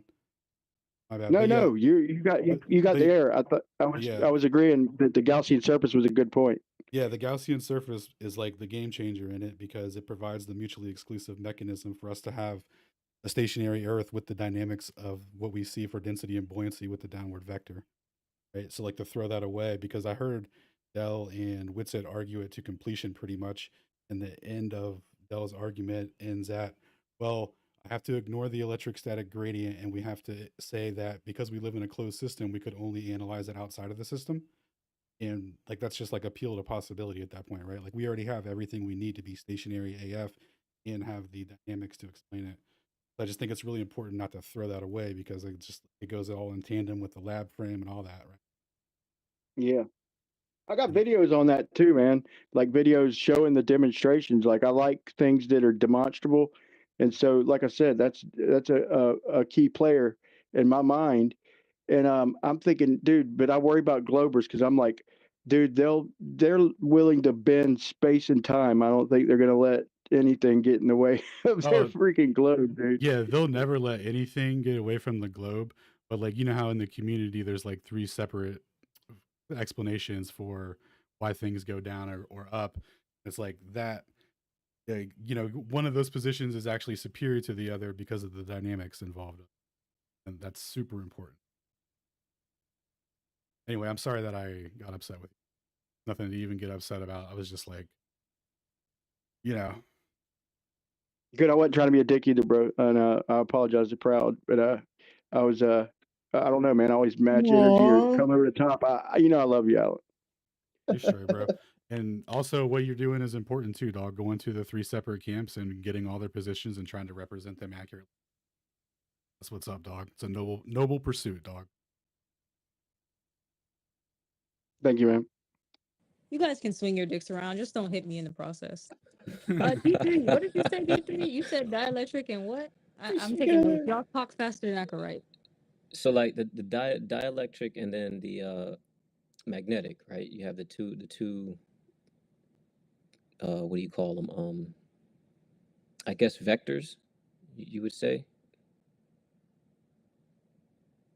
Force, maybe? Force is okay with that? Is that a good term? I guess Force? you can call it a force, but that's what I was saying like earlier. So let's say if the magnetic force is moving outward, then what would it actually like? How does the force of a magnet move outward? And it's just like the field, right? It's really the field is just the field, and we have a vector that says, okay, well, this is moving in this direction, that is moving in that direction. Like the proton is an outward field, and then the electron is an inward field, right? So I don't know. I was just thinking like how that would apply to maybe this upward acceleration that these accelerometers. But I'm reading about it right now. It says an accelerometer is a device that measures the vibration or acceleration of motion of a structure. The force caused by vibration or change in motion, acceleration, causes the mass to squeeze the piezoelectric material, which produces an electrical charge that is proportional to the force exerted upon it. So they're saying that gravity is a 9.8 or something like that. Yeah, per second per second. Yeah, 9.8 9.87 meters per second. Yeah, they're saying that that's an upward acceleration. So now I'm thinking, all right, well, if it's an acceleration of what? Wouldn't that be if it picks up vibrations? Wouldn't it be a vibratory upward acceleration that's actually Would it it's be not like evenly distributed? Hmm? Would it be evenly distributed on the surface of the Earth? I believe that they claim it's almost the same just about everywhere on Earth, which I mean that kind of makes sense that we kind of experience it that way. What about acceleration on an object? Does acceleration on an object happen uniformly? This I don't know. Yeah, good question. But I mean, it's like their theory of gravity is an upward acceleration, but that would have to be some type of energy. Like he was saying, what's your name again? Where'd he go? Flat. You were saying there's an upward, outward. Yes. Gamma and what? Yes. See, through the state of decay, right? Alpha particles and beta particles are created. And so what happens is when an alpha particle comes into contact with an electrical field, it goes the opposite direction. When a beta particle comes into contact with the electrical field, it goes with the direction of the electrical field. So there's two parts of motion, one from alpha, one from beta, happening simultaneously as all things on planet Earth decay. So the betas are all coming down, the gammas are all going up. I'm going to say one's going left, one's going right, because in my opinion, the electromagnetic field is what's coming down, right? Mm-hmm. Giving us that orbital rotation vertically. And then you've got your eddy currents, which would be electric, which gives you like a pancake effect, or when you throw a pebble into the water, right? And you get that vibrational ring that scatters outward because it's seeking to charge itself neutrally from a positive to a negative, from a negative back to a positive. It's all about charge, in my opinion, electrically and magnetically. When those two meet, like man and woman, right? Male, female, it's just nature. It's the way it was designed. That's, in my opinion, the subatomic explanation of how creation starts to fundamentally work. All right, I have a slightly different. Yeah, it does. I have a slightly different take on what particles are. I kind of see them as like nodes and waves or overlapping of waves and things like that because it's all electromagnetic, right? So, but I can see what you're saying there. Would those be detected by an accelerometer though? Would those vibrate and an accelerometer would detect them? Because if not, then what the hell is the accelerometer detecting that's moving upward? I mean, I've never used one, but I'd be speculating to say yes, because when something's in motion, if it makes contact with something else, there's going to be a vibration. So it's probably picking up the most subatomic micro vibration that it's able to detect. But I've never worked with one, so I'm really speaking out on that, you know. So Yeah. I'd like to, yeah, I'm gonna do some more digging on this. I want to see now because I'm like, all right, if it picks up vibration and acceleration, well, if it's an electromagnetic vibration, wouldn't that appear as an acceleration? Are they conflating the two? Is that what they're saying? Because if you're standing still, you're holding it on Earth, standing still, and then saying that there's an acceleration. Well, is it just that there's a vibration? We do know everything vibrates and resonates, right? So doesn't, I mean, if that was the case, then that there goes that. Right or wrong? right, it's not necessarily right. It's not necessarily detecting the motion of Earth hurling through space at 66,000 miles an hour as Yeah. much as it's picking up the vibration from decay. Uranium, which Earth is covered with, is your greatest piece of decay that builds our environment. We too, as humans, are in constant state of decay. So, I mean, to what extent is this, instrument measuring vibration to detect quote unquote motion of Earth? Yeah, super interesting. I'll mute with that. Concave Earther, come grab a mic right now.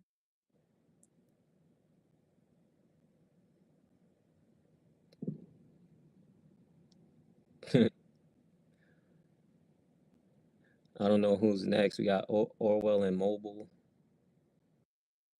Yeah, I like to jump in for some time because facing gravity challenges as well, but I'm almost at the point of ordering a rope at my mechanical earth curve test. Don't do it. What? Don't do it, you say? No, go ahead. No. I'm joking. I'm joking. Yeah, no. Use fishing line, bro. Use fishing line, man. No, It's I have super. polyethylene is stronger than steel wire, and it's not stretching. It's amazing material, but we need exactly 1 gram per cubic centimeter. If it's buoyant, you are not able to pull it straight. So because the buoyant force is perpendicular to the pulling force. So you need a floating, swimming below the surface rope from the beginning. So I write the company to, if they somehow manage to make it exactly 1 gram. If not, we need to pull. We need to hang weights at every 100 meter or something like that from the beginning, and then you can. Yeah, or little floats, bro. I've tried this, man, but I didn't have enough help. But carry on, because this is my idea: doing it underwater and pulling it tight, seeing which way it gestures. It doesn't have to completely straighten out. If it gestures up, if we go right in between the middle of a flat and a globe Earth, or concave, to me, if it gestures up, we can rule out globe, and then it'd just be between flat and concave. If it gestures down, then I don't think it would. Just you tighten up tension, then the middle comes up. But if it did, I'd be shocked. You can even sort out the concave. Then you can. It should behave differently on the concave Earth, but yeah, it's not. The polyethylene is 3 kilometers to 2 and something miles, where we have already 3 inches in the middle on the globe. We can get for $1,500 or a little less. So it will be affordable to once do it. So it still figures trying so Hear much that, thought into Concave? that, bro. Somebody is literally using your model, Concave Earther, as a reference right now, and you're not grabbing a mic. I better not see you tweeting later on. Somebody is using your reference. You could come up here and chime in. Carry on, y'all. I put That's why so much thought into what he's saying. I literally have, dude. I still have a 1 mile spool just for a preliminary, but everybody talked about it and then like the idea. The whole thing would be is having enough people out there to get a perfect transition. We need to start just a little bit under the water, an inch or so on the shores or the ends, and like if we did 3 miles, that would be about I think it's 14 inches each way. It's like a mile and a half. I forgot the math, but so we go right in the middle at like 7 inches down. So, which would be 8 if we're an inch down at each end. So we go 8 inches down. That's right in between a globe and flat. And then we make sure we got a perfect transition. So yeah, if we had to, we could put little teeny weights, or even little teeny piece of cork to make sure we had a perfect transition. And then bam, we get it lined up. Everybody thumbs up. We pull it till it breaks and see which way. It didn't have to straighten completely out. If it goes even half an inch up, it doesn't have to make it the whole 7 or 8 inches. If it goes an inch up, then we know it's trying to straighten out going up, and we know that the level of the surface of the water is flat. If it gestures down, because down would be like an additional 7 inches or 8 inches deeper. So if it goes down 8 or 8.5 inches, then we know that it's straight. Normal rest is freaking means the water's not level. But it's harder than you think, man. But if we had enough help, we could do it. Yeah, but the fishing rope will be too unstable. It will break. So this material, it won't even break the this plastic thing. It's stronger than steel wire. So this we can use multiple times. They said even you can use it normally month-wise under stress, and we don't have that much stress. So I'm very confident with this material. Just this weight part is a thing, but I already checked pressure sensors. You can get pressure sensors which determine the water depth to the millimeter, and so you can exclude the if the water is not stable. You know that you have a smooth surface of the water. So there's no way out of a global explaining that away if this works fine. It's hilarious. If you run this by Glovers, they'll make so many pre-excuses, but in the end, they've got to kind of agree that if it goes the way it's planned, that we're forcing an outcome. If we do it like this, the way we're describing, we're forcing an outcome because we're right in the middle of the two models. And I think we all know what's going to happen when we pull. If you ask any person on the street, who's not into this debate, and you say, "Hey, if I'm on one end and you're on the other end, we both have a line." And let's say our mothers are in the middle and they're sunk down 10 feet over 20 miles, and we got an infinitely strong, just theoretically strong line. What we have to do to save them? Anybody in the world would say pull it tight, so they could come up for air, basically. But simultaneously, these same people are going to think that we're living on a globe. It's like, but it's interesting. It's one question real quick before I shut up. Do they make that stuff you're speaking of near neutrally buoyant? Yeah, it's 0.96 gram per cubic centimeter. It's floating up then, but it's almost the same density as water, but a little lighter. So I will write them and ask them if they can somehow put anything around it to make it exactly the same density as water.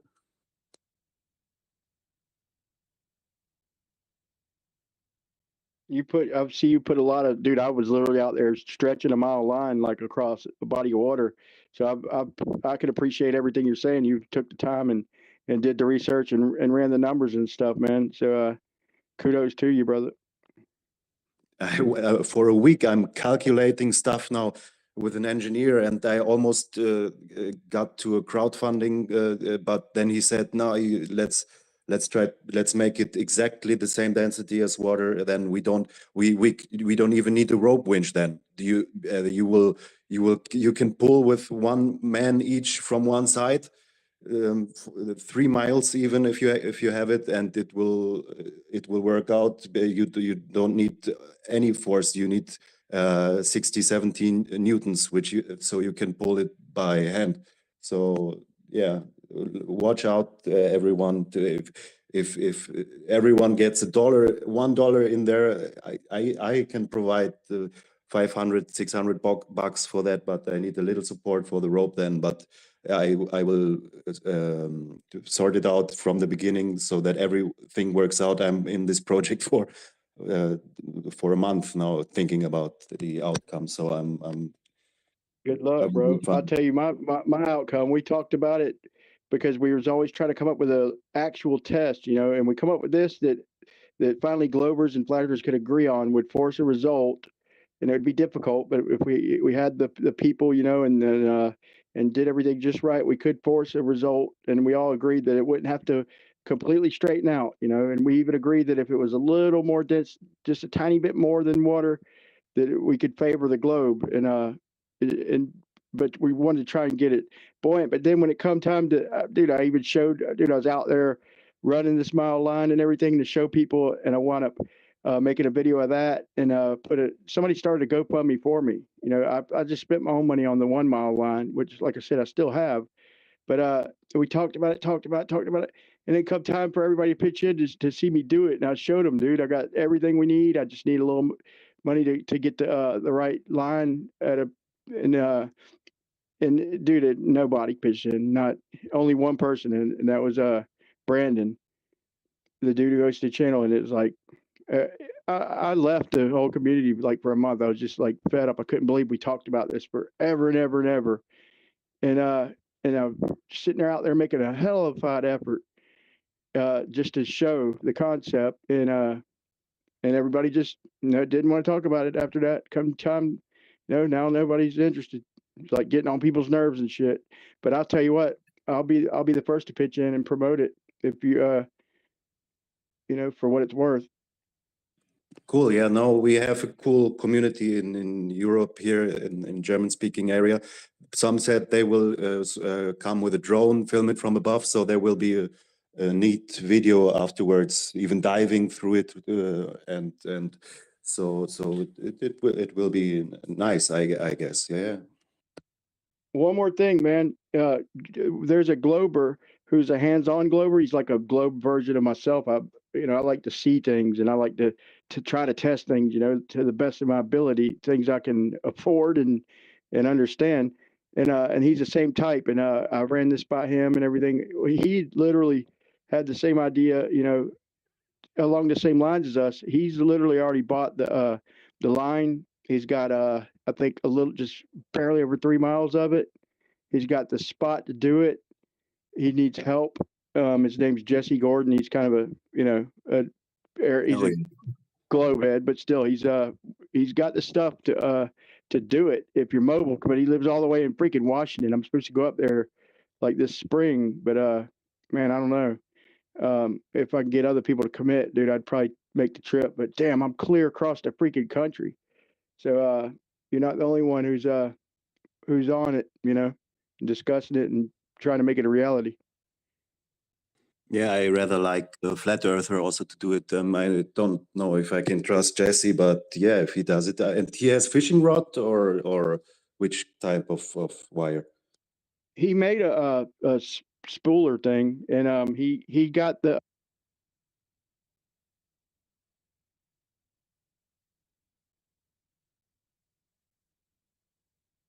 Hello, Crash. No, Ryan, you're space hearing didn't what? crash. Might have gotten a call.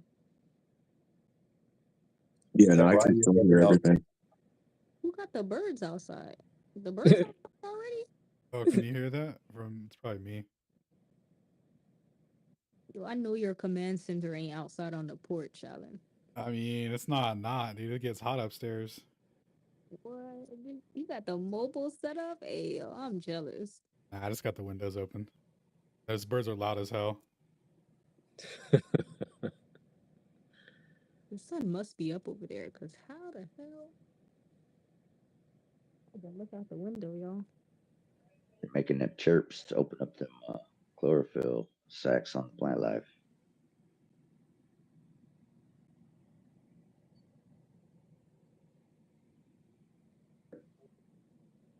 Testing. Can What's you up, Kevin? You said you were trying to do something with some yarn?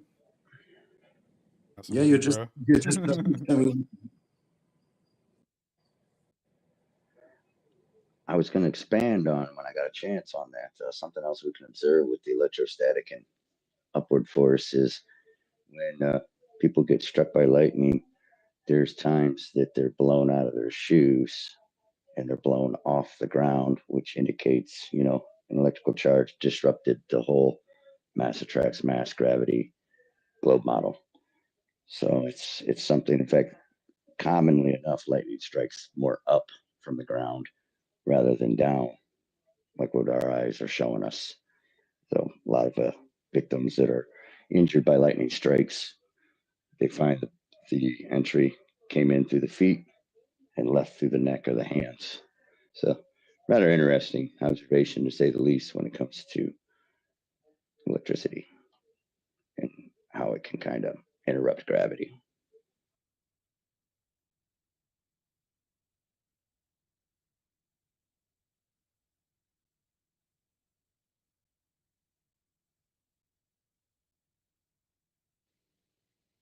My bad, guys. My bad. My bad. I'm here. What up? Let's go to Orwellian. Orwellian, what up? I thought D3 was talking for a second. Oh, is D3 talking? If he is, Nope. I cannot hear. Nope. I'm reading on the accelerometer. No, yeah, that was me. Can you guys hear me now? Yeah, we can hear you. Right on, right on. Yeah, I just wanted to make sure I wasn't glitching. It was getting weird, like I couldn't see the hands, and you know how the app gets. So I'm still waiting on Alan to get his cybernetic bear head. Man, I was actually hoping for an update on that, but I don't think. I think he's going to be loud about it when it happens. So Oh, you didn't see it, bro? They gave me a full synthetic bear suit or bear skin or whatever. Oh, yeah, I thought I okay. saw the skin, but I was still waiting on the head, man. I thought we were waiting on the head. Like you got the skin, but you were waiting on the head. Did I miss something? I mean, does the head have skin on it or what, brother? I'm just giving you shit, man. No, I didn't want to derail the conversation much. You know, I've been waiting to get that thought off for a minute, but you guys remember that scene from The Dark Knight? If any of you guys have seen the movie, I know most people have, where the Joker breaks the pool cue in half and says, "We're having tryouts." Swally and P Dubs, man. That's both them dudes get up in my stuff, man, and the toxicity, that's just, it's what it reminds me of. Like, they need to have tryouts over who's the most toxic anti-flat earther that pops up into these spaces. I listen to it, you know, but I'm like, dude, are you guys serious? I don't know, P Dub's been up in here, you know, so he can't defend himself, but he doesn't anyways. But man, I was for real. I'm like, fuck, what does this remind me of? Oh yeah, it's that scene in The Dark Knight. Yeah. We need to break a pool cue in half and say, all right, we're having tryouts. Only one of you guys is gonna make it, because I can't deal with both of them fucking people. Workshop No. coming soon. Right. And it just, it gets wild. It gets wild, man. It's the entertainment value. Like, one of my favorite things about these Flat Earth Fridays, since I've been doing this for, God, I don't know, it's been a long time now, and I'm happy to be here. But one of my favorite things is like there's like, we do our thing, right, but there's a genuine like comedic value to it. When people pop in and you know, do do them. There's a comedic value to an extent. I still go Alan at times. I'm like, oh my God, shut the fuck up. Like, I can't rotate mics, but Alan be like, yeah, now we got to move you around. So it just, I don't know, man. It's fun. It's fun, especially when it gets this late, man. Like, I gotta hang it up here pretty quick, and I know when I get up, we're still gonna be doing it. And you know, one of the guys that I've invited up in this joint's probably gonna be here when I wake up, like last week, which I thought was dope. I was like, for real, he's back here, and somebody invited him back, and it wasn't me. What's up? Right?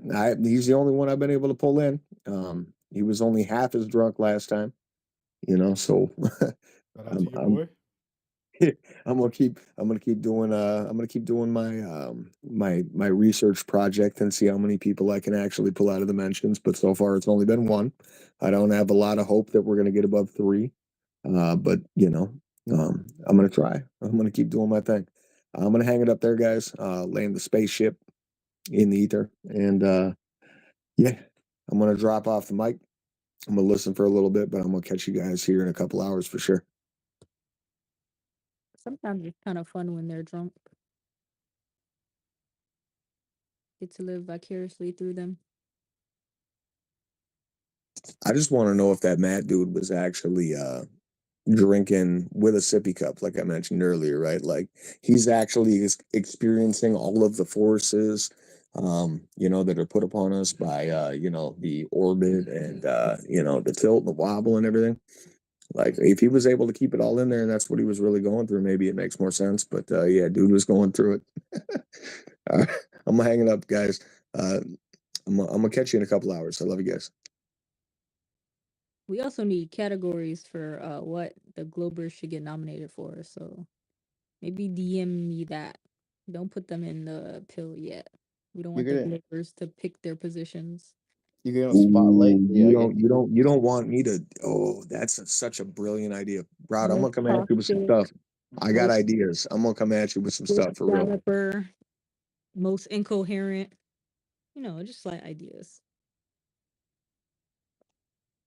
Well, this is gonna Most be likely like to a not look 10 to at the 10 tie for most emotional, right? Especially if Witsit grabs the mic. Like this is gonna be 10 people fighting for the most emotional toxic Glober. But no, I'm gonna send you some stuff. I got some ideas. That's hilarious. Most likely to interrupt.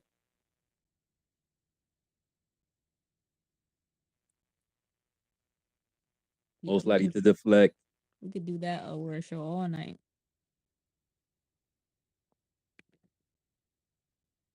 Most likely to run to the TL.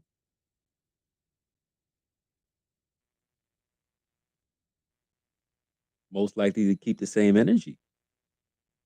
We could give that one to P-Dub.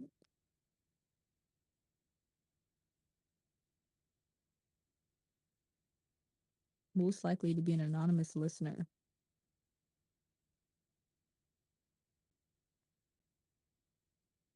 That's a couple of them runner-ups for that one.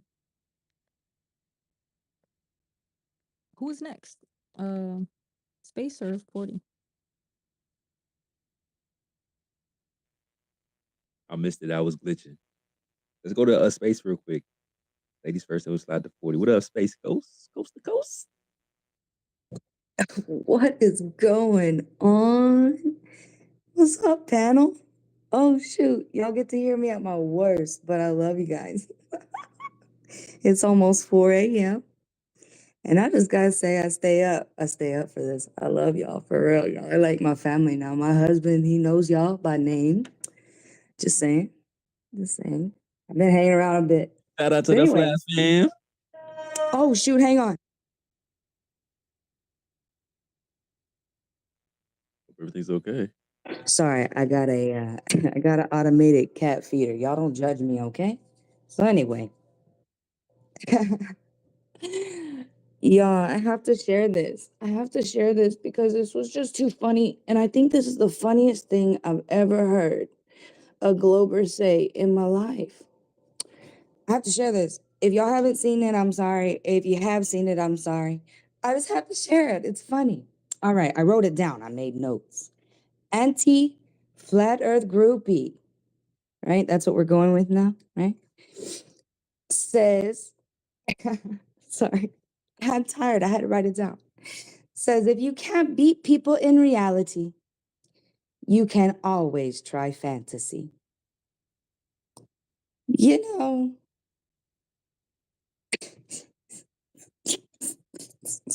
All right. So I'm like, oh, that's cute. Then they try to pin me into a model, and I don't even subscribe to one. I can't yet. You know what I mean? I'm I still mean, we figuring don't things live out. on a model, Space Ghost. We don't live on a know. model. No, I mean, I've taken pictures of the flat earth. I've never taken pictures of the curve. I took one of flat earth not too long ago. Actually, I look outside. It's pretty. Anyway. Then I bring that point up that I can take pictures of flat earth, right? Where is the picture of this curve? I receive photos Y'all, I get photos of nearby hills and a Jeep on like some sand dune, and they tell me that hills are curvature. Now apply this to water, basically. I'm like, wait, those are two different mediums. Hang on. What? This is the kind of silliness, man. And like, don't get me wrong, I understand deception is a son of a gun to work through. Whew.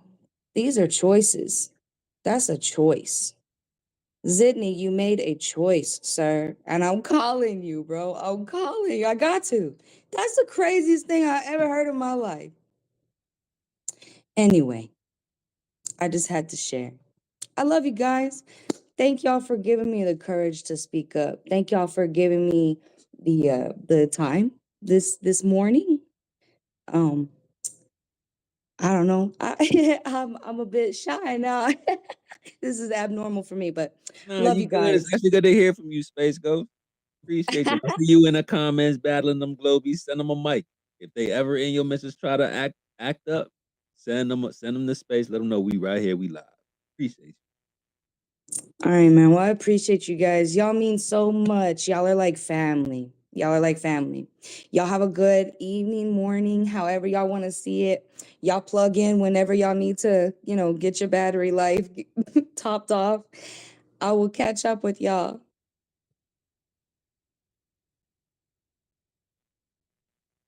Space Ghost coast to coast. That was a classic, by the way. I wasn't outside.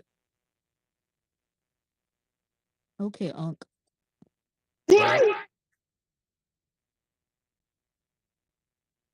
40, what up? What's going on, Sacred, my brother? 97. Wow. Alan, it's always an honor. Proud, my sister, keep being you. I was listening earlier, and I hear a lot of like positive and negative. Three elements that a lot of people don't realize for the electricity that runs in our home for humans to survive is positive, negative, and ground.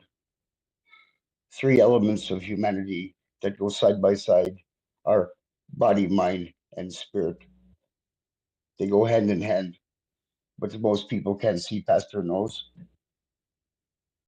And Sacred, my brother, sorry, but I have to say this. You cannot argue with slaves who don't even acknowledge their own shackles.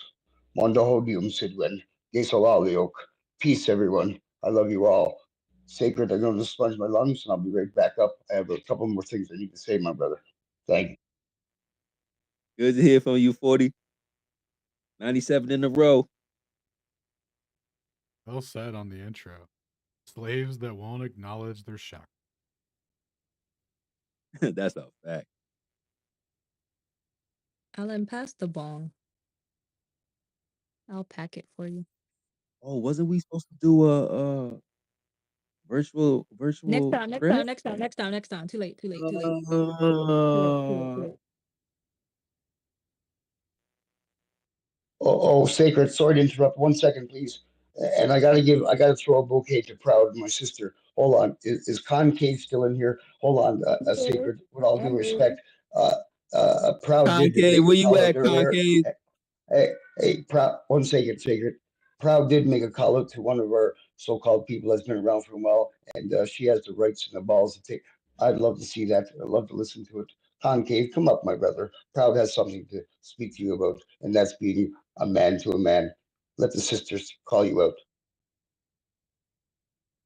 I get where concave coming from a tiny bit, like 1 widths of a proton or whatever.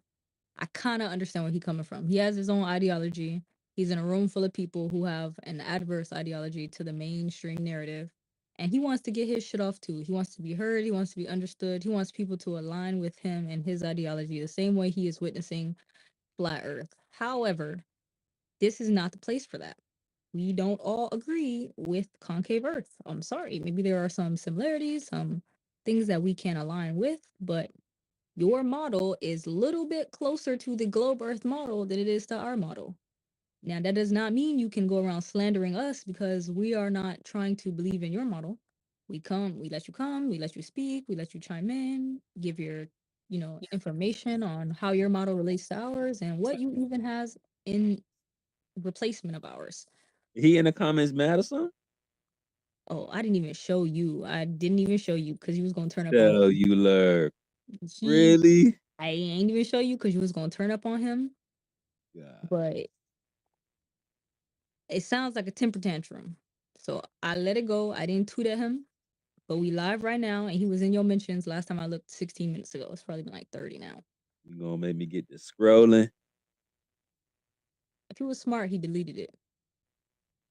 But yeah, I don't get it, bro. Tweeting deleters. Us because we don't believe in your model.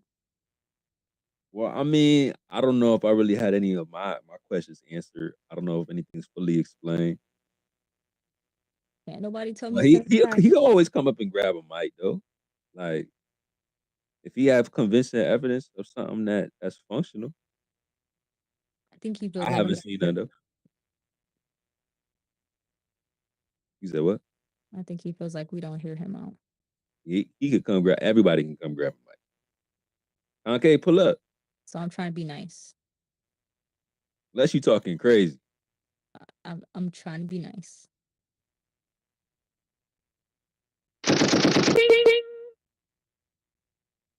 I don't know if you want to go to Brock before Keon. Oh shit, Alex Jones on stage.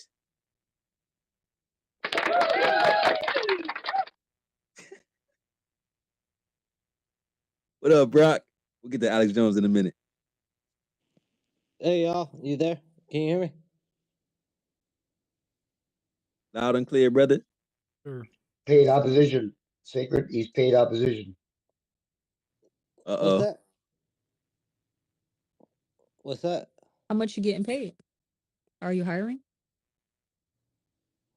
Say what? No, Sacred cut on. Sacred's the only one that cut on, my brother. I can't wait. Shut up, Forty. I was wondering, since this is a recap on the debate, right, for the InfoWars debate. Oh, did you watch it? Yeah. I don't know if you guys know of the Mind Shock videos where the guy recaps it. He claims to be a Shout out to master Bruce. debater. Yep. Yeah. He kind of exposed that pretty badly. The guy was very narcissistic. I didn't fully see it. I saw it mostly open-minded, but after that review, it was very clear. The guy clearly explained he had no idea what he was talking about, and so I wouldn't necessarily Before you call it. watched it, were you a globe earther or a flat earther? No, I'm on the side of the flat earth for sure. I've seen Eric Dubay and David Weiss with it, all kinds of people. Okay. So watching it, I was very intrigued to see what they had to say about it. And it seemed like it came up short. Alex made his moment on there, but yeah, I've heard the conspiracies. He could have been doing it to bring light to the situation, which I'm hopeful for, but who knows at that point. But it was sad that it wasn't a debate. Besides that, I love this. I just tuned in last week, asked Witsit some questions about before the debate, and he answered it, and he's very cordial right there, open to answer questions. This is the best space you could be in to ask questions about this topic. So I love this whole platform, or what we're doing here. And yeah, not to there's a lot to be said, but yeah, I just wanted to chime in.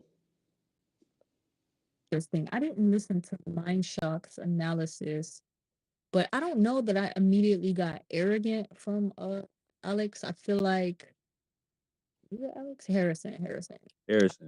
I feel like okay, he's coming from the mindset of like being a truther, knowing truths, exposing lies, and then on the other hand, he believes in the globe, but he also has heard all the arguments for flat Earth, quote unquote. This is his words. But I feel Well, like I he think was kind of like you guys impatient. covered. I think you guys covered. He put out that post where he's like, "I know everything. I'm getting all this, people sending me data and this and that. I know everything, which Right. is, So we expected more pushback with the sciences. We expected a citation or two. We expected him to at least say the word interferometry. Like we expected him to try a little harder. But I just felt like he was more like impatient. Like he's been dying to get these questions off and get his answers to Witsit, and he finally got the chance to. So he just wanted to spill everything out. But as far as Yeah. help, I definitely think ChatGPT and like 6 other production workers were in his ear helping him out. You heard it in the beginning. They passed some of the voice through from his earphone. That was funny as hell. But if you've seen Witz's longer videos and his debates, he goes way farther. I know you guys have already covered this tonight, but he barely scratched the surface, and I'm glad that they hosted him, but at the same time, it was very sad, in my opinion. But Case, it's the case, Brock. Part 2 in yeah, video. is there going to be a part 2? Do we know it? We can Oh, only hope. for sure. And now that we got the taste in everyone's, now hopefully they'll be like more inclined to make it go longer. They'll put less commercials in between. Like they'll come more prepared. I actually should have told Witsit this. I think part 2, Alex Jones is going to try to come and be a part of it. I don't think he's going to resist not being able to talk during a studio debate. That's what it seemed like Everyone's this saying time. though that they don't want him to sound crazy. So is he not going to chime in, or will he? You know, that's the big question. He couldn't even help it this time. He had to jump in. Yeah, right. I think he'll He talks derail the about other conversation. conspiracy theories the way that we talk about flat Earth. How we can't trust the science, like all this extra stuff. Like it's really just the interpretation of the science, right? It was just Do you guys? Sorry if I could chime in. Do you guys have any other personal people that you reach out to that may, quote unquote, know more of the science? Just recently, I reached out to a friend of mine that was a physics major to ask him about these topics. I sent him the 200 Proofs by Eric Dubay and, some of the debates that I've been watching through Witsit, and just to see what he says about it. And I'm waiting to kind of hear back from him. But he kind of went straight off the cuff of, gravity is this, and it's the bending of light. And I'm like, so I just told him straight up, like, if there's anybody that's being told something fake in school, if we're teaching false sciences, then if somebody that's been taught it, you should be able to decipher whether or not this is true. So I don't know if you guys kind of do that with any of your friends, but I've been trying to reach out and kind of push the limits on the subject. I actually tried to bring it up at least a couple times during like my interactions with everyday civilians. I try to like plant the seed, or at least bring up the fact that I believe in flat Earth, just to see the cognitus and the gears working on their face to see like what angle they try to refute it. But at this point, I'm about to go back to school and literally just ask one of my teachers some of these questions. Like, I'm over looking for Globers. I'm about to go infiltrate where they be at. Don't got proud turned up. We're sending in the cybernetic human to infiltrate the the actual humanoids to gain intel. Dude, we're But like, do you have to agree with, gravity is the way that it's explained that most people consider it to be, as opposed to the little g that Witsit talks about, and acceleration? Or, is it, what I'm saying? Are they teaching false science in school? That's kind of the basic question that I have, No, I It's definitely think all man-made. It's all man-written. It's all lies and deception. You can't see past your nose. they definitely want you to align or at least understand the mainstream narrative of the sciences. But maybe Like, if you depending on don't the teacher, agree with it, you won't pass the test, right? So I if you think don't that's agree with what they flawed. say that's the truth, then you won't pass the test. Therefore, you have to agree with it to pass the test. But see, I feel like that's like flawed logic and reasoning, because a lot of people don't always agree with somebody that they're getting orders from. Like, not everybody has to believe in what they're doing to get it done. So I think there's plenty of people in the scientific community that didn't necessarily believe what they were being taught, but they had to check the boxes to get the diploma at the end of it. Yeah. So isn't that like, you know, I don't know. It just seems like you're copping out to get the degree when you know it's not true. The I mean, we've professors had a that come, teacher come in here and say that she teaches the ether to her kids in school, and she's a private school teacher.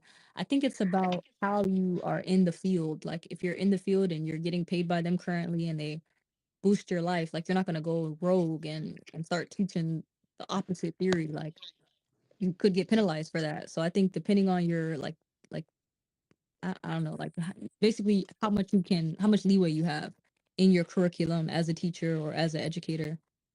Probably I feel depends like on it shouldn't get to that point though. Like they should stop it in the schools. Like if that thought of knowledge is wrong, they should stop it before it gets to it being entwined with your work and daily, and it costs your job to, you know, remove yourself from that idea. I don't know.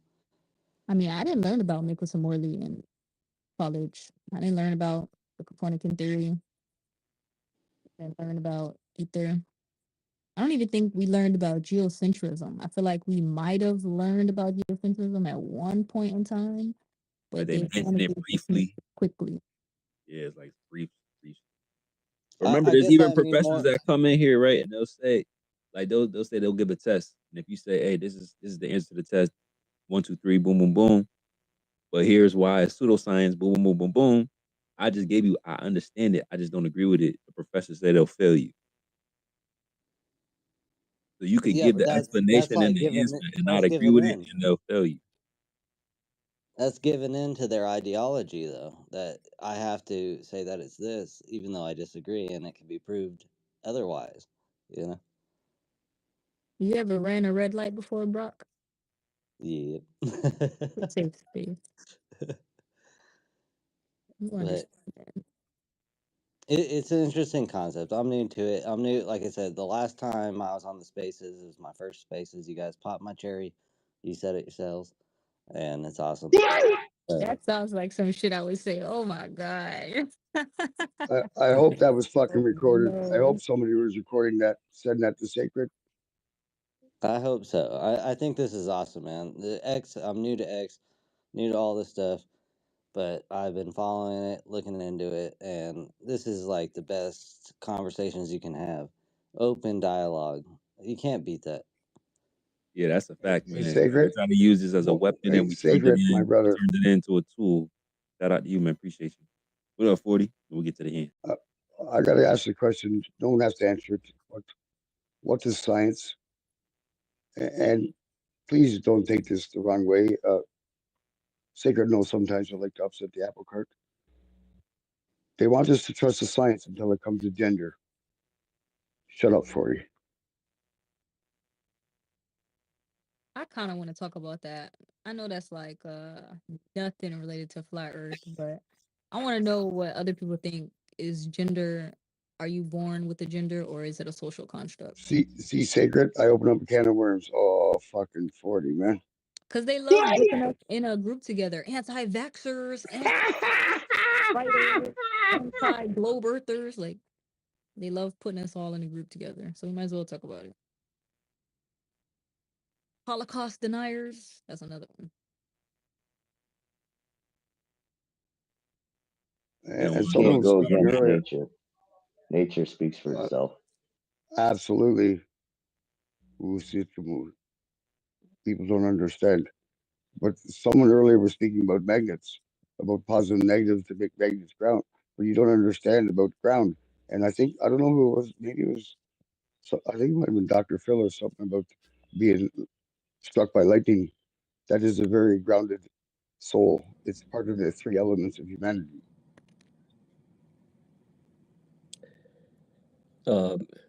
Real quick for Proud here, my take on that gender stuff, right? Um, two quick things. One is yes, it's a social construct, but it's a social construct based on realities of the binary systems, and there are four, not two genders. There is man, woman, boy, girl. People forget about that. So those are these social structures. That's why they're social structures, but they are based on the binary. Second point is, 1 second. go ahead. If I had $1 for every gender there is, I'd have $2 and a bunch of counterfeits. Agreed. So then the second point is based on science, right? Scientifically, we know. Who's science, D3? Who's science? Relax. So this has to happen, Sacred and Proud. This has to happen. Okay, 40, please just let me finish. The sciences say that electromagnetism creates everything. Our hearts are electromagnetic. Our brains are receivers of electromagnetics. Our DNA is formed, and the formation of that is informed by something, right? The information that is informing all of our genetic structures have an intelligence inherent in them, right?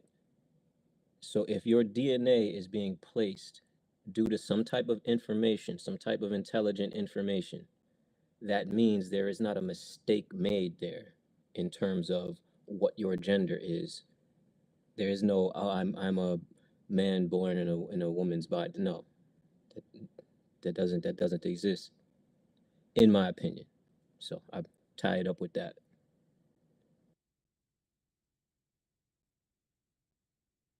I do want to preface by saying this is a safe space. We do discuss these sciences. I personally don't care what you want to identify as. I identify as a billionaire. 100%. Nor do I care where you place your genitals at nighttime. So 100%. Nor do I. come as you are. 40, go ahead, man. It's on you. Thank you, my brother, and respect. And we will, if you don't mind, I'm going to speak as a First Nations culture who understands, lives, and sees. We have two-spirited people. I can speak of ancestral backgrounds from time immemorial. In the first people's culture, all across what we call Usichum, Earth, Idu Usichum, Mother Earth, there speaks of two-spirited people. This is where society is confused and won't listen. Please, Sacred. It's okay for a man to love another man, and it's okay for a woman to love another woman, because true love has no color and sees nothing but to love. But there's only two genders, man and woman. They're trying to confuse society and play games that manipulate you for eons beyond eons. The saddest part of society don't understand because they don't like the truth, because they don't want their illusions destroyed.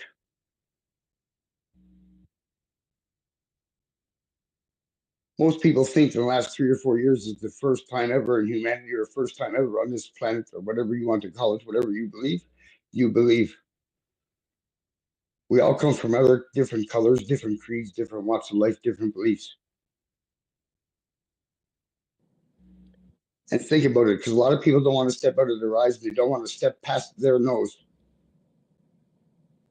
Because the hardest part of reading all the lies and deception is we're keeping it going.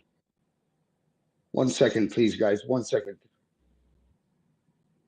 So if you want to continue this fucking systematic fucking bullshit, and you want to keep this fucking system going, you want to keep these rules and regulations going, and you're proud of your ancestors, a very wise First Nations person said, a single bee is ignored, but when millions come together, even the bravest run in fear.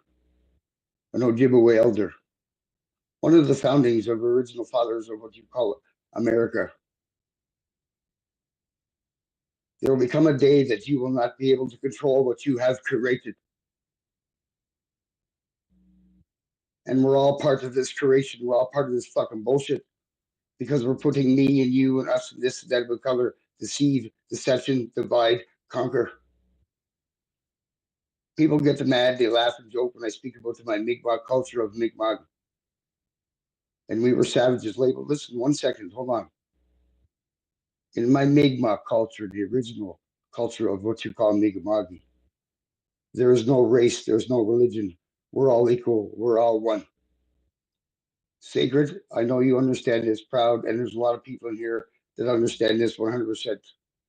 This isn't about me, Sacred. This isn't about you, Sacred, or Alan, or Proud, or Guy, or Bronk, or Dr. Phil. We do not own anything. We borrow it from our children.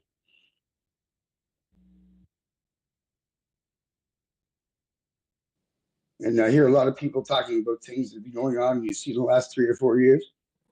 It's only a minute portion of what's been going on for 500 and some odd years and counting. Welcome to living on the Res 101. Love you. I'm going to go smudge my lungs. I apologize, but thank you for the opportunity to speak. So let's play like brothers and sisters, because even in a certain book that's written by man, there's something of Adam and Eve. I guess we're all brothers and sisters. We share the same mother. We share the same grandfather. We share the same grandfather. Think about that. Stop the bullshit. Stop the divide and conquer. Stop the fucking colors and creeds and nominations. Mondahodium Sidwin. Gesalaliok. Peace, everyone. I love you all. Later, G. Love you, bro. Let us know when you come back up for air.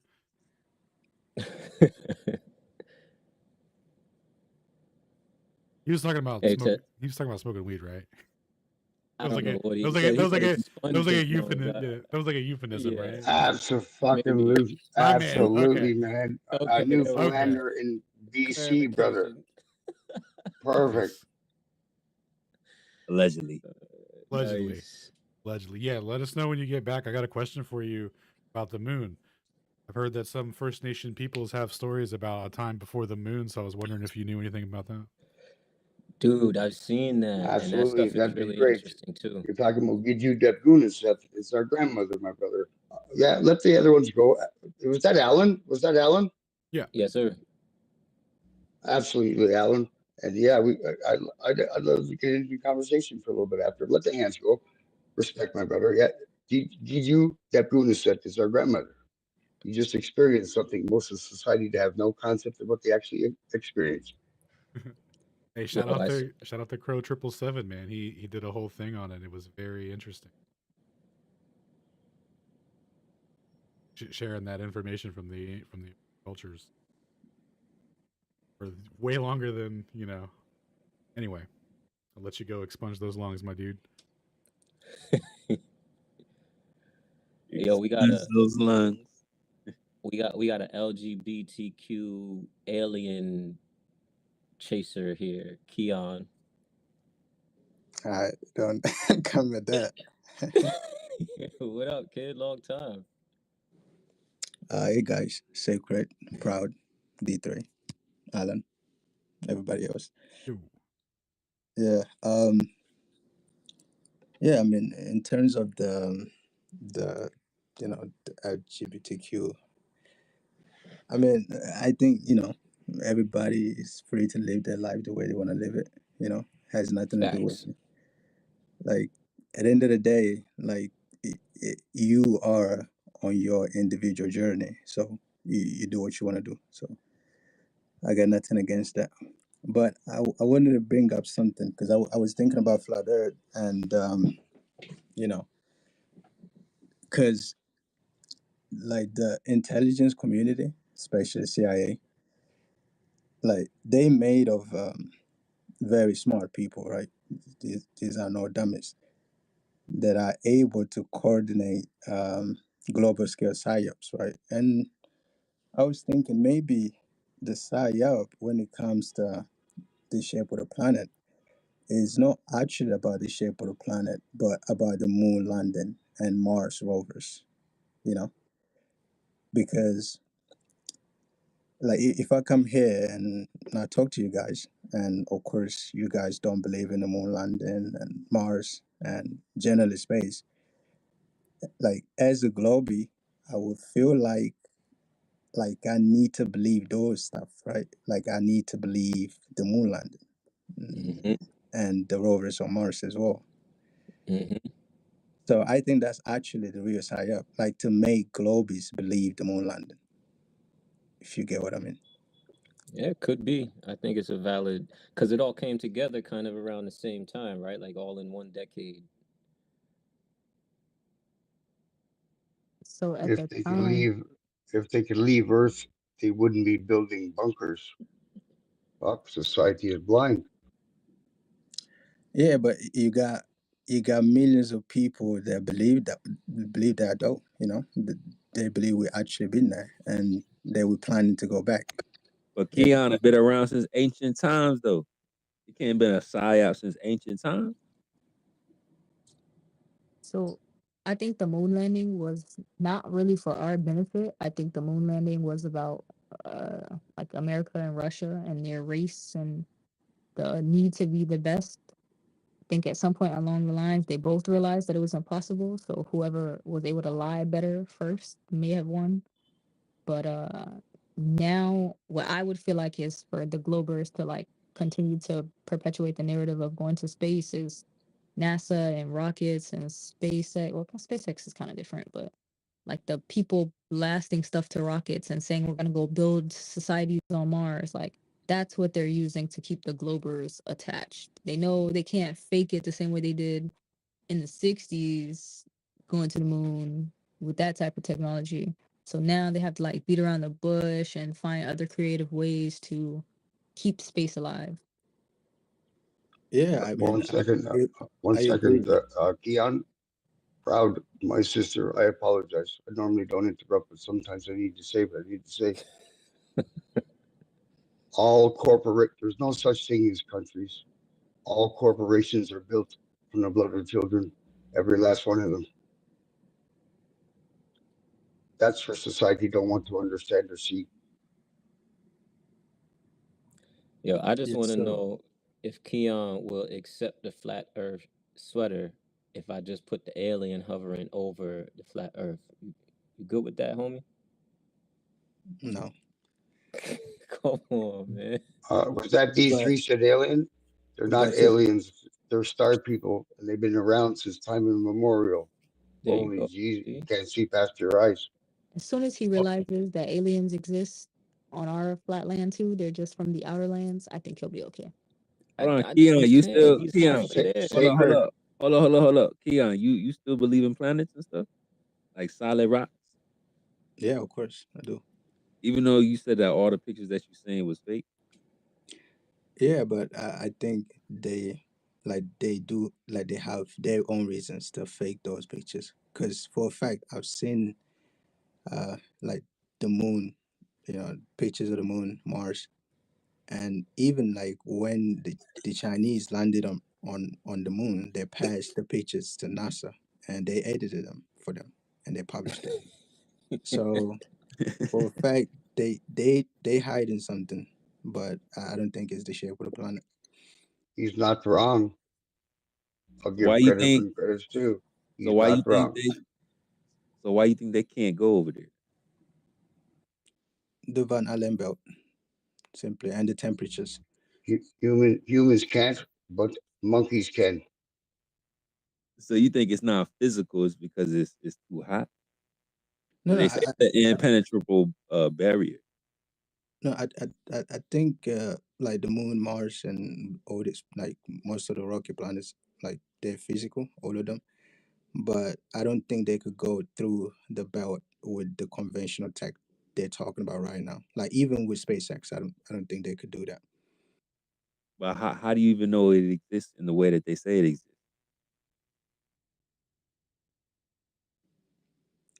I don't know. I just believe it. Okay. There you go.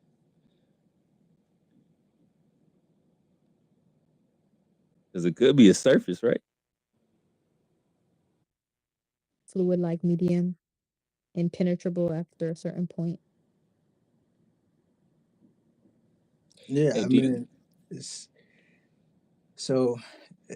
I don't know. I feel like because to the moon, right? Just talking about the moon, and Alan, I think he brought this up earlier about, because like ancient civilization talk of a time where when there was another moon, a smaller moon, right? I think 40 mentioned this as well. So the There's three idea, actually. yeah, so the idea is that this moon, it sounds crazy, was brought here by someone, like it's artificial. So that would explain why we can't go there, because it was brought by someone that is not allowing humans to go over there. That's like the race that lives inside the moon. Like the moon is a base. Is it that theory? Yeah, yeah, like a spaceship base of operation. Was that Star Wars that spread that seed? No, I mean, if I you don't go know. back to the Mayans, for example, they before 13,000 years ago, they talk of a smaller moon. They literally said this moon was not here. Wait, you said 13,000 years ago? Yeah, before the flood. The Mayans. That's interesting. I didn't know they had a document on that. The Mayans speak about 13,000 years ago. Yeah, Sacred, may I? Who was they that? calling I they calling this. I can hold on, Keon. I have to interrupt. Who just asked that question? About 13,000 years. I can speak of I oral think, translations since yeah, time immemorial, and our original language is hieroglyphic, translated into English about 100 and some odd thousand fucking years ago. And if you want to keep going about uh, sacred, may I for 1 minute, my brother, please? We do got some hands 40, so hold on. Just hold your thought for a second, okay?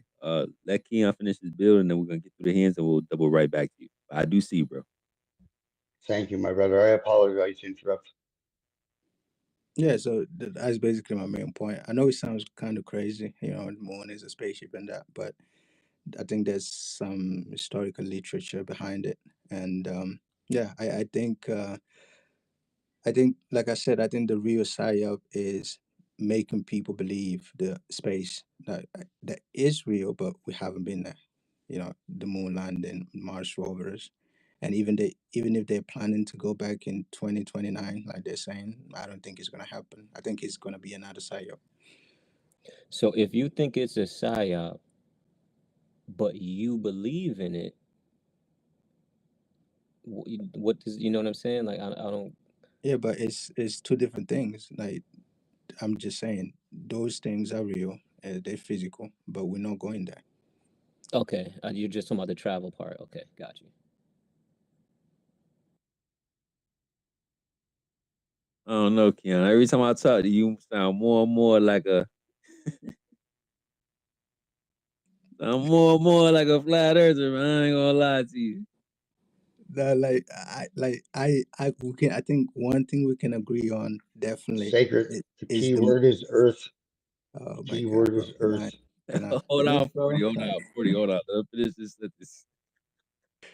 Yeah, so I think like globies and flat earthers can come together about the moon and Mars, definitely. Like if you're a globie and you still believe in this, you still like you literally blindly believe in it because it just means you So haven't reached. spam name mentions, bro. Oh Spam name no, mentions with the links to all the fake pictures. Spam name mentions, just like you be got spamming everybody my else. ethereal eye on you because during that debate you was showing your globe ass. You sure enough was When they definitely tagged you in like Alex Jones. not even that part, but the kikiing that he was doing when he finally had a friend that aligns with him. He's really Sacred, did you just say Alex Keon, you Jones? don't think we won that debate? Hold on, Keon. Keon, you don't think we won that debate?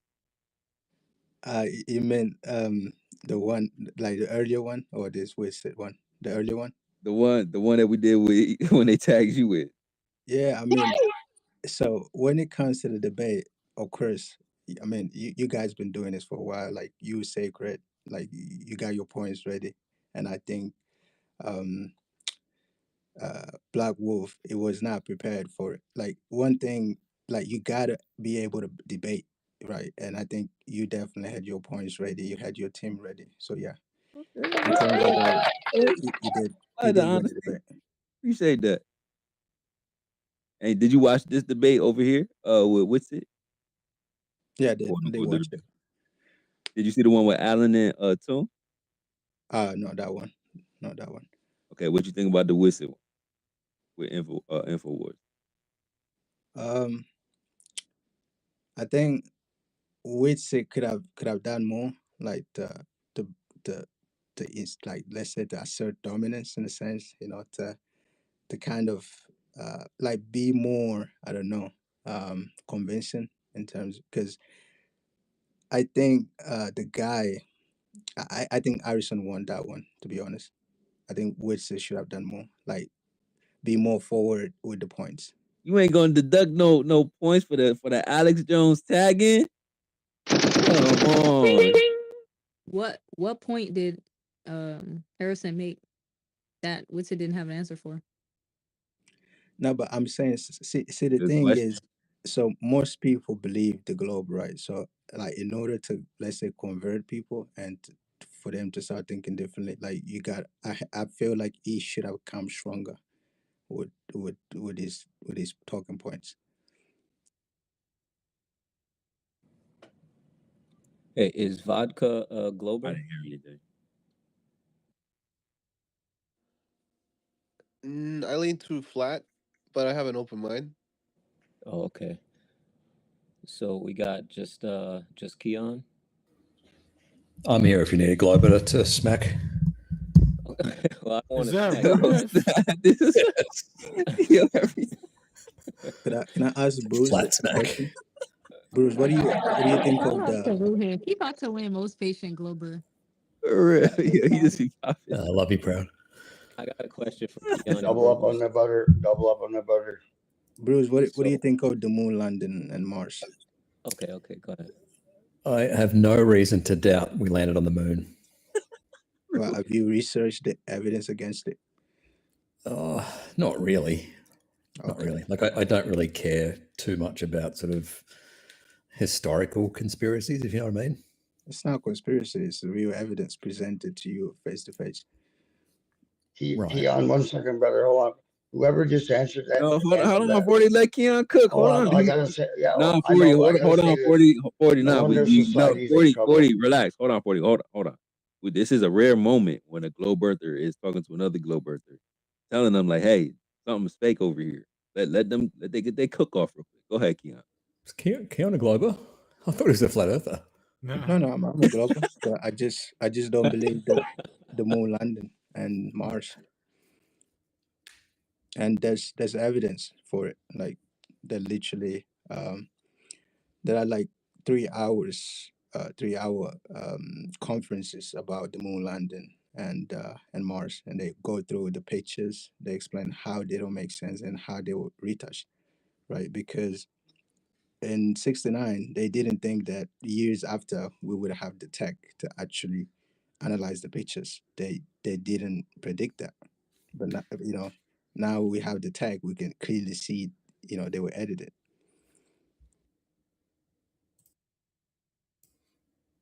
Yeah, I haven't researched it. The difference between the moon landing and flat Earth, right? You can't really go back and analyze a historical event, but you can go out and measure the Earth today, and it doesn't change. That's why I kind of don't care about the moon landings. Yeah, but here's the thing, and I said He this. never just said that. Hold Did he on. just say that? So here's the thing. The thing I said earlier, because I said maybe the psyop is to make us globists believe the moon landing, right? It's not about flat Earth, but to make us, because when we come here, we feel like we need to be contrarian to the flat Earth. So therefore, we need to believe the moon landing and Mars and all of that. I don't feel the need to be contrarian. Well, you believe the moon landing, but you haven't researched the evidence against it all. Right. I said I have no reason to doubt that we landed on the moon. I haven't been shown good enough evidence to make me doubt it, and it's entirely feasible that we went to the moon. No, it's actually not, but I'll let you believe that. Okay. Yeah, I got a question for both of y'all, right? Yeah, I mentioned this earlier, but I'm glad you guys are here. What we see on We're Earth. shocked. Society's fucked. We see an apparent horizon, correct? Yes. Okay. Keon, you with me? Yeah, I'm listening. Go ahead. Okay, apparent horizon, 360 degrees, we spin in a circle, we see an apparent horizon. So my question to you guys is, at what point in height does that apparent horizon then become a physical horizon? Because, and the reason I ask this is because from all of the footage that I can see from SpaceX and NASA with live streams and videos, the curvature changes based on camera angle. Or camera type as well, right? What they may perhaps camera type as well, yeah. So to me, this cannot be the case that it's a actual physical curvature that we're seeing from the space station. It maybe if we go farther out, but we don't have like a lot, records from that. So Right. what So do you when guys feel about that? you used two words, one was apparent and one was physical, and you Yes. used them as if they were mutually exclusive. All right. Something apparent is not physical and something physical is not apparent. That's the way you use the words. Is that right? Yes. Okay. I don't think they're mutually exclusive. All right. I see the horizon in its apparent position, but that is physical water, has a physical location. It's just that where we see it is not its geometric location. So refraction moves the horizon up. And because the path of light is curved, it's also further away. The point that is the horizon is further away than the geometric horizon. So those words to me are not mutually exclusive. It's like if you are shooting a fish with an arrow, right? A fish in the water. You see the fish in its apparent position, but its geometric location is like lower. The fish isn't non-physical, right? The fish is a physical thing. It just appears in its apparent location. Right. So what I'm saying is what we see is we aren't seeing the physical thing. We are seeing the apparent. I've just explained why I don't think those two words are mutually exclusive. Like if light, let's say light bounces off a house, right, and comes towards me and takes a curved path, right? Takes a curved path because it's going through a density gradient. Is the house physical? House is physical, yes. Right. But I see it in its apparent position because the light took a curved path. Mm-hmm.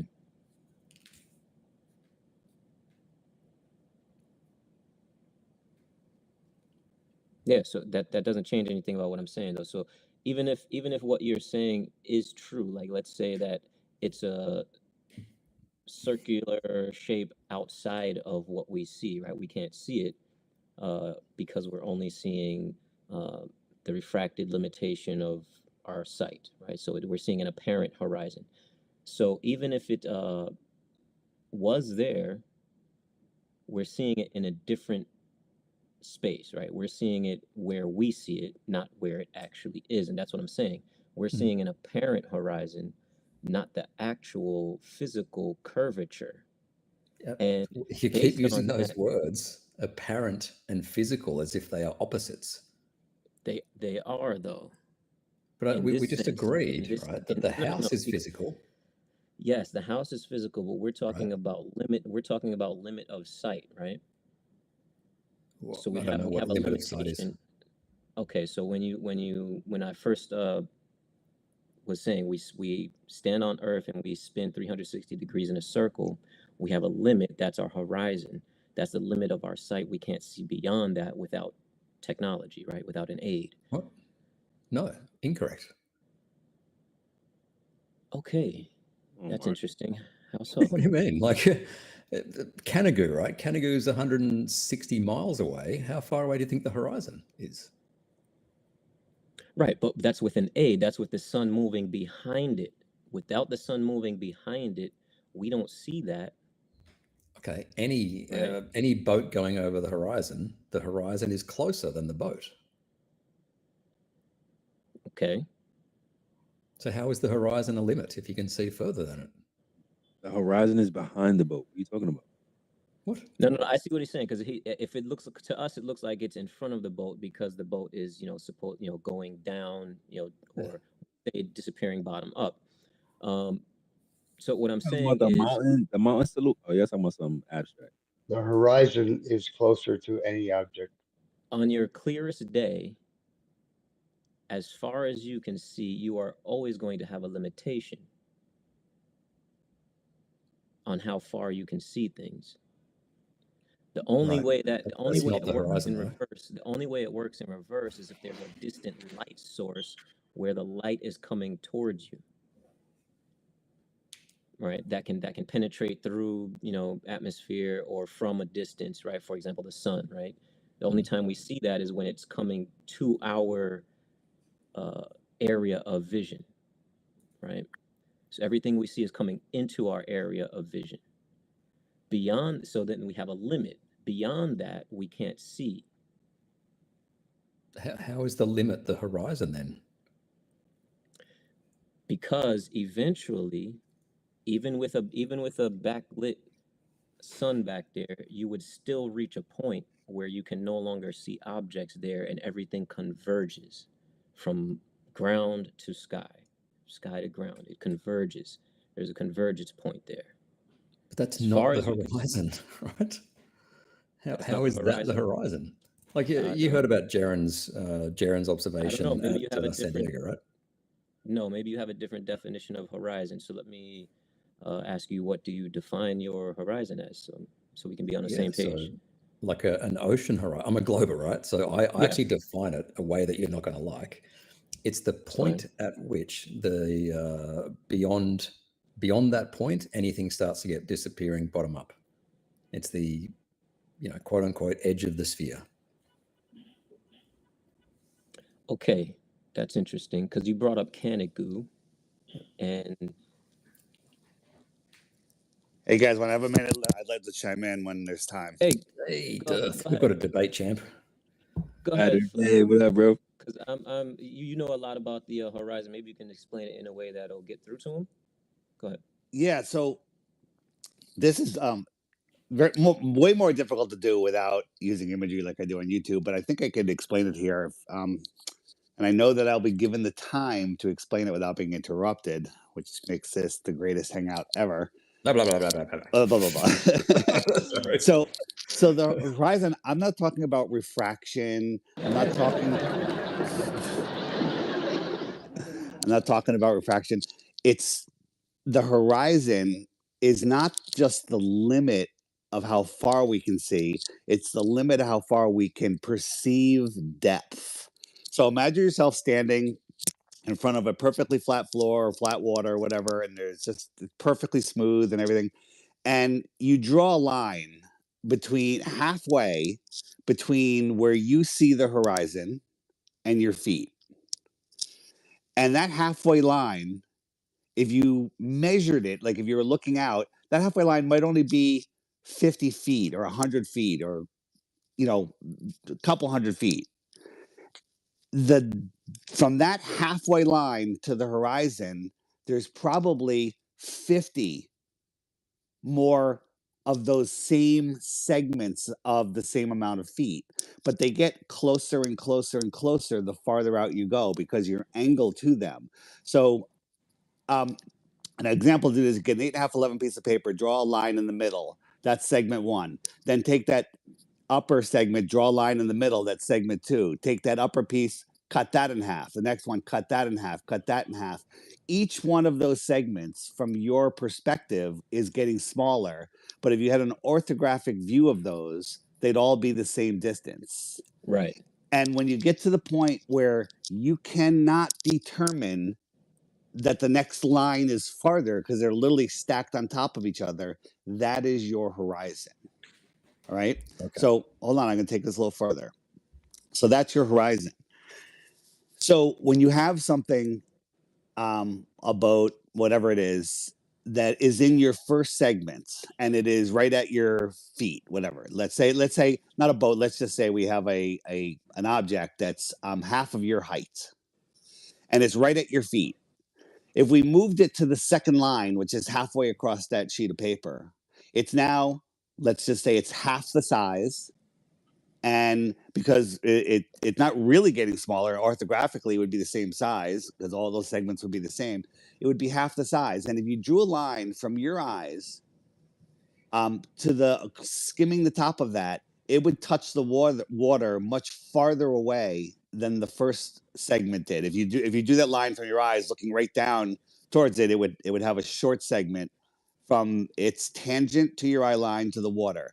Then you move it out one segment, it's much farther. Move it out to the next one, it's half of that size. So each time you move it one segment, it becomes half of the size before. And when you get out to that point where you cannot determine any more depth of field, that is your horizon. Now here's the catcher, right?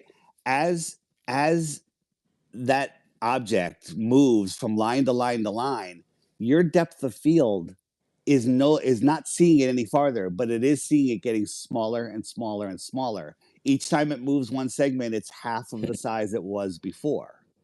So that's why something that is lower than your eyes can block something way taller than your eyes. All right. So have to respond to that. This is in reference to your video a few weeks ago where you had the pencils on the ground, right? And yeah. You had a bookcase at the back. Yeah, well, the bookcase had nothing to do with it, but go ahead. Well, it does. It really does, right?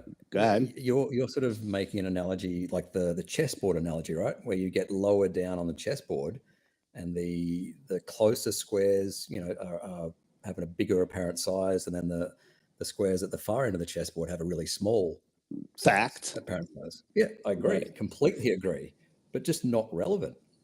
The way we look at things is we look at things that are vertical, like mountains, boats, buildings, right? Because Correct. They don't suffer from that effect. No, they do. So this is the part. Thank you for going to my next part. The sky is exactly the same, right? The sky is your midway point is just a section of sky, and then you cut that in half, and as you get down towards the horizon, you have the same stacking effect where it just gets compressed into that same horizon line. So the bottoms of buildings, and we can show you this in pictures, gets compressed, and you lose the bottom. Now, that building, that mountain or whatever, that is far beyond your limit of view, that's where the limit of view is where all of the lines come together, it is getting compressed into those infinitely smaller segments that you cannot perceive the depth perception. So let's treat your pencils on the floor as the ocean and your bookcase as a building. When you lowered your camera, did the bookcase or the building disappear bottom up? Oh, it would if I had a room that was a couple hundred yards long. Well, no, it was right there. You're saying that I'm looking across let's say a 3-mile segment of water and Mount Rushmore is there, okay, or Mount Everest, whatever, okay, and so you're saying is it hidden behind that? That's not to scale.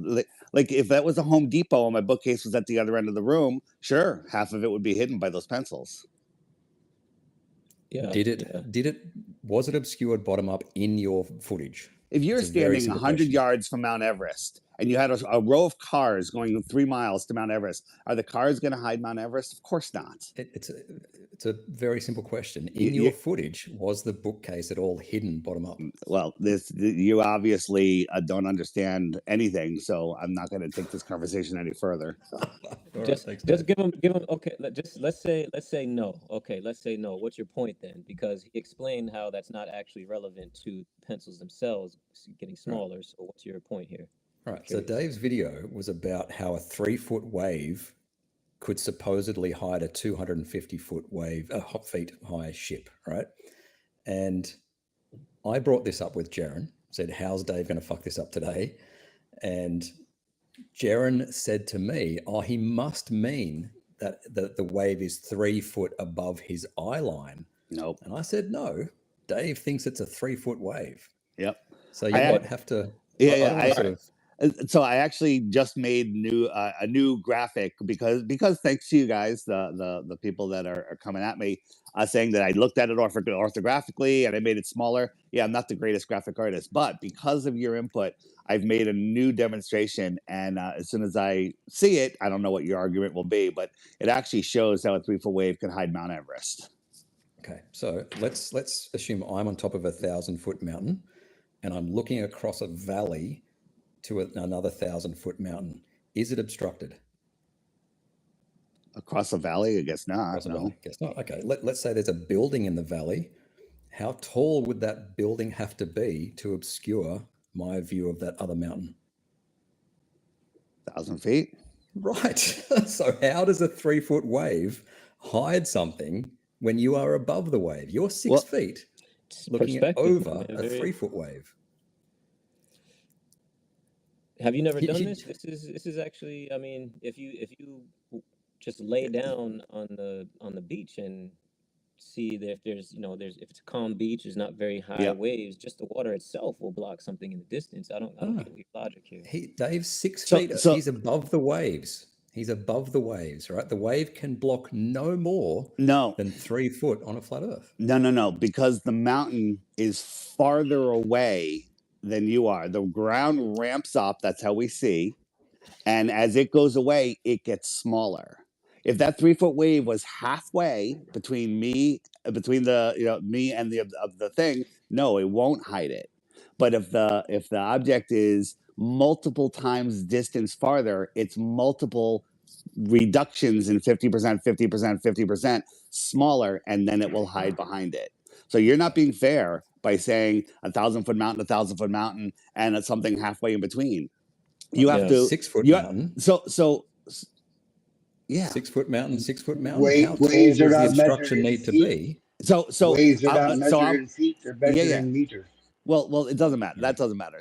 So let's say I'm on a 1,000-foot mountain, and not too far from me is a 1,003-foot mountain, right? And then 100 times farther than that 1,003-foot mountain is another. Let's go 1,500-foot mountain. That 1,500-foot mountain will be smaller and lower and be hidden by the 1,003-foot mountain. Right, because the 1,003-foot mountain is above you. Is right? it? No, you are 6 feet, and the wave is 3 feet. You are above the wave. It's literally looking from one mountain across a valley to another mountain, and you got the correct answer, 1,000 feet.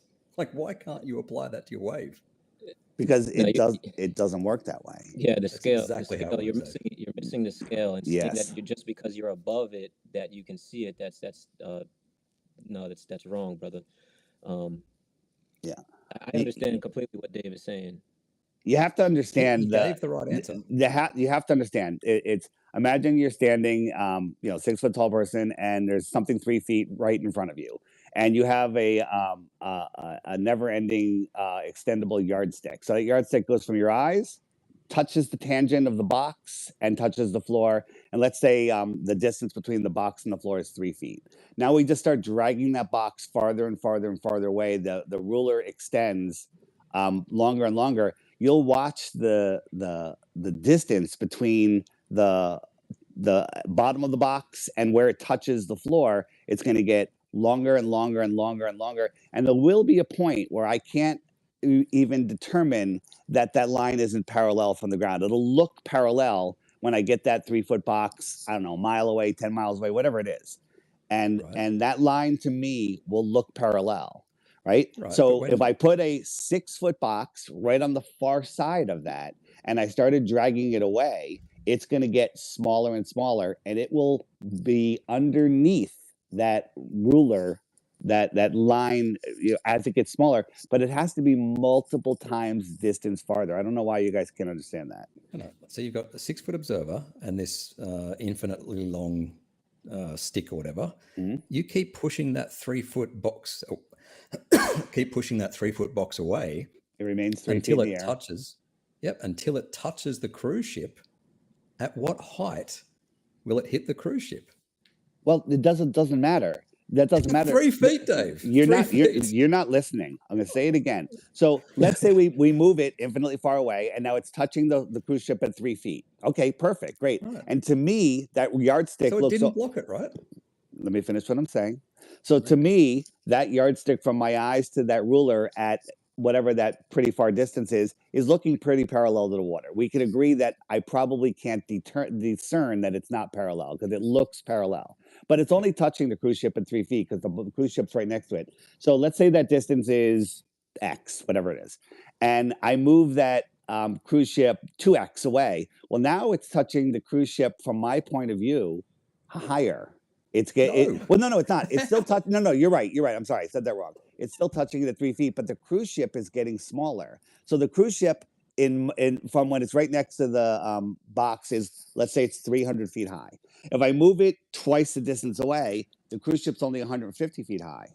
If I move it one more segment, in angular size from the ground up, from my point of view, is not an angular size measurement. Well, I'm telling you, its angular size is getting reduced by 50% every time I move it one segment farther. It's going to get reduced. Now, I get it. In your math, you don't understand how that happens, but it does happen, and it will get smaller than the angular size of my much closer 3-foot box wave. Okay, so the wave is right up against the cruise ship and it hits the cruise ship at 3 feet. How much of the ship is hidden? Let me ask you a question. Oh, come on, Dave. No, I already told you 3 feet, but here's the thing. So it doesn't block 250 feet. You're really simple. You're not hearing. Does the cruise ship get smaller as it moves farther away? In angular size, yes. Okay, angular size. It gets smaller in my view. Let me ask you another question. So does the 3 feet. The 3-foot box. The 3-foot box. Does it get smaller when it doesn't move any farther away? No. Okay, so if I move that ship away, it is getting smaller and smaller and smaller, while my 3-foot box stays the same height. You can actually do this and actually see it happen yourself with a physical model on a floor. Right? You can also draw the graphics and do it and slide that box out across your screen and watch that angular tangent line go right over the larger ship. But your bookcase was not hidden bottom up. You're talking about Mount Everest next to a little tiny scale model. Well, show me a bigger scale model where it does get hidden bottom up. That's what I'm going to do. You're on it. As soon as listen, I don't have access to be able to film in like the Home Depot, but I'm going to do it. I'm going to do it because you guys, are coming up with great ideas to show how your model doesn't work and how perspective is the answer. I don't. It's amazing that you can't see this, or you're just being disingenuous. I'm not sure. Oh, Dave, I think on that note, I've got to feed the doggies. I do want to ask you though, Dave, I've emailed you this before. Yeah. Are there objective, measurable criteria to meet your Bitcoin challenge? It's just proof of the globe. Just proof of the globe. You bring it to Flat Earth Fridays, and if they say, "Hey, you got me," you win. Yeah, but as if Flat Earth is ever going to agree that it's proof of the globe, right? Yeah, so that's why I said objective. Measurable criteria compared to something like McToon's challenge, where you have to solve it using Flat Earth and get within 25 miles. My challenge isn't to get within Flat Earth. My challenge is to prove the globe. Right. To whose standard of proof? Yours? No, just any. Listen, if you have something rock solid, let's hear it. Yeah, I can measure 8 inches per mile squared, right? But if I present it to you, you are just going to go, nah. Yeah, that's not true. Subjective. Not true. So are there objective criteria? Yeah. How about this? How about I show you that my 3-foot wave can block a cruise ship, and then you can just give up? Yeah, that'd be good. Anyway, so I will have to say that your criteria are subjective, and it's a illegitimate challenge. There you go. Awesome. Hey, anyway, Dave, I love you, Proud. I'll be going feeding doggies now. Catch you guys later. See you. Appreciate you, Bruce. Thank you. Dave. Yeah. And a 3-foot wave would be a ripple. Wave are not in sight. Wait, hold on. Two people are talking. Say again. So all right. So back to my question, right? All right. Sorry if I got a little snappy. I don't know how you guys do it. I get a little crazy listening to that. Sometimes it's like that. We get it. Who, by the way, who was that? I know the voice. I don't know who he is. Ruhif, resident Oh, that's refractionist. Ruhif. Yeah, That's dog, you Ruhif. smoked Okay. him. All right. Wow. Wow. But hey, listen, God bless people like that because they really give me great ideas. Some of my best videos come from people like that. So my next video, actually the next live stream I do, I've got the graphics. They suck, but they're actually they show the point. Hey, just the way you broke that down though was really well said. Having the demonstration to back it up is going to be great because like I don't know if he's disingenuous or what, but like everything you said is like super coherent and makes sense. Obviously, Yeah. with scale, proportional, and it's like, yeah, if that one's not getting smaller, and the other thing is, like, I don't know, it's pretty. There will be a pretty point where, straightforward. and here's something which I've never brought up before, and I brought it up with Jaron just on a private call, and it sounded like it was the first time he ever thought of it. Just like, you know, and I like my analogy that I just came up with 8.5, 11 pieces of paper, draw a line, and then cut the next segment in half, cut the next segment in half. Those are all equal distances looking at orthographically. The sky does the same thing, which is why we reduce the bottoms of the buildings get cut off. And then a tiny little wave will hide the bottoms of all of those compressed parts of the building, you know, if it's far enough away to be compressed. At a certain point, everything is so small you can't tell the difference. So Jaron actually, as I was explaining it, he was taking the bottom of the building and saying, "Okay, I'll put that part in between this line and that between this line," and it actually matched, you know, the missing amount of the bottom of Chicago or whatever it was we were looking at. So it's something that we need to look into further. But the sky and the ground do the same thing. Okay, so Dave, with that said, and I think most of us here understand that if you lift off from the ground, my question was, at what point does the apparent horizon become an actual physical curvature? Never. That's okay. All right. So that Keon, what is your? Sorry, that's where I'm at with it. Keon, what do you think? Because you're the next glober up. Well, hold on. We do have a lot of hands. Okay. All right. Let's slide through the hands real quick, and then we'll double back to Keon. I think it was it Vodka up next? I think so. I don't know if I was, but there's two quick things I wanted to add. Basically, so one thing about I wanted to add fog, right? So like if you look in fog, eventually at some point things don't just get smaller into a single point and then it disappears. They just vanish, right? Agreed. Yeah, right. So essentially that's what happens to the sun as well. And I just wanted to add that because people think go on. No. I'm sorry. I don't want to interrupt. That does happen to the sun sometimes, but usually, you know, when you're looking up through the atmosphere, let's say you're looking through, you know, scale, you're looking through a mile, just say a mile. And then when I look 45 degrees forward towards the sun as it's going down, I'm looking through, I don't know, 3 miles of atmosphere. And then when I get down even lower, I'm looking through 100% atmosphere. And Exactly. at that point in the distance, depending on the thickness of the atmosphere that day, the atmosphere literally becomes opaque at a line and the sun just goes beyond that line. And that line you can't determine. It's where all those lines come together in the sky. You can't see that looks like it's at your eye level and the sun just goes beyond it. Just like the sun would go beyond a building, it goes beyond that line. Now there's certain days where it's super clear, you're up high enough, there's not much humidity, no fog, and the sun will kind of just fade away. But that's not very rare. It's just seen a lot less, especially from Right. the ground. Yeah, I just wanted to add that because I've seen videos in which you see the sun actually fade away, right? Yeah, I have a whole section on the app, the sun fade outs. Right. Yeah, that's cool.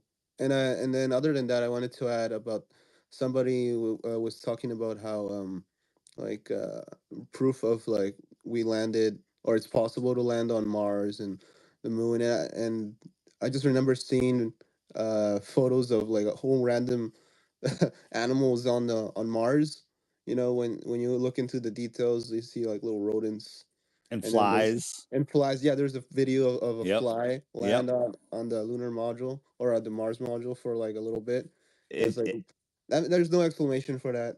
No, there is life on Mars. There's life on Mars. There's mushrooms growing on Mars, and there's flies and there's squirrels. I mean, they're just hiding life on Mars. That's what's going on. But then, how do you explain how they look exactly like they do on the Earth? Like they're Well, that's because, like evolution and DNA, monkeys have very similar DNA. Can I be Baller Dave for a half an hour? I'll just fucking destroy you guys. That would be hilarious, actually. I've done it, but it's too easy. All right, sorry. Did I answer your question or did I make fun of it? I'm not sure. No, it wasn't a question. I was just adding to that, I appreciate it. Yeah, thanks. That's all. Pass it over. Do you guys want me to stay on? I'm happy to stay on and talk, but I don't want to monopolize.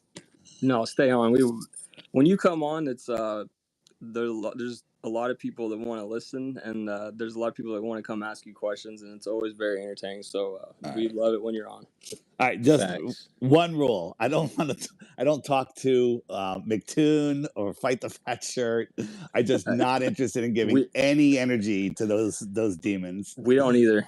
We don't. Okay, well, I mean, right. I Sacred and Proud because they'll welcome anyone in. But all right. Well, if they come on, I'll just go quiet. That's fine. Most of us have a no McToon FTFE rule. Yeah. We don't talk. I don't even acknowledge them when they reply to my post. I love that. I love that. They're just muted. They're screaming into the void like Ozian too. Ozian is different to me, but he has said multiple times that he just loves debate and taking a side and defending it at all costs. That's not what we're here for. We're not taking a side and defending it at all costs. We're looking for truth. He told me the other day that he's trying to do this as a living now. Yeah. He's trying to make a living at it. And also, he went on a rampage blocking flat earthers this week. He blocked Ted and several others, which are like very respectful flat earthers, which is really strange. Like I was actually stunned to see that. It was like, wait, what is? It was like, whoa, we went on a blocking spree. Yep. Yep. I haven't replied to him in like probably 3 or 4 weeks because I finally just muted him, even though he like follows me. He replies to almost every single thing I post, so I just started ignoring him because no one pays attention to his replies. They'll have like they go down into like, what do you call it, where people have to click on see more, and then you click on it and it's got like 15 impressions and no likes. So I finally was like, what's the point in even trying to like reply to this guy, like where he's saying something and you're trying to defend yourself? Like, what's the point? No one's even seeing it. So just like have you guys discussed, I don't know if you want to discuss this, Professor Dave's video that came out yesterday? Wait, he had a new one? Oh my God, he did. Yeah, never saw it. It's literally, I watched like a minute and a half, 2.5 minutes, and I'm just like, I wonder if Globers would even defend this. What's it about? Oh, he went over Eric DeBate's 200 proofs, every single one of them, and saying how they're nonsense. He went through 200, all 200? All 200, and in his condescending, but he's like, there's no curvature, and then he shows an ISS picture. Look, there's curvature here, and everything I saw.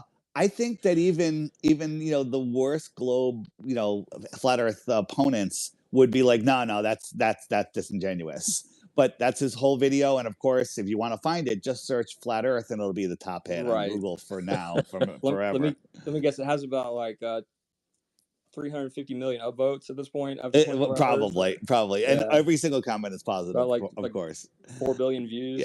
Yeah. My comment won't show up, but how long is it? It has to be like a couple hours long, right? It's I don't even know how long it is. It's over an hour for sure. Oh my God. But it's so bad. Now I'll give him credit. No, I actually won't give him credit. But there probably there probably were 3 or 4 things in there that he's right on. Those aren't really proofs. Eric kind of, it's kind of like not really. And that's okay. But that doesn't mean the Earth is a globe, just because, a couple of the 200 weren't really proofs. Didn't he said he doesn't even write his own scripts? He doesn't know anything about what he's talking about. And isn't FTFE his like flat Earth expert that gives him his info? These guys have been working on this for a long time, and of course, #1 on Google search It comes right up. I'm sure it's going to stay there for a while. Yeah. And and then like that. These guys, most of them have like an accent, and they speak so confidently. And this is like a mind control way of speaking. And what I say it does is it captures weak minds. Like if you speak confidently and have a cool accent, and just speak with total confidence, a weak mind will be like, oh my god, that's got to be real. For sure. Yeah, and most people after going through the de-education system have weak minds that are only good at memorizing. Yeah. Austin posted. Hey, Dave. Go ahead. Could you talk on about the censorship? What you think of on YouTube when you YouTube any kind of flat stuff, it comes up with Professor Dave. Yeah. Sure, you know the argument, and it's probably spoken on it many a times. But I'm curious just to hear it. Well, the censorship is amazing because if you search David Weiss, that's it. You'll get Professor Dave. you'll get flat Earth videos. Look, wait a minute. I just searched for David Weiss. So why am I getting anti-flat Earth videos? It's amazing. And also, if you watch a whole bunch of real good flat Earth videos and then search your YouTube history for flat Earth, only the propaganda videos will come up. That's fascinating, and that's waking people up. If you point that out to somebody, like, why are they doing this? It's been over a year since I've looked into stuff like this, and I search your name or anything to do. You get I nothing. literally just typed in Austin Whitsitt. Yeah. And it brought up all of the flat Earth videos. And it's the same thing amazing. that's been there for years. But if you point that out to somebody that's skeptical, that's brand new to this, and you say, "Look at this censorship," they're probably awake to censorship on other things like the jibby jab or whatever, and that actually wakes people up. Jibby jab. Yeah, I speak in YouTube speak, so because you guys are simulcasting this, I assume, so that's why. Go to Rumble, put it on Rumble. I get you. And not a plug, but a shameless plug is my app has its own algorithm now, so you can go on my app and find all the flat Earth videos that you're looking for. I got the app. The app. So the video search on the app is really good. Now, someone said to me the other day, Dave, where's that video where you were with Chris Pontius and you were using a glass dome and it was projecting a star? And I just said, I'm not sure, but search the app for star in dome and it comes right up. So I've literally created my own algorithm, and only the real videos come up. And and as time goes on, it's getting better and better at finding the videos you're looking for. So there you go. Have you noticed? Like, have you posted on Rumble and seen a difference in?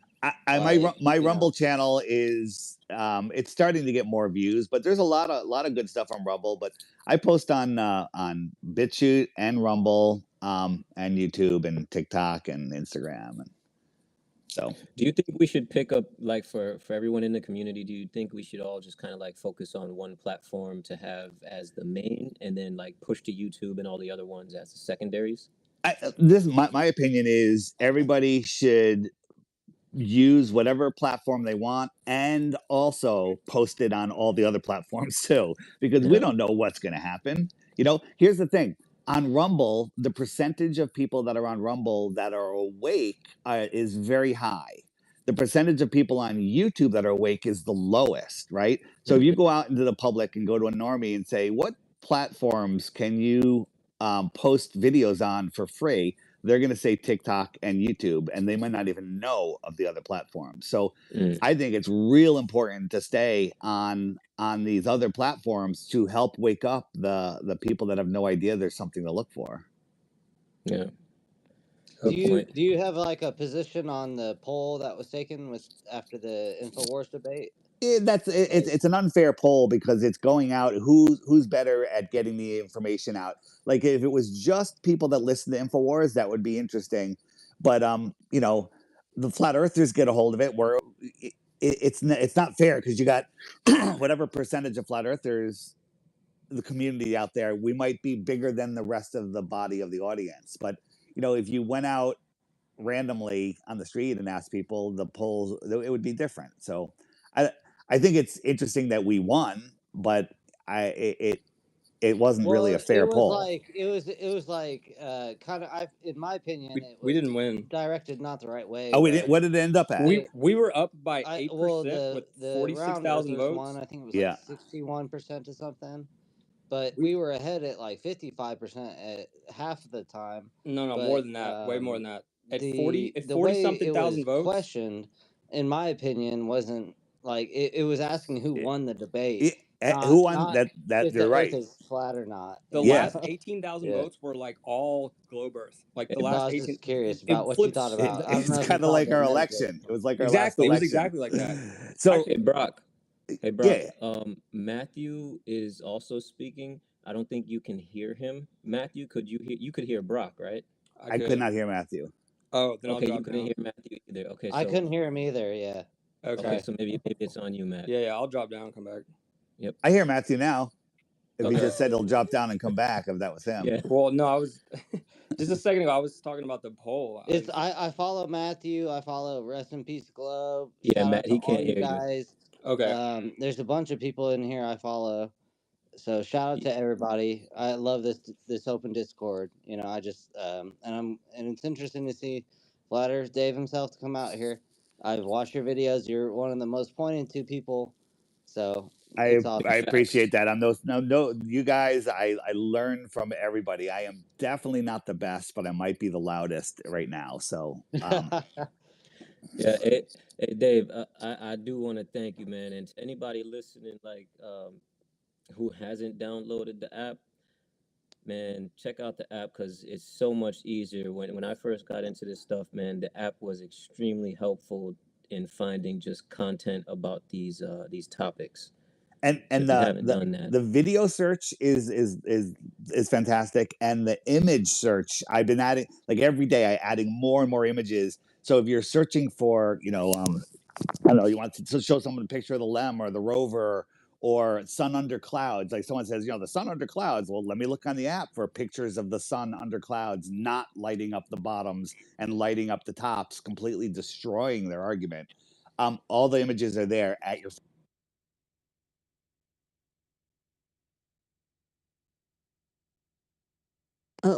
technical difficulties. Oh, I got muted. I'm back. Everybody did. We all did. All right. Sorry about that. Where was I? I said I was talking about the images and the video and coming out hopefully within a week or so. The meetup maker is going to be a game changer where anyone can just say, hey, I'm having a meetup here, and it will notify everybody within a certain radius that has said, let me be notified of the meetup. So cool. So what platform is most important? They're all important, including in real life. So you guys are on X, and there's other people broadcasting this on this is going on YouTube also simultaneously, right? Yep, YouTube, X. Or am I wrong? If not, it will be. Yep. Okay, yeah. So Alan's broadcasting live on there. Yeah. So again, the answer is all platforms, and I'm liking this. So this is making me use X more. So there you go. Hey, so let me tell a story real quick about Dave's app. So a couple months ago, I randomly got a message on there, and it was from someone inviting me to join a Telegram group for people in the Dallas-Fort Worth area. And then I joined it, and there's like a couple hundred awesome people in there in the Dallas-Fort Worth area, and it's like this chat is very active. It's like awesome people. It's like Run Boston Bears in there, like all these kind of people. Of course, Run Boston Bears in there. Yeah, He's everywhere. Obviously, yeah. He's it's everywhere. It's kind of redundant. Yeah, but I mean, because he lives here, so I guess more what I meant. But yeah, it's active all day.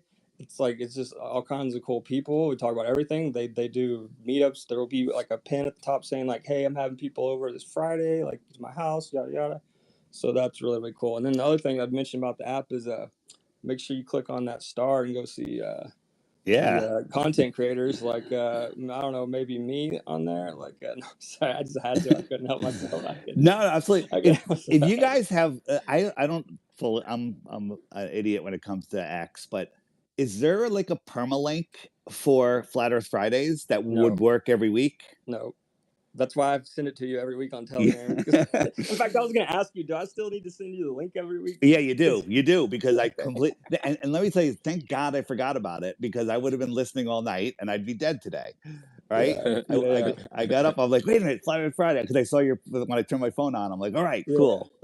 So the way you do it is you follow Sacred or Proud Flurf, and then whenever it's running, all you have to do is click on their Avi, like their avatar. In other words, like their picture, the little circle picture of them. It'll be lit up with like a neon blue, and you just click on it, and it'll say join space, and you just go to join space, and that's it. So like whenever it's Friday night, Saturday morning, if it's harder than one click, it's not going to work. All right, then I'll just keep sending you the link. That's cool. Maybe we can figure out like create a web page that you guys that would update automatically. There might be a really easy way to do it, and then I could add that to the featured page. I think it would be pretty cool to have it there. Yeah. Sure. But we have to think about that.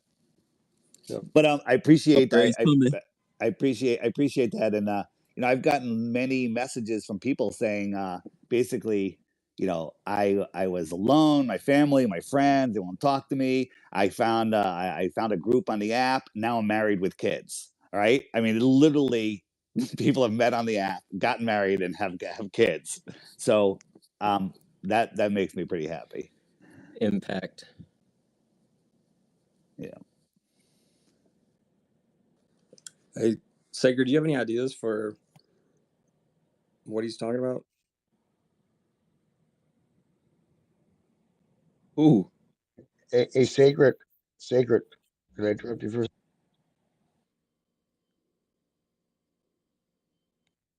Well, I can't hear if someone's talking. Sacred, do you hear 40? Can you hear 40? Yeah, but Matthew just asked me something. No, I was just saying, do you have any ideas to do what Dave was talking about, where we can like make a web page or something to link directly to Flat Earth Friday every week through his app? Oh, I'm gonna have to talk to the boss, Proud Flurf. You gotta get an upgrade. Okay. Yeah. I mean, there's got to be a way to do it that makes sense. I don't know. There's got to be a way. Like an app or like a link server already exists like that, but I don't know if it'll take you directly to the space since you have to formulate it every time. Like if you created a link tree that only had one link on it, and so when they click the app, it would take them to that link tree, and then you could basically have it say, every Friday, and just have a link. So what happens when they click the link and it's over? Is it just dead? Yeah. The way that we got it set up. Yeah. I mean, there might. I think that's impossible, because I think every time you create a new space, it's a new link. Yeah, but you would just change your link tree to the new link each week. What I'm concerned is what happens when they click on it on Tuesday. If they click on it on Tuesday, they're like, this isn't working. So there would have to be, the title of your link tree would have to be only live Fridays starting around X time. It could say replays and then give the link to Alan's YouTube where the replays of it are. Okay. Well, that could be a second link, replay. So, and it says live. The first button will say live at whatever time. And the second button will say replays, and it'll take them to Alan's where all the replays are, right? Yep. I like it. Let's do it. That'll work. Hey, real quick, Dave, I heard Mindshock talking about earlier this week how there was a forum, like an underground forum back in the year 2000 that he was on, where he stumbled across, it was like a forum about like for geocentrists. And he said there was over 200 top physics professors in there, including a ton who were physics professors at Ivy League universities. And this was in the year 2000, and they were geocentrists. And he was blown away. And he's trying to get the archives of it because he's like, obviously no one's going to believe that. But have you heard anything about this? Have you ever heard that? I think I heard somebody mention it, but I have no proof of its existence. But I would love to see it. Wouldn't that be interesting? Like, I don't doubt it. I mean, it makes perfect sense, and that's probably why they did 9/11. Maybe a lot of reasons. Shut it down! Shut it down! Yeah, a lot of reasons for that. Yeah, but no, but I mean, I mean, I think we all know, or I'm sure Dave and most of us who are speakers know Bruce pretty well, aka Mindchuck. I can't imagine he would make that up and lie about it. And he went into detail about what they were talking about on there and how it blew his mind back in the day. Like he said, it mind shocked him, because you can hear him saying that in his personality. But I mean, I just think that's so interesting because everyone says like, oh, this just came out of nowhere in the year 2013 or 2015, whatever year it was. It's like a CIA style, blah, blah, blah. But it's like, wait a second, there was like over 200 top physics professors, including like Ivy League universities, who were geocentrists in the year 2000, and they had to go to an underground forum to talk about it. Makes sense. Makes perfect sense. All right, stupid question of the week. Ready?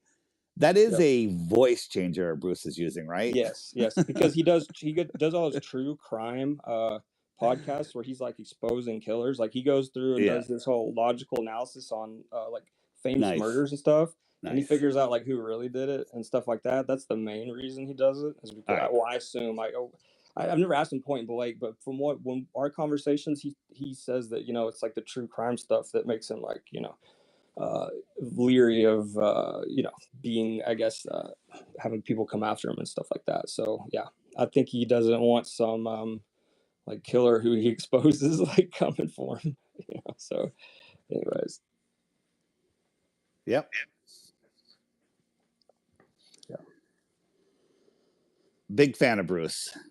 He's the man. He's gonna do, by the way, for y'all that don't know, he did like an initial kind of run through of the debate on InfoWars the other night, like a part 1, part 2, which was as usual hilarious, and he absolutely destroyed the person trying to defend the globe, if you can even call Harrison's what he did a defense of the globe. He's gonna go back here, I think probably this week, and do where he counts the fallacies, like he does for all like the best. I love it. I love that. And yeah, he's gonna use the new system. Dave, have you seen the new system he uses where he doesn't just count like fallacies and zingers? He also has like a super fallacy, a super dinger, and then he's got like fallacy combo multipliers. Like the all-time record is when FTFE Craig did his debate against Caleb. At the end, he had an 11 fallacy combo stack, like where something he said was 11 fallacies in one. So that's like the all-time record. I gotta watch that. I gotta watch that. It gets like multipliers, and then yeah, it's hilarious. And now when he's used the system since then, like he did it on the Matt Walsh when Matt Walsh was talking about the moon landing thing, and it was absolutely hilarious. And now when somebody commits a super dinger, Craig's like head pops out and it's like whoopsie, like it's like this image of Craig that pops in from the side where his face looks stupid, and it's like whoopsie, and then it's so funny, like it's absolutely brilliant. His face does look stupid, so right, but I mean more than usual. I mean, like he's making like a really, like, you just have to see it. Like, in fact, I posted a short clip a while back. I'll see if I can find it and I'll put it in the nest because y'all will laugh your asses off. Like, it's so funny. Like, and it's also about the Matt Walsh moon landing thing, so it's definitely relevant to the flat Earth. So anyone think that Matt, I'm pretty sure Matt believes what he's saying? I mean, do you guys think that he was put up to that, or does he actually just that lost? There's no way I'm sorry. I disagree. I don't know, but I'm just like, did you watch his whole speech? I did. And to me, everything he said was what I was pre-programmed with originally. I would have had all of those same answers if I wasn't a critical thinking person that had the ability to see through bullshit. I mean, there is some, I mean, validity to that. He did say some things, like most of his arguments were like there'd have to be so many people in on it. That was like his main argument. But we were all programmed to that. We're programmed that you can't have that. You can't even keep a blowjob a secret, and but those are all pre-programmed things in us. So he was hitting all of those points. So to me, he just when you 100% believe something because of whatever programming you've had your life, then all of those pre-programmed proofs will make sense to you, and that's kind of what he walked through. So I'm gonna vote that he doesn't know, that he actually believes what he's saying, and you're the opposite. But either way, we both win. So right, if it was about flat Earth, I would be more sort of, I guess, open to that line of thought. But the thing with me is that someone like him, who, correct me if I'm wrong, he's like a guy who was big on like anti-vaccine and stuff like that, and exposing like big conspiracy things, and he got like a huge platform really fast. So I'm just immediately kind of suspicious of anyone who just gets like a huge platform real fast, quote unquote, talking about conspiracies, because that's super unnatural if you're talking about the truth. But second of all, it's like moon landings is like conspiracy 101. Like, if anyone who's quote unquote into conspiracies, which just means you've been trying to figure out the truth for a while, there's like what are the top three things? It's like central banks, vaccines, we didn't go to the moon. Like, that's it. Like, so how can anyone who's like a big voice in the quote unquote conspiracy community, who's gotten a huge platform, not have really looked into the moon landings? Good argument. Really look into the moon landings. Good argument. If you really look into the moon landings, it's like, are you kidding me? Like, when I'm on a show with somebody that doesn't believe in flat Earth, my litmus test is the moon landing. Because if they say they believe in the moon landing, I'm just like, oh man, yeah, yeah, we can't even go to flat Earth yet. Exactly. That's like with friends and family members. That's the first thing I say is like, do you think we went to the moon? And if they're like, yeah, then I'm just like, okay, it's gonna be a whole different conversation than like, hey, well, why is there no measured curvature of spin? Like, that's a whole different, you got to start like in a whole different area. If they think that. Yeah, but if I can say, like, the two things don't really correlate, right? The fact that we haven't been to the moon does not translate to the Earth being flat. No, it doesn't, but it translates into your ability to critically think.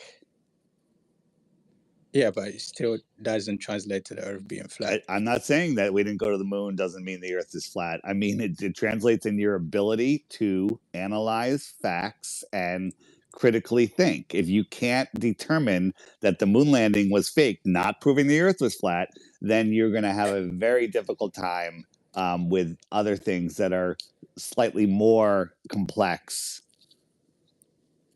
Hey, Keon, do